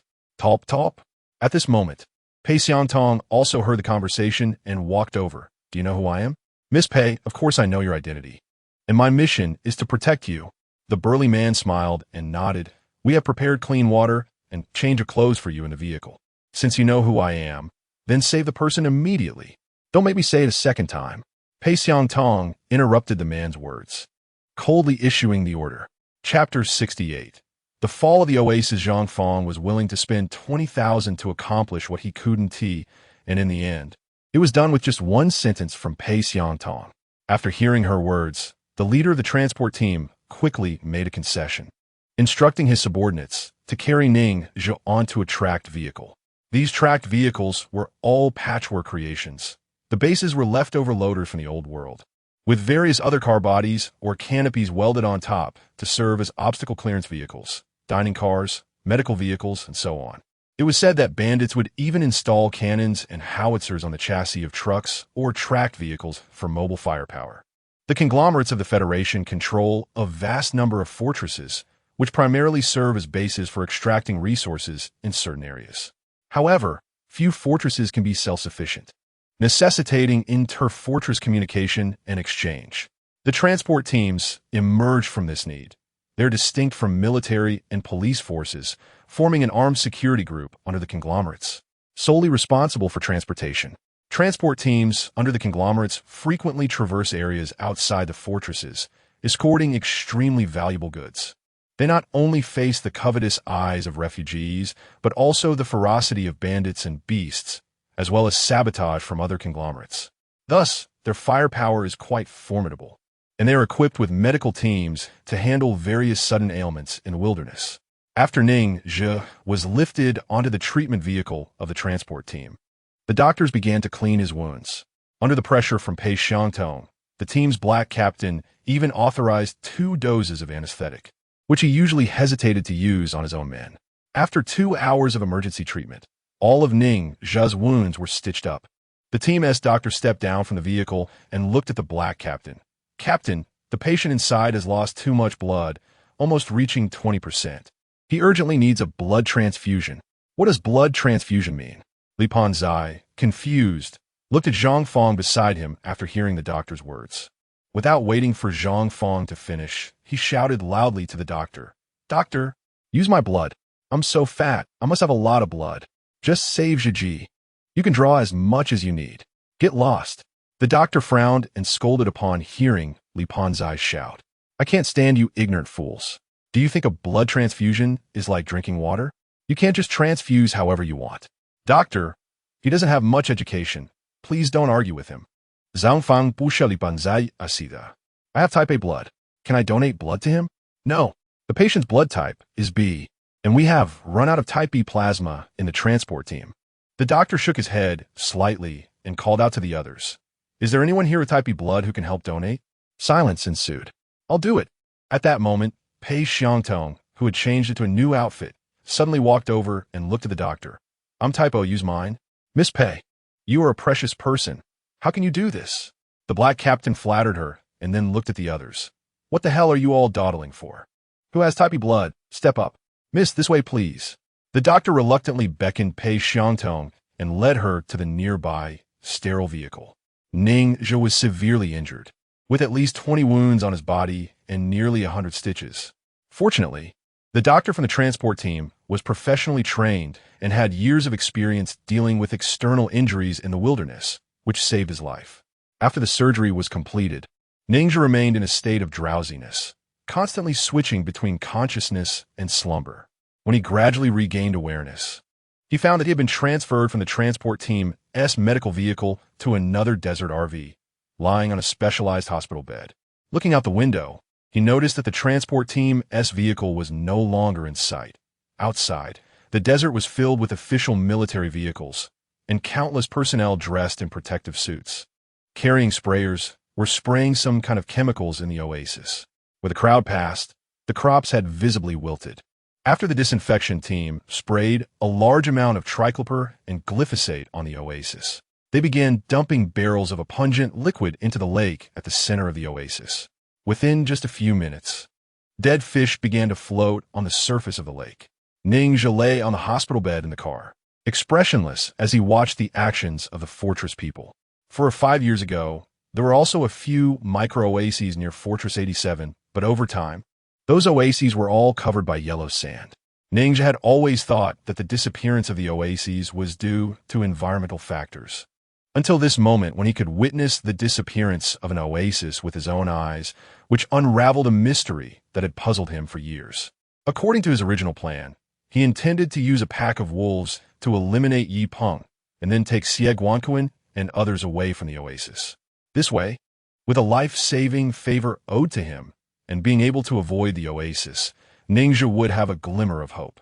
From the current situation, Ning Zhe should have escaped a calamity, as his arm was receiving an intravenous drip, which was a very luxurious thing. If the fortress people wanted to eliminate him, there was no need for such elaborate measures.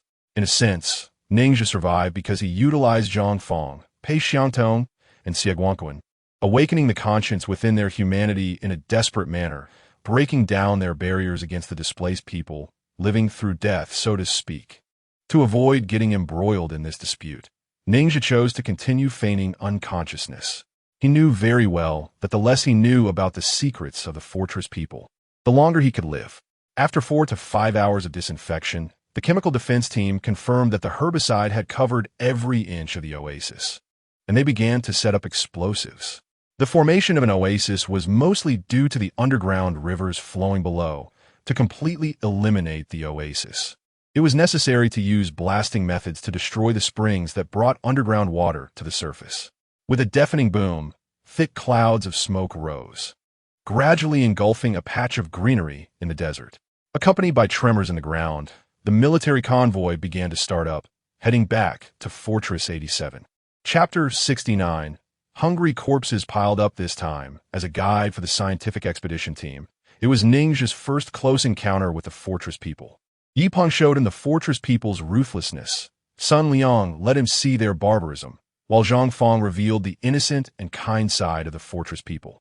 On the way back, Zhang Fong took care of Ning Zhe the whole time, but Ning Zhe no longer saw Pei Xiangtong and Xie Guanquan. According to Zhang Fong, Pei Xiangtong of high status, had been closely protected by the military and was sitting in a bomb-proof vehicle exclusive to the Pei family. While Xiaoguangquan believed he had already repaid Ning's favor and did not want to be seen too close to a displaced person in public. Since Ning Zhe and Li Pengzi were the ones Pei Xiantong specifically requested to take care of, their treatment was relatively good. Li Pengzi was allowed to sit in the truck, carrying the tent back, and Ning Zhe could enjoy medical treatment like an ordinary soldier, while the departing Tu Shi and Rin Jiao were deemed to have died from animal attacks. This convoy from the fortress had nearly 20 vehicles. Aside from a few battle tanks, the rest were modified private cars from before the catastrophe, each rusty and with a unique appearance. There were large battle vehicles converted from cargo trucks, small battle vehicles made from mountain bikes and private cars, and even a recovery vehicle using a tank chassis with an excavator front, equipped with various machine guns and artillery. The so-called land fortress was the combat core of the entire convoy, transformed from a giant oil tanker, reinforced, and internally modified to carry personnel and store weapons. The land fortress's body was also welded with many spikes, and the sides of the oil tank were covered with shooting ports. The top was flattened with iron plates to serve as a deck, surrounded by a circle of concave iron plates welded as shooting positions. And at the back was a machine gun fortress welded from steel plates. According to Zhang Fang's introduction, these vehicles were only part of the fortress's ground armed forces, responsible for surrounding the fortress, while the Pei family's stronghold, Fortress 84, was the core area of their armed group, filled with regular wheeled and tracked armored vehicles produced by the Pei family, as well as self-propelled artillery and tanks, true peak-level weapons of destruction. Ning Zhe had never seen the tanks, self-propelled artillery, or infantry fighting vehicles that Zhang Fang mentioned, nor could he imagine how magnificent they might be. Just the armed power of the fortress in front of him made him understand the gap between the refugees and the fortress, and he truly felt the scorn of the fortress people towards the refugees who tilled the land with primitive methods. Bow and arrow versus artillery. The difference between them could no longer be described as a gap. His experiences on the journey made Ning Zhe, who had always looked down on the fortress, yearn for the world behind the high walls for the first time. Growing up in the refugee area, he was inherently filled with a sense of crisis and an extreme lack of security. These metal behemoths powered by diesel could satisfy all his pursuits and fantasies about power. However, that high wall, as Su Fei said, was a paradise that many refugees could hardly touch in their lifetime, and it was also an insurmountable chasm. The mobile troops moved quickly, and due to the large size of the convoy, both the beasts along the way and the bandits fled in panic at the sound of the engines. After leaving the area where the dead were buried, the dangers on the road decreased, and Ning Zhe could enjoy meals comparable to those of regular troops every day, not only with vegetables and meat, but also with fruits and soup. There was even a daily vitamin supplement. In the escorting army, the average daily meal cost was 20 yuan, which was equivalent to 4 days' wages for a refugee worker. Under such circumstances, Ning Zhe's body also recovered particularly quickly. As the days passed, 5 days flew by, and the tall wall of Fortress 87 gradually came into view for everyone. The weather in the wasteland was unreasonable. Autumn turned to winter without any warning, and the temperature dropped below zero overnight. When the convoy passed the refugee village, Ning Zhe saw at least 100 corpses frozen to death from the cold along the way, and countless people kneeling by the roadside begging for food. However, the passers-by hurried past without paying any attention. For the refugees, winter was a difficult test. Just surviving was hard enough for everyone, and no one had the energy to help others. The rich feast while the poor freeze. As the convoy approached the city gate, the massive gate slowly rose. The mercenaries on horseback rushed out of the city to drive away the refugees by the roadside, managing traffic for the convoy. Buzz! The vehicles ahead entered the tunnel, and the medical vehicle that Ning Zhe was in stopped at the city gate. As the door opened, Ning Zhe stepped out of the vehicle. According to the medical procedures inside the fortress, he needed about half a month of rest after stitches, but people from the refugee area were generally quite tough. Ning Zhe was already extremely fortunate that his wound did not get infected this time. Thank you.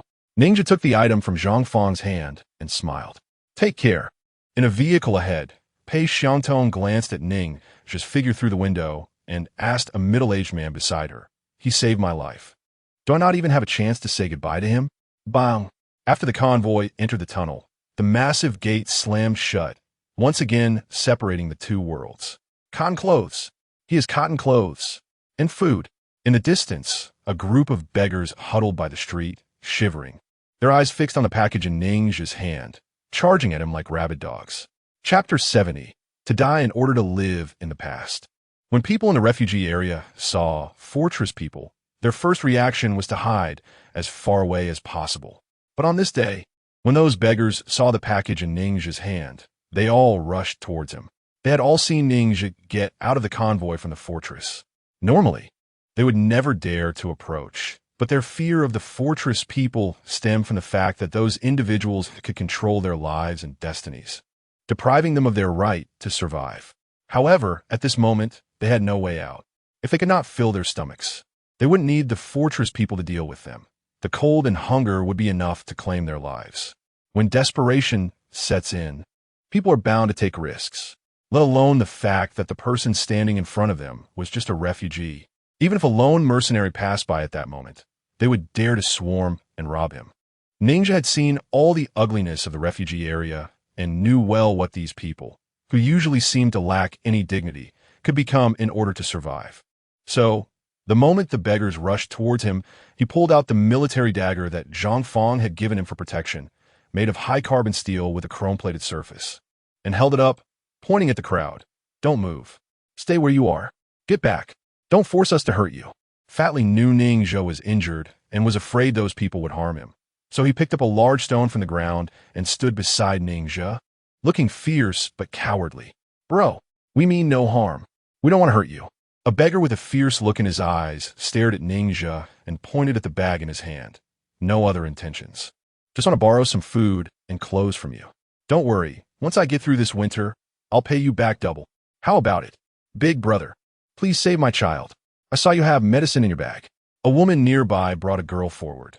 The girl was barefoot, her hands and feet severely frostbitten, swollen and turning purple, already showing signs of necrosis.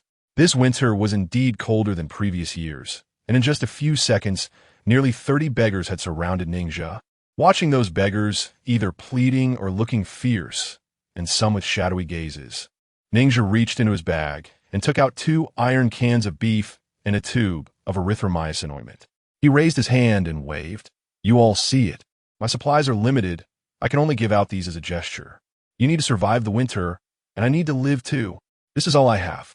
If you don't want it, you can leave it. Ning Zhou threw down this sentence and directly tossed the items into the crowd.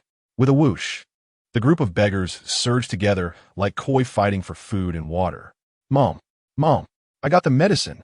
A little boy in the crowd waved the anti-inflammatory ointment excitedly at a woman by the wall who had multiple frostbite injuries. Puffed. The next second, a sharp branch brutally stabbed into the little boy's temple, and the ointment was snatched away by a rough hand. Run. Seeing the crowd getting chaotic, Ning Zhou quickened his pace, ready to leave with Fatly. Bro, you think you can just leave with such a little bit of stuff? The beggar who had first surrounded them stepped forward with 3 or 4 others blocking Ning Zhou's way, glancing at his cotton boots and pointing at the bag. Take off your shoes. Leave those things behind. Fatty, take this. Ning Zhou handed the bag to Fatly behind him. I'll be damned if I let you go. The beggar thought Ning Zhou wanted Fatly to escape with the items and suddenly lunged forward, only to see Ning Zhou charging at him. Bang! Ning Zhou delivered an elbow strike to the beggar's face, and while he leaned back, Ning Zhou quickly grabbed his collar and swiftly made 2 slashes. Damn it! The beggar behind him clenched a stone and suddenly swung it towards Ning Zhou's head. Swish!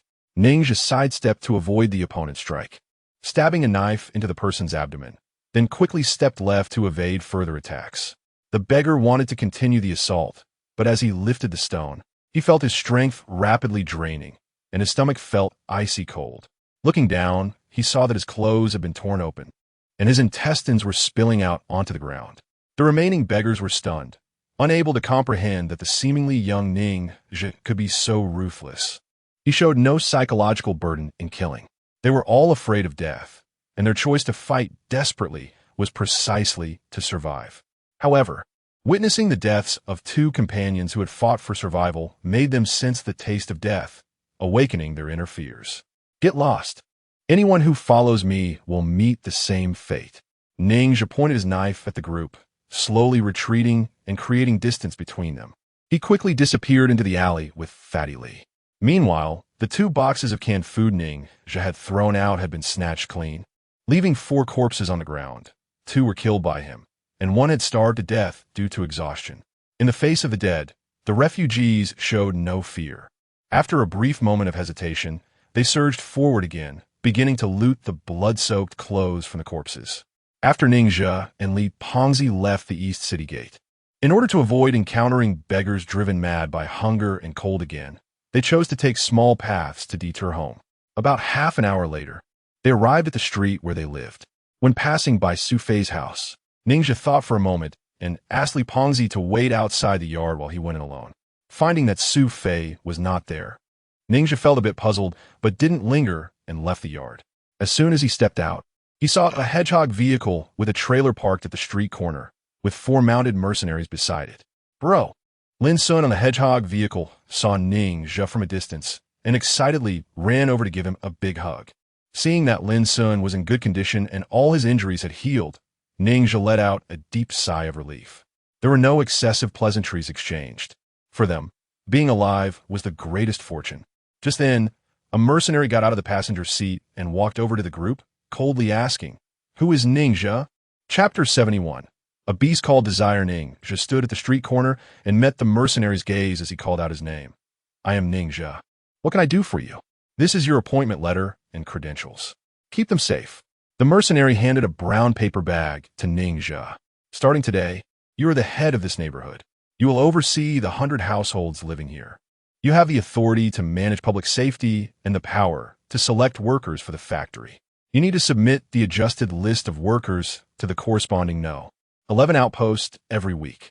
If there are any special circumstances, you can also enter the outer city with your credentials to report to the law enforcement team at the outpost."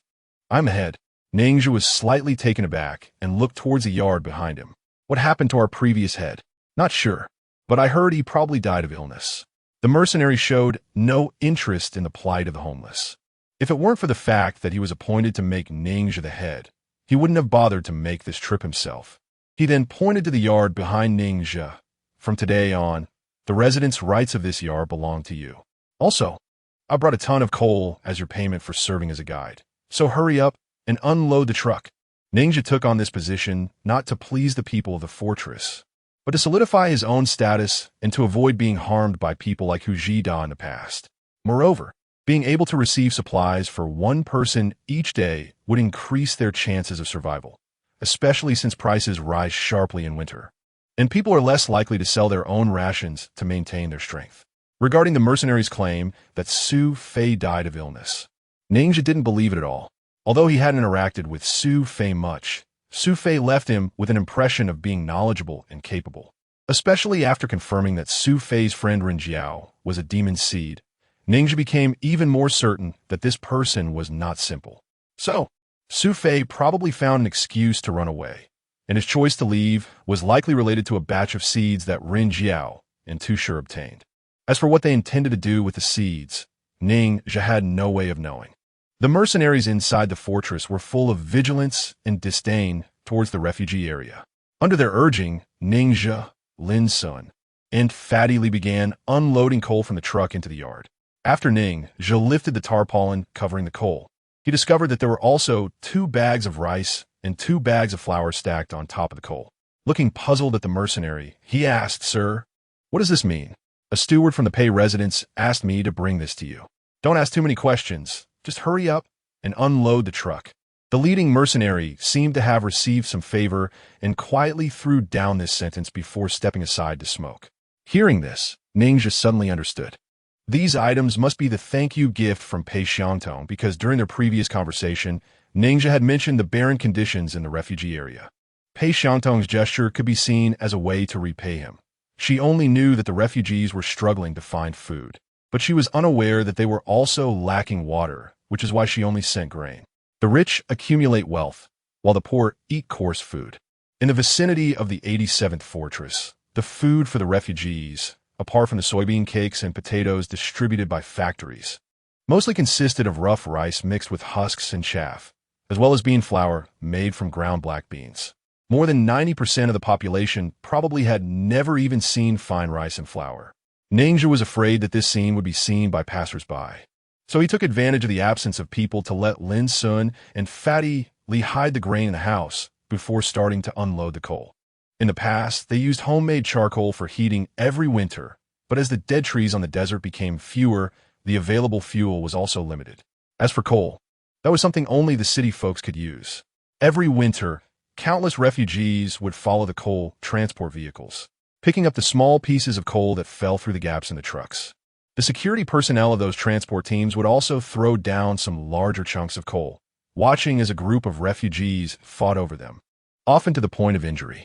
Yes, Ningxia saw the smile on Lin Sun's face and smiled as well, but for some reason, he felt no excitement. Perhaps it was because his time with the transport team had made him truly understand what kind of life a person should lead. Ningxia felt as if there was a beast in his heart trying to break free from its cage, and that beast was called desire. After calming his emotions, Ningxia continued speaking to the two. This winter, the situation in the refugee area is very severe. The people out there are not having an easy time. We need to move this coal into the house as soon as possible to prevent anyone from stealing it at night, and we must also hide our food well. Otherwise, if this matter is exposed, some people might stop at nothing to fight us.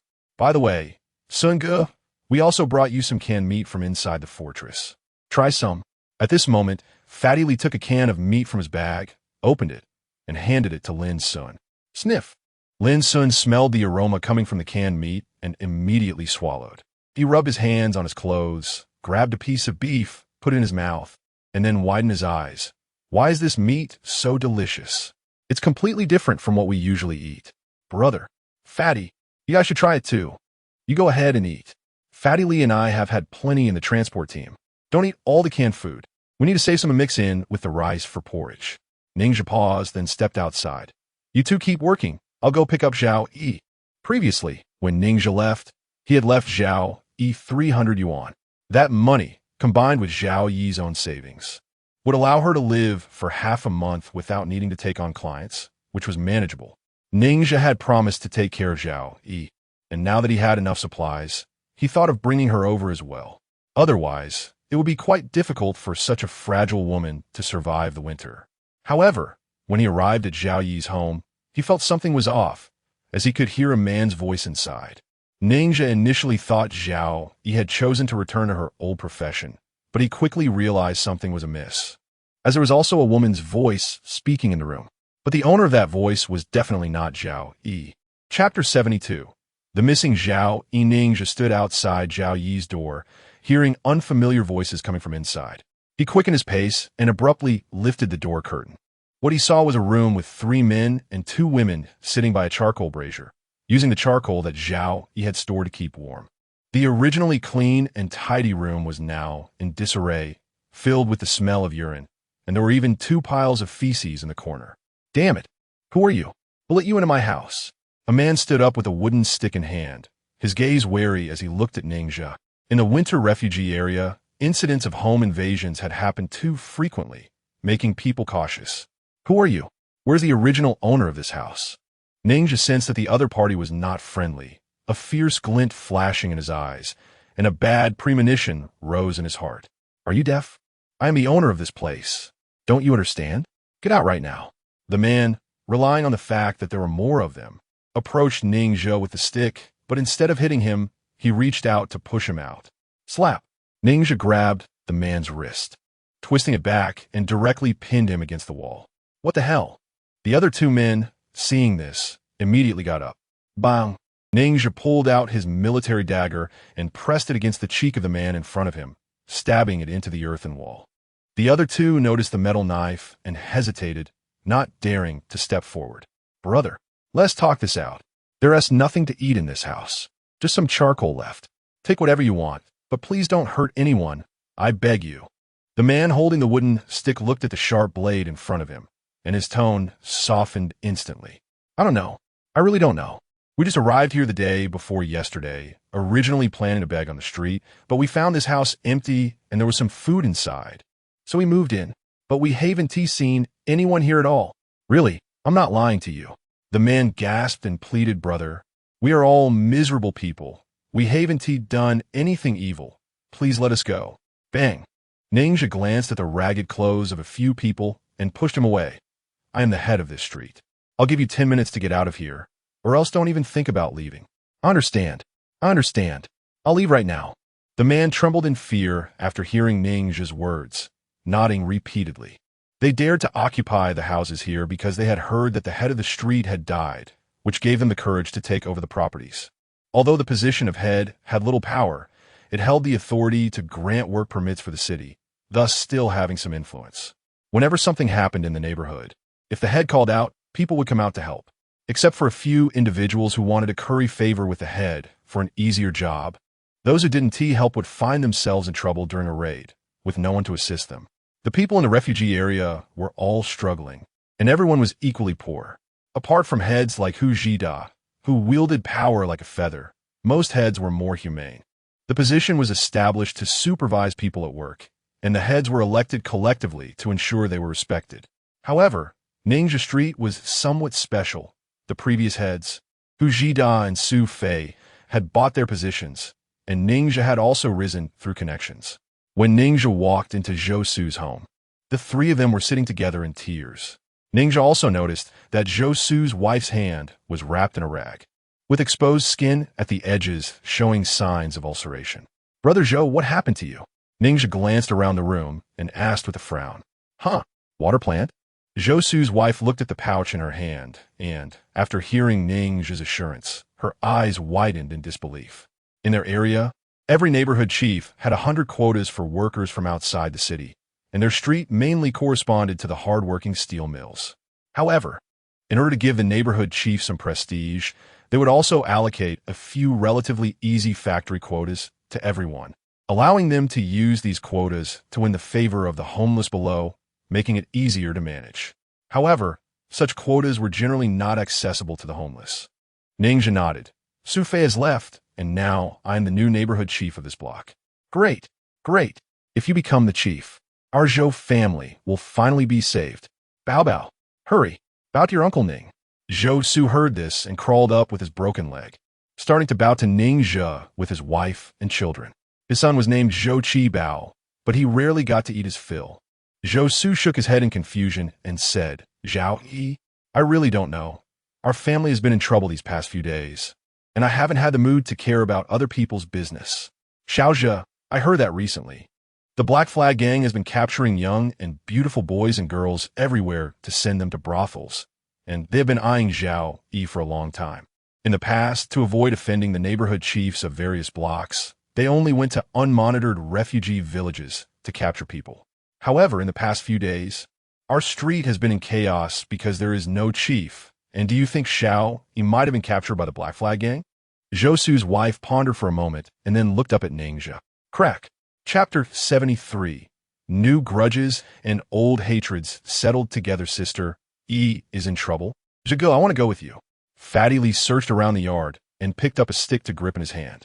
Although he was usually timid, after Zhao Yi had taken care of him when he was injured, he became agitated upon hearing that Zhao Yi was in trouble. As soon as they stepped outside, they encountered a middle-aged man walking towards them. This middle-aged man was named Lu Woshan, a neighbor from the same street, over 50 years old, with two sons, one disabled from an accident at the factory and the other born with polio. Life was very difficult for him. Upon seeing Ninja from a distance, Lu Woshan quickly walked a few steps forward and handed over a dirty plastic bottle. Xiaozhe, I heard you became the chief of our street. Please take care of us in the future. Uncle Lu, you're just in time. I won't take your water. Here's the thing. Find 3 honest and strong people on this street to help guard my yard. Each person will get 20 pounds of coal, and then I'll arrange for you to work at the water factory. Ninja understood that their coal would definitely attract envy, and with just Fatty Lee, it wouldn't be easy to guard. As for the few people who used to work at the water factory, they were all bought off by Hujida, so it was fine if they left. All right, I'll go find people right away. Lu Woshan eagerly agreed upon hearing about this good deal. Wait a minute. Ning's gaze swept over and noticed a house in the distance had collapsed with blackened walls. It was the home of the madwoman Jinji. Confused, he asked, "What happened at Jinji's house?" "Oh, it's like this. A few days ago, there was a fire at Jinji's house, and the entire family was burned to death, causing the house to collapse. The fire was quite large, and since we were short on water, no one could be saved." Lu Woshan explained. "Brother, what exactly happened to Zhao Yi?" Lin Sun looked at Ning's solemn face and asked. "Zhao Yi has been missing for at least 2 days. I suspect she was captured by the Black Flag gang." Ning placed his hand on his waist, gripping the handle of his military dagger, his sharp gaze fixed on the beggars by the street, preventing them from rising up to rob them. Missing? A sense of foreboding rose in Lin Sun's heart. Although the Black Flag gang is a bunch of bastards, they usually know their boundaries when operating in town and generally wouldn't offend territories under a chief's jurisdiction. Do you think they would really dare to come to our street to kidnap someone? I'm not sure, but we have to try. If Zhao Yi wasn't taken by the Black Flag, then Ning's words trailed off, and he didn't continue. "Brother, don't worry too much. We already have conflict with the Black Flag. If they know Zhao Yi sheltered us, it's possible they might retaliate against her." Although Lin Sun didn't hear Ning's next words, he had already guessed the conclusion he wanted to draw. He softly comforted him and continued to ask, "Brother, the Black Flag gang has countless brothels around the city, and each brothel has many thugs and scoundrels. If we rashly go looking for her, it could easily alert them, and we might not be their match. I'm not as impulsive as you think, but we must confirm today whether Zhao Yi was really kidnapped by the Black Flag gang. If possible, we should also find out the whereabouts of Li Bin. If Zhao Yi's issue is related to the Black Flag gang, we'll settle both new and old scores together." As Ningxia spoke, he had already spotted a courtyard in the distance with a Black Flag gang lantern hanging, and he turned up his collar as he walked into a nearby alley. The two waited for several hours, and as the sky darkened, the two young men stepped outside the courtyard, lowered the lantern, and placed a gas lamp inside, lighting it up again. One of the young men hung up the lantern and whispered to his companion, "Hey, I heard Old Ma's restaurant recently slaughtered a sheep. You keep an eye on this side while I go get 2 buckets of water from the backyard to exchange for some black bean cakes made with sheep fat at the restaurant." "Isn't that bad? We're secretly taking water out. If Brother Chi finds out, he might cut our tendons." The companion's eyelid twitched, and a hint of fear passed over his face. "All right, you go ahead." The companion's stomach cooperatively growled twice, unable to resist the temptation. 5 minutes later, the young man going to buy cakes, carrying 2 plastic bottles filled with water, sneaked out the back door, planning to take a detour to the main street. However, just as he reached a fork in the road, Ningxia covered his mouth and pulled him into a side alley. "Swipe." Ningxia raised his arm and pressed the blade against the young man's neck, locking eyes with him. "Do you know me?" The young man, catching a glimpse of Ningxia's features in the dim light, felt a chill run down his spine and nodded, cursing his luck inwardly. "Yes, it's already winter now, and the business at the brothel is getting worse. Brother Chi, Xiao Qi, said we must bring in some newcomers to keep those clients spending." The young man nodded. The term brothel girls mentioned by Ningxia is street slang referring to men and women who have been captured and forced into prostitution. "I ask you, has Zhao Yi from Qidao Street also been taken by you?" Lin Sun pressed with wide eyes. Chapter 74. The Name of a Person. The Shadow of a Tree. Upon hearing Lin Sun's question, the young man shook his head with a conflicted expression. "Brothers, I really don't know. I'm just a runner in the brothel. My status is only slightly better than those who serve clients. We don't even get involved in the capturing of people. Where are those who have been captured?" Ningxia continued to ask. "There's an alley behind the grocery store on South Gate Street, where there's a courtyard with large stones on either side of the entrance. That's the hidden brothel of the Black Flag gang. Some of the newly captured, still innocent girls are kept there. They're sold for a high price the first time. Even if they aren't innocent, they have to be tamed there before being sent to other brothels." The young man didn't dare to be tough and honestly confessed. After Ningxia noted the location of the young man, he asked, "Recently, a guy named Li Bin came to the Black Flag gang. Do you know him?" "I'm not sure. Big brother, I really don't know. I don't have much status in the Black Flag gang. I'm just a runner. I haven't even seen Xiao Qi a few times. How could I know about these things?" The young man sniffed. I've already told you everything I know. You said you would let me go. Ninja glanced at the young man, lowered his arm, and sheathed his knife, while the young man took a few steps to run away. But just after a few steps, he heard the sound of a bowstring being drawn tight behind him, and his face turned pale as he turned around. What do you mean by this? You clearly said you would let me go. We said you could leave, but we never said you could live. Do you think we would give you a chance to report back? Lin Sun threw down the words and suddenly released the bowstring. Whoosh! The arrow pierced the young man's left chest, taking him down on the spot. Uft! Ninja stepped forward, pulled the feathered arrow from the young man's chest, and stabbed him twice in the wound. After robbing him of money and 2 buckets of water, he staged a fake robbery scene and then disappeared into the night with Lin's son. The town was built around a fortress with several circular roads running through it, referred to as First Street, Second Street, and so on, depending on their distance from the center. By the time Ninja and Lin Sun reached the south gate, 3 hours had passed. The town was pitch black, with beggars lying on the sides of the road, their fates unknown, and migrant workers banding together out of fear of robbery. After finding the alley where the hidden brothel was located, they discovered it was relatively lively, with patrons being shop owners from the town and various district leaders. According to the young man, this was considered a high-end establishment under the Black Flag Gang, attracting guests of slightly higher status. Brotherja, the courtyard ahead should be the Black Flag Gang's territory. What should we do? Just barge in? Lin Sun, standing in the shadows on the other side of the alley, drew his knife. Let's first get on the roof and observe the situation. Ninja waved his hand slightly and quickly climbed onto the rooftop, moving towards the direction of the brothel.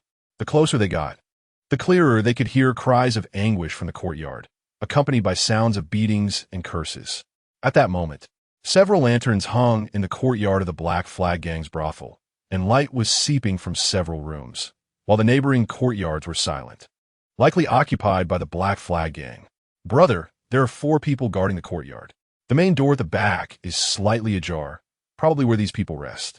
I estimate there shouldn't be more than 7 people here. We still have a chance. Lin Sun readied his bow and placed 2 arrows on the string.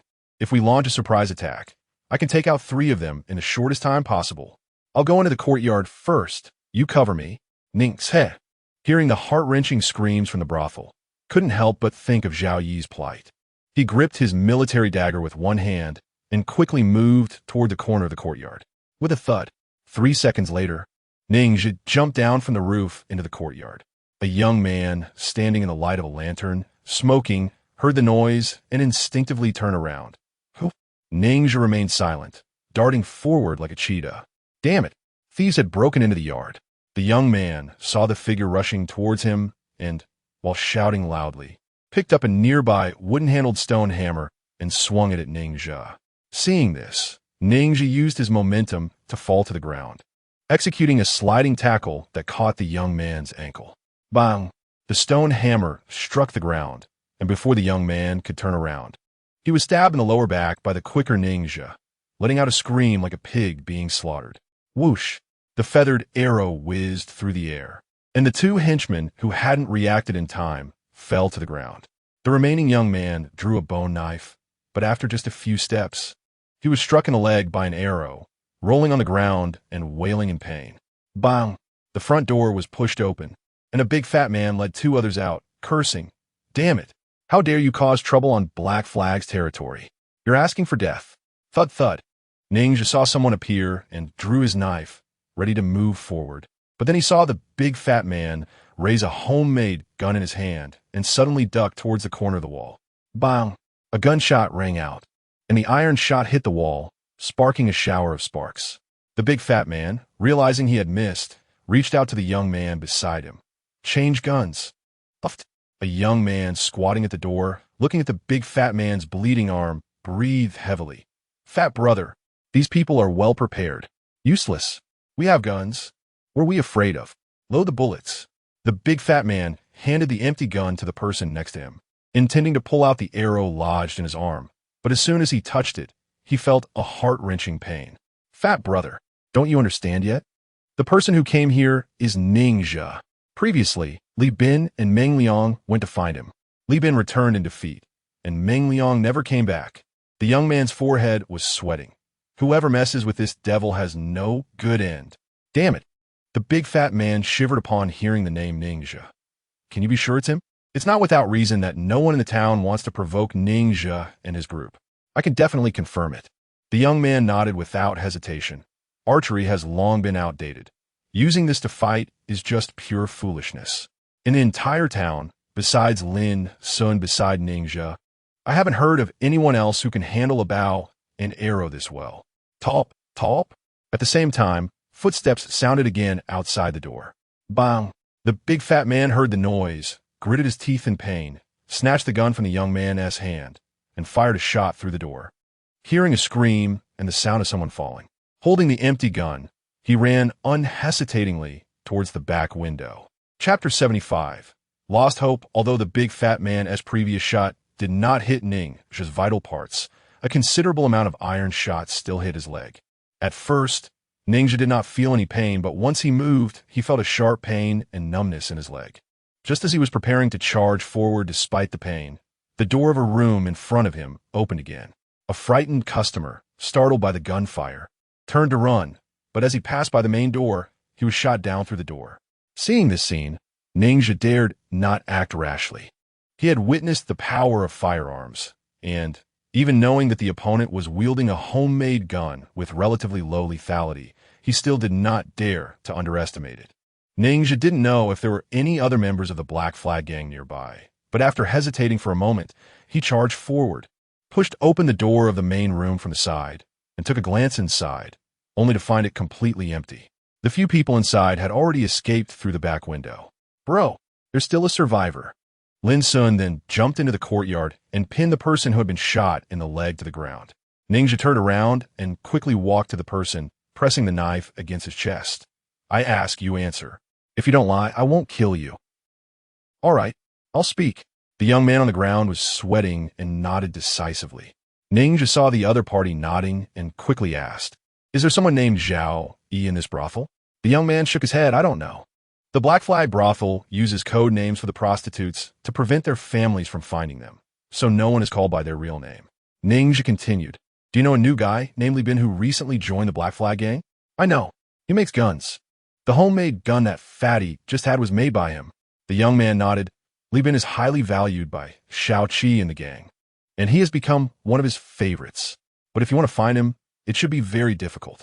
Xiao Qi has many enemies, so his whereabouts are not fixed. He randomly stays in different brothels every day, and very few people know his true location. Get lost. After hearing the young man's words, Ninja quickly walked towards the backyard, and he didn't take the chance to kill him. Even so, the young man's chances of survival were still slim because Ninja believed that Xiao Qi would never waste a lot of resources caring about the life or death of a low-level thug. Therefore, the young man's fate might be more painful than death itself, but that had nothing to do with him. The backyard of the courtyard was very narrow, with only a few low-built houses. Ninja opened the first door and glanced into the dark space, where he could vaguely see many people huddled together. He said in a deep voice, Zhao, are you there? No one responded. The boys and girls in the room, who were about to be tortured to the brink of insanity, all shrank together. Ning Ce, Lin Sun, is it you? Suddenly, a female voice came from a room in front. Zai. Ninja recognized the familiar voice and quickly ran to the room's door, unlocking it. Moonlight flooded into the room, revealing that Zhao Yi's clothes were torn and her body and face bore scars. Clearly, after being held by the Black Flag for several days, she had endured a lot of torment, but had not compromised. Otherwise, she wouldn't be locked up here. How are you? Can you walk? Ninja quickly approached Zhao Yi and gently supported her arm. What? The moment Zhao Yi was touched by Ninja, her emotions erupted, and she hugged him, crying loudly. I knew you wouldn't give up on me. I knew you would come to rescue me. While I was bullied, just thinking of you calmed all my anxieties.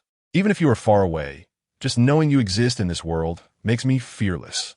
The other captured men and women were taken aback by this scene. In the past few days, they had all been subjected to humiliation and beatings by the Black Flag gang, and most had chosen to compromise. Only Zhao Yi had persevered, while the Black Flag members insulted her as a whore, saying she was selling her body but pretending to be innocent. Zhao, he had always shown great strength in the face of these insults. And even a few others in the room who still had the courage to hold on were influenced by her. To them, Zhao, he was a remarkable woman who would not bend, but they never expected her to be so fragile. Thank you. Thank you. Many people, after hearing Ning Zhe's words, shook themselves and crawled up from the ground, running towards the door. However, some remained frozen in place. Hey, are you deaf? Do you want to stay in this hellhole? Lin Sun frowned and asked a few people in the corner. My parents are dead, and there are no job opportunities in the refugee village. If I go out, I'll definitely freeze or starve to death. Staying here at least gives me a chance to survive. I got injured while being beaten earlier and chose to stay to earn money for the Black Flag gang. They might even treat my wounds. If I leave and get infected, I'll be done for. I think staying isn't bad either. I heard that as long as you agree to their terms, you will have food and drink. The reasons for those who wanted to stay varied. After all, not everyone was like Zhao Yi, who had the spirit and a way out, able to take a stand for their stubbornness, even prepared to face death.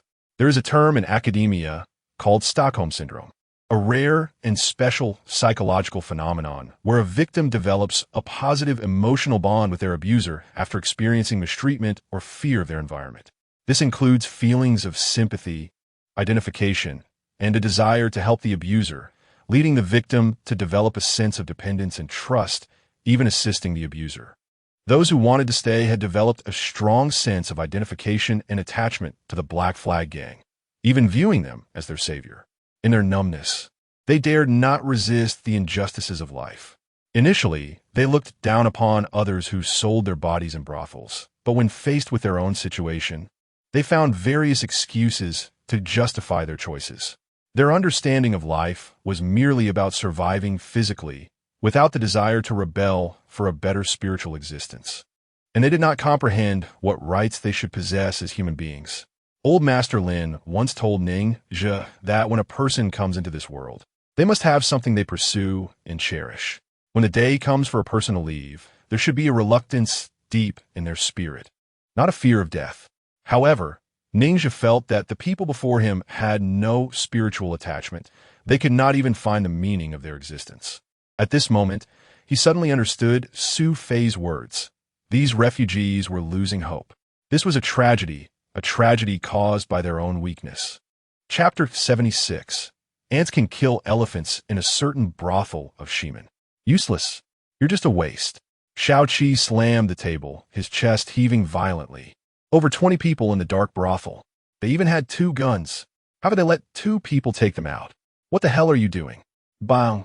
Hearing this, Shao Qi suddenly leaped from his chair and kicked Fatty in the head, brutally knocking him to the ground. Why do you have to let them take a break? Your duty is to guard the dark brothel. Should other people's families be in your consideration? Big brother, please calm down. Huang Monsong immediately stepped forward to stop Shao Qi. Fatty has been with you for 3 years and has contributed to the gang. Even if he has no achievements, he has worked hard. Fuck you. Shao Qi pushed Huang Monsong away and glared fiercely. What? Are you trying to play the good guy here? I'm the bad cop, and you're trying to win their hearts, huh? I didn't mean that. Huang Monsong was taken aback by the scolding and quickly explained, we have grievances with Ning Zhe. He's definitely here for revenge. The enemy is hidden while we are in the open. This really isn't Fatty's fault. Clop, clop. At this moment, another young man rushed into the room, panting and speaking to Shao Qi. Boss, the brothers from the Southgate brothel have checked out the situation in the dark brothel. Almost all the prostitutes have escaped, and the supplies in the courtyard have been looted by nearby refugees. Even the door has been taken down. Fatty, did you hear that? After hearing the young man's words, Shao Qi's anger dissipated, and he looked at the fallen Fatty with a restrained gaze. You have indeed been with me for so many years, but that doesn't mean anything. Today's result only shows that I misjudged you, raising a waste for so long. Shao Qi slowly approached Fatty, his face expressionless. As for your old man, you don't need to worry. Big brother, I was wrong. Please give me another chance. Old Fat sweated profusely on his forehead and hugged Shao Qi's calf tightly. Poochie. Following Old Fat's forward momentum, Shao Qi stabbed a knife into his neck, slightly twisting the knife handle, leaning down and whispering, You've made such a big mistake. If you don't die, I can't manage the others. Don't worry. I won't let your old man suffer too much. Tonight, I'll have someone take him to accompany you." As the words fell, the knife was withdrawn and blood spurted out. Huang Monsong stood aside, watching the blood pooling on the ground with a blank expression, while Li Bin behind him sipped a cup of hot water, remaining silent. "Sigh. Understood." The young man swallowed hard, turned to leave, while a few people outside began to enter and carry away the corpse, simultaneously covering the bloodstains on the ground with dirt. "I suggest we still talk to him. Whatever needs to be said, let's just say it," Huang Monsong interjected. "Ningxia's vitality is too tenacious. We tried to take him down twice without success, and instead lost quite a few men. Now that he has contact with the mercenaries, we don't even know what entanglements exist between them. In this situation, I suggest we play it safe. This winter is already hard to get through, and we have so many brothers to support. Stability is the top priority." "Nonsense," Li Bin immediately retorted upon hearing this. He had never mentioned his grievances with Shao Qi and the others, but he certainly knew that Ningxia's survival posed a threat to him. He raised an eyebrow and said, "If Ningxia were killing others, that would be one thing, but don't forget, among those he's killed is the younger brother of our big brother. Also, today Ningxia caused such a ruckus at the brothel, letting so many people go. This news will definitely spread quickly. If we don't make him pay the price, how can we guarantee that the brothers and sisters, wives and children of others won't follow his example and come to attack our business?" Huang Monsong's mouth twitched twice upon hearing this. "But if we keep fighting with Ningxia like this, our losses will only increase.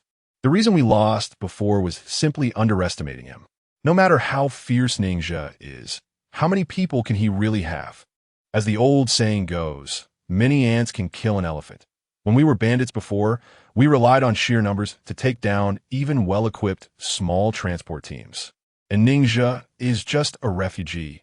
With our Black Flag's power, is it really that hard to deal with him seriously?" Li Bin was right. Leaving Ningxia alive would eventually become a disaster, and I absolutely will not reconcile with him. Immediately send someone to other brothels to gather manpower. Tonight, I must take his life. This bastard thinks he can fight? I damn well want to see just how many people he can handle." Shao Qi clenched his fists and gritted his teeth as he commanded. Chapter 77. The night is turbulent. Heads gathered, I'm fine. You don't need to worry. Zhao Yi forced a smile and shook her head slightly at Fatty Li. "Which of you has female relatives at home? Have one come over to help Zhao Yi with her wounds." Ningxia instructed a few men, then turned his gaze to Lu Watian. "Uncle Lu, help me find some people. Have them bring their own weapons to guard this courtyard tonight. For everyone who can come, I'll give a pound of rice per head." "A pound of rice?" Lu Weixian's eyes lit up as he repeated, then curiously asked, "Little Zhe, have you encountered something? You don't need to worry about this. Just find people quickly. They don't necessarily have to be from our street. Refugees, beggars, anyone who can help is fine." Ningxia waved his hand to instruct. "Okay, I'll go find people right away. How many do you need?" Lu Watian nodded. 50 people. Ningxia only had 2 bags of rice, each weighing 50 pounds. And making this choice made his heart bleed, but in the face of the inevitable revenge from the Black Flag, he had to be prepared. "Understood. I'll go find people right away." Lu Watian agreed and quickly disappeared outside. "Brother, do you think the Black Flag people are coming for revenge?" Lin Sun asked, watching Lu Weixian's departing figure. "They will definitely come. Everything we have is here. We absolutely cannot just hand it over. Therefore, we must resist. This way, we can also make others who covet our supplies think twice." After saying this, Ningxia looked at Fatty Li beside him. "There were no abnormalities here after we left, right?" Ningxia heard this and did not say more. 40 minutes later, lights gradually appeared at the end of the dark street, and a group of young men holding torches and wearing Black Flag masks surged into the street, heading towards the neighborhood where Ningxia was located. The beggars and laborers coming to and from work saw this and quickly hid in nearby alleys, fearing they would attract the attention of these plague gods. At the front of the team, Huang Monsong and Li Bin held torches and led the group forward side by side. "Our people went to Ningxia's house to scout for news and heard that he's become the village chief of that area. And he should have guessed we would come for revenge. There are at least 50 to 60 people gathered inside and outside the courtyard, while we only have 30 here. Do you think we can fight him?" Huang Monsong turned and looked at Li Bin. "What is there to be afraid of? although he has more people. They're just a bunch of refugees who can barely feed themselves. These people stumble when they walk, and they have no guts to kill. Once blood is shed, this rabble will definitely run away clean. These kinds of people can handle the easy fights, but when they encounter real tough characters, they are nothing. When Li Bin heard that Ningxia had become the village chief, his killing intent grew stronger, not only because of the enmity between them, but also because he feared that Ningxia might expose the matter of the clean water chip, causing him trouble. That's true. Huang Montsong turned a corner. Pointing ahead with the torch, "We're almost there. Brothers, draw your knives. Get ready to work." Li Bin raised the torch, spun around, and then suddenly swung it forward. "Tonight, whoever can chop off Ningxia's head, I guarantee he will never have to worry about food and drink for the rest of his life." Whoosh! As soon as he finished speaking, the more than 30 men behind him shouted and rushed forward like a swarm. Clang! Huang Montsong threw the torch aside and drew out his double knives, preparing to charge forward as well, but Li Bin grabbed his arm. "We are leading the team. There's no need to take such risks. Don't forget, there are archers and guns on Ningxia's side. If you stand out too much, you will be targeted. Are you asking me to just watch my brothers go to their deaths?" Huang Montsong frowned, a trace of disdain flashing in his eyes. "What? Did you climb to your current position just to share life and death with these bottom-tier, mud-legged folks?" Li Bin similed, pulling Huang Montsong back to the side of the street. "I know the image you've built in the gang is to protect those brothers below, but these words should just be spoken. No need to act on them. These people are far more foolish than you think. Don't worry, once they kill Ningxia, the credit will be yours. I won't compete with you." Huang Montsong pondered for a moment and exchanged glances with Li Bin. "I finally understand why. After your gang was destroyed, you were able to live until today without a scratch. Some things are better left unsaid. No need to be so clear about it." Li Bin took out a cigarette and put it in Huang Montsong's mouth, handing him a torch to light it. Meanwhile, a group of knife-wielding members from the Black Flag Gang rushed to the end of the street, now less than 30 meters away from the courtyard where Ningxia was. Whoosh! An arrow pierced through the darkness, striking a young man in the chest and knocking him to the ground.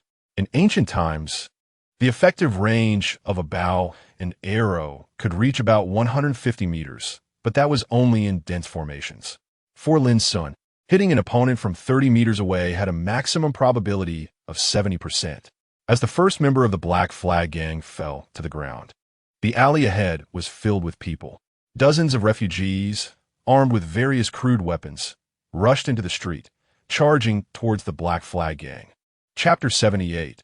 A bloody encounter on a narrow path. The bloody battle on 7th Street erupted suddenly. Both sides collided without exchanging a single word. The people gathered by Lu Woshan that night included a small number who worked in factories and came to help Ningxia to win his favor, while most were beggars and refugees. For them, the cold and hunger were lethal threats. Even if they didn't fight for a pound of rice, they risked dying from the alternating cold and hunger. These people didn't understand the underlying conflict they were fighting for, nor did they realize that a pound of rice wouldn't be enough to sustain them. However, exchanging it for coarse grains would at least allow them to survive a few more days, or at best, have a full meal before freezing to death.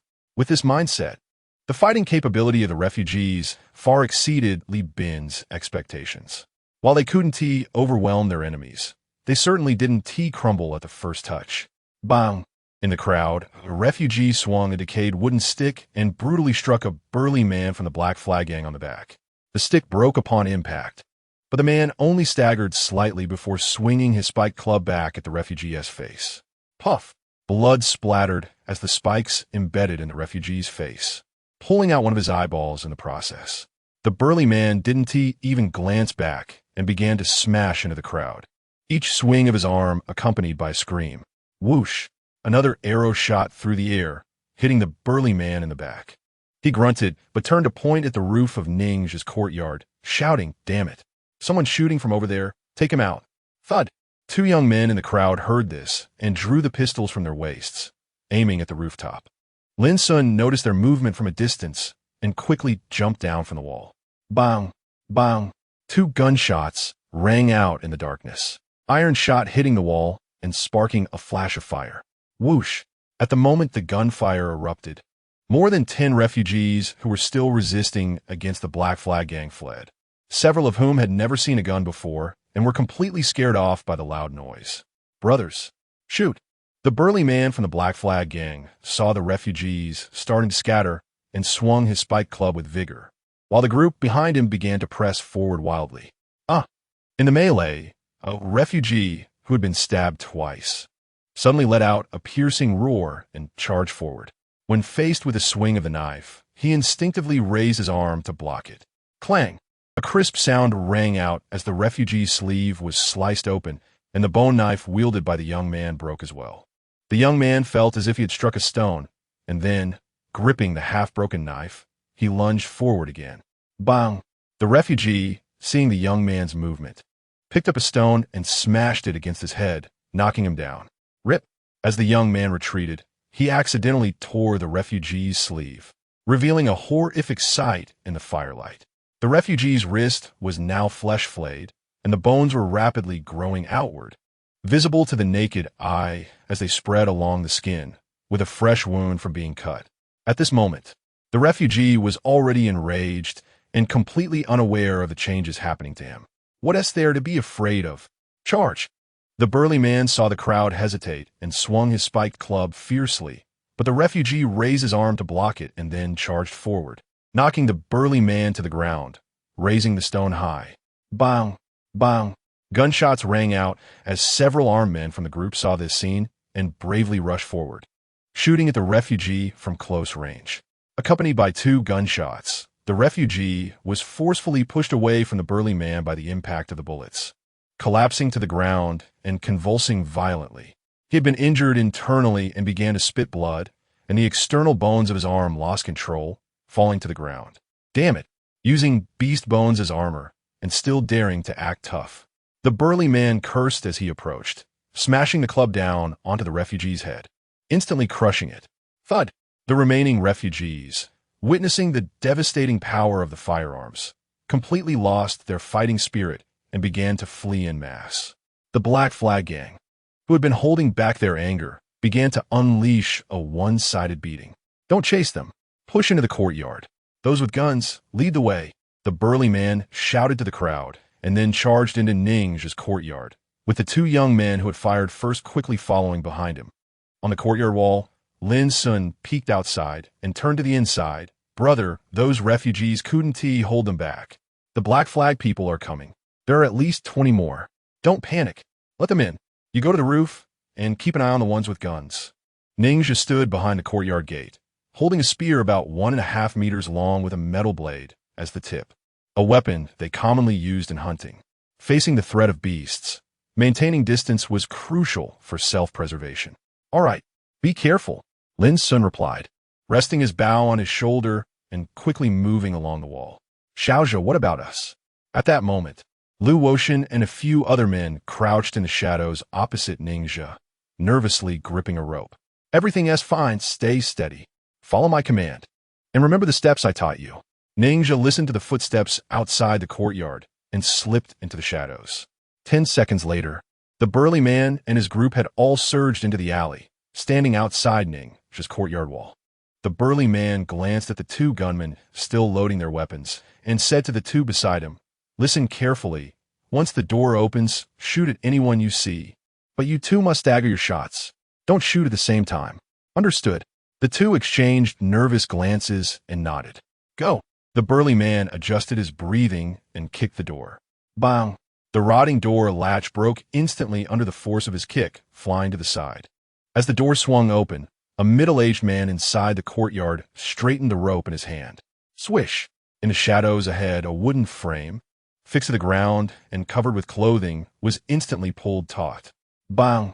The gunman outside saw the shadow move and fired a shot, the iron shot spraying out and instantly breaking the wooden frame. Puff!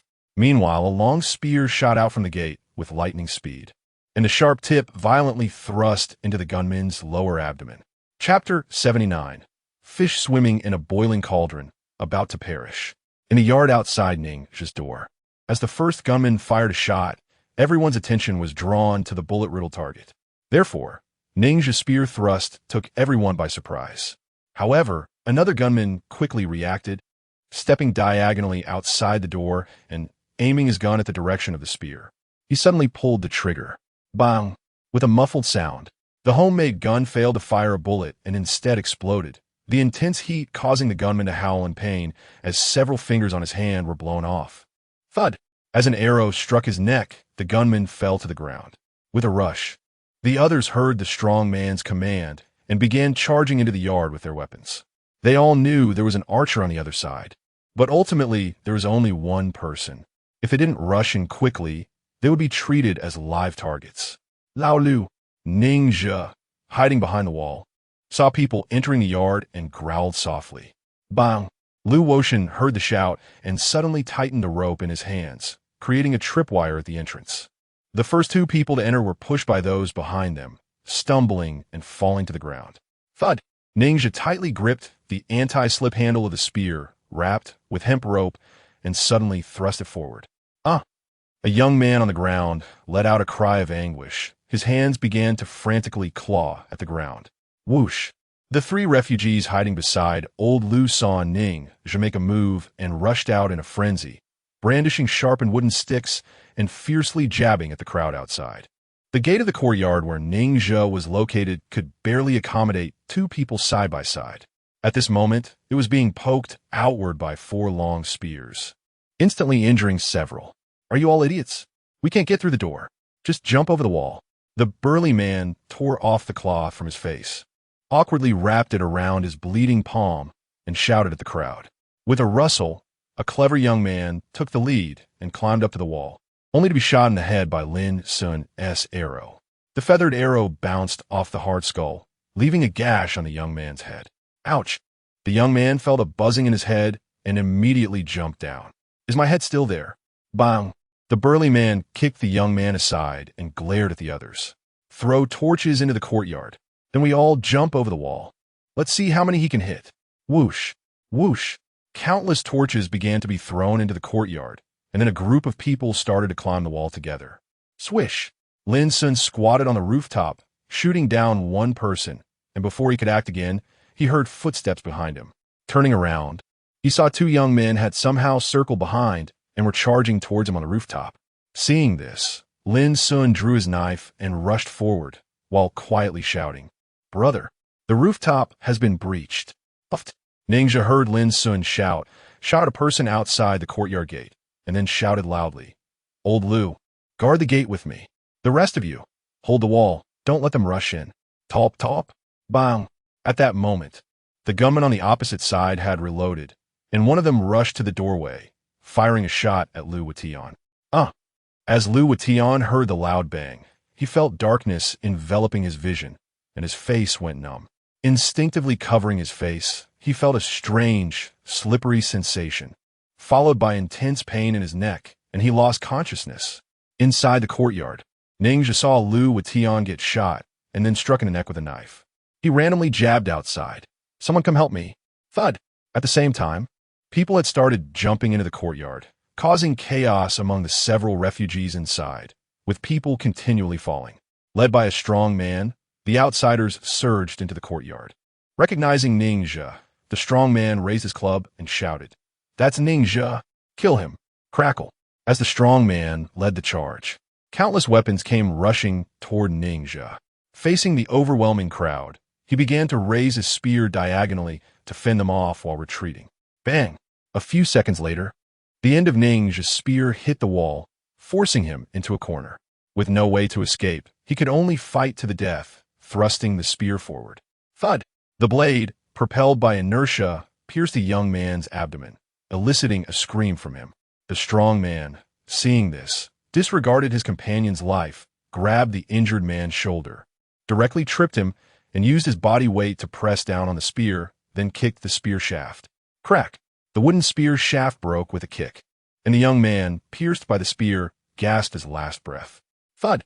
Ningxia held a broken wooden stick and violently jabbed the jagged end into a person's face.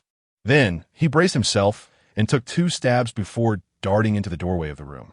He grabbed a wooden-handled bone knife that was leaning against the door and began to use the narrow space to continue fighting against the people outside. However, at this moment, A tremendous pressure rose within Ning's heart. It was impossible for him and Lin Sun to withstand the attack of so many people. Brothers, hold steady. It's just one of them left. Kill him. The strong man looked at the group blocking the doorway, his chest heaving with anger. Is there no one with a gun yet? Just take him out. Suddenly, the last gunman outside the courtyard crouched in the shadows, finished loading his ammunition, and ran forward. But before he could reach the doorway, he caught sight of a stout, bald man illuminated by the light of the torches, wielding a heavy metal ring knife, charging at him with a slash. Thud!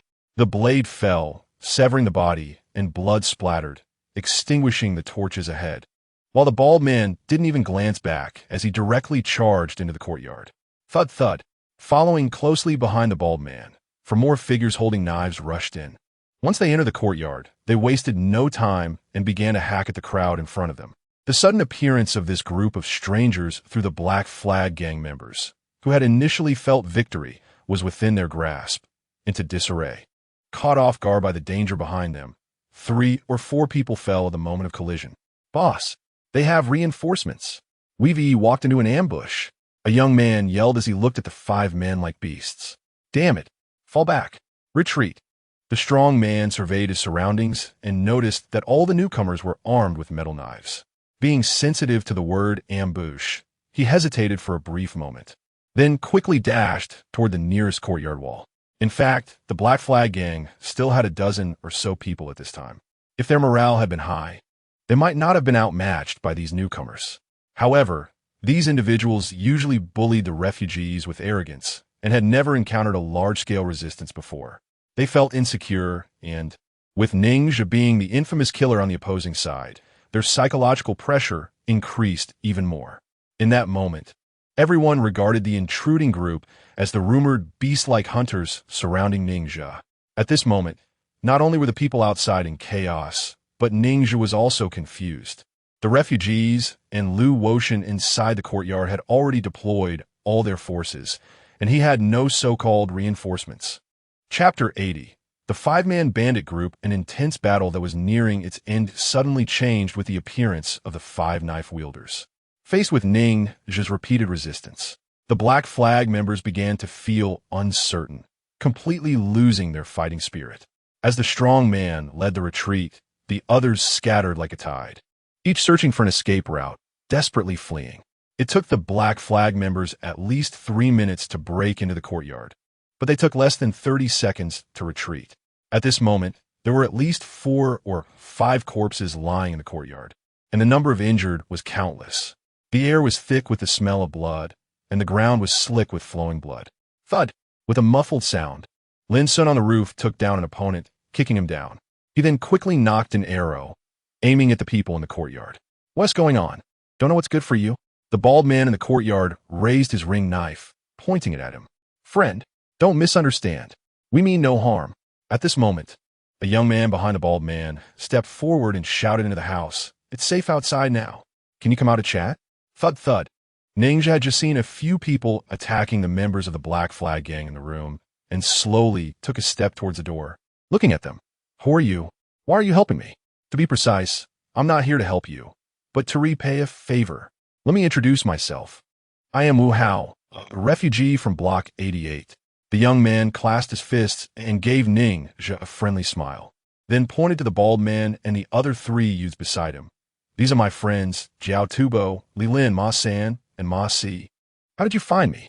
Ningxia was full of doubts about Wu Hao's words. He hadn't left his name when he saved them, yet they were able to find him in this situation, which made him wary. Don't overthink it. If I really wanted to harm you, with just the 2 of you, you can stop us 5. To show sincerity, Wu Hao directly threw his knife at Ningxia's feet, and after the others did the same, he continued, to be honest. After we arrived at Block 87, we were also homeless. We heard someone was hiring 50 refugees to help with a fight, and the reward was rice. So we planned to rob this fat sheep of a hirer. But the refugee who brought us here recognized you and said you were the one who saved my grandparents. How are the 2 elders?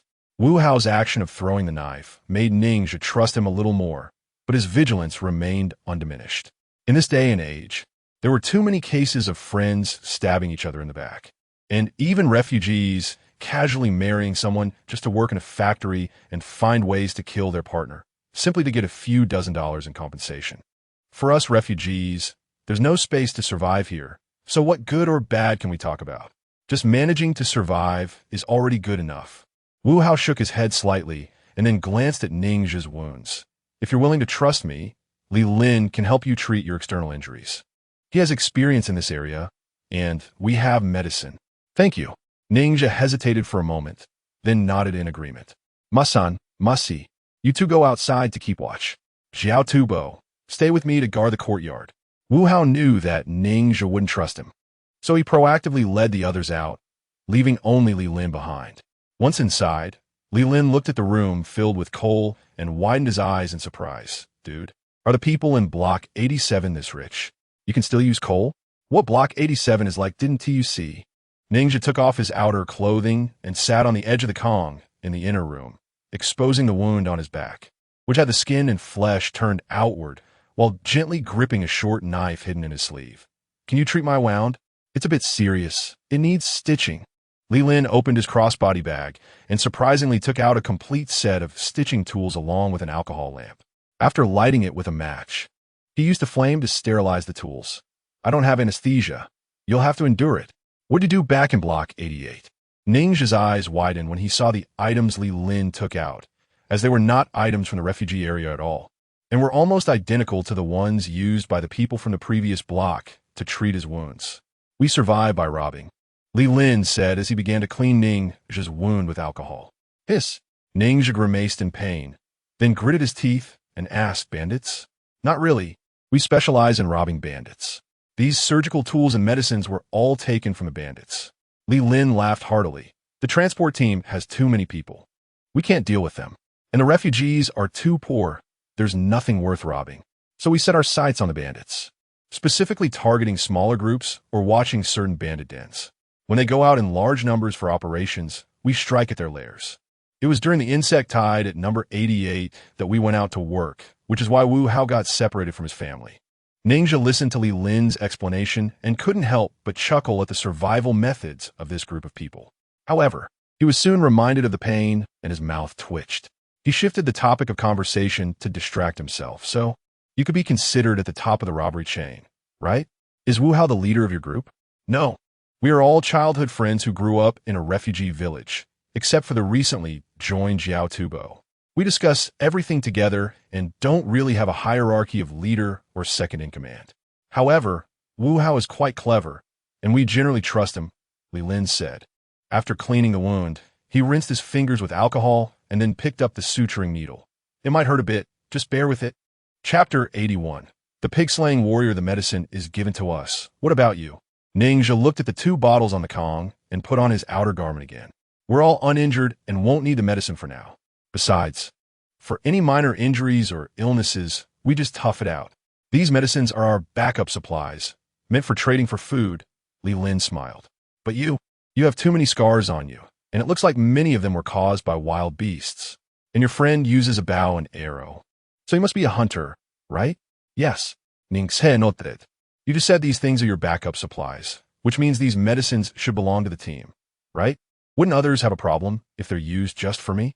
At that moment, Ningxia had a slightly changed impression of these people. In the wasteland, there are numerous groups banding together for survival, whether they are bandits, gangs, or hunters and scavengers in refugee areas. Generally, these groups can't stay bound together for too long, because the more people there are, the more unequal the distribution of resources becomes. Over time, conflicts are bound to arise. Winter is a peak period for various diseases, and medicine becomes the most sought-after resource. However, this group, led by Wu Hao, was willing to give up their most valuable resources to him for the sake of gratitude, even while they were still homeless, indicating that their team was very stable and had a high level of cohesion. After Ningxia finished bandaging his wounds, Wu Hao and his group helped clean up the bodies, and, according to the agreement, Ningxia began distributing rice to the refugees who had fought before. For those who had died, he also distributed rice to their relatives as promised. Although they had not played a significant role, Ningxia fulfilled his commitment. However, he did not distribute any medicine to the injured refugees. Ningxia had taken the risk of entering the desert with the scientific expedition team solely for the medicine. When parting, Zhang Fong had only left him with more than half a bottle of antibiotics and 2 tubes of anti-inflammatory ointment, one of which he had thrown away to fend off robbers. These items were vital for survival, and he had to keep them to ensure the safety of those around him. Once everything was done, Wu Hao and his companions sat in the room with Ningxia and Lin Sun. Ningxia instructed Lin Sun to bring a bag of flour and said to Wu Hao, "Thank you for your help today. If it weren't for you, I would have had a hard time resolving this trouble. You could take this bag of flour for now. As for accommodation, I have an empty house on this street where you can stay for the time being. I will also provide you with some coal to help you get through this winter. Since that's the case, I won't be polite." Wu Hao replied, "You are willing to help the elderly in my family, which shows that you are trustworthy. If you don't mind, we can be friends from now on. If you need anything, just let me know." Wu Hao exchanged a glance with Ningxia and readily agreed. "Exactly. We are aware of your issues with the Black Flag Gang. Haozi's benefactor is also our benefactor. From now on, we are all friends. If they dare to come again, we will help you deal with them." Jiao Chiozi, who had a fierce demeanor, spoke up. "I've heard that the Black Flag Gang is quite formidable around here on No. 87, so I suggest we set up a lookout to keep an eye on their movements." Masan also offered a suggestion. "Brothers, I appreciate your willingness to help today, but you really don't need to worry about these matters. Although the Black Flag Gang has some power, they can't afford to keep too many people due to limited resources. With such a significant loss today, they will definitely be weakened and probably won't cause trouble in short term." Ningxia felt warmth in his heart from their words, but since they were all strangers, he didn't want to drag them into this mess or owe them too much. "You're being too polite. We all think you're a good person. Otherwise, even if you asked for our help, we wouldn't get involved," Ma Si said with a smile. Ma Si was right. As newcomers, they would need Ningxia's help to settle in, and if he got into trouble, they would also suffer. "From today on, we will take turns to keep an eye on the situation near your home." Wu Hao finally made the decision. He understood better than anyone how difficult it was for outsiders to settle in the town, and since Ningxia was willing to help, they owed him a big favor. I have something I want to ask," Lin Sun said, looking at Jiao Chiozi. "I know everyone else's names now, but I don't know your full name. What do you call yourself?" "Jiao Chiozi is my full name. I haven't grown hair since I was a child due to radiation, but I'm incredibly strong. Later, when a plague spread through my village, I was the only one who survived. With no way to live, I became a monk," Jiao Chiozi said casually, propping his leg up.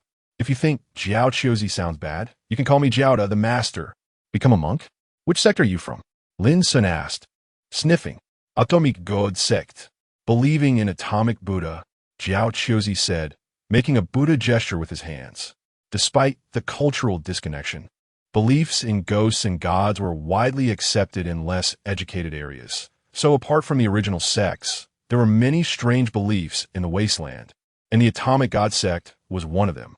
This sect believed that radiation was not harmful, but a new era that would bring new life to humanity. "Wait, since you're a monk, why are you hanging out with Wu Hao and the others?" Lin Sun was increasingly confused. Shit, in this day and age, the common people can't even fill their stomachs. Who would give alms to a monk? I was a monk for a total of 3 months in the temple. And out of 7 people, 4 starved to death. All of them went to meet the atomic Buddha. The abbot in our temple brainwashed me, saying that reciting scriptures would prevent hunger. But within 2 hours of him saying that, he starved to death. I realized this wouldn't work.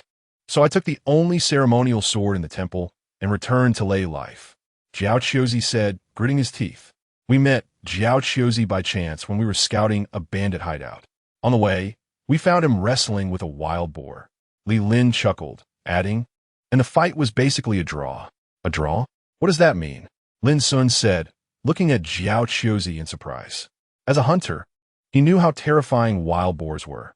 Being able to challenge one showed that this person had some skills. When we saw Jiao Chiozi, the wild boar's tail had already been pulled off, and one of its tusks was broken. Masan interjected. "And him?"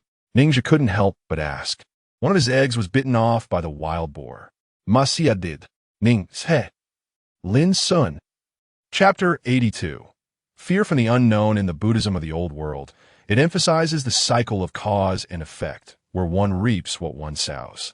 Ninja didn't know if the Atom God cult still had such doctrines nowadays, but back when he was a guide for the scientific expedition team, he saved an old couple due to a moment of impulse, which in turn earned him Wu Hao's gratitude, allowing him to escape the attack from the Black Flag Gang. The fastest way for men to build a bond is to walk together on the edge of life and death, and that night. This incident turned Ning Zhe and Wu Hao into friends. Wu Hao and his group also moved into the house where Ning Zhe had previously lived. With the charcoal stove lit, they felt warmth for the first time at night after fleeing, and they had their first hearty meal since the winter began.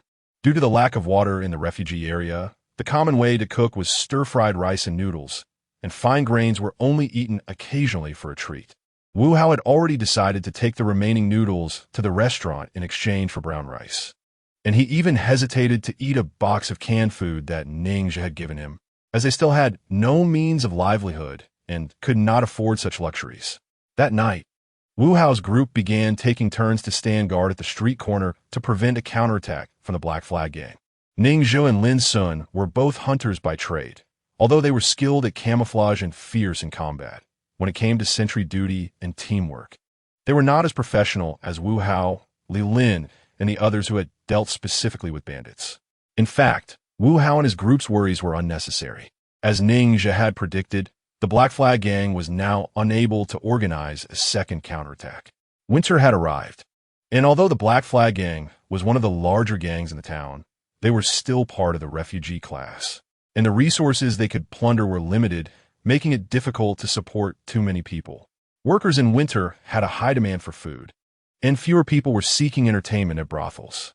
To keep the gang operational, Shaoqi had abandoned many unprofitable prostitutes in the wilderness, and even some of the newer members had been driven out. The 33 people who had gone to ambush Ning Zhe that night were all drawn from the brothels under his command, resulting in 14 dead, 7 seriously injured, and 3 lightly injured, causing significant casualties. If the Black Flag continued to draw manpower, the operation and defense of the brothels would be completely paralyzed. In a brothel in the West City, Shaoqi was currently cursing at Li Bin and Huang Monsong. "Damn it, I thought you two were my right-hand men, but you're all useless. More than 30 people, armed with 4 guns, and you couldn't even take down one Ning Zhe? What else can you do? Boss, calm down. Tonight, old Huang and I really did our best. We didn't expect Ning Zhe to find dozens of helpers, leaving a planet." Looking at the furious Shaoqi, the helpers Ning Zhe found tonight were all wielding metal sabers, and such iron weapons are not seen in the refugee area. If nothing unexpected happened, those people should be bandits. Bandits? Upon hearing this, Shaoqi's face twisted with anger. Can someone tell me how the hell Ning Zhe has so many connections? First, mysterious gunmen appear beside him. Then he mingles with mercenaries. And now even bandits are showing up. What is he, the sun? Does everyone have to revolve around him? I'm not concerned about what Ning Zhe should do now, but about you 2 useless fools who couldn't even handle this matter. Shaoqi slammed the table, cursing in frustration. Faced with Shaoqi's rage, Li Bin fell silent, as he had witnessed Shaoqi's brutality. Ultimately, it was Huang Monsong who couldn't bear the pressure and spoke up. "Big brother, we want to take revenge on Ning Zhe, but he's clearly on guard. Today our large group went over, but he didn't even hide, which shows he has enough confidence and isn't afraid to confront us directly. So I think it's not suitable for us to continue confronting him head-on. Over the past few years, we've already offended quite a few people due to capturing prostitutes. If we keep consuming our strength, once people perceive us as weak, our enemies may take advantage of it, and things could get even more troublesome." Shaoqi's teeth ground in irritation at Huang Monsong's words. "Now you want to play it safe? Where were you earlier?" Huang Monsong was taken aback by the scolding and explained with a face full of grievance. "From the very beginning, I advised against taking action against Ning Zhe. This was your decision." Damn. Upon hearing this, Shaoqi suddenly remembered that he had been incited by Li Bin and immediately opened his eyes wide. "Boss, I only said that out of goodwill. I admit, I underestimated Ning Zhe, but who would have thought a refugee would have such extensive connections?" Li Bin swallowed nervously under Shaoqi's glare and continued. "Aren't you on good terms with Kong Wenyo from the 17th Outpost? I suggest you go find him. We can directly borrow the power of the law enforcement team to eliminate this menace Ning Zhe at once. Otherwise, Who knows what trouble might arise? If he really brings bandits into the town, we will be completely passive. Bah, this is the foot of the city wall. Those bandits must be out of their minds to come here and cause trouble. Xiaoqi scoffed disdainfully. That is not certain. This year the refugee area has faced severe drought, and the bandits are having a tough time too. Now that winter has come, it's not impossible for them to take risks due to the shortage of supplies. Those ordinary poor folks have little value to rob. But if they come into the city, their primary targets, besides shops, will surely be resource-rich places like our Black Flag. Li Bin looked at Xiaoqi and blew in his ear again. He knew very well that the reason Ning Zhe hadn't approached him yet was due to fear of the Black Flag Gang's power. But the recent abnormal behaviors displayed by Ning Zhe had made him feel increasingly uneasy. I agree with Li Bin. We have enmity with Ning Zhe, but hasn't he involved our interests? The simplest and most direct way to handle this is the most appropriate. Huang Montsong, who had never supported confronting Ning Zhe, immediately expressed his stance without hesitation. Big brother, there's one more thing. You need to approve some funds for me. We have quite a few injured brothers tonight, and I need to find a way to buy medicine. Huang Montsong added. Upon hearing this, Huang Montsong's mouth twitched for a long time, but he ultimately fell silent. Chapter 83. Strike first, it's nothing. I'm just a worthless life. Without you, it would be even worse. Zhao Yi forced a bitter smile and shook her head slightly. From now on, you can stay here. You can help us tidy up the rooms, cook, and do some sewing. Ning Zhe said, looking at the bruises on Zhao Yi's body, and made a suggestion. This house has 2 bedrooms. You can stay in the smaller one, and the 3 of us will stay in a larger one. Okay.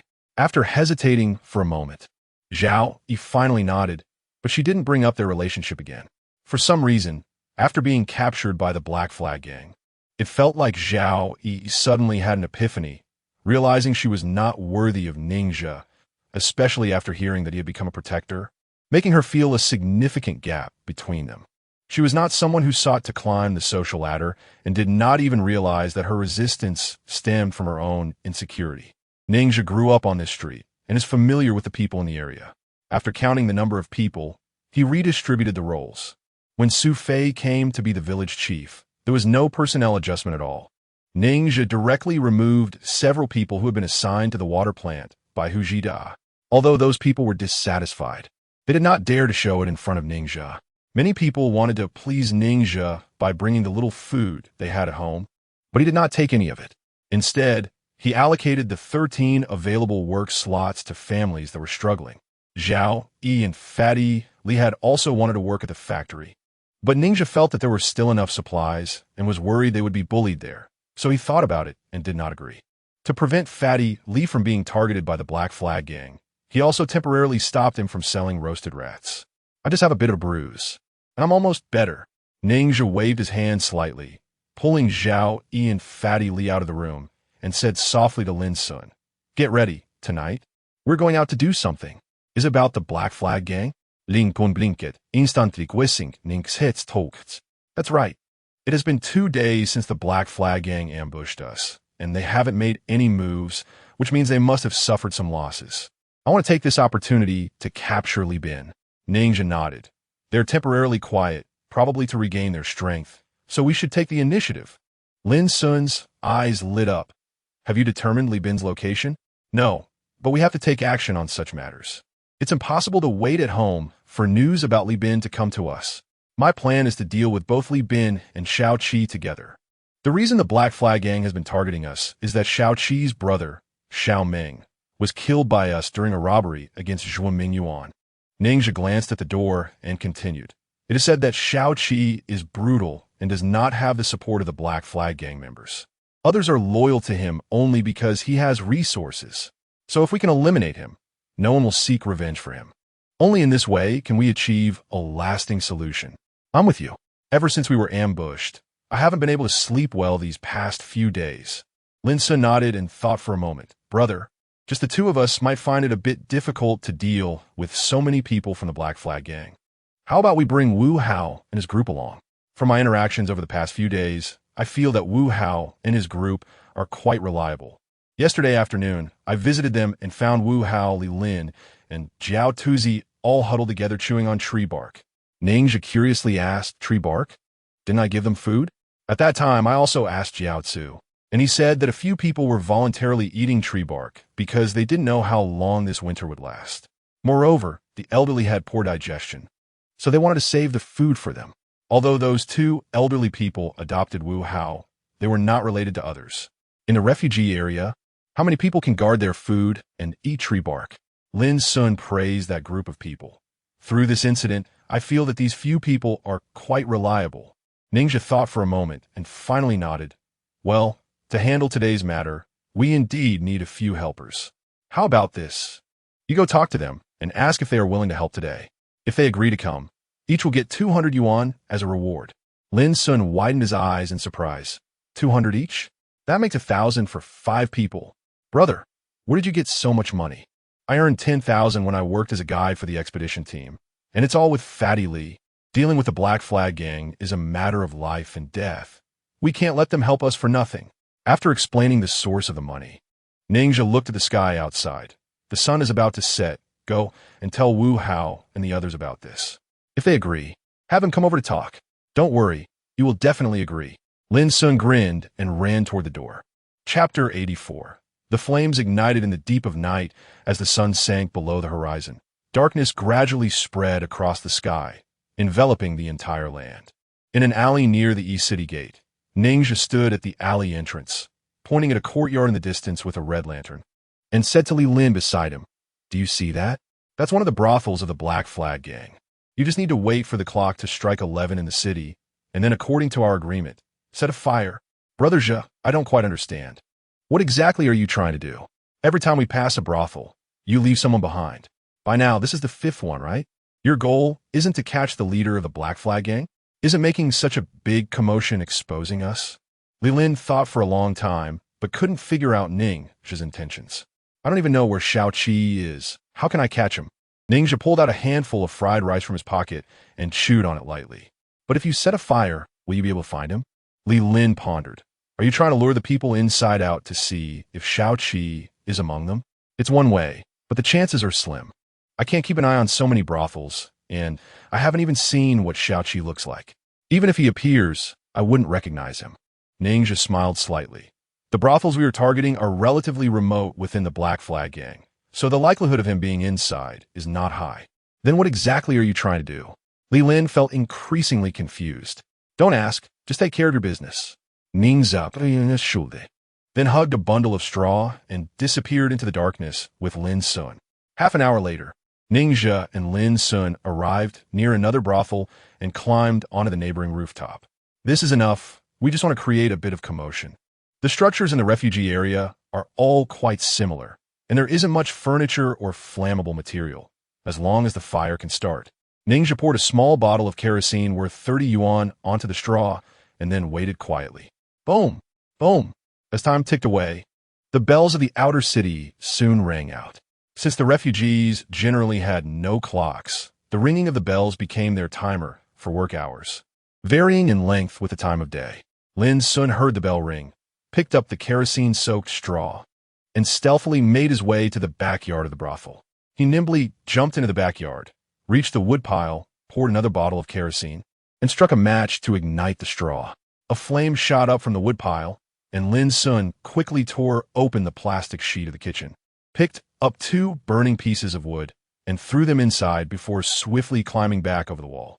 Compared to the bare walls of most refugees' homes, the kitchen of the Black Flag Gang's brothel had quite a bit of supplies because the materials were uniformly allocated by the gang and delivered every week as rations for the 20 or so workers and prostitutes.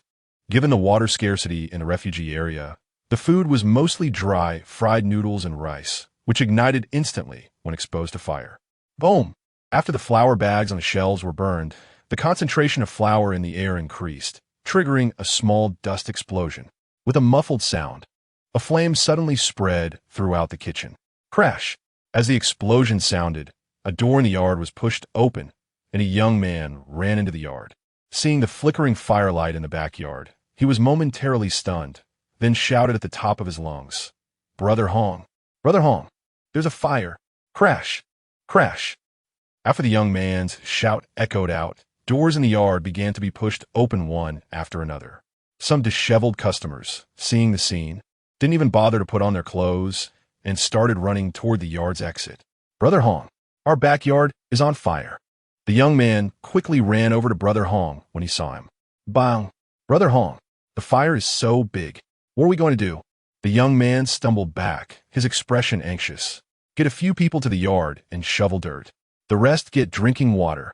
First, rush in and wet the food. Hurry up, Brother Hong shouted at the thugs in the yard, then pointed at a few young boys and girls in the corner. What are you all staring at? Get over here and help put out the fire. After Brother Hong yelled that, he rushed in himself, completely abandoning his usual domineering demeanor. The weekly rations for 20 people were no small amount, and according to Xiaoqi's character, if something went wrong here, Brother Hong could never bear the consequences. Brother Hong and the others even used drinking water to extinguish the fire, but it was still a drop in the bucket. By the time the group hurriedly managed to put out the fire, most of the kitchen supplies had already been burned, and even the food that hadn't burned was now a muddy mess after being doused with water and dirt. Brother Hong stood in front of the smoking kitchen, looking at the wreckage in front of him, his body trembling. Damn it! How could there be a fire in this weather? Brother Hong, what are we going to eat for the next few days? The young man next to him looked at the ashes of the food with a pained expression. They usually had limited meals, barely scraping by each day, and now seeing so much food wasted felt incredibly heartbreaking. Slap! Brother Hong heard this and slapped the young man. Eat, eat, eat. What else can you do besides eat? The others, seeing Brother Hong's anger, lowered their heads and fell silent. Keep an eye on this place. I'm going out. Brother Hong ground his teeth and turned to leave. Brother Hong, where are you going? Another young man asked reluctantly. Such a big incident happened at the brothel. Shouldn't I go report it? Brother Hong threw down a sentence, his face dark as water, filled with unease as he walked toward the yard exit. On the rooftop, Ningxia saw Brother Hong walk out of the yard and patted Lin Sun's arm. Let's go. Follow him. Lin Sun nodded slightly, stealthily following behind Ningxia. Brother, do you think you'll go find Xiaoqi? Chapter 85. The secret base of the Black Flag because the food of the brothel was destroyed in the fire. Brother Hong's mind was in a complete mess as he walked aimlessly down the pitch-black street, completely unaware of the two figures trailing behind him. Brother, did we misunderstand? This place isn't a brothel. Lin Sun looked at the closed gate in the distance and said, Do you think this guy got scared after the incident and is planning to run away with his family? It's possible. Let's wait a bit longer. If this person really intends to flee with his family, we can go to the meeting point and find the others. Ningxia was about to say something when he noticed someone approaching from a distance, pulling Lin Sun into the shadows. A few seconds later, a young man stepped into the alley, knocked on the door, and entered the courtyard. At the same time, Ningxia also noticed a familiar figure coming along and whispered, Li Lin. Li Lin, who was also tailing, glanced around and then quickly walked towards Ningxia, saying, Zhigo, did you succeed over there? Ningxia nodded, done. The person you're watching, are they also from the brothel? That's right. In the yard I'm watching, there's a warehouse filled with wooden bed frames and legs. I set it all on fire. Then, according to your instructions, I followed the person who came out. When I left, the fire was still burning. Li Lin met with Ningxia here, and he started to understand his thoughts. Brother Zhe, are you planning to enter the yard? Yes. Just wait a bit longer. As long as we get one more person, we can basically confirm it. Ningxia stared into the darkness ahead, ensuring that the three of them had not been exposed, and once again lay low. After about another 10 minutes, Wu Hao and Jiao Tsu arrived almost simultaneously, gathering with Ningxia. At this moment, Ningxia was already about 80% sure that the heads of the brothels had gathered here to report to their superiors, and Xiaoqi was likely in the yard ahead. After the gate in front was closed, Ningxia drew the military dagger from his waist. It's about time. Everyone get ready to enter the yard. Remember, our targets are Xiaoqi and a guy named Li Bin. As long as we take out these two, we'll retreat immediately. I'll take action with Lin Sun, and you three just need to support us. Wu Hao nodded and took down the big knife from his back. Are we going to act now, without waiting for those two from the Ma family? No more waiting. For people have already arrived here. If we keep waiting, I'm afraid the Black Flag people will become alert. It's better to cut through the chaos quickly. Ningxia agreed, and then led the way toward the yard ahead. The yard where Honggu arrived is a secret base of the Black Flag gang. Apart from the core members of the gang, no one else knows about this place. At this moment, Honggu and a young man who came with him were anxiously waiting in the room. While they were chatting, they saw two more men walk into the room. Honggu, surprised, stood up and greeted them. Old Joe. Old Lu. What brings you here? Don't mention it. We've had a stroke of bad luck tonight. The brothel I run with Old Lu caught fire. Old Joe cursed irritably, looking quite gloomy. I'm baffled. We don't even have a fire source in the kitchen. How'd it catch fire? Your brothel caught fire too? The young man beside Honggu widened his eyes suddenly and jumped up from his chair. What a coincidence. Old Lu looked at Honggu and the young man, also realizing what was happening. What do you mean you also had an incident? Damn it. It seems someone is deliberately targeting our Black Flag gang. Otherwise, it's impossible for everyone to have problems at the same time. Hong Yi kushid. But he suddenly felt relieved inside. If only his brothel had an incident tonight, Xiao Qi would probably come after him. However, if many people had incidents at the same time, his responsibility would naturally be much smaller. He understood the principle of laws do not punish the many. Do you think it could be ninja from East City? I heard that a few days ago, Huang Monsong and Li Bin led dozens of people to seek revenge on ninja, but didn't he gain any advantage? Old Joe licked his lips and speculated. I know a bit about that ninja. A few years ago, there was a group of bandits called 13 Eagles causing havoc, robbing refugees. They ended up killing several of their leaders because they robbed one of Ning's hunters. The young man waved his hand. That's a rumor. I had a cousin who was one of the 13 Eagles. Ningxia and his people did go to the Eagle's lair, but they only ambushed and killed the leader inside. Later, the Eagle gang was destroyed due to infighting over leadership. All right, let us stop talking nonsense. We need to think about how to report to Boss Xiao.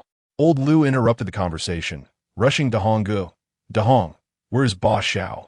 As mentioned earlier, Xiao Qi has many enemies in the town. To prevent those people from seeking revenge, he changes his residence every day, and the refugees don't have communication tools. Therefore, if others want to see Xiao Qi, they can only come to this secret base to report, and then Xiao Qi's trusted subordinates will relay the message to his residence.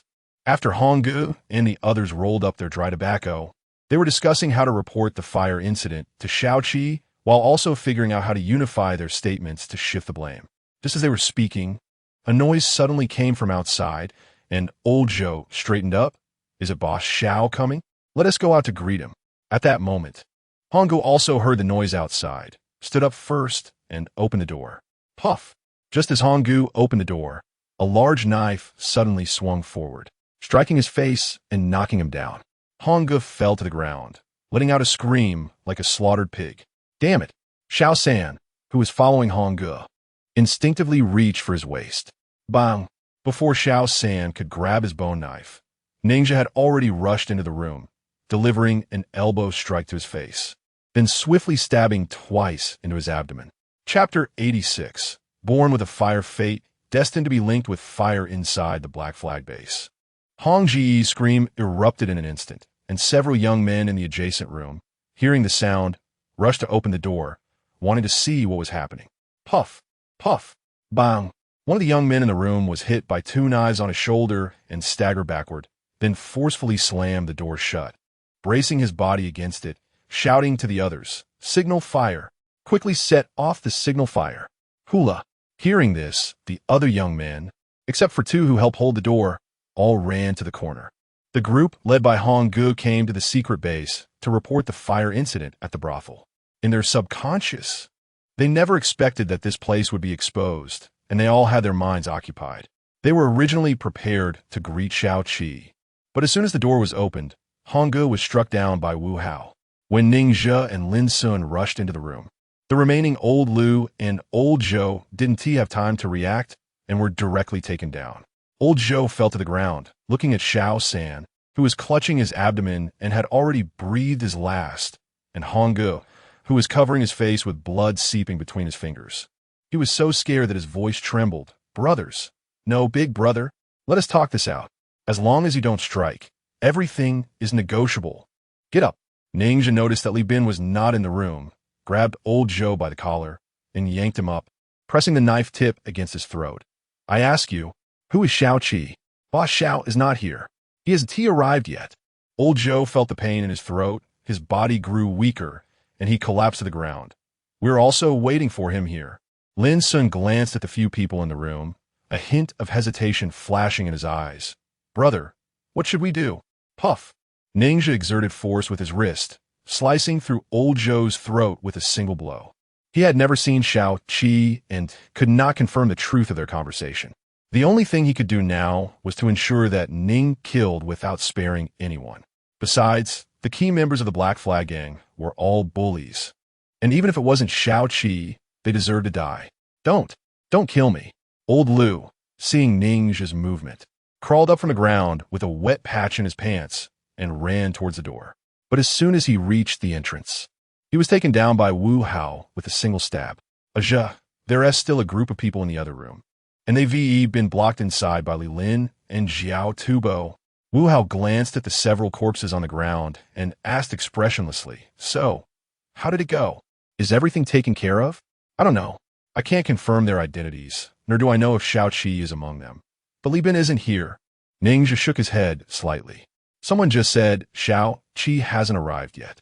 My thought is, let's wait a bit longer. Damn it. We originally thought we could block these people in the house. Didn't expect they had a backup plan.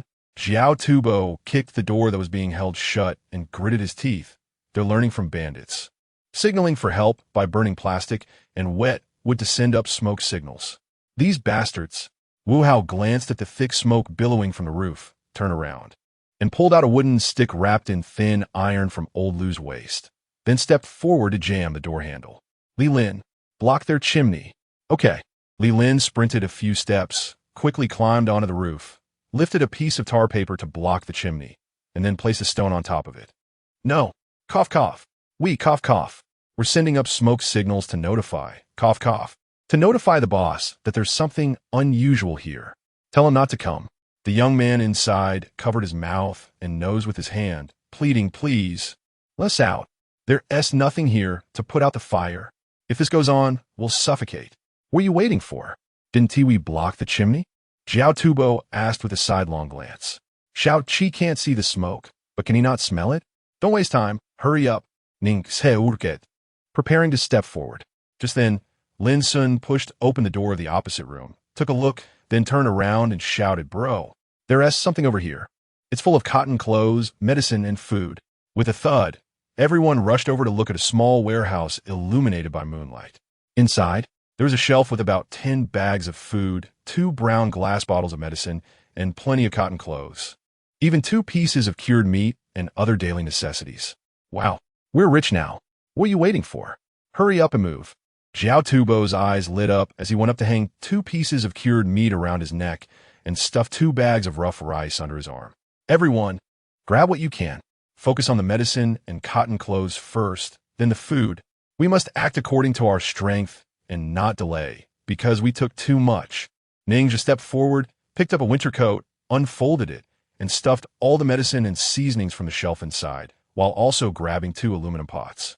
After a quick sweep of the shelf, Wu Hao clamped 2 bundles of dry tobacco leaves under his arm, then opened a few bottles of kerosene from the shelf, splashed it on the supplies they couldn't take, and struck a match to throw it on.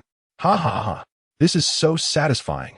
Xiao Tubo grinned at the flames rising inside the room, saying, Xiao Qi must be born under a fire sign.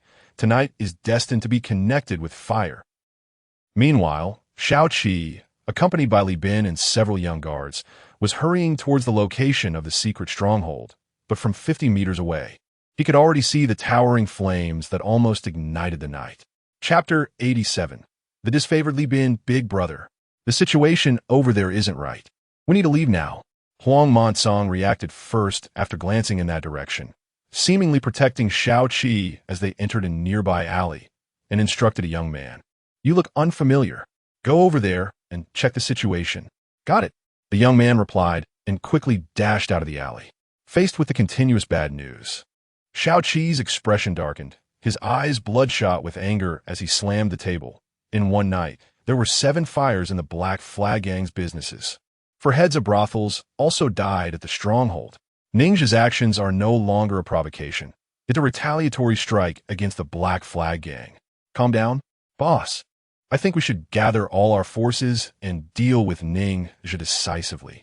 Completely eliminate this problem. Otherwise, who knows what more outrageous things he might do. Li Bin seized the opportunity to stoke the flames. Just because we have concerns, we should keep indulging them? What kind of reasoning is that? Li Bin stood up from his chair and rebutted loudly. Do you know why ninja can press us so hard? It's because there are too many cowardly people like you in the gang, raising opposing voices. Shut up. Xiao Qi suddenly shouted at Li Bin, his anger flaring. Since you came to the Black Flag, the gang has never been at peace. You've bragged to me countless times, but have you ever accomplished anything impressive? Li Bin shrank back from the insult, trying to explain, Boss, I'm doing this for the gang. Think about it. If Ning... I don't want to hear it.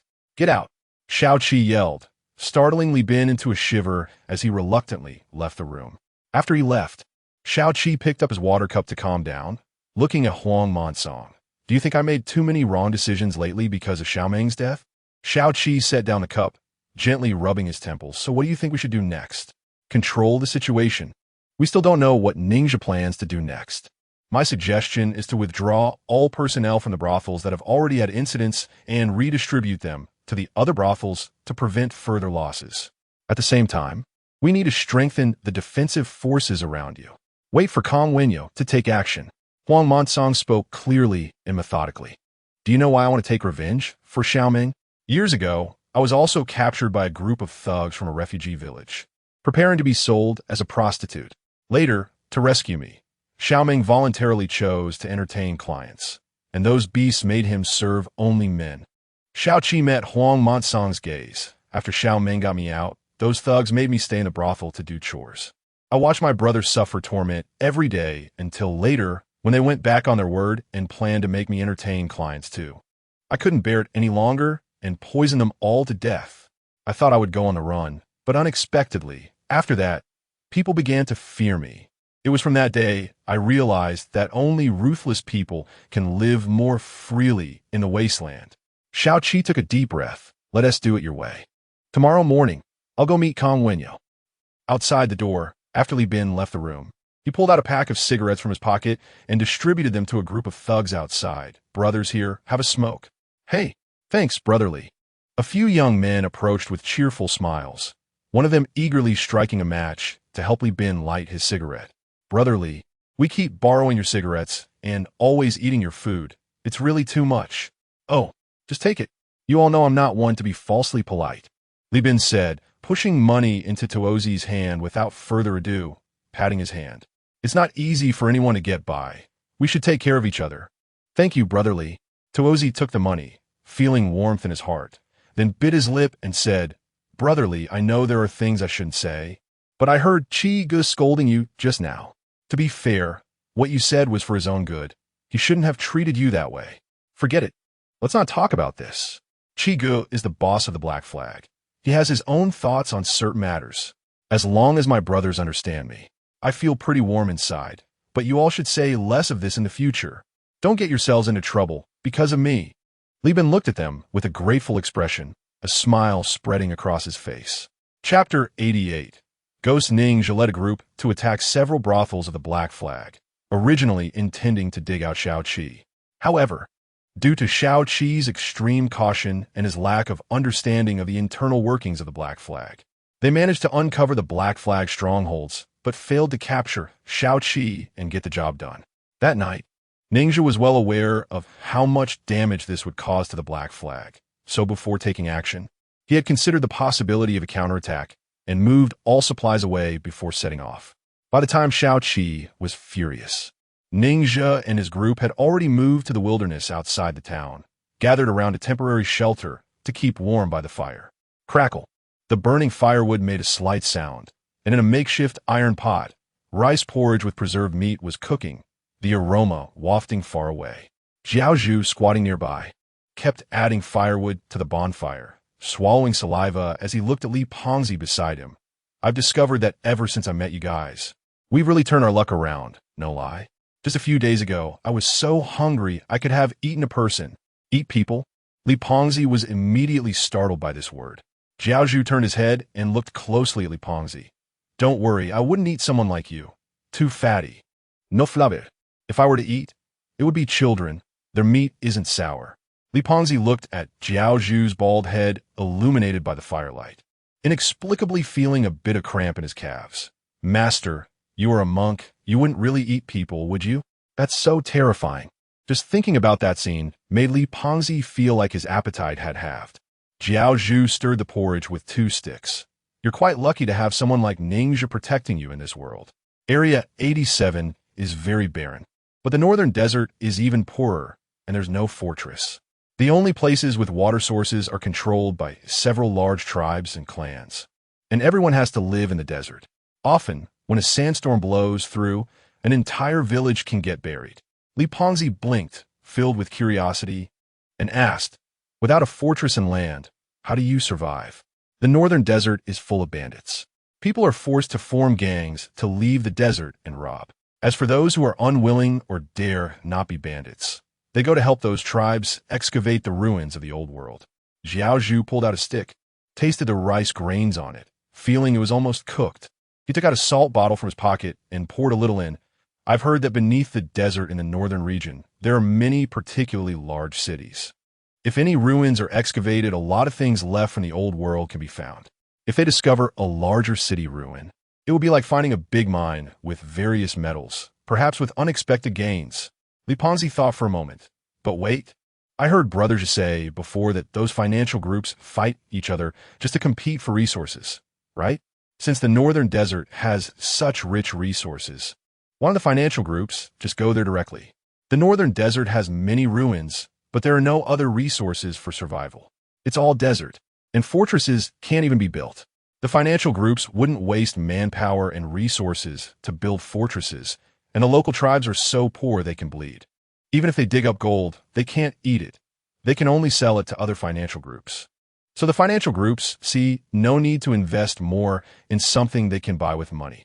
Moreover, if such a big piece of meat is there, any financial group that wants to take a bite will face targeting from other forces. Jiao Zhu tasted the porridge again with a stick. Later, the El clan from Mo Bay found a piece of land where they could grow food while searching for ruins, so they took over that land. After a few years of development, they attracted a large number of refugees to join them, and gradually developed into the largest force in the northern desert. Now, owning 4 or 5 fortresses, Ma San, looking exhausted, sat down by the bonfire, rubbing his aching thighs. Don't mention it. Didn't you say I should keep an eye on the person who came out after I lit the fire? As a result, I followed that person for several hours, only to find out he wasn't going to report the fire to the higher-ups, but was going to pick up his lover from a refugee village and just ran away. That's quite something.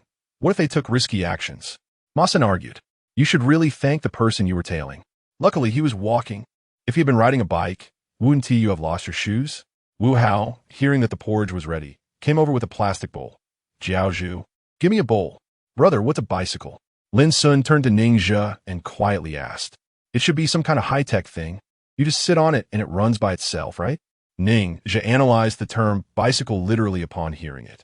Actually, bicycles can also be seen in the refugee area, but the refugees call them by another name, iron horse. After Wu Hao filled the bowl with preserved meat porridge, he squatted beside Ningxia and handed it over. Today, we didn't get the job done here.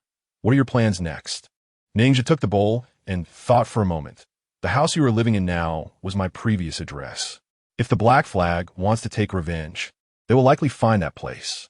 For the next few days, you should endure a little and stay here to avoid the storm. I will have Fatty Li and Zhao Yi move over as well, so you can help take care of each other. Wu Hao instantly understood Ningxia's intention. You still want to continue with this plan? Chapter 89. Resting on 5 acres of good land. Gazing at the starry river, Wu Hao initially sought out Ningxia purely to repay a favor, but after interacting with each other, they found themselves particularly in sync. Ningxia helped everyone settle down, establishing a base in number 87. With mutual exchanges of goodwill, a friendship had developed between them. So when he heard that Ningxia was going to seek revenge on Shao Qi, he pondered for a moment. With just you and Lin Sun, it's still somewhat dangerous to deal with Shao Qi. How about this? Let Li Lin take Ma San and Ma Si back, and I will go with Jiao Tuzi into the city. We are both unfamiliar faces here, so we can directly enter the brothel, disguise ourselves as clients, and scout the place for you. This way, it will be much easier to get things done. Ningxia thought for a moment and nodded. All right, Since that's the case, I'll give you and Jiao Su 100 yuan a day as expenses, just as I've seen people who don't love money. But you're the first one to speak of it so disdainfully. The other person Ning Zhe mentioned who didn't love money was Zhuo Mingyuan, who was willing to do anything to find his sister. However, Zhuo Mingyuan spent money to get things done, whereas Wu Hao simply didn't want money at all. Do you remember I told you before that we used to live by plundering as bandits? But with our numbers, it's not easy to deal with a large group of bandits, so it often takes months of surveillance and analysis to pull off a job. And do you know when the best time for us to take action is? Wu Hao asked himself while drinking porridge. It's when the bandits have just pulled off a big deal. I've seen too many bandits fall into infighting over uneven shares, causing their groups to fall apart. Before a robbery, they can unite and fight to the death for their goals, but after they succeed, they start to kill each other. My experience tells me that desire is a beast that I cannot control, so the best way is to stay far away from this beast. After hearing Wu Hao's somewhat philosophical words, Ning Zhe couldn't help but chuckle. You can't be brainwashed by Master Jiao, can you? Have you become like a monk, transcendent and free from desires? Come on, among this group of people, only Jiao Tuzi has the greatest desires. He has already lost an egg and still thinks about eating meat and sleeping with women. This guy is just a pure monk. Wu Hao glanced sideways at Jiao Tuzi, who was squatting by the pot picking at meat, and licked his lips. Actually, I also have dreams, but they aren't very grand. I think in life, being able to rest on 5 acres of fertile land and gaze at the vast starry sky is just wonderful. Resting on 5 acres of fertile land and gazing at the vast starry sky. In an instant, a picture floated in Ning Zhe's mind. The moon hanging high in the sky, radiating light for miles, a small river babbling, the evening breeze gently blowing, accompanied by the chirping of insects through the lush wheat fields, and the air filled with the fresh scent of crops, giving a sense of tranquility and far-reaching peace. Ever since Ning Zhe acted as a guide for the scientific expedition team, he has been yearning for life within the fortress. Tanks, firearms, technology, those peak human powers have captivated him. Wu Hao has never encountered the things that Ning Zhe has seen. He only desires a place in this tumultuous world where he can recuperate, find joy, and live in peace, where he can live freely. Both of them have their own aspirations, which are different, but the only similarity is that they seem unattainable. The dreams of the displaced are ultimately just dreams. As Ning Zhe once told Su Fei, for those struggling to survive, hope is the most tormenting thing. In the drafty shack, Ning Zhe curled up in the straw but couldn't sleep, his mind constantly occupied with thoughts about Shao Qi. Although he had decided to continue dealing with Shao Qi, it was still incredibly difficult to confront the Black Flag Gang with just a few people against dozens. At that moment, Ning Zhe suddenly missed his mysterious power. In previous encounters with bandit ambushes and 2 confrontations with wolves, he had demonstrated formidable combat strength. According to Ning Zhe's estimation, if he could freely control that power, it should be no problem for him to handle 7 or 8 people, provided they were unarmed and without ranged weapons. Unfortunately, until now, Ning Zhe still did not know how that power was triggered. The only fortunate thing might be that ever since Su Fei injected him with that gene repair serum, he no longer fainted during his episodes, which significantly increased his chances of survival. Otherwise, if he were to suddenly faint while fighting, then Ning Se Suteni rememberet Su Fei, the mysterious man who had flashed through his life like a shooting star, leaving him wondering what he was actually doing. Amidst the chaotic thoughts, Ning Zhe dozed off, perhaps due to pondering over his own powers before sleep. That night, he once again dreamed of scenes from deep within his memories. It was a hazy night, with thin clouds covering the sky, and the fuzzy moon emitted a strange halo of light. There was a legend in the refugee area that on nights with a fuzzy moon, ghosts thrived, and all hunters dared not hunt in such weather. However, Ning Zhe didn't care, as he felt hunger was scarier than ghosts. He didn't encounter any ghosts that moonlit night, but he did run into a pack of wolves. Discovered by the wolves, he fled desperately and, in his panic, plunged into the Gobi Desert, known as the land of buried bones, and ran into a canyon. It was in that canyon that Ning Zhe first saw bears, one large and one small, with the larger one standing about 3 meters tall. Perhaps threatened by the wolves encroaching on their territory, The two bears engaged in a fierce battle with the pack, and Ninja was swatted on the back by one of the bears. Just as he was on the brink of death, a figure in a white coat and a bird-beaked gas mask slowly approached him, holding a syringe filled with liquid that reflected the moonlight. With a whoosh, as the bird-beak mask grew larger in his sight, Ninja jolted awake from his dream, gasping for breath. A ray of sunlight had already poured through the cracks in the shelter, illuminating his sweaty face. Chapter 90. Strange happenings on the battlefield as the sun rose. Its brilliant light did not bring much warmth to the earth. A chilly breeze made Ninja, who had just woken up, feel somewhat stiff in his limbs. By the time he stepped out of the shelter, Lin Sun and Wu Hao, along with Jiao Baldi, had already been waiting for a while. To avoid drawing attention, neither Wu Hao nor Jiao Baldi carried their two exaggeratedly styled large knives. Each only brought a bone knife. Zhou was unaware of the feud between Ninja and the Black Flag Gang and didn't think much of his arrival, greeting him warmly. Xiao, what brings you here? Damn it. Quickly get some water. Sister-in-law, don't fuss. Ninja stopped Zhou Su's wife and explained. I came here just to say a couple of things. I have something to take care of and need to leave for a few days. So I want to be able to manage things here for a while. I've written a few attendance sheets for you to submit on time. And as for my rations, you could just take them and eat for yourself. Ninja is currently the security chief of this street, so he needs to submit a duty schedule to the watchtower every week and give a report. However, he has never gone to the outer district himself. He always has Zhou Su's wife do it for him. He deals with the Black Flag Gang to ensure that he can live a trouble-free life. The position of security chief allows him to receive a daily ration of food and, most importantly, a liter of drinking water, which provides some security. There are some things that are not convenient to discuss with you, but just do as I say. Ninja thought for a moment and continued. If there are any issues, you can find me at the Big Rock near the chaotic graveyard east of the town before sunset. I will have someone there to meet you. Since Zhou Su's wife started working at the water plant, life has indeed improved for the three of them. She remembered Ninja's words and nodded seriously. Brother Ninja, don't worry. I will make sure to get this done for you. Do you have any other instructions? None. I'm just grateful that you can help me with this.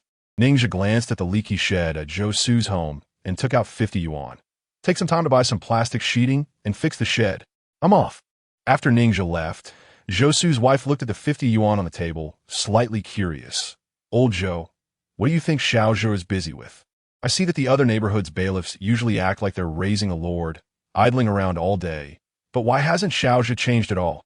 It's winter now, and every household needs to repair their shanties. The price of plastic sheets has almost doubled. What surplus do you expect? Zhou Su's wife glanced at the empty space where his legs should be and sighed. You shouldn't have been so stubborn back then and gone to rescue Lin Sun's father. If you hadn't broken your legs, our lives wouldn't be as tight as they are now. Zhou Su usually hated it when others brought up his broken legs, and irritably said, All right, my legs are broken, but hasn't Xiao Zhe and Xiao Sun been taking care of me all along? That's obvious.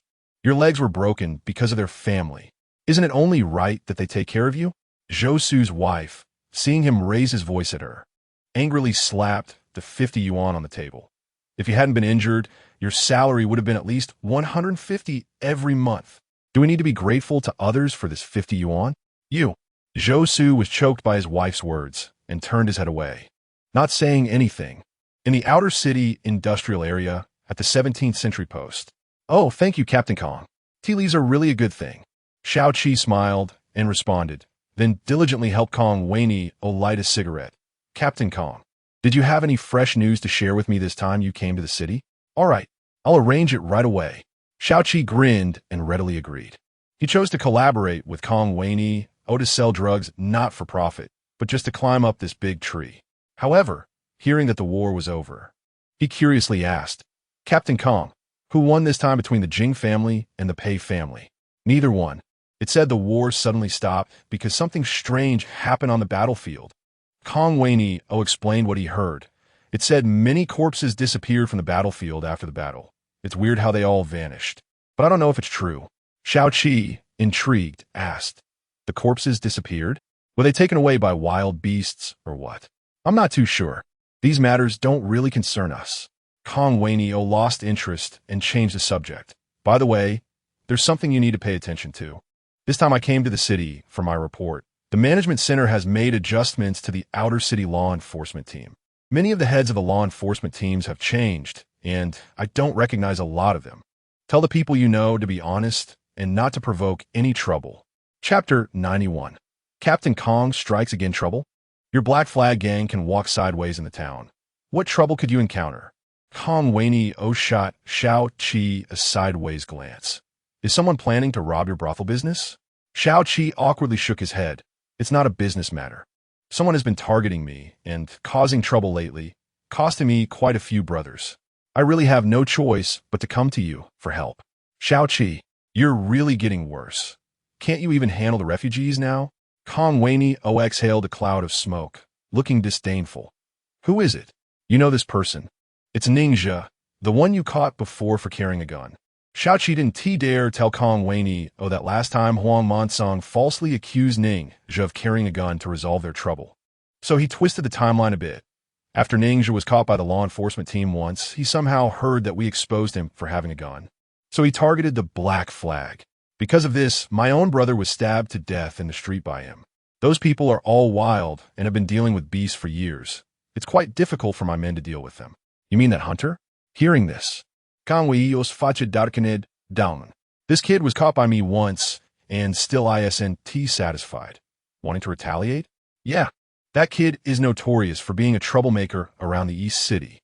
We thought we could handle it ourselves without bothering you, but my men are all useless. Xiao Qi sighed. Last night, that kid set 7 fires, destroying a lot of my supplies and caused a few deaths. Really asking for trouble. Kong Waney cursed and then picked up the landline on the table, dialing a number. Knock, knock. Half a minute later, a member of the law enforcement team knocked on a half-open door and stepped inside. Captain, you called for me? Ningxe. Wasn't he taken away by the mercenaries last time? The team member glanced at Xiao Qi sitting in the room and reminded him without hesitation. Captain, if Ninja could live safely in the town after being taken by mercenaries, I think it's better for us not to get involved in this mess. Offending those mercenaries won't bring us any good. What? Are you teaching me how to do my job? Kong Waney seemed displeased with his subordinate's confrontation in front of Xiao Qi. I've made it to the law enforcement team. What more progress do you want me to request? Don't forget, I'm also the officially appointed law enforcement team leader by the management center. It's not like those refugees can just be killed at will. Tell me, even if I offend the mercenaries, what is the worst that could happen? The team member saw Kong Waney getting angry and quickly explained. Captain, I didn't mean anything else. I just advise you to think carefully. Understood. I'll take care of it right away. The team member saluted and turned to leave the room. Kong Waney waved his hand. I haven't been in the team for several days, and I still have backlogged official business to handle. Just bring the person over tonight. On the other side, Ninja and his group of 4 had gathered near the largest brothel close to the east gate. Ninja hid in a corner, pointing to the courtyard ahead with red lanterns hanging. The courtyard in front is the largest brothel under the Black Flag gang. It's also the most heavily guarded place. I think there is a high chance Xiao Qi will appear here. Wu Hao thought for a moment. In that case, let us go in and check it out. Let Jiao Tu take some money and disguise himself as a customer to stay inside, while we investigate other brothels. Okay. Ninja took out 200 yuan from his pocket and handed it to Jiao Tu. Be smart once you get in. If anything seems off, just withdraw.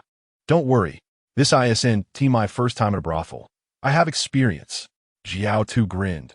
When I was a monk, there was a place like this at the foot of the temple. I'm not lying at all. Most of the money I earned from begging was used to rescue lost girls. Take it easy. After all, you only have 1 egg left. Ning said that Yao Tu. Looking at him excitedly. The original purpose of establishing the law enforcement team at the Fortress Management Center was to allow refugees to engage in production orderly for the fortress. Therefore, the early law enforcement teams were quite regular, equipped with a large number of weapons, and had branches such as mobile teams, plainclothes teams, and medical teams to govern the town. However, as time went on, things changed. The last point was also because the security environment in the refugee area was not very good. In the past, there had been incidents where law enforcement officers were robbed and killed by refugees, leading to a very tense relationship between the two sides, with both viewing each other as demons. Although the law enforcement team no longer governs the security of the homeless areas, their power still exists.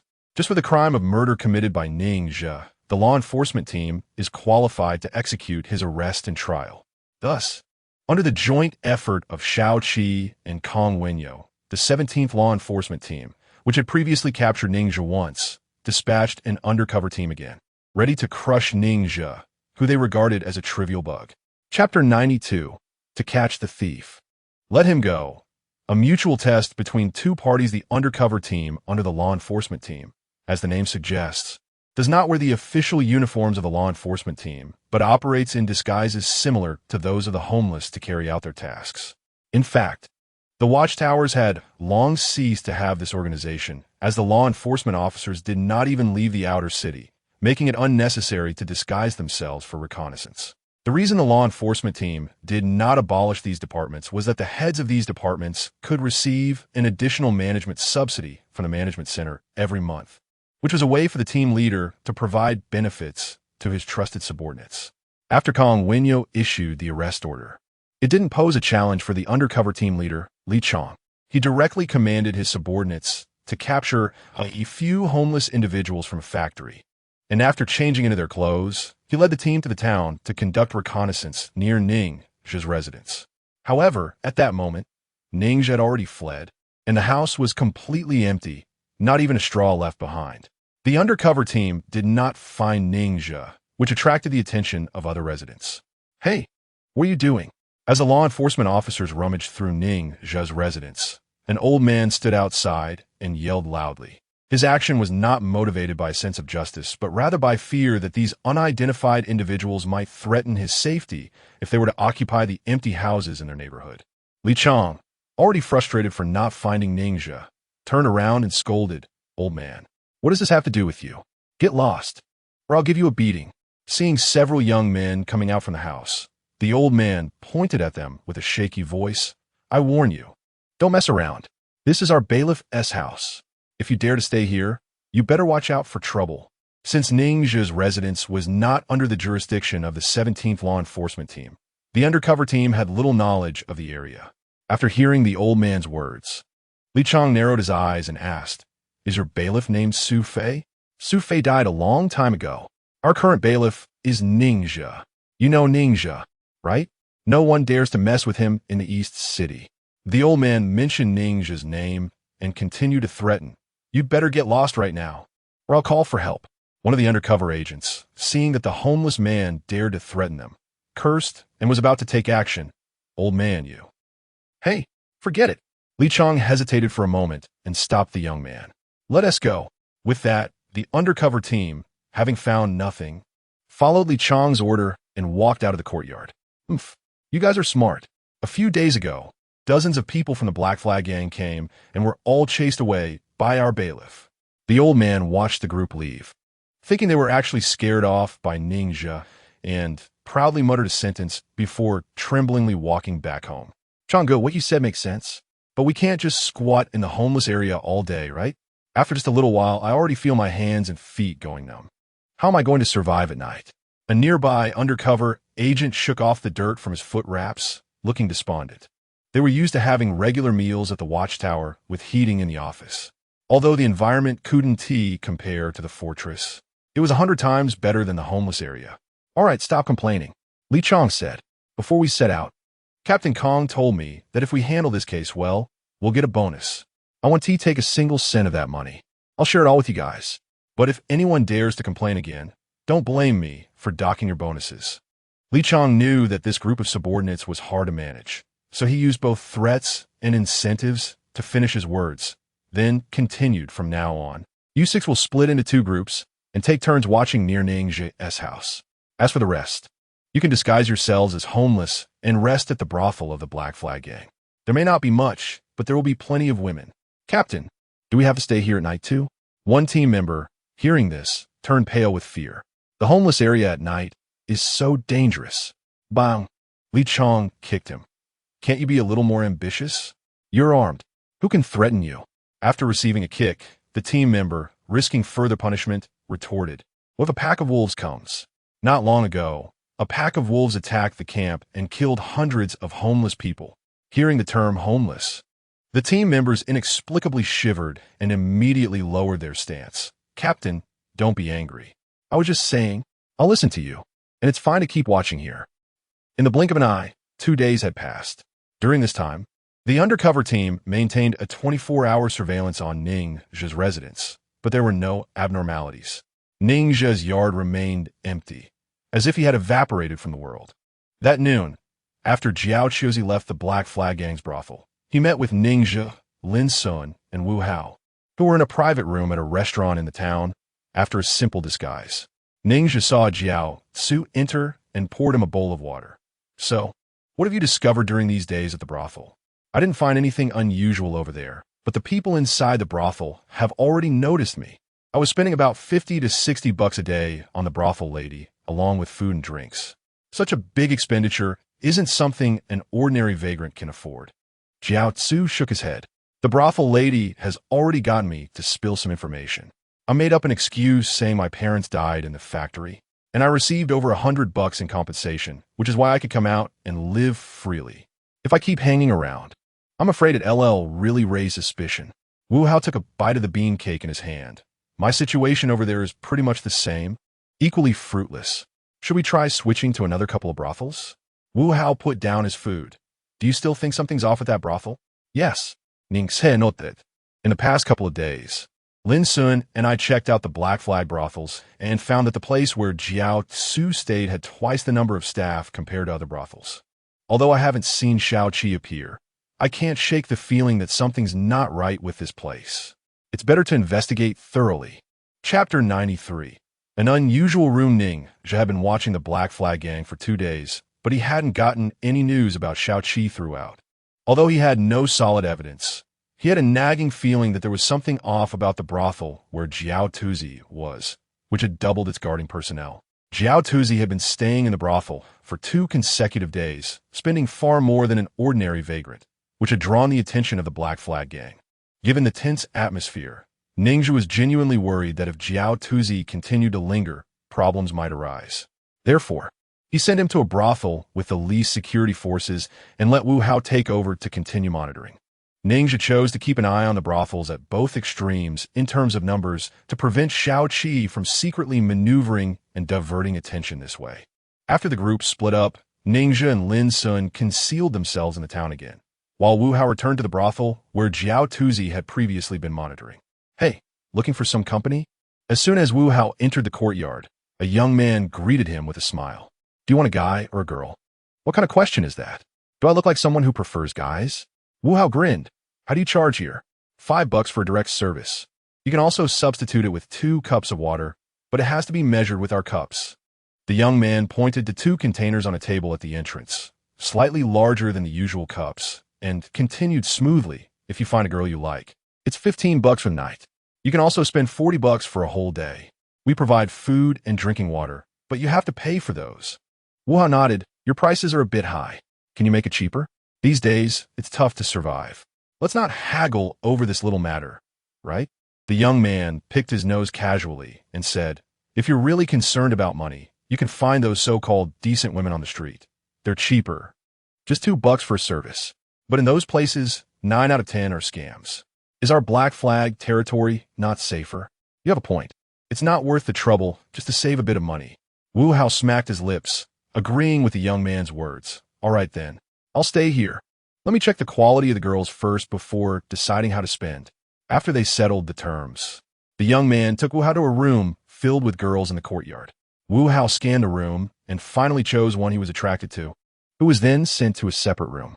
The girls working in the brothel were all those who had been smoothed out by the Black Flag Gang. And Wu Hao didn't pretend to be a gentleman. After taking care of business, he started chatting with the girl, feeling quite familiar with her. Not only did he spend money on her for the day, but he also bought 2 meals. A few minutes later, while the girl went to the bathroom, Wu Hao took out a small folded square of brown paper from his pocket. He opened it and poured the powder inside, which was a type of mushroom spore powder known as luminescent deer flower mushroom, commonly called 3-day halo. It was a very rare fungus that glowed at night, and its spore powder could induce a coma, often used by bandits as a natural knockout drug. This was the same substance Li Bin had used to drug Ning Zhe and the others. When Jiao Tuzi was watching here, he had chosen a room near the courtyard entrance, allowing him to keep an eye on the main door through the window's gap. However, after 2 consecutive days of loitering, the brothel staff had noticed him, and the girl accompanying him was always keeping an eye on his movements, making it difficult for Jiao Tuzi to monitor the brothel's activities. In contrast, Wu Hao was much smarter. To avoid suspicion, he deliberately chose a room away from the courtyard entrance. This way, after the girl in the room was knocked out, he became free. Wu Hao sat in the room, watching the main door through the window's gap all day. As night fell, the red lanterns were hung high at the entrance of the brothel, but he hadn't noticed any suspicious individuals.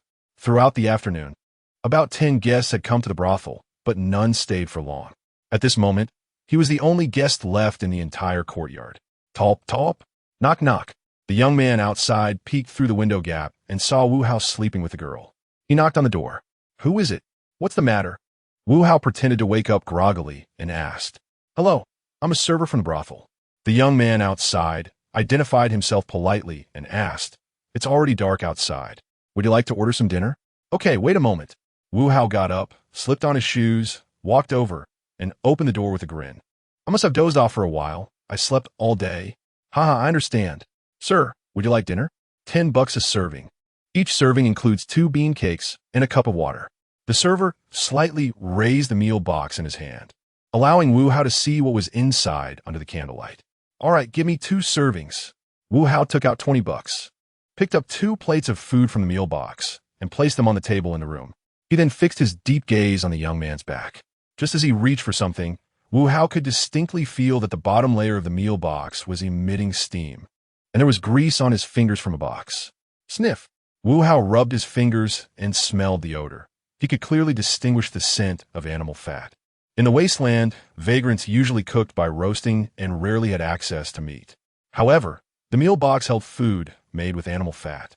And since the server hadn't offered Wu Hao this higher-priced food, it indicated that it was meant for someone of a higher status.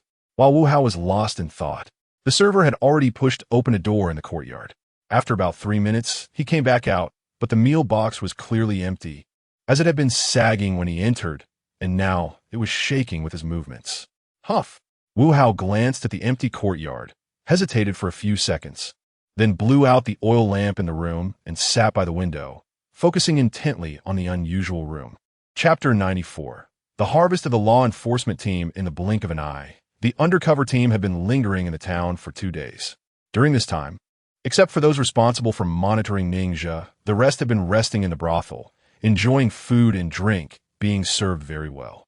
For the vagrants, the undercover team's life was like that of deities, but for them, it felt like a kind of torment because the food the vagrants had was vastly different from theirs, and the heating in the rooms was done with charcoal stoves, which not only had a peculiar smell, but also provided poor heating. Although everyone dared not speak out due to Li Chang's pressure, they still grumbled privately. That night, after 3 members of the undercover team were replaced by their teammates, they gathered in the brothel, and the Black Flag gang began serving dishes. Well, not to mention, the food here is pretty good despite the vagrant district lacking oil and salt. Li Chang picked up a piece of meat and tasted it. Looking approvingly at the young man serving the dishes, "What kind of wild game is this?" The young man, flattered, immediately said with a fawning expression, "Captain Li, this is rat meat. To make sure a few military gentlemen could have some meat, we dispatched 6 or 7 brothers and went through a lot of trouble to catch this old rat. It's rat meat, Captain Li. Is there a problem?" The young man didn't notice anything wrong with Li Chang and didn't think there was anything wrong with the situation because in the refugee area, any non-toxic plants or animals could be considered food. Ugh! The plainclothes officer who had eaten the rat meat could no longer hold back and leaned against the table, vomiting violently. At the same time, Li Chang suddenly erupted and slapped the young man across the face. "You you gave us rat meat?" With a flurry of blows, the other saw Li Chang make a move and rushed in to surround the young man, beating him up. Before the young man could even figure out what he had done wrong, he was pressed to the ground and beaten, crying out in pain. At that moment, another plainclothes officer walked into the room and, seeing this scene, looked confused. "Captain Li, what are you?" "Interrogating a prisoner." "No, Ninja has never shown up. But I've heard other news. The plainclothes officer shook his head and explained, I've been trying to gather information about Ninja through other channels these days. And now I have some leads. After hearing his subordinate's words, Li Chong suppressed his nausea, lit a cigarette, and walked outside with the young man. What did you find out? Tell me. Since Ninja took office, he has removed several workers from the water plant that the previous head had arranged, causing these people to harbor a lot of hatred towards him. I got to know one of them through my identity as a refugee. The plainclothes officer took the cigarette Li Chong handed him, lit it, and continued. I heard that recently, although Ninja is not here, he has handed over his work to a woman named Ma Hui, and even the supplies he gets daily are taken by this Ma Hui. Li Chong squinted and thought for a moment. Are you saying that this Ma Hui is Ninja's mistress, and Ninja might be hiding there? No. I've looked into Ma Hui's situation as well. She's over 30 this year, and also does some sex work on the side. She has a disabled husband and a 7-year-old child, and it is said that Ninja takes good care of their family. The plainclothes officer lowered his voice and said, I think, since Ninja takes care of Ma Hui so well, she is very likely to know his whereabouts. Upon hearing this, Li Chong extinguished his cigarette against the wall. That makes sense. Can you find Ma Hui's house? Yes. Her house is in the same neighborhood as Ninja's. All right, everyone stop beating him. Li Chong shouted to his subordinates who were still attacking the young man. Gather the team. We're leaving immediately. In another brothel, Wu Hao had been watching the room for nearly half an hour, taking advantage of a few thugs in the yard going to eat. He quickly slipped into the yard and stealthily made his way to the opposite room, gently pushing the door open. Creak! The wooden door let out a squeaking noise as it slowly opened, and the light from the yard streamed into the room. To Wu Hao's surprise, there was no one in the room in front of him. It was a wood storage room filled with firewood and straw. At the same time, a young man coming out for a shift saw Wu Hao's figure and immediately shouted angrily, Hey, what are you sneaking around for? The toilet? The young man suspiciously looked Wu Hao up and down. Isn't there a bucket for you to relieve yourself in the room? Wu Hao straightened his neck and retorted indignantly. Are you saying this because you don't have any sense? Don't you know what I'm doing in the room? It stinks so bad. How can I have any mood? Do you think we're two flies mating? Does it need to have some stench to create an atmosphere?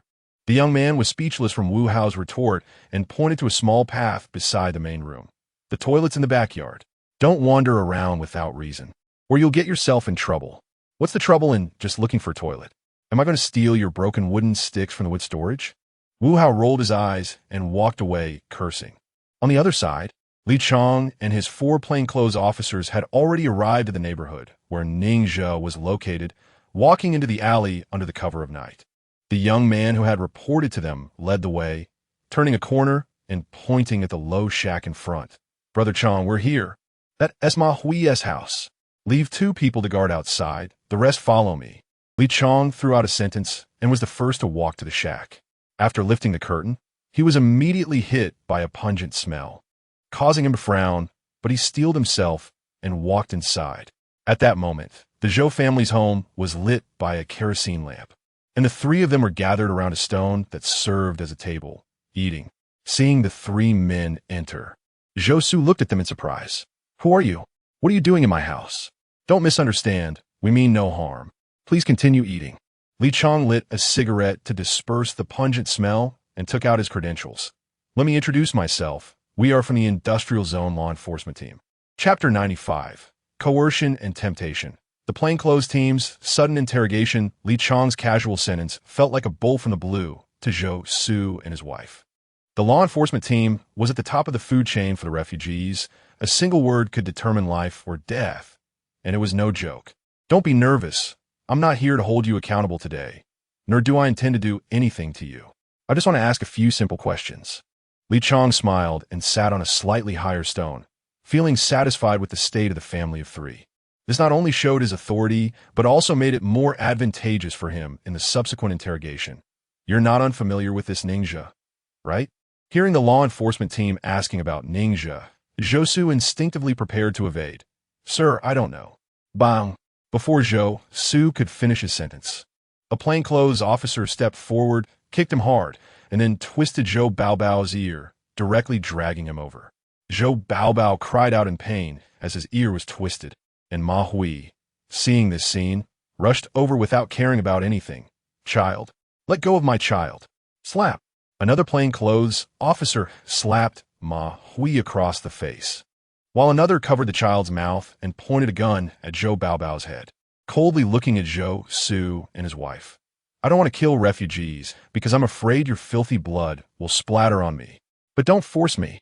If anyone dares to cry out again, I guarantee that all three of you will not survive." "Sir, no, please, I beg you, don't hurt my child." Mai, hearing the threat, gritted her teeth to suppress her fear. Her face covered in tears, repeatedly bowed her head to Li Chong and the others. Then, she forced a smile while controlling her trembling body. "Bao Bao, don't be afraid. Uncles are just joking with us. Don't cry or shout. Okay?" As the plainclothes officer released his grip on the child, Zhou Baobao, with tears in his eyes, nodded while trembling. "Mom, I'm not afraid." Ma Hui glanced at Zhou Baobao's purple ear and nodded with a pale face. "I know him. He is our headman. I heard that recently. Ningxia has not been in this neighborhood and has handed over all his work to you, and even his ration is given to your family, right?" Li Chong brushed off the ash from his cigarette. "I know Ningxia treats you well, but please believe me, I mean no harm. I just want to understand his situation. You, on the other hand, are not as honest as your wife." Li Chong exchanged glances with Zhou Su and scoffed.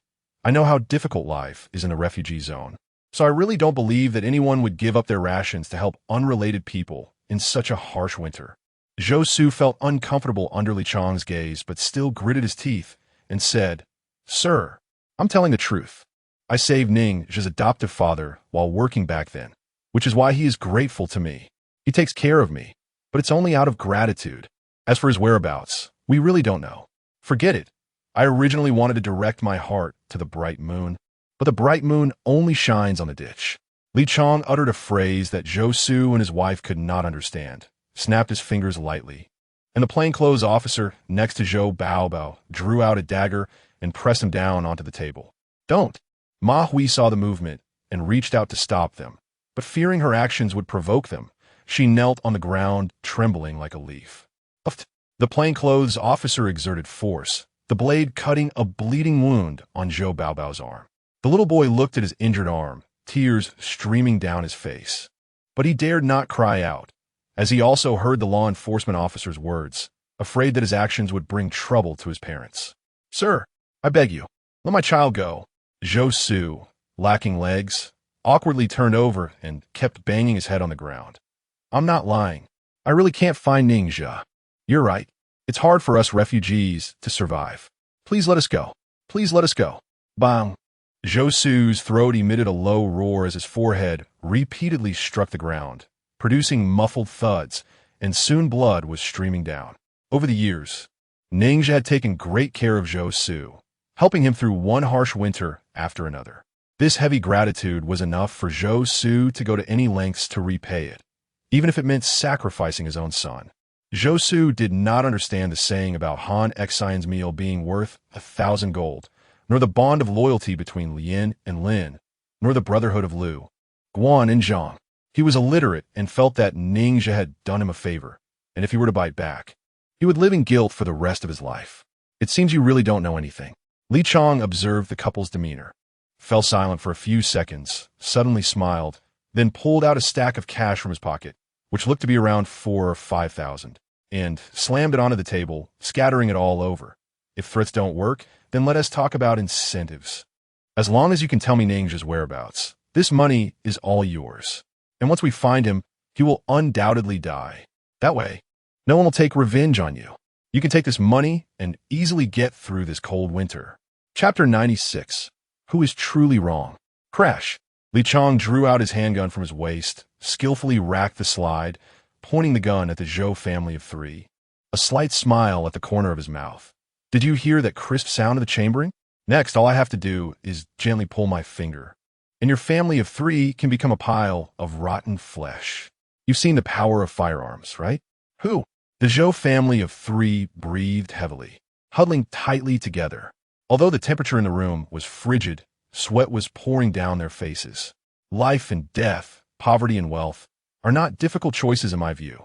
Li Chong placed the gun beside the stack of money on the table. Now, I'm giving you the opportunity to choose. Under immense psychological pressure, Ma Hui was on the verge of a breakdown, looking up at Li Chong in confusion. Sir, if I tell you something, can you guarantee that we will survive and actually give us this money? Wushu, iring ma vie question. Sudon iroard, ma vie. What the hell are you doing? Are you crazy? We don't know anything. What nonsense are you spouting? Bang! The nearby plainclothes officer saw Zhou Su's agitated reaction and kicked him to the ground, then prepared to punch him. Ma Hui, seeing the plainclothes officer's action, shouted loudly at Li Chong. Don't hit him. Don't hit him. If you wanted to say something, then don't touch my family anymore. Shut him up. Li Chong ordered his men to cover Zhou Su's mouth with a blanket and with his muffled sounds. He smiled at Ma Hui. I can guarantee you that as long as you tell me what I want to know, all my previous conditions will count. At this moment, even Ma Hui did not know whether her choice to compromise was due to the fear of death or the temptation of profit. However, she was very clear that Li Chong was right. With this money, their family could definitely get through this winter easily. Ma Hui did not understand why Zhou Su would rather sacrifice the lives of his family to protect Ningxia. She only knew that if they could get this money, they could leave this pigsty-like shack, buy a mud or even brick house, light a brazier when it was cold, and fill their stomachs when they were hungry. He told me that if I encountered any problems, I could find him at the mass grave east of the town when the sun sets, and someone would meet me. Ma Hui had already chosen to cooperate, so she did not continue to hide. At that time, Ningxia only told me this much, and did not tell me who the person to meet was. Ma Hui shook her head without hesitation and said earnestly, Sir, I absolutely wouldn't dare to lie to you. You've seen the situation at home. We can't survive outside the town, so I know the cost of lying. Li Chong glanced at the mechanical watch on his wrist, thought for a moment. Before the clock strikes 4 tomorrow afternoon, you go to the grocery store at the East City Gate to show your face. My people will pretend to ask you for directions, and once you're in contact, go to the mass grave and meet them as Ningxia told you. After hearing Li Chong's words, Ma Hui hurriedly nodded. Sir, what should I say to him? Anything will do. You could talk about recent happenings in the neighborhood or make up something. Just make sure not to show any flaws, Li Chong said. Tonight, my people will be watching around your home. Don't even think about running, or you'll die a terrible death. Li Chong coldly threw down a sentence and then left the dilapidated shack of the Zhou family with 2 subordinates. Mai, why are you doing this? Zhou Su lay on the ground, his eyes dim and devoid of light, as if all his strength had been drained, hoarsely asking, all these years. Xiaozha has helped us so much. Why are you betraying him? Zhu Su, you only think about how others have helped you. Have you ever thought about how much I have contributed to this family? Don't forget, I'm just a woman. I know what exhaustion is. I know what tiredness is. I don't ask you to bring much to this family. I just want the 3 of us to live safely and soundly. I can endure grievances and hardships to keep this family. I can endure others' ridicule while taking care of you, a cripple. But you want me to use my life to protect Ningxia? I'm sorry. I can't do it. Ma Hui's tone was equally flat as she expressionlessly picked up the scattered cash on the ground. It's already hard enough for refugees to survive. I don't mind helping others, but this kind of help must be based on our ability. You've seen it. Our family's conditions are the worst on this street. Since I married you, I can choose to endure hardships with you, but I cannot let our child continue to suffer. I just want to seize an opportunity to give him a good life. I don't expect him to live a perfect life. I just hope he doesn't have to struggle on the brink of starvation every day. I don't want to die, and I don't think wanting to live is wrong. When Zhou Su heard Ma Hui's words, he looked down at his empty legs, speechless for a long time. The child next to him was covering the wound on his arm, still recovering from the shock, and now felt too intimidated by the heavy atmosphere to speak. Zhou Su felt he was not in the wrong. Ningxia had helped him for so many years, extending a helping hand countless times. Even if he couldn't repay anything, he couldn't betray Ningxia either. Ma Hui also felt she was not in the wrong. She just didn't want to watch her husband and son die.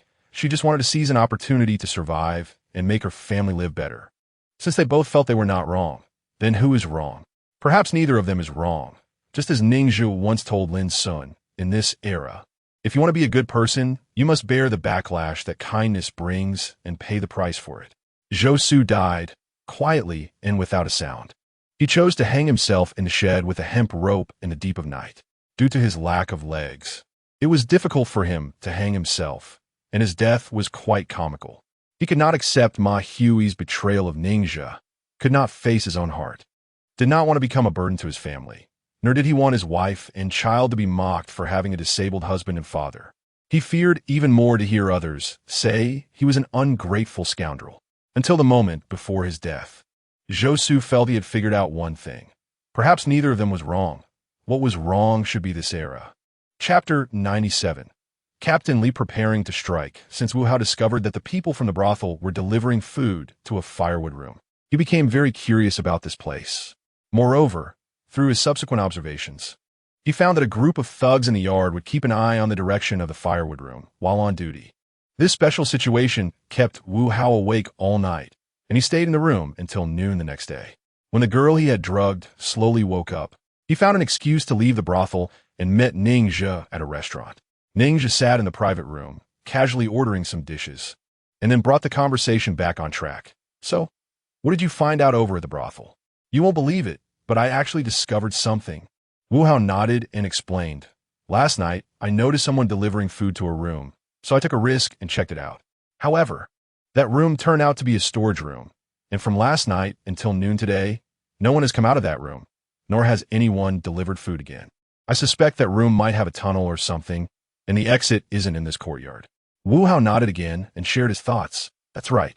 Last night, the food delivered to the storage room was quite sumptuous, and I suspect the person dining there is very likely Xiao Qi.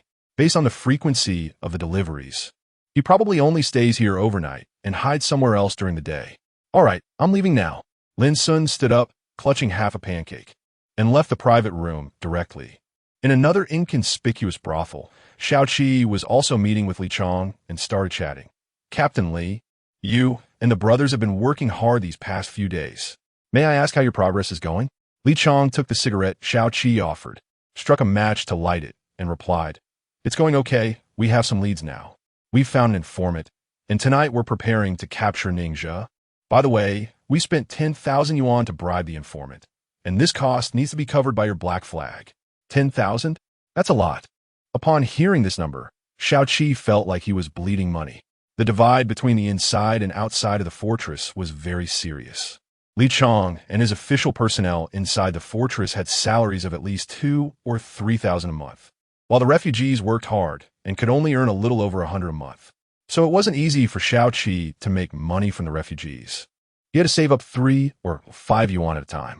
He did have 10,000 yuan, but it was definitely not a small amount for him. Li Chong knew Xiao Qi was associated with Kong Wenyo, but in the end he was still just a refugee, so he wasn't very polite. What?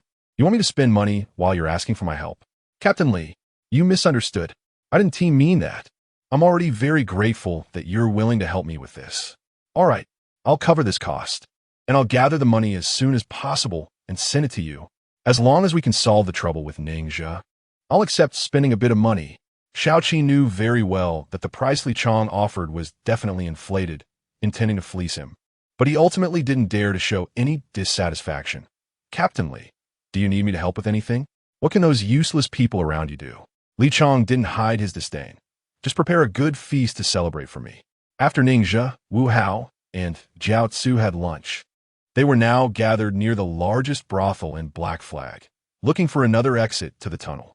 After circling to the outside of the courtyard, they began searching from the direction of the woodroom, but the process was not going smoothly. This was because the area around the brothel was a large residential neighborhood with many intricate courtyards. It was extremely difficult to find a hidden tunnel entrance in this place, especially one that could extend who knows where. After more than an hour of searching, Jiao Tzu was the first to show impatience. Zhigu, you see this residential area? There must be at least 40 or 50 courtyards. It's really too hard for us to find the tunnel exit. I think we should just charge straight into the brothel's courtyard and go in through the wood room entrance to catch someone. No way. This plan is too dangerous. Ningxia waved his hand, directly rejecting Jiao Tzu's idea. This brothel of the Black Flag Gang has at least 30 people gathered. If we act recklessly, We might not even find the tunnel exit before we get surrounded. Jiao Tzu looked unconvinced. So what if we get surrounded? Can that group of stinky fish and rotten shrimp from the Black Flag Gang really stop us? Even if they can't hold us back, what's the point of charging in?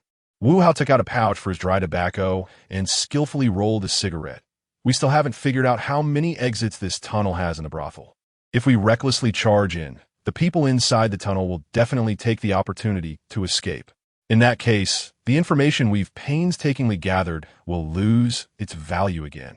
Seeing his plan rejected, Jiao Tzu impatiently said, "So what are we supposed to do? Right now, we only know that there is one exit to the tunnel inside the brothel, but we can't find the others. We can't just dig up the tunnel, can we?" Ningxia heard this and slapped his thigh, right? How could I forget about this? Wu Hao saw Ningxia's eager expression and was instantly speechless. What do you two mean? You can't really be thinking of digging up the tunnel, can you? The Black Flag Gang isn't stupid. Digging a pit outside their wall will just get us caught and beaten up. We don't need to dig a hole. But we can find the tunnel's location by examining the soil. Ningxia thought of this and quickly got up. Follow me. Half an hour later, Ningxia arrived at a house in the town and found a middle-aged man in his 40s. "Old Luo, I want to buy that set of pipe inserts you have. Name your price. If you won't sell, renting is fine too." Ningxia pulled out 200 yuan from his pocket and handed it over. Is this enough? Chapter 98. Sunset, Bait. Masked grave Ningxia found Lao Luo, who is also a hunter. However, his hunting methods differ from those of Ningxia's team. Ningxia and his team generally hunt using traps, bows and arrows, and close combat, capturing prey through teamwork. When there are enough people, they are not afraid to tackle any fierce beasts. In contrast, Lao Luo does not have a team and usually only hunts with his son. He specializes in capturing burrowing animals and has a high success rate because he possesses a unique tool that other hunters do not have, which is what Ningxia referred to as a pipe inserter. After Ningxia negotiated the rental conditions with old Luo, he quickly brought him to the outside of the brothel, pointing to the ground and saying, "The place is right here. We can start. You came to me not for hunting, right?" Old Luo glanced at the courtyard wall in front of him, as well as the red lanterns hanging high behind the wall. "Ningxia, are you crazy? This is the territory of the Black Flag Gang. I'm not asking you to dig inside the brothel. What are you afraid of?" Ningxia noticed old Luo's hesitation and added, "I brought you here to find a tunnel.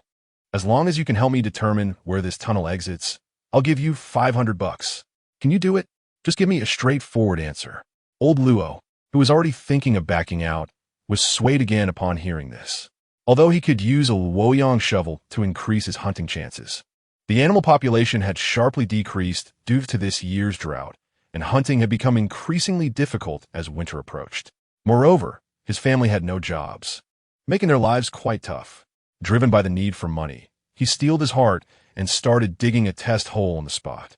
The Luoyang shovel is a very simple tool to operate.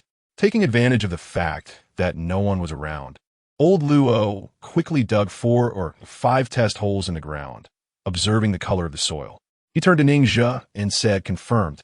There's indeed a tunnel beneath us, about half a meter wide and approximately 1.5 meters deep." Lin Sun, confirming that the tunnel really existed, breathed a heavy sigh of relief. "Keep digging.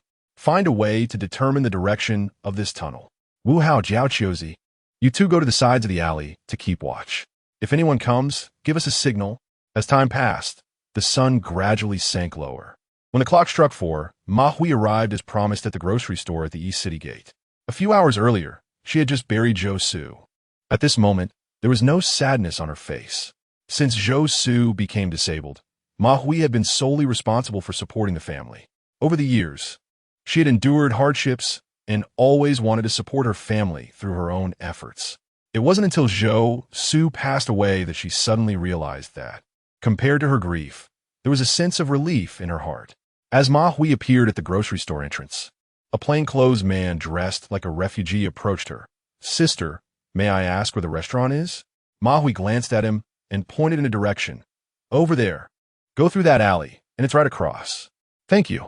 The plainclothes man nodded in gratitude and lowered his voice. "Let's go. Our people will follow you." After saying that, he disappeared into the street. Seeing this, Ma Hui also turned to leave. At this point, she had decided to go down this path to the end.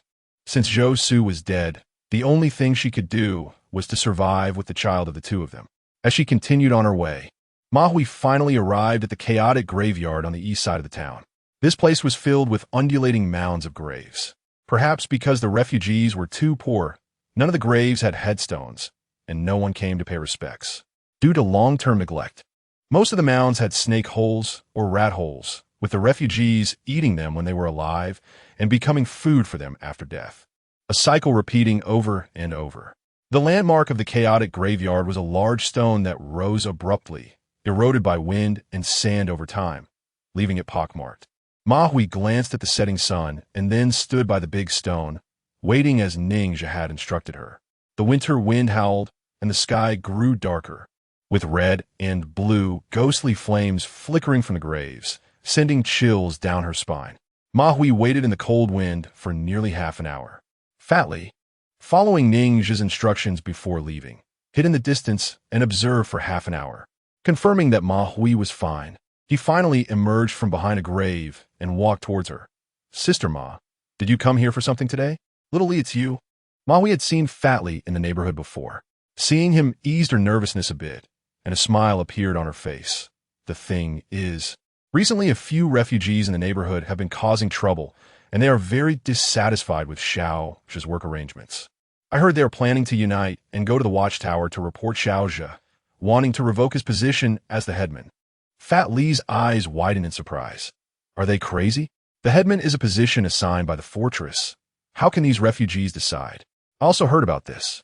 It seems that quite a few people are involved," Ma Hui said, revealing a tense expression. "Can you take me to see Xiaoxia? I need to tell him about this in person. We absolutely cannot let him be harmed by those petty people." Chapter 99. The exposed campsite. After meeting Ma Hui at the chaotic graveyard and noting what she said, Fatly disappeared into the darkening night, while Ma Hui pondered about Ningxia, walking home in a daze. "Hey!" Hiding in the distance, Li Chong saw Fatly leave and walked out from behind a dirt mound to ask, "So, did you find Ningxia?" Ma Hui was startled by Li Chong and steadied her emotions by patting her chest. "No. The person who just met with me is a friend of Ningxia. I don't know his name, only that his surname is Li, and he's called Fatly." As they were talking, several plainclothes officers walked out of the darkness. "Captain, our people have followed that fat guy and will leave marks along the way." Li Chong smiled in satisfaction. "Good job." Ma Hui saw Li Chong smile and nodded slightly. "Captain Li, I've completed everything I promised you. Can you let me go now?" "What do you mean by that?" Ma Hui looked at Li Chong in disbelief. "You clearly told me before that as long as I cooperated with you, I would be able to live well with that money. Are you lying to me?" "Damn, a refugee like you. How dare you talk to me about integrity? Do you really think your worthless life can be worth thousands of bucks?" Li Chong sneered. "Search her." Two plainclothes officers stepped forward and began to struggle with Ma Hui, who frantically covered her pockets and struggled violently. "What are you doing? What do you want?" "This money is what I earned. To help you. My husband is already dead. You can't take my money." Smack! During the struggle, one of the plainclothes officers was slapped in the face by Ma Hui, instantly enraged. He drew a knife from his waist and swung it forward. Puff! The blade pierced her body, and hot blood sprayed onto the cold ground. "Ugh!" Ma Hui felt a sharp pain in her abdomen, clutching her wound as she fell to the ground, unable to even cry out. Her body began to tremble violently.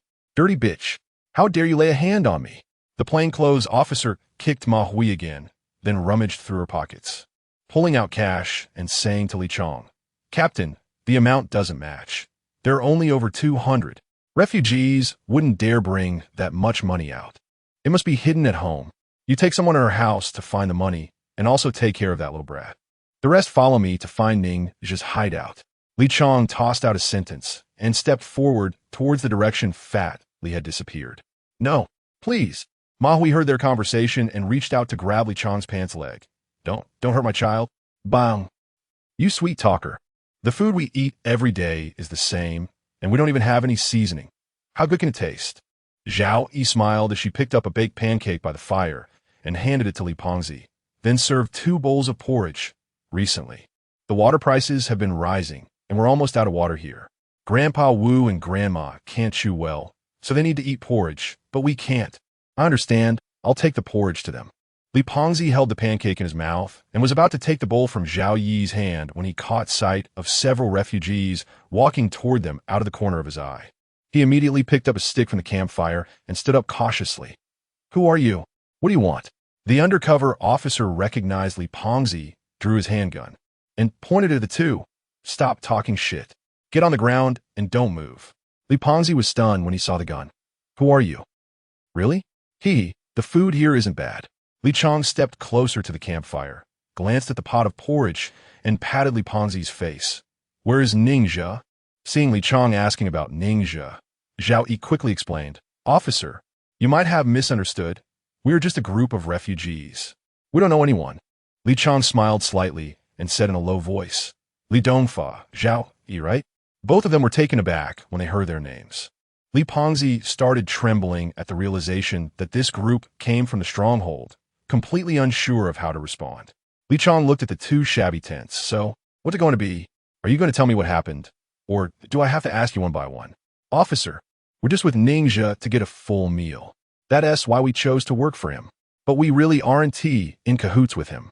Zhao Yi, knowing they couldn't escape, stopped arguing and said cooperatively, What do you want to know? I'll tell you everything. Zhao Yi, you can't say that. If you do, then Brother Zhe and the others are finished. Li Pengzi hurriedly tried to stop Zhao Yi, but was quickly beaten by two undercover officers. You're a smart person, at least smarter than this fat pig. Li Chong squatted by the edge of the campfire, picked out a burning stick, and lit a cigarette. Now tell me, where did Ninja go? Li Chong pondered Zhao Yi's words and thought about how Ma Hui had contacted Li Pengzi before. He felt that Ninja's group was indeed quite cautious, and while smoking, he looked at Zhao Yi. You need to give me a reason to believe you. Chapter 100. The returning in the snowstorm, the first snowfall in the northern wilderness fell without warning. Gray clouds loomed low, with flashes of lightning occasionally visible, and snowflakes began to fall from the sky, swept by the cold wind and flying sideways, stinging the face like a knife. All right. The other undercover officers perked up a bit after hearing Li Chong's words, unconsciously quickening their pace. On the other side, Ninja, Lin Sun, Wu Hao, and Jiao Qiuzi were all hiding on the roof of a house, watching the yard ahead. To avoid exposure, they remained completely still, covered by a layer of white snow. That afternoon, old Luo had already used a Luoyang shovel to determine the layout of the underground passage. This passage had two branches, located in 2 yards outside the brothel, about 200 meters apart. At this moment, Li Lin, Ma San, and Ma Si were guarding another location. Lin Sun lay on the roof, slightly moved his arms, breathed into his palm, and focused on the entrance of the alley. Bro, there are people coming over here, and it looks like there are quite a few, at least 7 or 8. Ninja turned his gaze in the direction of the sound, and indeed saw several striking figures in the snow-covered alley. He slowly drew the military dagger from his waist and said, Everyone, stay calm.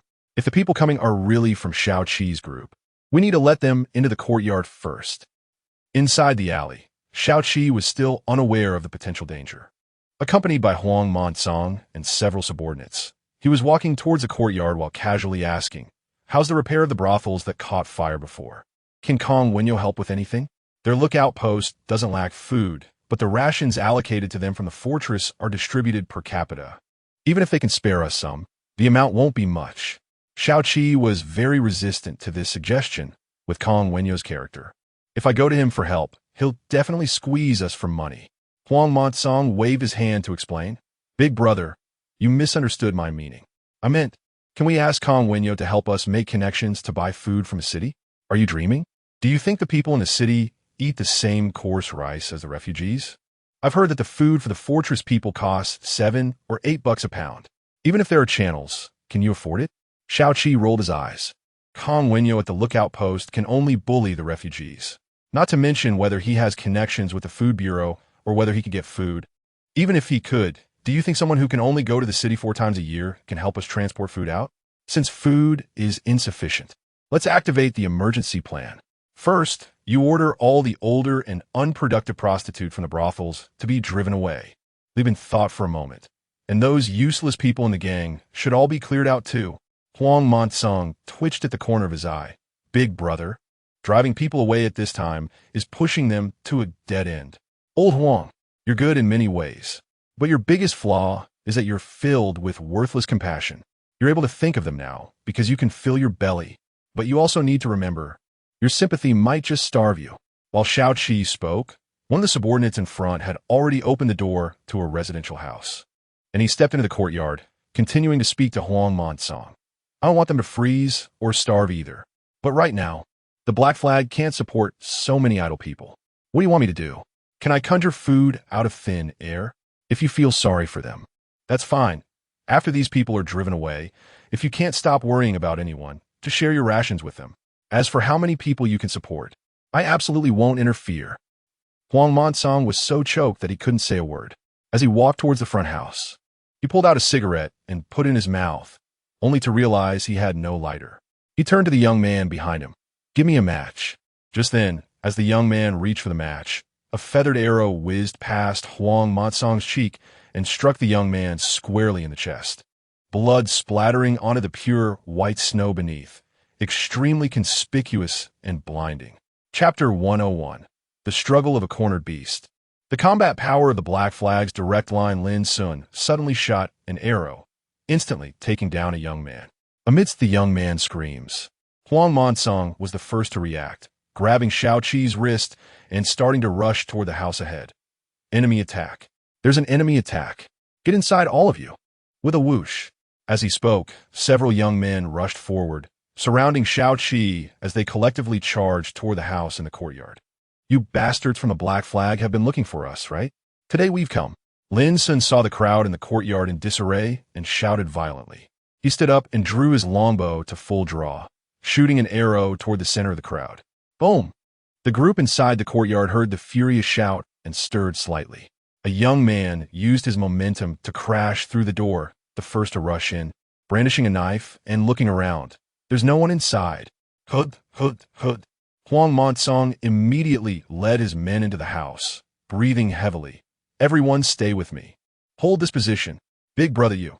Huang Monsong originally intended for Xiao Qi to leave via the tunnel first, but upon turning around, he discovered a feathered arrow protruding from Xiao Qi's body, not knowing where it had struck. Xiao Qi reached out, enduring the excruciating pain as he pulled out the feathered arrow lodged in his armpit, his body trembling slightly. I'm fine. Open the tunnel entrance. Send out a signal. Understood. A young man quickly ran to the edge of the earthen Kong in the room, lifted the Kong mat, but found the entrance to the tunnel underneath had been filled with dirt. Damn it. They found the tunnel entrance. This entrance is destroyed. Thud, thud. At the same time, heavy objects falling outside indicated that someone had jumped into the courtyard. Don't panic. Don't panic at all. Huang Monsong drew the earthen gun from his waist, muscles tense as he pointed it at the door. Send a signal. Call for backup. One person in the room heard Huang Monsong's words and quickly ran to the wall, removing the dirt to reveal a branch about the thickness of a thumb. This branch came from a salt bush, a deciduous tree with a very thin outer bark and relatively soft wood, making it easy to separate. The wood core inside this wall's salt bush had already been taken out, and the bark was filled with gunpowder, used as a fuse. Crack! The young man struck the match, bringing the flame close to the fuse, and a flame quickly began to spread with white smoke. At this moment, the courtyard where Xiao Qi and the others were hiding was less than 100 meters in a straight line from the brothel. As long as the signal was sent out, backup could be called quickly. The earliest way to signal was by lighting plastic to create smoke signals. But ever since a group of young men at the secret base had suffocated in the room, Xiao Qi realized this flaw, and Li Bin also volunteered to improve the rescue system here. Thud! As the fuse was lit, Ningxia and the others outside all jumped down from the roof, rushing toward the only room ahead. Before laying in ambush, they had already blocked the entrance to the tunnel here, leaving the other side with no escape route, just waiting to be caught like fish in a barrel. Boom! The fastest-moving Jiao Chiozi was holding a long knife, the first to reach the door, using his momentum to kick the door. As the door latch broke, the door flew open with a bang. Bang! Inside the room, Huang Monsong did not hesitate to pull the trigger as soon as the door opened. Thud! The gun's muzzle spat fire, the bullet hitting Jiao Chiozi at close range. pushing him back 2 steps. Jiao Chiozi gritted his teeth, still wanting to advance with his knife, but his legs went weak and he fell to the ground. Only when he saw Ningxia and Wu Hao rushing up did he feel pain spreading throughout his body, and when he reached down to touch his leg, his palm was covered in blood. Boom! As the fuse burned to the roof, the gunpowder laid under the roofing felt was ignited, instantly bursting into a wave of scorching flames.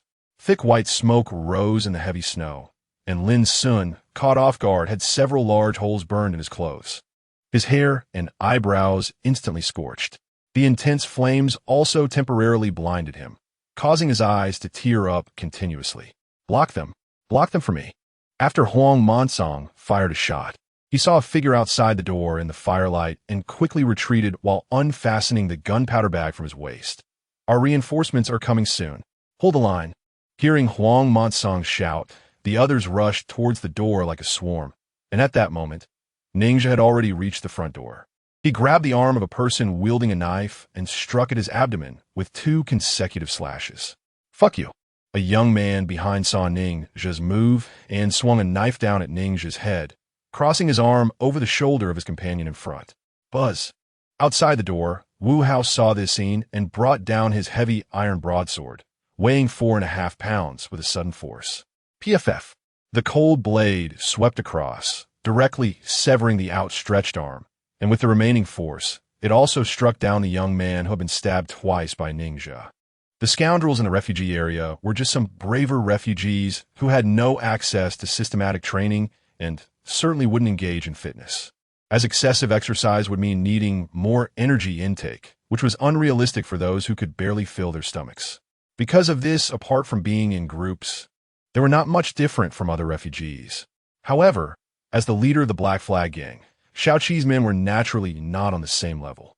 Although these people had also not received any combat training, they were all elite handpicked from within the Black Flag, with significantly better loyalty and physical fitness compared to the others, and they received better treatment as well. If it had been other members of the Black Flag, Wu Hao's single strike would have been enough to scare away quite a few, but Shaoqi's trusted subordinates not only did not flee after the confrontation, but they also fought more fiercely. One young man in the room saw his companion go down, gritted his teeth, and let out a roar, directly lunging out of the room and pouncing on Ningxia. Thud! Ningxia was pushed by inertia and with the slippery snow underfoot.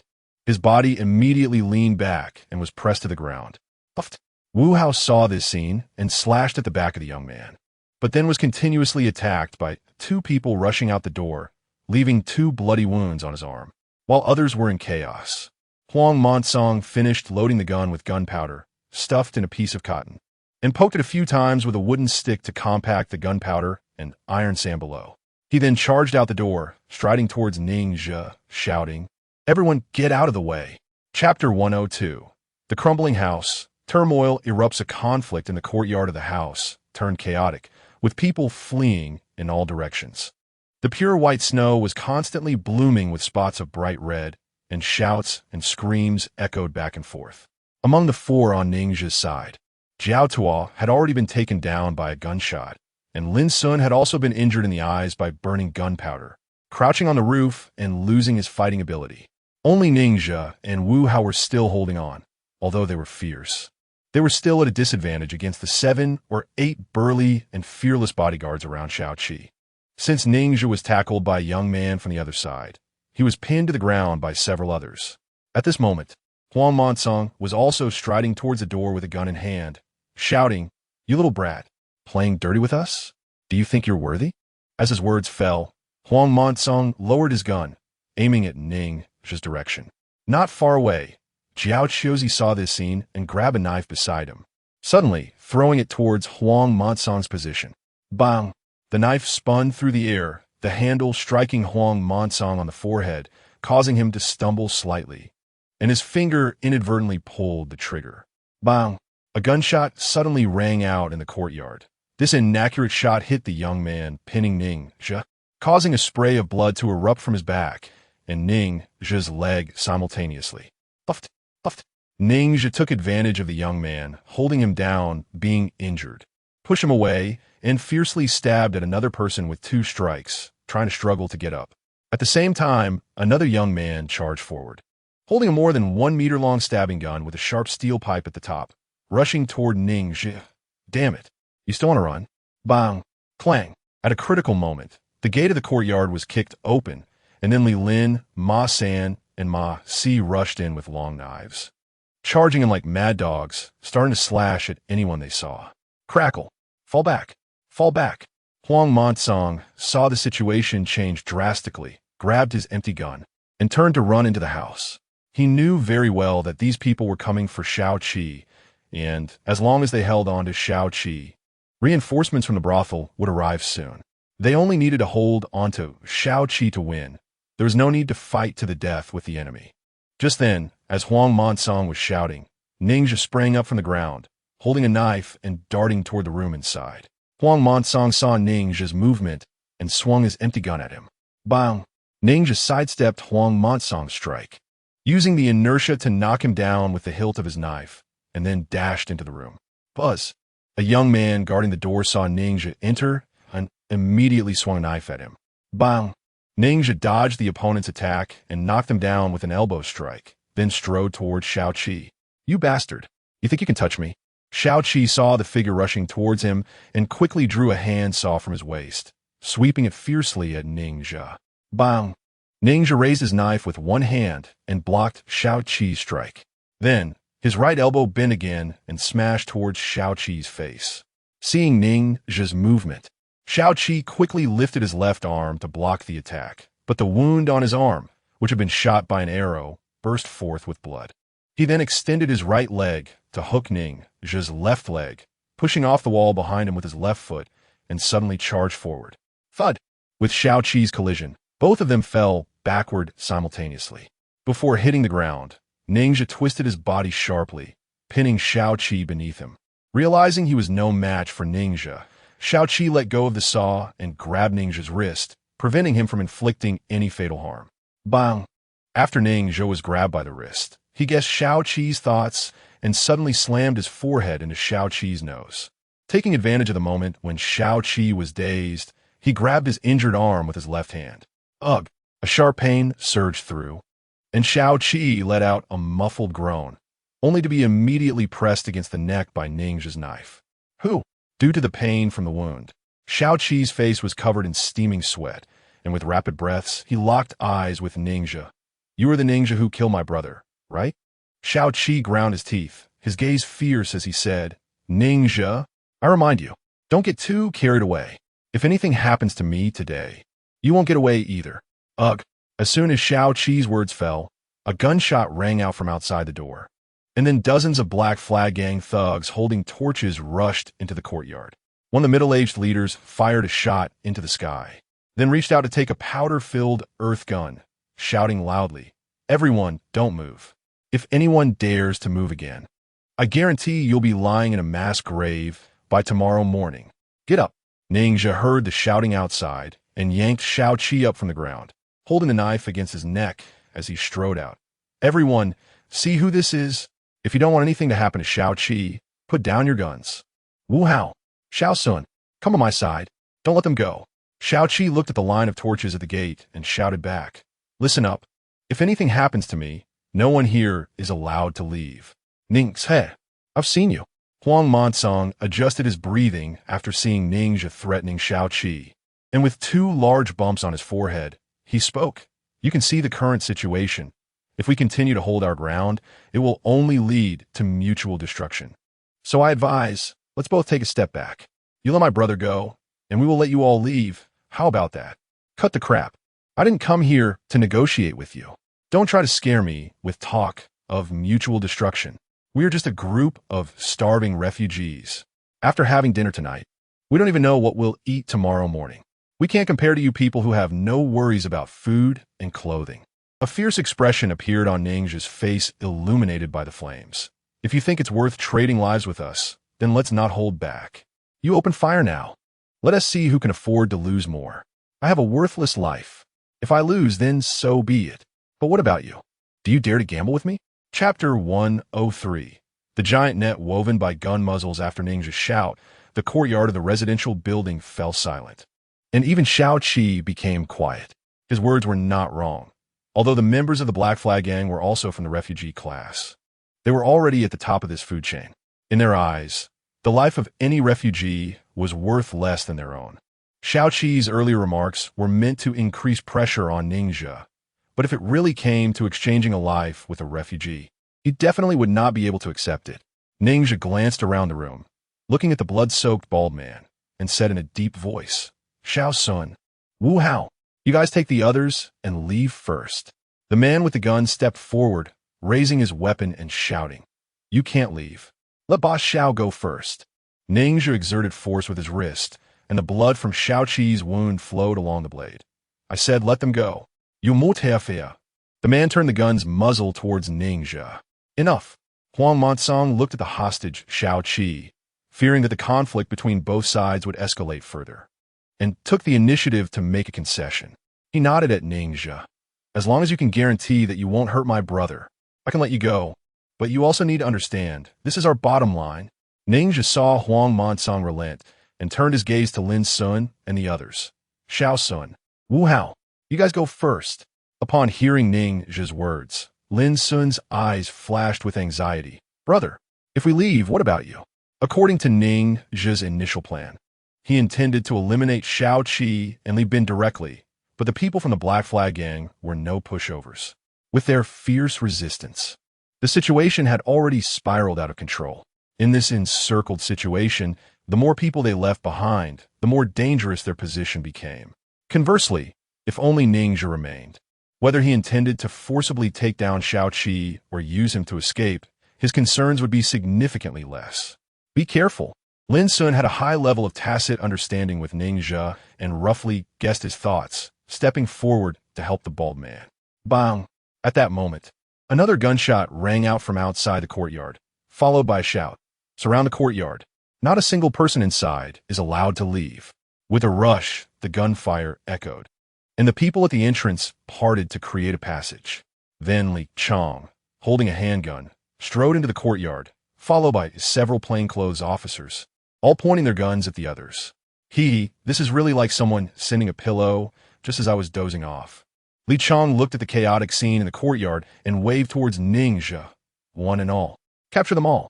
Anyone who dares to resist will be killed without mercy." "Captain Li, what are you doing here?"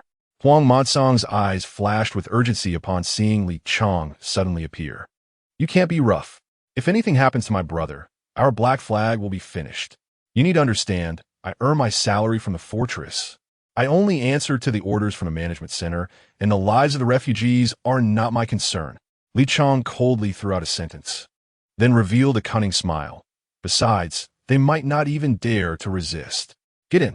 As Li Chong's voice fell, several plainclothes officers pushed in the boundly fatty, Zhao Yi, and a pair of elderly people. "Little Li, Grandpa, Grandma." Lin Sun and Wu Hao's emotions became agitated upon seeing the detained individuals. "You must be Ningxia, right?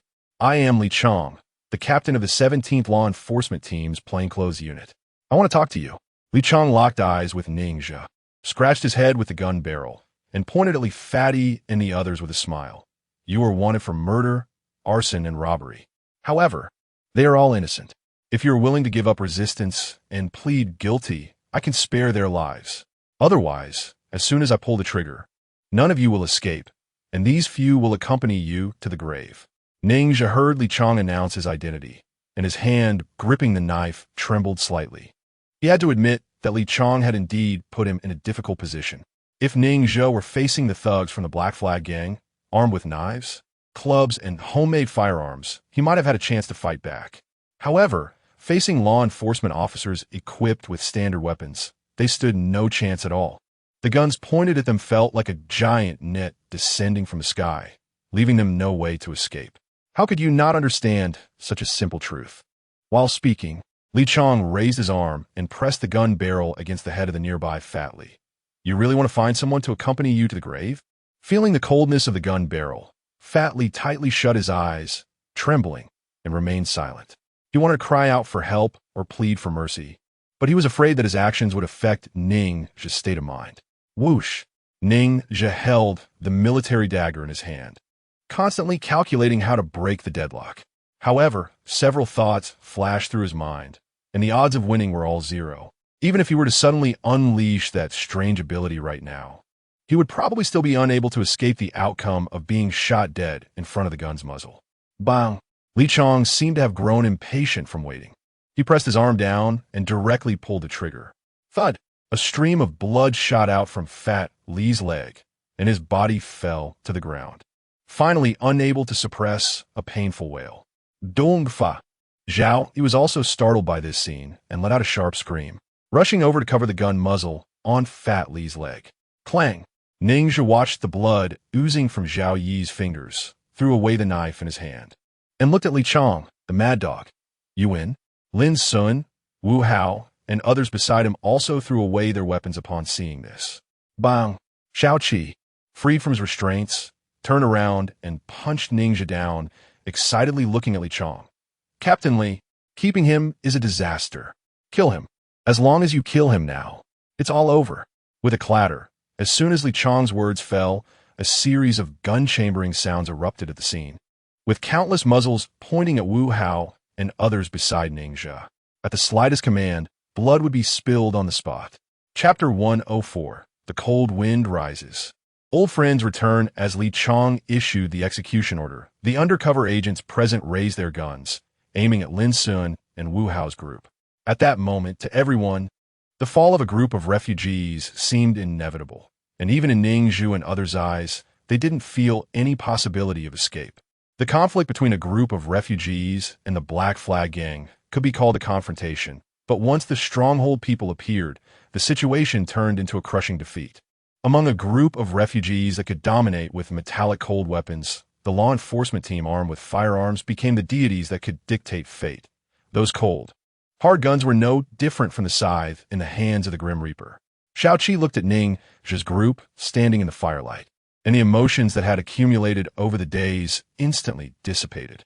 He eagerly awaited the sound of gunfire, watching the people in front of him fall like crops being harvested. Like Xiao Qi, Li Chong was also tired of this cat-and-mouse game. After days of lurking and reconnaissance, he had become extremely averse to the environment of the refugee area.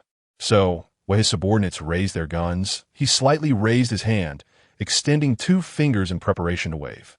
Clomp, clomp. Just as Li Chong was about to wave his hand, a series of heavy footsteps in boots on the snow echoed in unison. At the same time, the light of flashlights could be seen in the alley outside the courtyard. Da-da-da.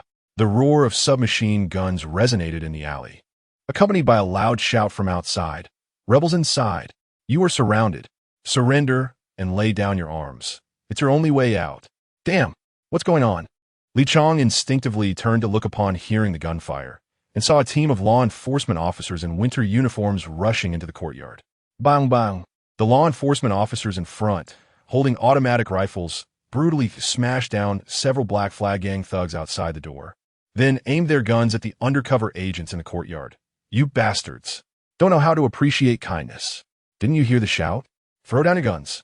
Ningxia stood at the front, looking at the sudden turn of events with a confused expression. Just 2 minutes ago, when Li Chong introduced himself, he claimed to be an undercover officer from the law enforcement team. But now, a group of law enforcement officers had appeared out of nowhere, treating them as rioters. What was going on? Brothers, let's talk it out. Don't get agitated. Be careful of accidental gunfire. We are one of our own. Li Chong looked at the fierce law enforcement officers and reached for the documents in his pocket. Bang! A gunshot rang out, and one of the law enforcement officers fired at Li Chong's feet. I told you to drop your gun. If you move again, I'll shoot you on the spot. No, I'll throw it. I'll throw it. Brothers, drop your guns. Fearing that the other side would continue firing, Li Chong quickly disengaged the safety on his handgun and threw the weapon at his feet. He then loudly explained, Brothers, Li Qian, the captain of the 17th Undercover Division of the law enforcement team. My credentials are in my pocket. Can you move the gun away? I'll show you my ID. No need. I don't care where you're from. At that moment, a male voice came from outside, and then a tall man in a law enforcement uniform and cape, wearing shiny leather boots, walked into the chaotic courtyard. A cold wind suddenly blew, making the cape of the man rustle loudly. Ningxia saw the figure entering and felt a twitch at the corner of his eye, a hint of surprise flashing in his gaze. This man turned out to be Zhang Fong, the former guard of the scientific expedition team. However, Zhang Fong had clearly appeared in the expedition team as a mercenary. So how could he now be part of the law enforcement team?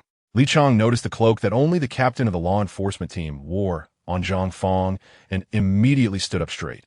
"Hello, officer. I am Li Chang from the 17th Law Enforcement Team. I'm on a mission to capture a suspect." Whoosh!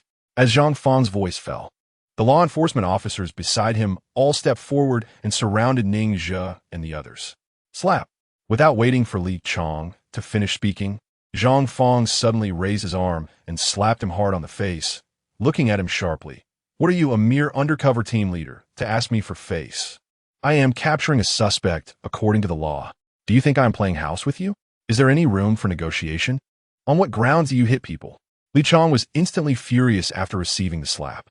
He had respected Zhang Fong before because Zhang Fong's rank was higher than his, but Zhang Fong was not his superior and had no authority over him. Therefore, being slapped like this made Li Chang feel quite aggrieved. "You better understand this. This street is under the jurisdiction of our 17th team. Your actions right now are crossing the line and try to take our person." Seeing Li Chang argue back, Zhang Fong pulled out the pistol from his waist, and the 6 or 7 automatic rifles behind him also aimed at Li Chang. "You ungrateful thing. Listen carefully. This is indeed your territory. But Ningzhe's residence is under the jurisdiction of the 11th team. It is my right to take him. If you dare to stop me again, I'll have you carried out of this yard. Do you believe it?" However, the few guns aimed at Li Chang already spoke volumes.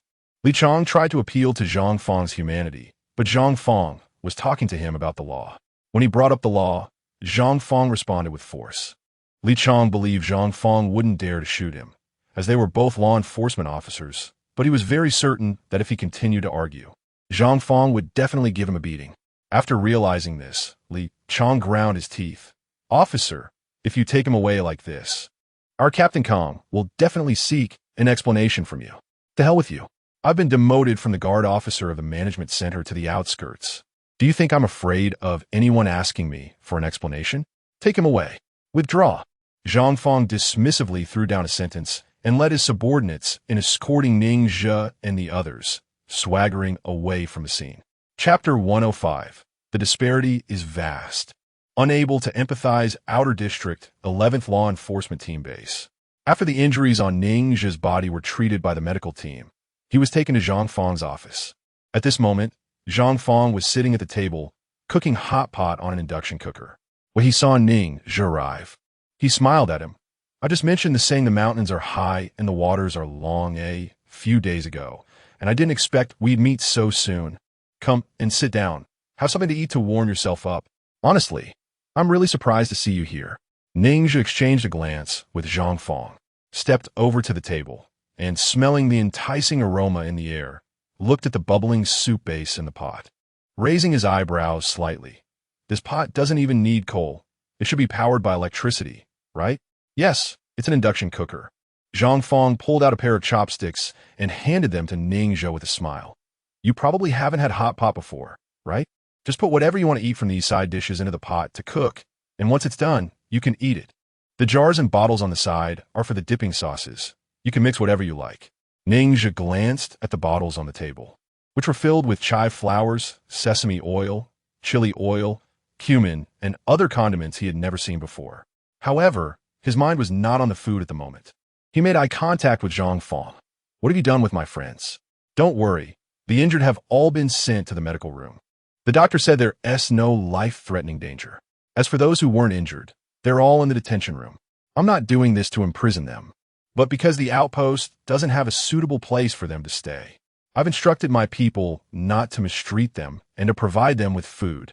Rest assured, I don't really want to arrest you. After dawn, you will all be free." Zhang Fong picked up the teapot and poured a cup of barley tea for Ning Zhe. "Hurry up and eat. Hot pot can't be enjoyed when it's cold. If this were 20 days ago, I would have minded, but now it doesn't matter." Zhang Fong said with a slight smile, "In my eyes, you're not just a refugee, but also my friend. Back when we were in the Gobi Desert, I even ate the beetle you gave me. What else is there to care about? I am curious." The research team's mission was clearly completed quite well, and you successfully destroyed the oasis. Why did you end up in the enforcement team? After posing the question, Ninja thought for a moment and added, I heard that people in the enforcement team were demoted for making mistakes in the city. Ninja frowned. You were demoted to the outskirts of the city just because of these baseless accusations? You shouldn't be treated this way. Ninja keenly caught a hint of unwillingness and grievance in Zhang Fang's eyes and said with a curl of his lip, You're different from the other garrison people I've met. You're more human. But what's the use? It hasn't changed your situation at all. You may not know, but there's a saying in the military and police circles in the city. The law enforcement team is like a quagmire. Once you're stuck in it, it's very hard to get out. I used to believe in justice, but unfortunately, justice did not choose me. Zhang Fang sighed, turned around, and took a bottle of beer from the cabinet. In the ecosystem of the refugee area, the captain of the law enforcement team was at the top of the food chain, but for Zhang Fang, who once worked at the core power institution of the management center, his current situation felt no different from falling from the clouds. I don't know why you're so dejected, but I don't think you'll be down for long. Because once you really spend some time in the outer city and see what life is like for the refugees, you'll realize that your current life isn't so bad after all. At least you can still sit here and eat hot pot in this weather that could freeze a person to death.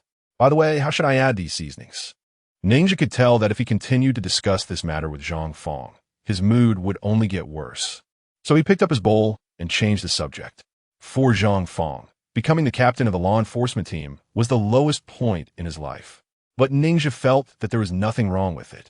The disparity in their statuses was too great for him to empathize. Let me help you with the seasoning.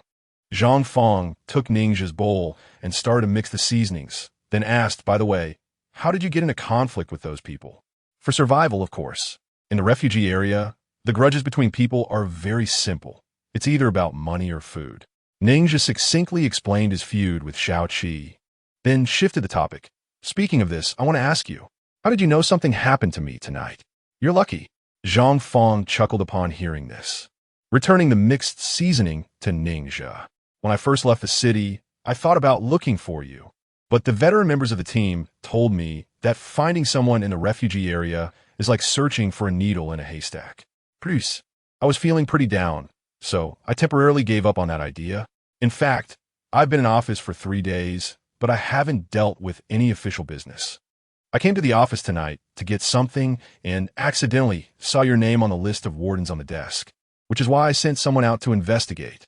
I've heard that the rule of law in the refugee area has collapsed, and that order is unbalanced. But I really didn't expect it to be this chaotic. As for thanking you, let's not bother with that since you saved my life back then. If you really want to thank me, just have a drink with me.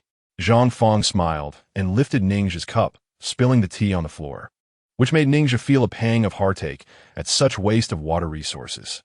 Chapter 106. Demanding accountability, both sides unyielding that night. Ninja had a great time. It was the first time in his life that he sat in a warm room on a winter night, and also the first time he ate hot pot and drank beer.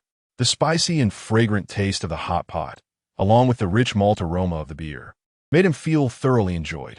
However, since it was his first time drinking, after 2 bottles, he began to feel tipsy and a bit muddled. As they drank and chatted, Zhang Fang also clarified the history of Ninja's conflict with Xiao Qi. Ultimately, at Zhang Fang's persuasion, Ninja chose to stay at the No. 11 observation post to avoid the storm, temporarily residing in a single-person cell at the post. Zhang Fang felt quite embarrassed about this, but he didn't know that even the post-cell environment was better than the refugees' residences.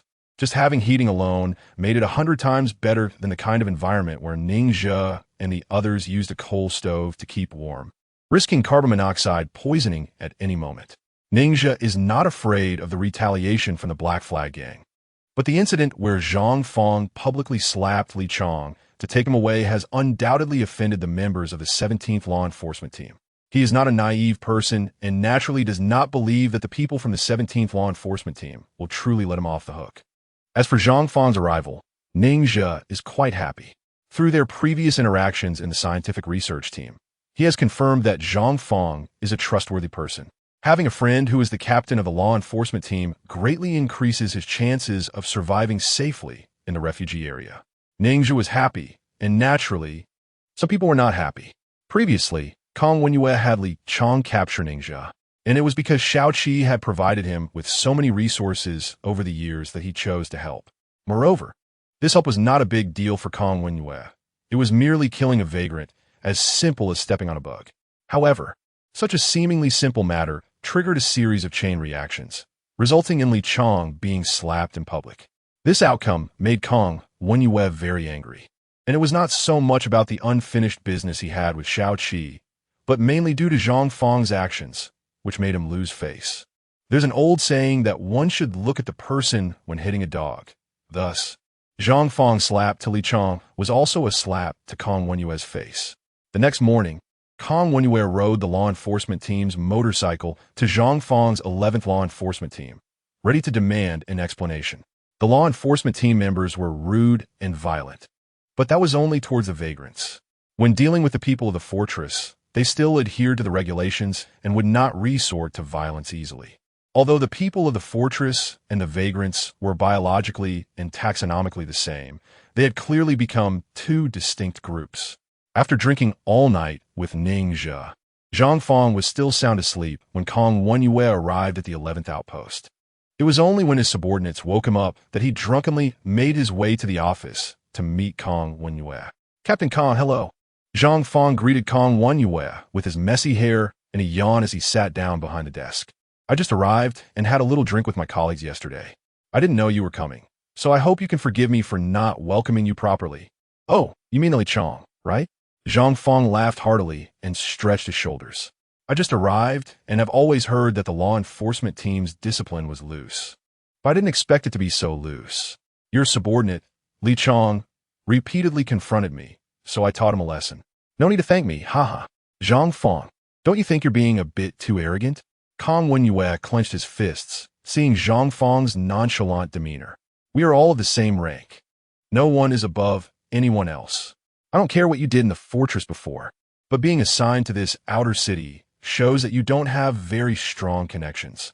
So I advise you to keep a low profile. Otherwise, it won't do you any good." "Oh, I thought Captain Kong came to congratulate me, but it seems like you're here to settle a score?" Zhang Fang squinted at him. Kong Wenyue did not respond to Zhang Fang's question and said sternly, "I, Kong Wenyue, have been working at the watchtower for 5 years. Over the years, I have maintained good relations with other law enforcement team leaders. I have never had any unpleasantness. But if you, team leader Zhang, just arrived and want to use me to make a name for yourself, you've really got the wrong person. I won't accept your show of power." "Zhang Fang, I'm only here for one thing today. Ning Zhe is a wanted criminal from my 17th law enforcement team. Hand him over to me immediately." "Captain Kong, please calm down." Zhang Fang saw Kong Wenyue's furious expression and changed to a playful smile, moving from behind the desk to sit beside Kong Wenyue on the sofa, offering him a cigarette. "About this matter, I think I need to explain. Last night, I did teach your person a lesson, but it wasn't because of you, and I don't want to make an enemy of you. You, Kong Wenyue, have good connections, and I, Zhang Fang, also like to make friends. But Ning Zhe, I can't give him to you. Zhang Fang, what you're doing goes against the rules set by the higher-ups." Kong Wenyue glared at him. "Aren't you afraid I'll call the management center to report you?" "Ha, my Captain Kong, you and I are both people stepped on by the higher-ups. So let's not fight over who is being stepped on better, okay?" Zhang Fang grinned, then gradually withdrew his smile, a glint of sharpness flashing in his eyes. "You've been in the outer city for 5 years, but I've also been a guard in the management center for 3 years. I can't guarantee how many friends I have in the city, but I can guarantee that I have plenty of leverage over key figures. If we push each other too hard, who knows who will get hurt more." Hearing this, Kong Wenyue's cheeks bulged slightly, showing signs of anger. But before he could speak, Zhang Fang continued, "To be honest, I will protect Ning Zhe. We are both people from the fortress, and we all need to save face. Since we will be working together in the future, it wouldn't be good to let the relationship get too strained over a few vagrants. Can you give me some face? You think you can make me compromise with just a few words?" "Zhang Fang, you might be overestimating your position." Kong Wenyue boldly met Zhang Fang's gaze and retorted. "Bang!" Zhang Fang raised an eyebrow, slapped the tea table between them, pushed a note over, and then raised his hand. "Captain Kong, I'm new to the outer city, and I don't have any friends among the law enforcement teams. If you can agree to help with this matter, you will be my first friend." Kong Wenye was momentarily stunned by the note pushed in front of him. Chapter 107. The frustrated Xiao Qi. Previously, Zhang Fang's attitude towards Kong Wenye was very tough, even threatening him using his former position as a guard in the management center. Then he actively took a step back, offering his vacation quota as a gift to Kong Wenye. This combination of hard and soft tactics left Kong Wenye speechless. Half an hour later, after sending Kong Wenye off, Zhang Fang went to the detention center to see Ning Zhe. At this moment, Ning Zhe had just taken a shower and changed into a set of clothes that Zhang Fang had given him. After getting a haircut, he looked particularly refreshed. Even Zhang Fang couldn't help but compliment him. In the past, I didn't realize that you could clean up so well. You look quite presentable. I bet you could easily be a kept man in the fortress. Why would I want to be a duck when I could be a good person? I don't even lay eggs. Ning Zhe, who had just woken up and had not yet seen Lin Sun and the others, continued to ask, "How are my friends doing?" "Don't worry, I had the team members bring some old clothes and deliver them to them." Zhang Fang grinned. "But your friends are quite interesting. I had someone arrange for them to take a shower, and almost all of them made the same request. They asked if they could just have the water without taking a shower." "Huh?" Ning Zhe listened to Zhang Fang's words without finding them particularly amusing.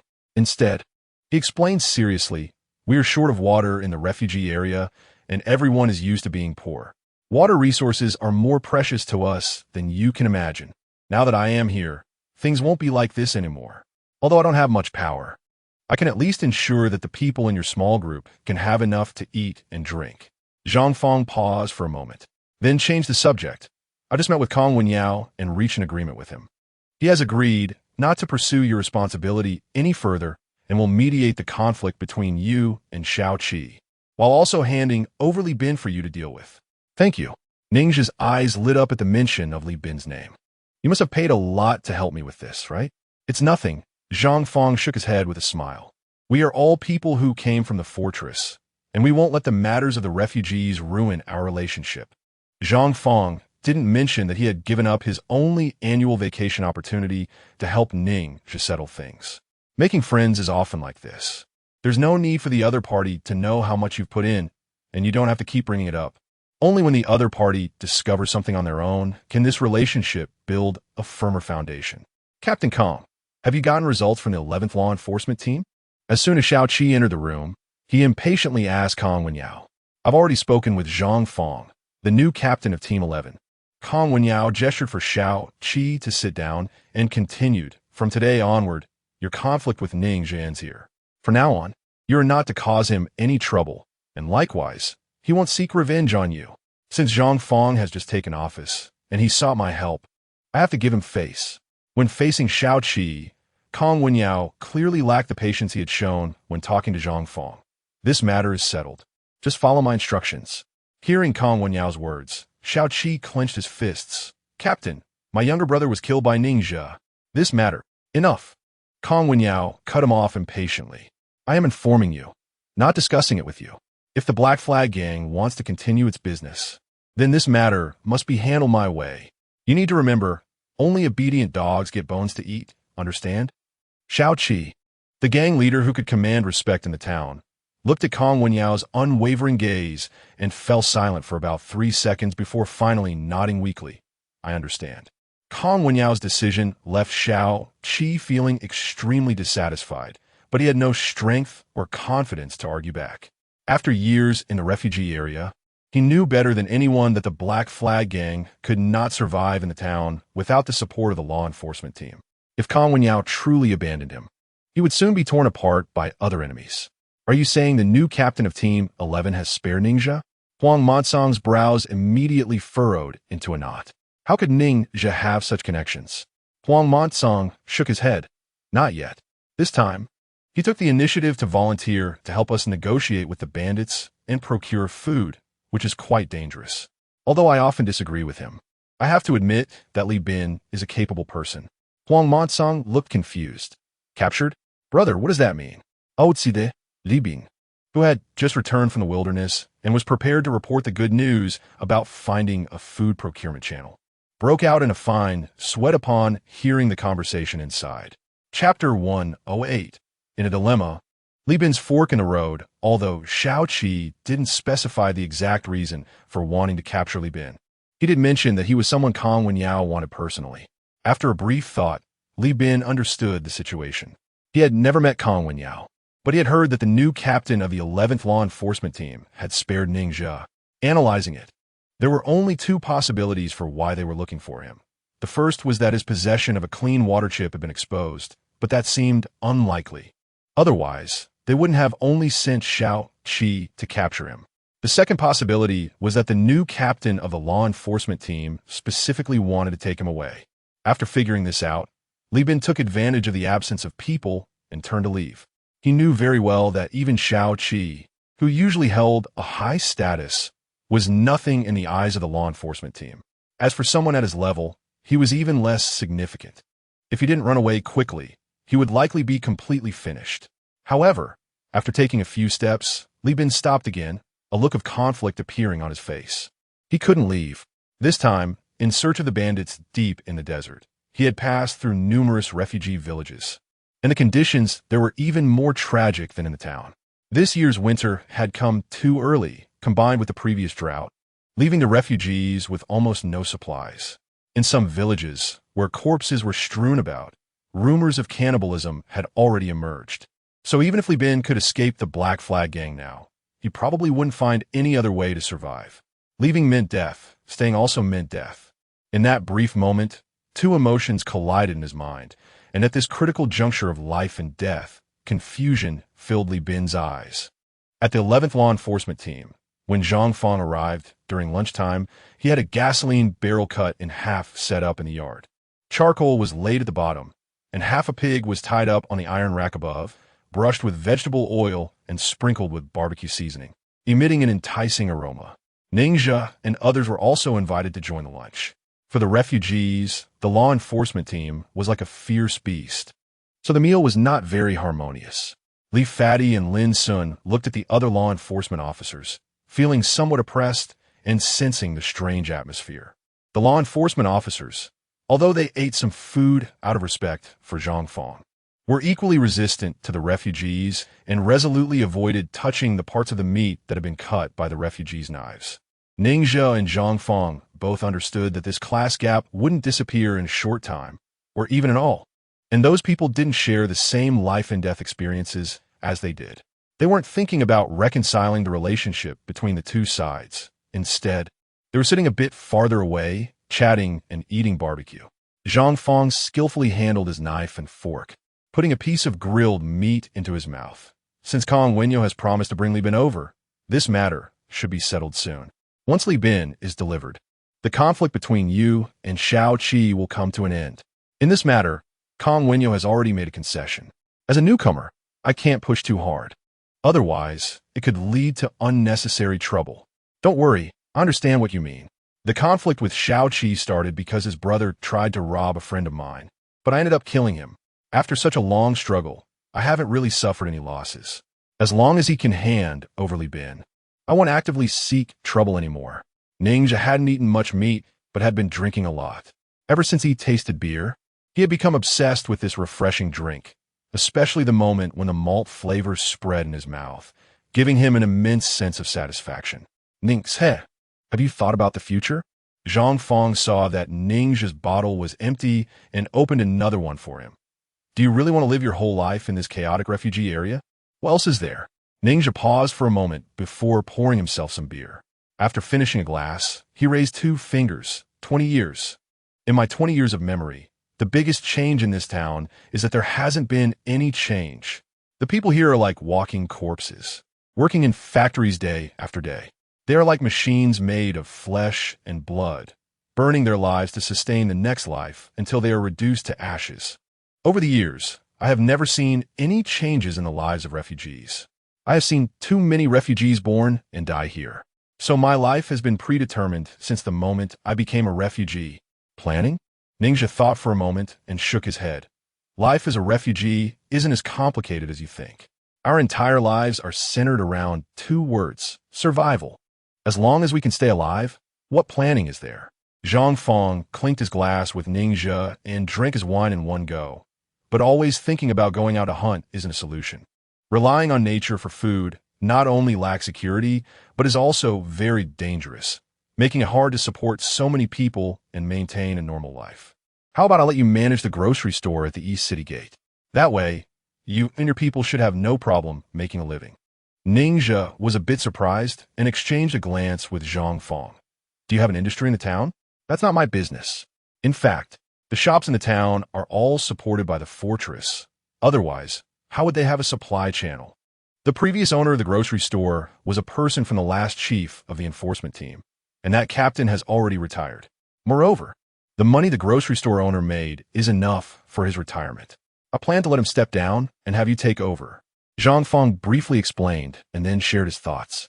Chapter 109. Sudden change the night before.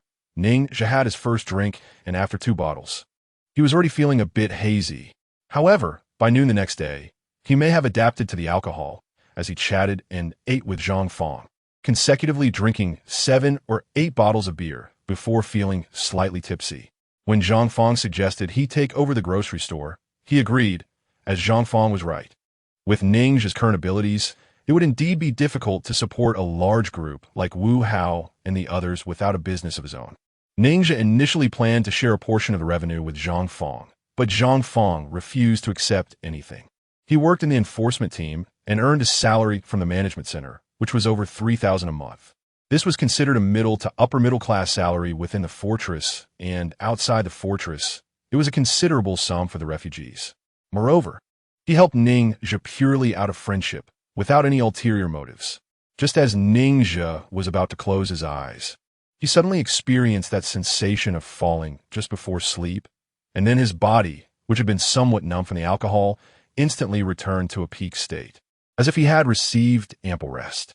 Immediately after, Ning Zhe sat up in bed, looking at the mirror on the bedside table. This was the first time he saw his appearance during an episode. His body showed no changes, but the pupils in his eyes were flickering with a faint red glow, looking incredibly eerie. Flap! Ning Zhe was stunned for about 3 seconds, then suddenly jumped up from the bed and rushed out into the corridor, running toward the room ahead. This room was the gym of the sentry post that Zhang Fong had previously shown him.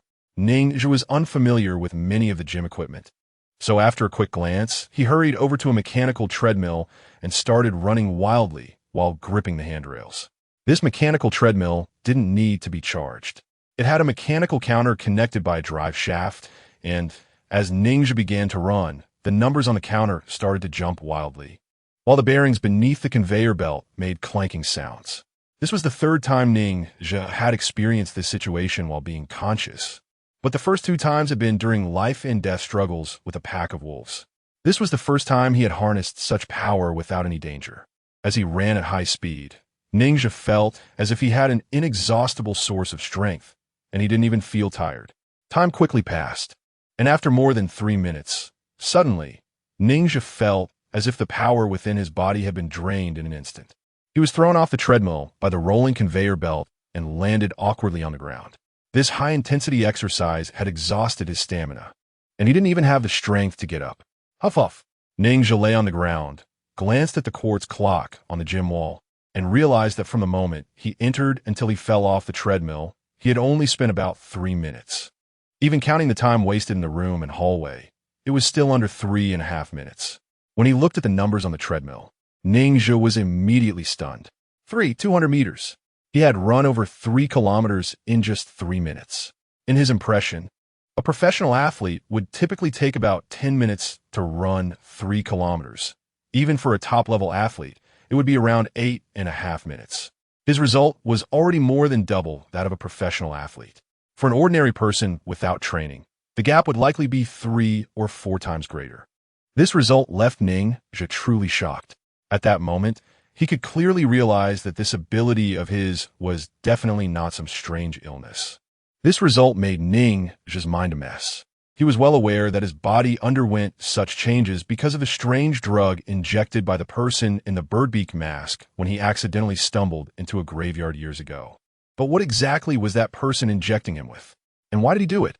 Ning Zhe had no way of knowing the intentions of the person in the birdbeak mask. He lay on the ground, rested for nearly 10 minutes, and then staggered to his feet, feeling soreness all over his body. The situation was much worse than during the previous 2 episodes. Su Fei had once told Ning Zhe that when a human body encounters danger, is under pressure, or reaches extreme states, it produces a stress response, causing a rapid increase in the concentration of catecholamine hormones in the plasma.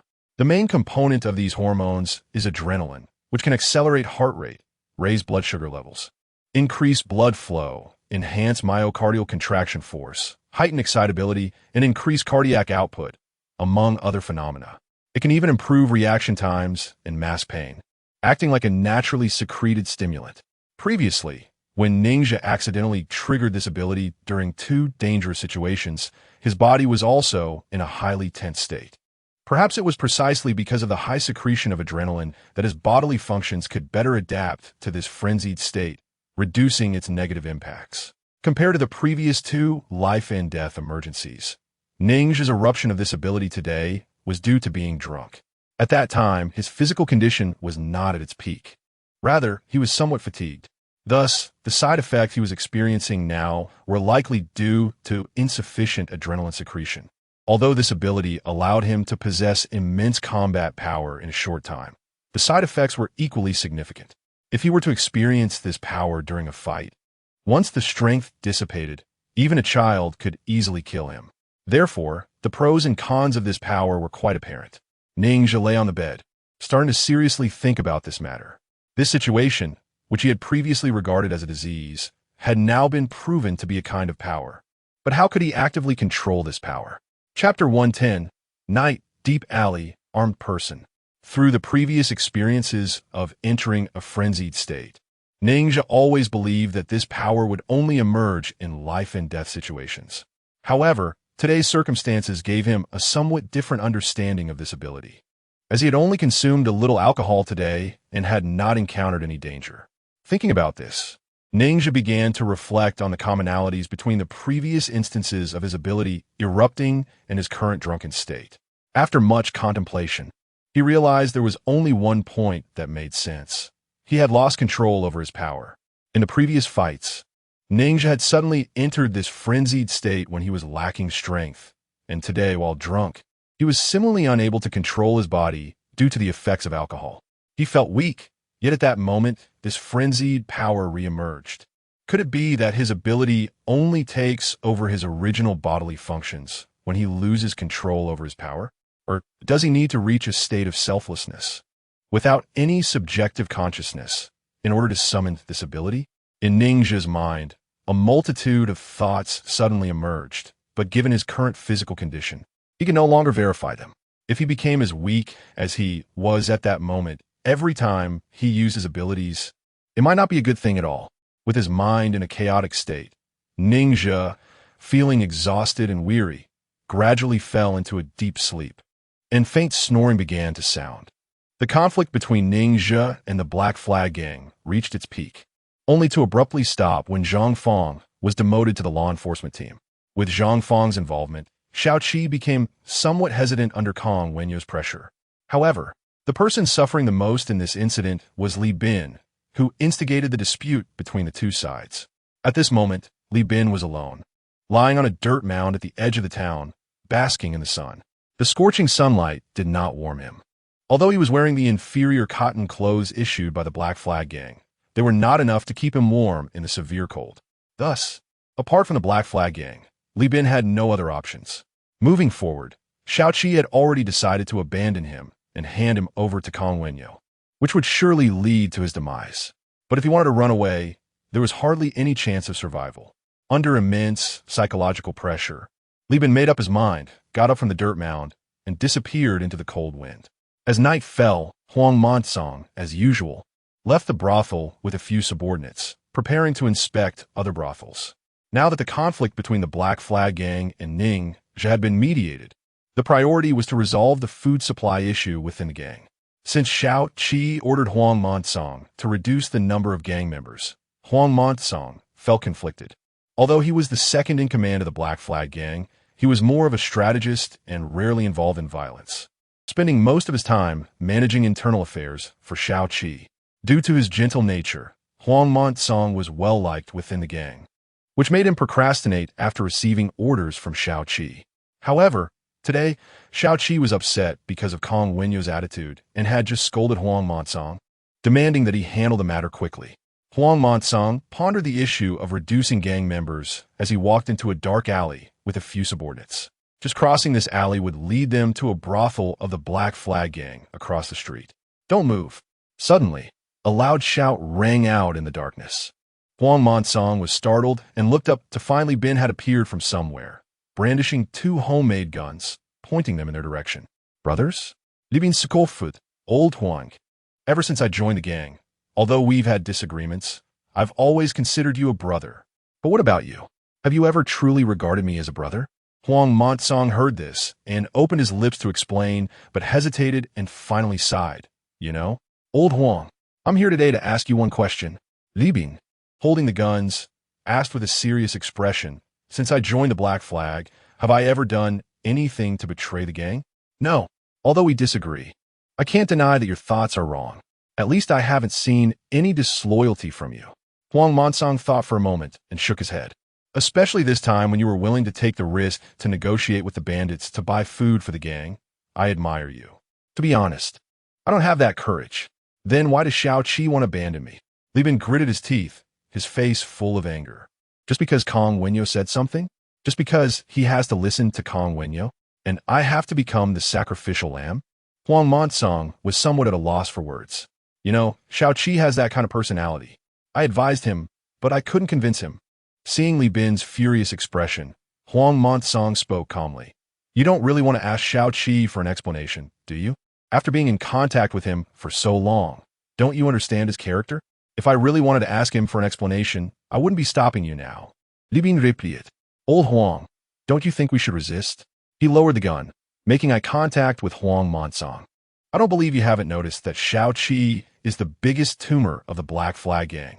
He can abandon anyone for his own benefit. Today it's me, and tomorrow it could be you. Do you want to be at the mercy of this madman for the rest of your life? Chapter 111. Infighting. Li Bin's provocation. Li Bin's words made Huang Monsong feel a sudden pause in his breath. After joining the Black Flag Gang for so long, it was the first time he had heard someone dare to openly attack Xiao Qi. To others in the Black Flag Gang, Xiao Qi was the owner of the gang, controlling its resources and the lives of its members. His close relationship with Kong Wenyo had turned him into an indestructible myth in the eyes of others. Old Huang, I'm here for one thing. Join me in bringing down Xiao Qi. Only then can the Black Flag Gang develop together and become a home for all of us, not just Xiao Qi's playground. Seeing Huang Monsong silent, Li Bin continued. Today, Xiao Qi can choose to sell me out to please Kong Wenyo. So tomorrow he can abandon others for other reasons. His usual cruelty and violence are well known. Do I need to recount everything for you? A young man beside them, after hearing Li Bin's words, showed a hint of fear in his eyes. But how can we rebel? Brother Qi is the boss of the Black Flag Gang. Why not? Is it only allowed for Xiao Qi not to treat you as human, trampling on your lives at will? Li Bin shouted, then looked at Huang Monsong. Old Huang, as long as Xiao Qi remains, we will never have good days. You only remember that Xiao Qi gives you meager supplies. Have you ever thought about who helped him seize the territory of the Black Flag Gang? I know that recently Xiao Qi is preparing to cleanse the gang because he believes our resources are insufficient to support so many people. But is that really the case? No, not at all. The reason we can't get supplies is that most of the Black Flag Gang's income is stuffed into Xiao Qi's pockets.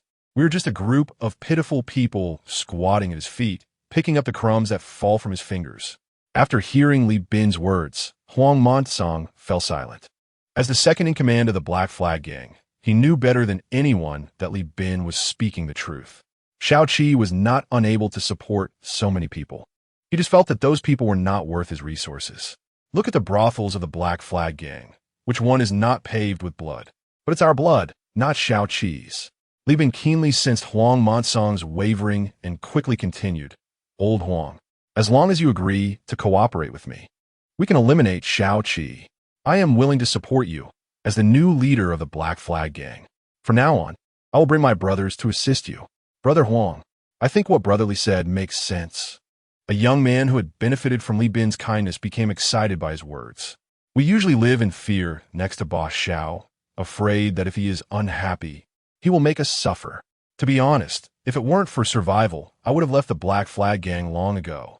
If you become the leader of the Black Flag Gang, I will be the first to support you. That's right. If you can rise to power, I will have no second thoughts. We are all people besides Shao Qi. It would be too easy to take him down. Brother Huang, Li Bin is right. Today Shao Qi can drive out the old, weak, sick, and disabled. But who won't grow old? Who can guarantee that when we grow old, we won't be driven away by others? Brother Huang, let's do it.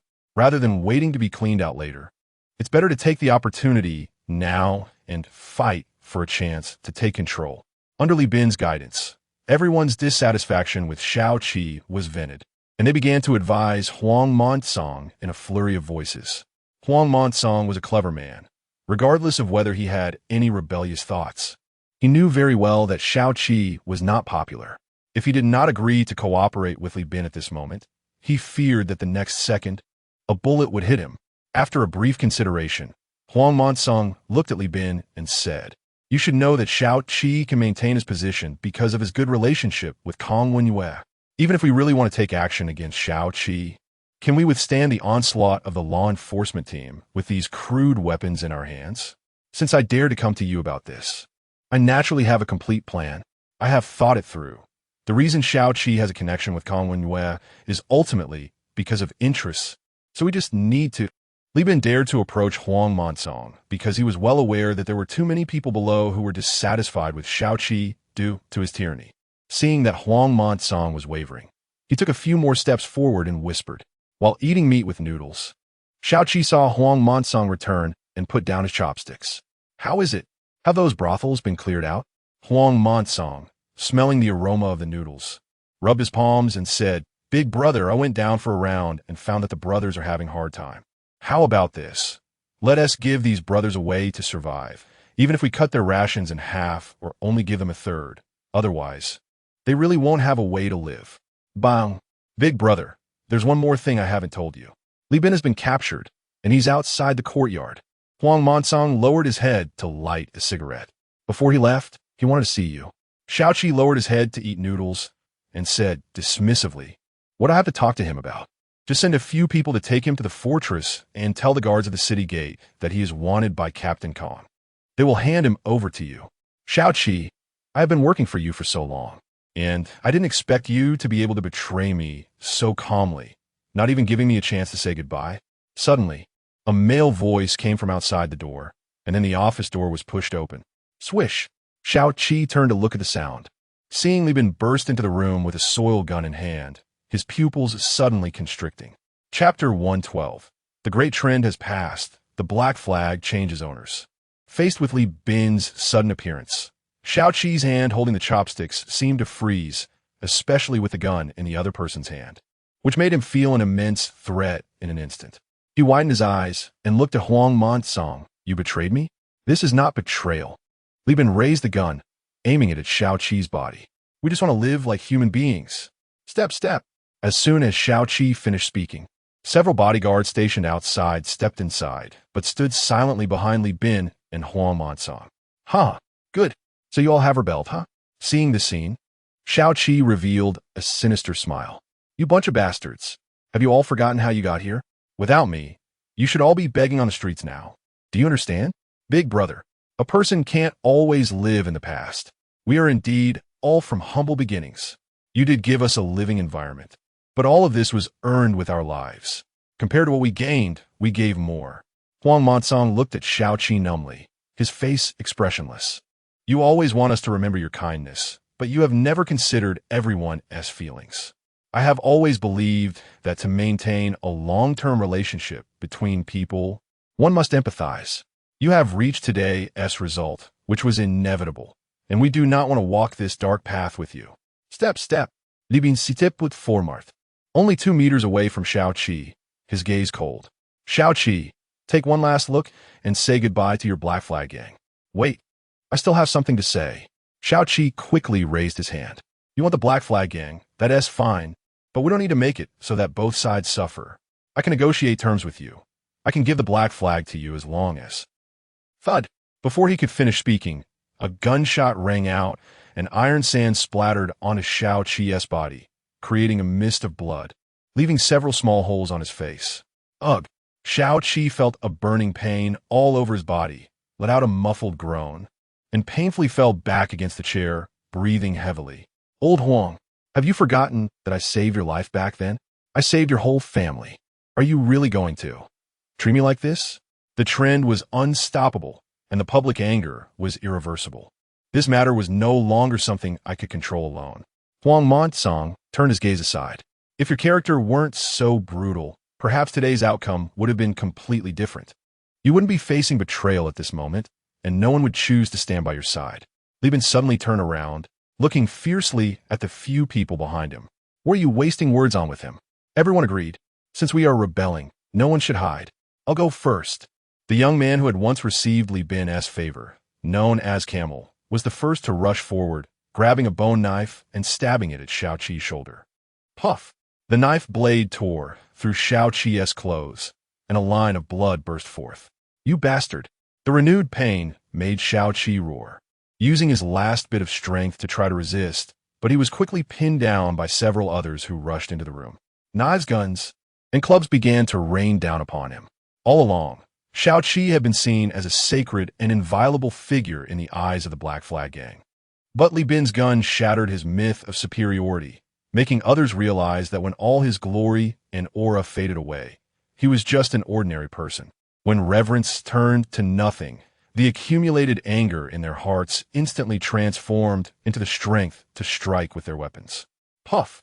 Huang Montong listened to Xiao Qi's hysterical screams and finally pushed forward, stabbing a knife into his heart, ending Xiao Qi's suffering and bringing a perfect conclusion to his rebellion. Camel rummaged through Xiao Qi's corpse, finding a cigarette with a filter in his pocket, distributing it to everyone, and then stepping on Xiao Qi's body to smoke.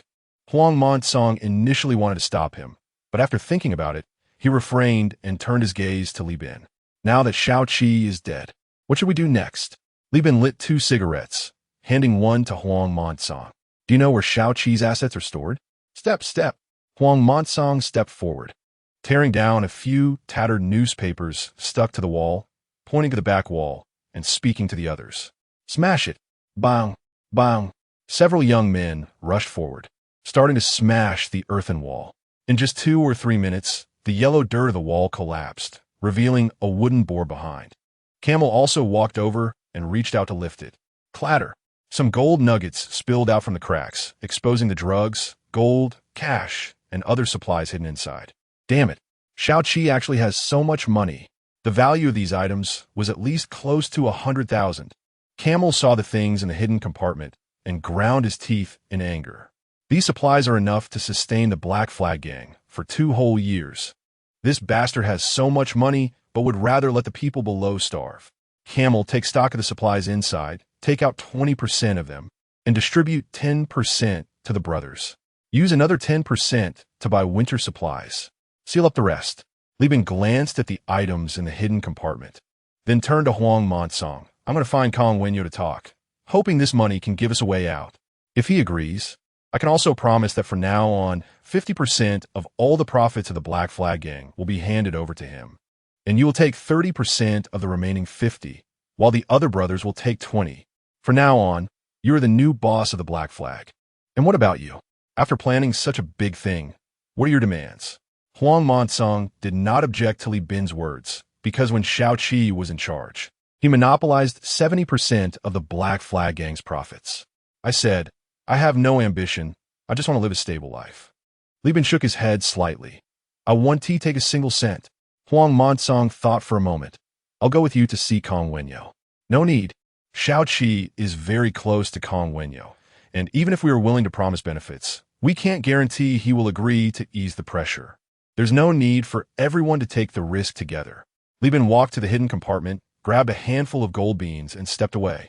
Half an hour later, after the guards at the outer city gate accepted the bribe of gold beans from Li Bin, they allowed him to enter the industrial area, where he met Kong Wenyo at the watchtower.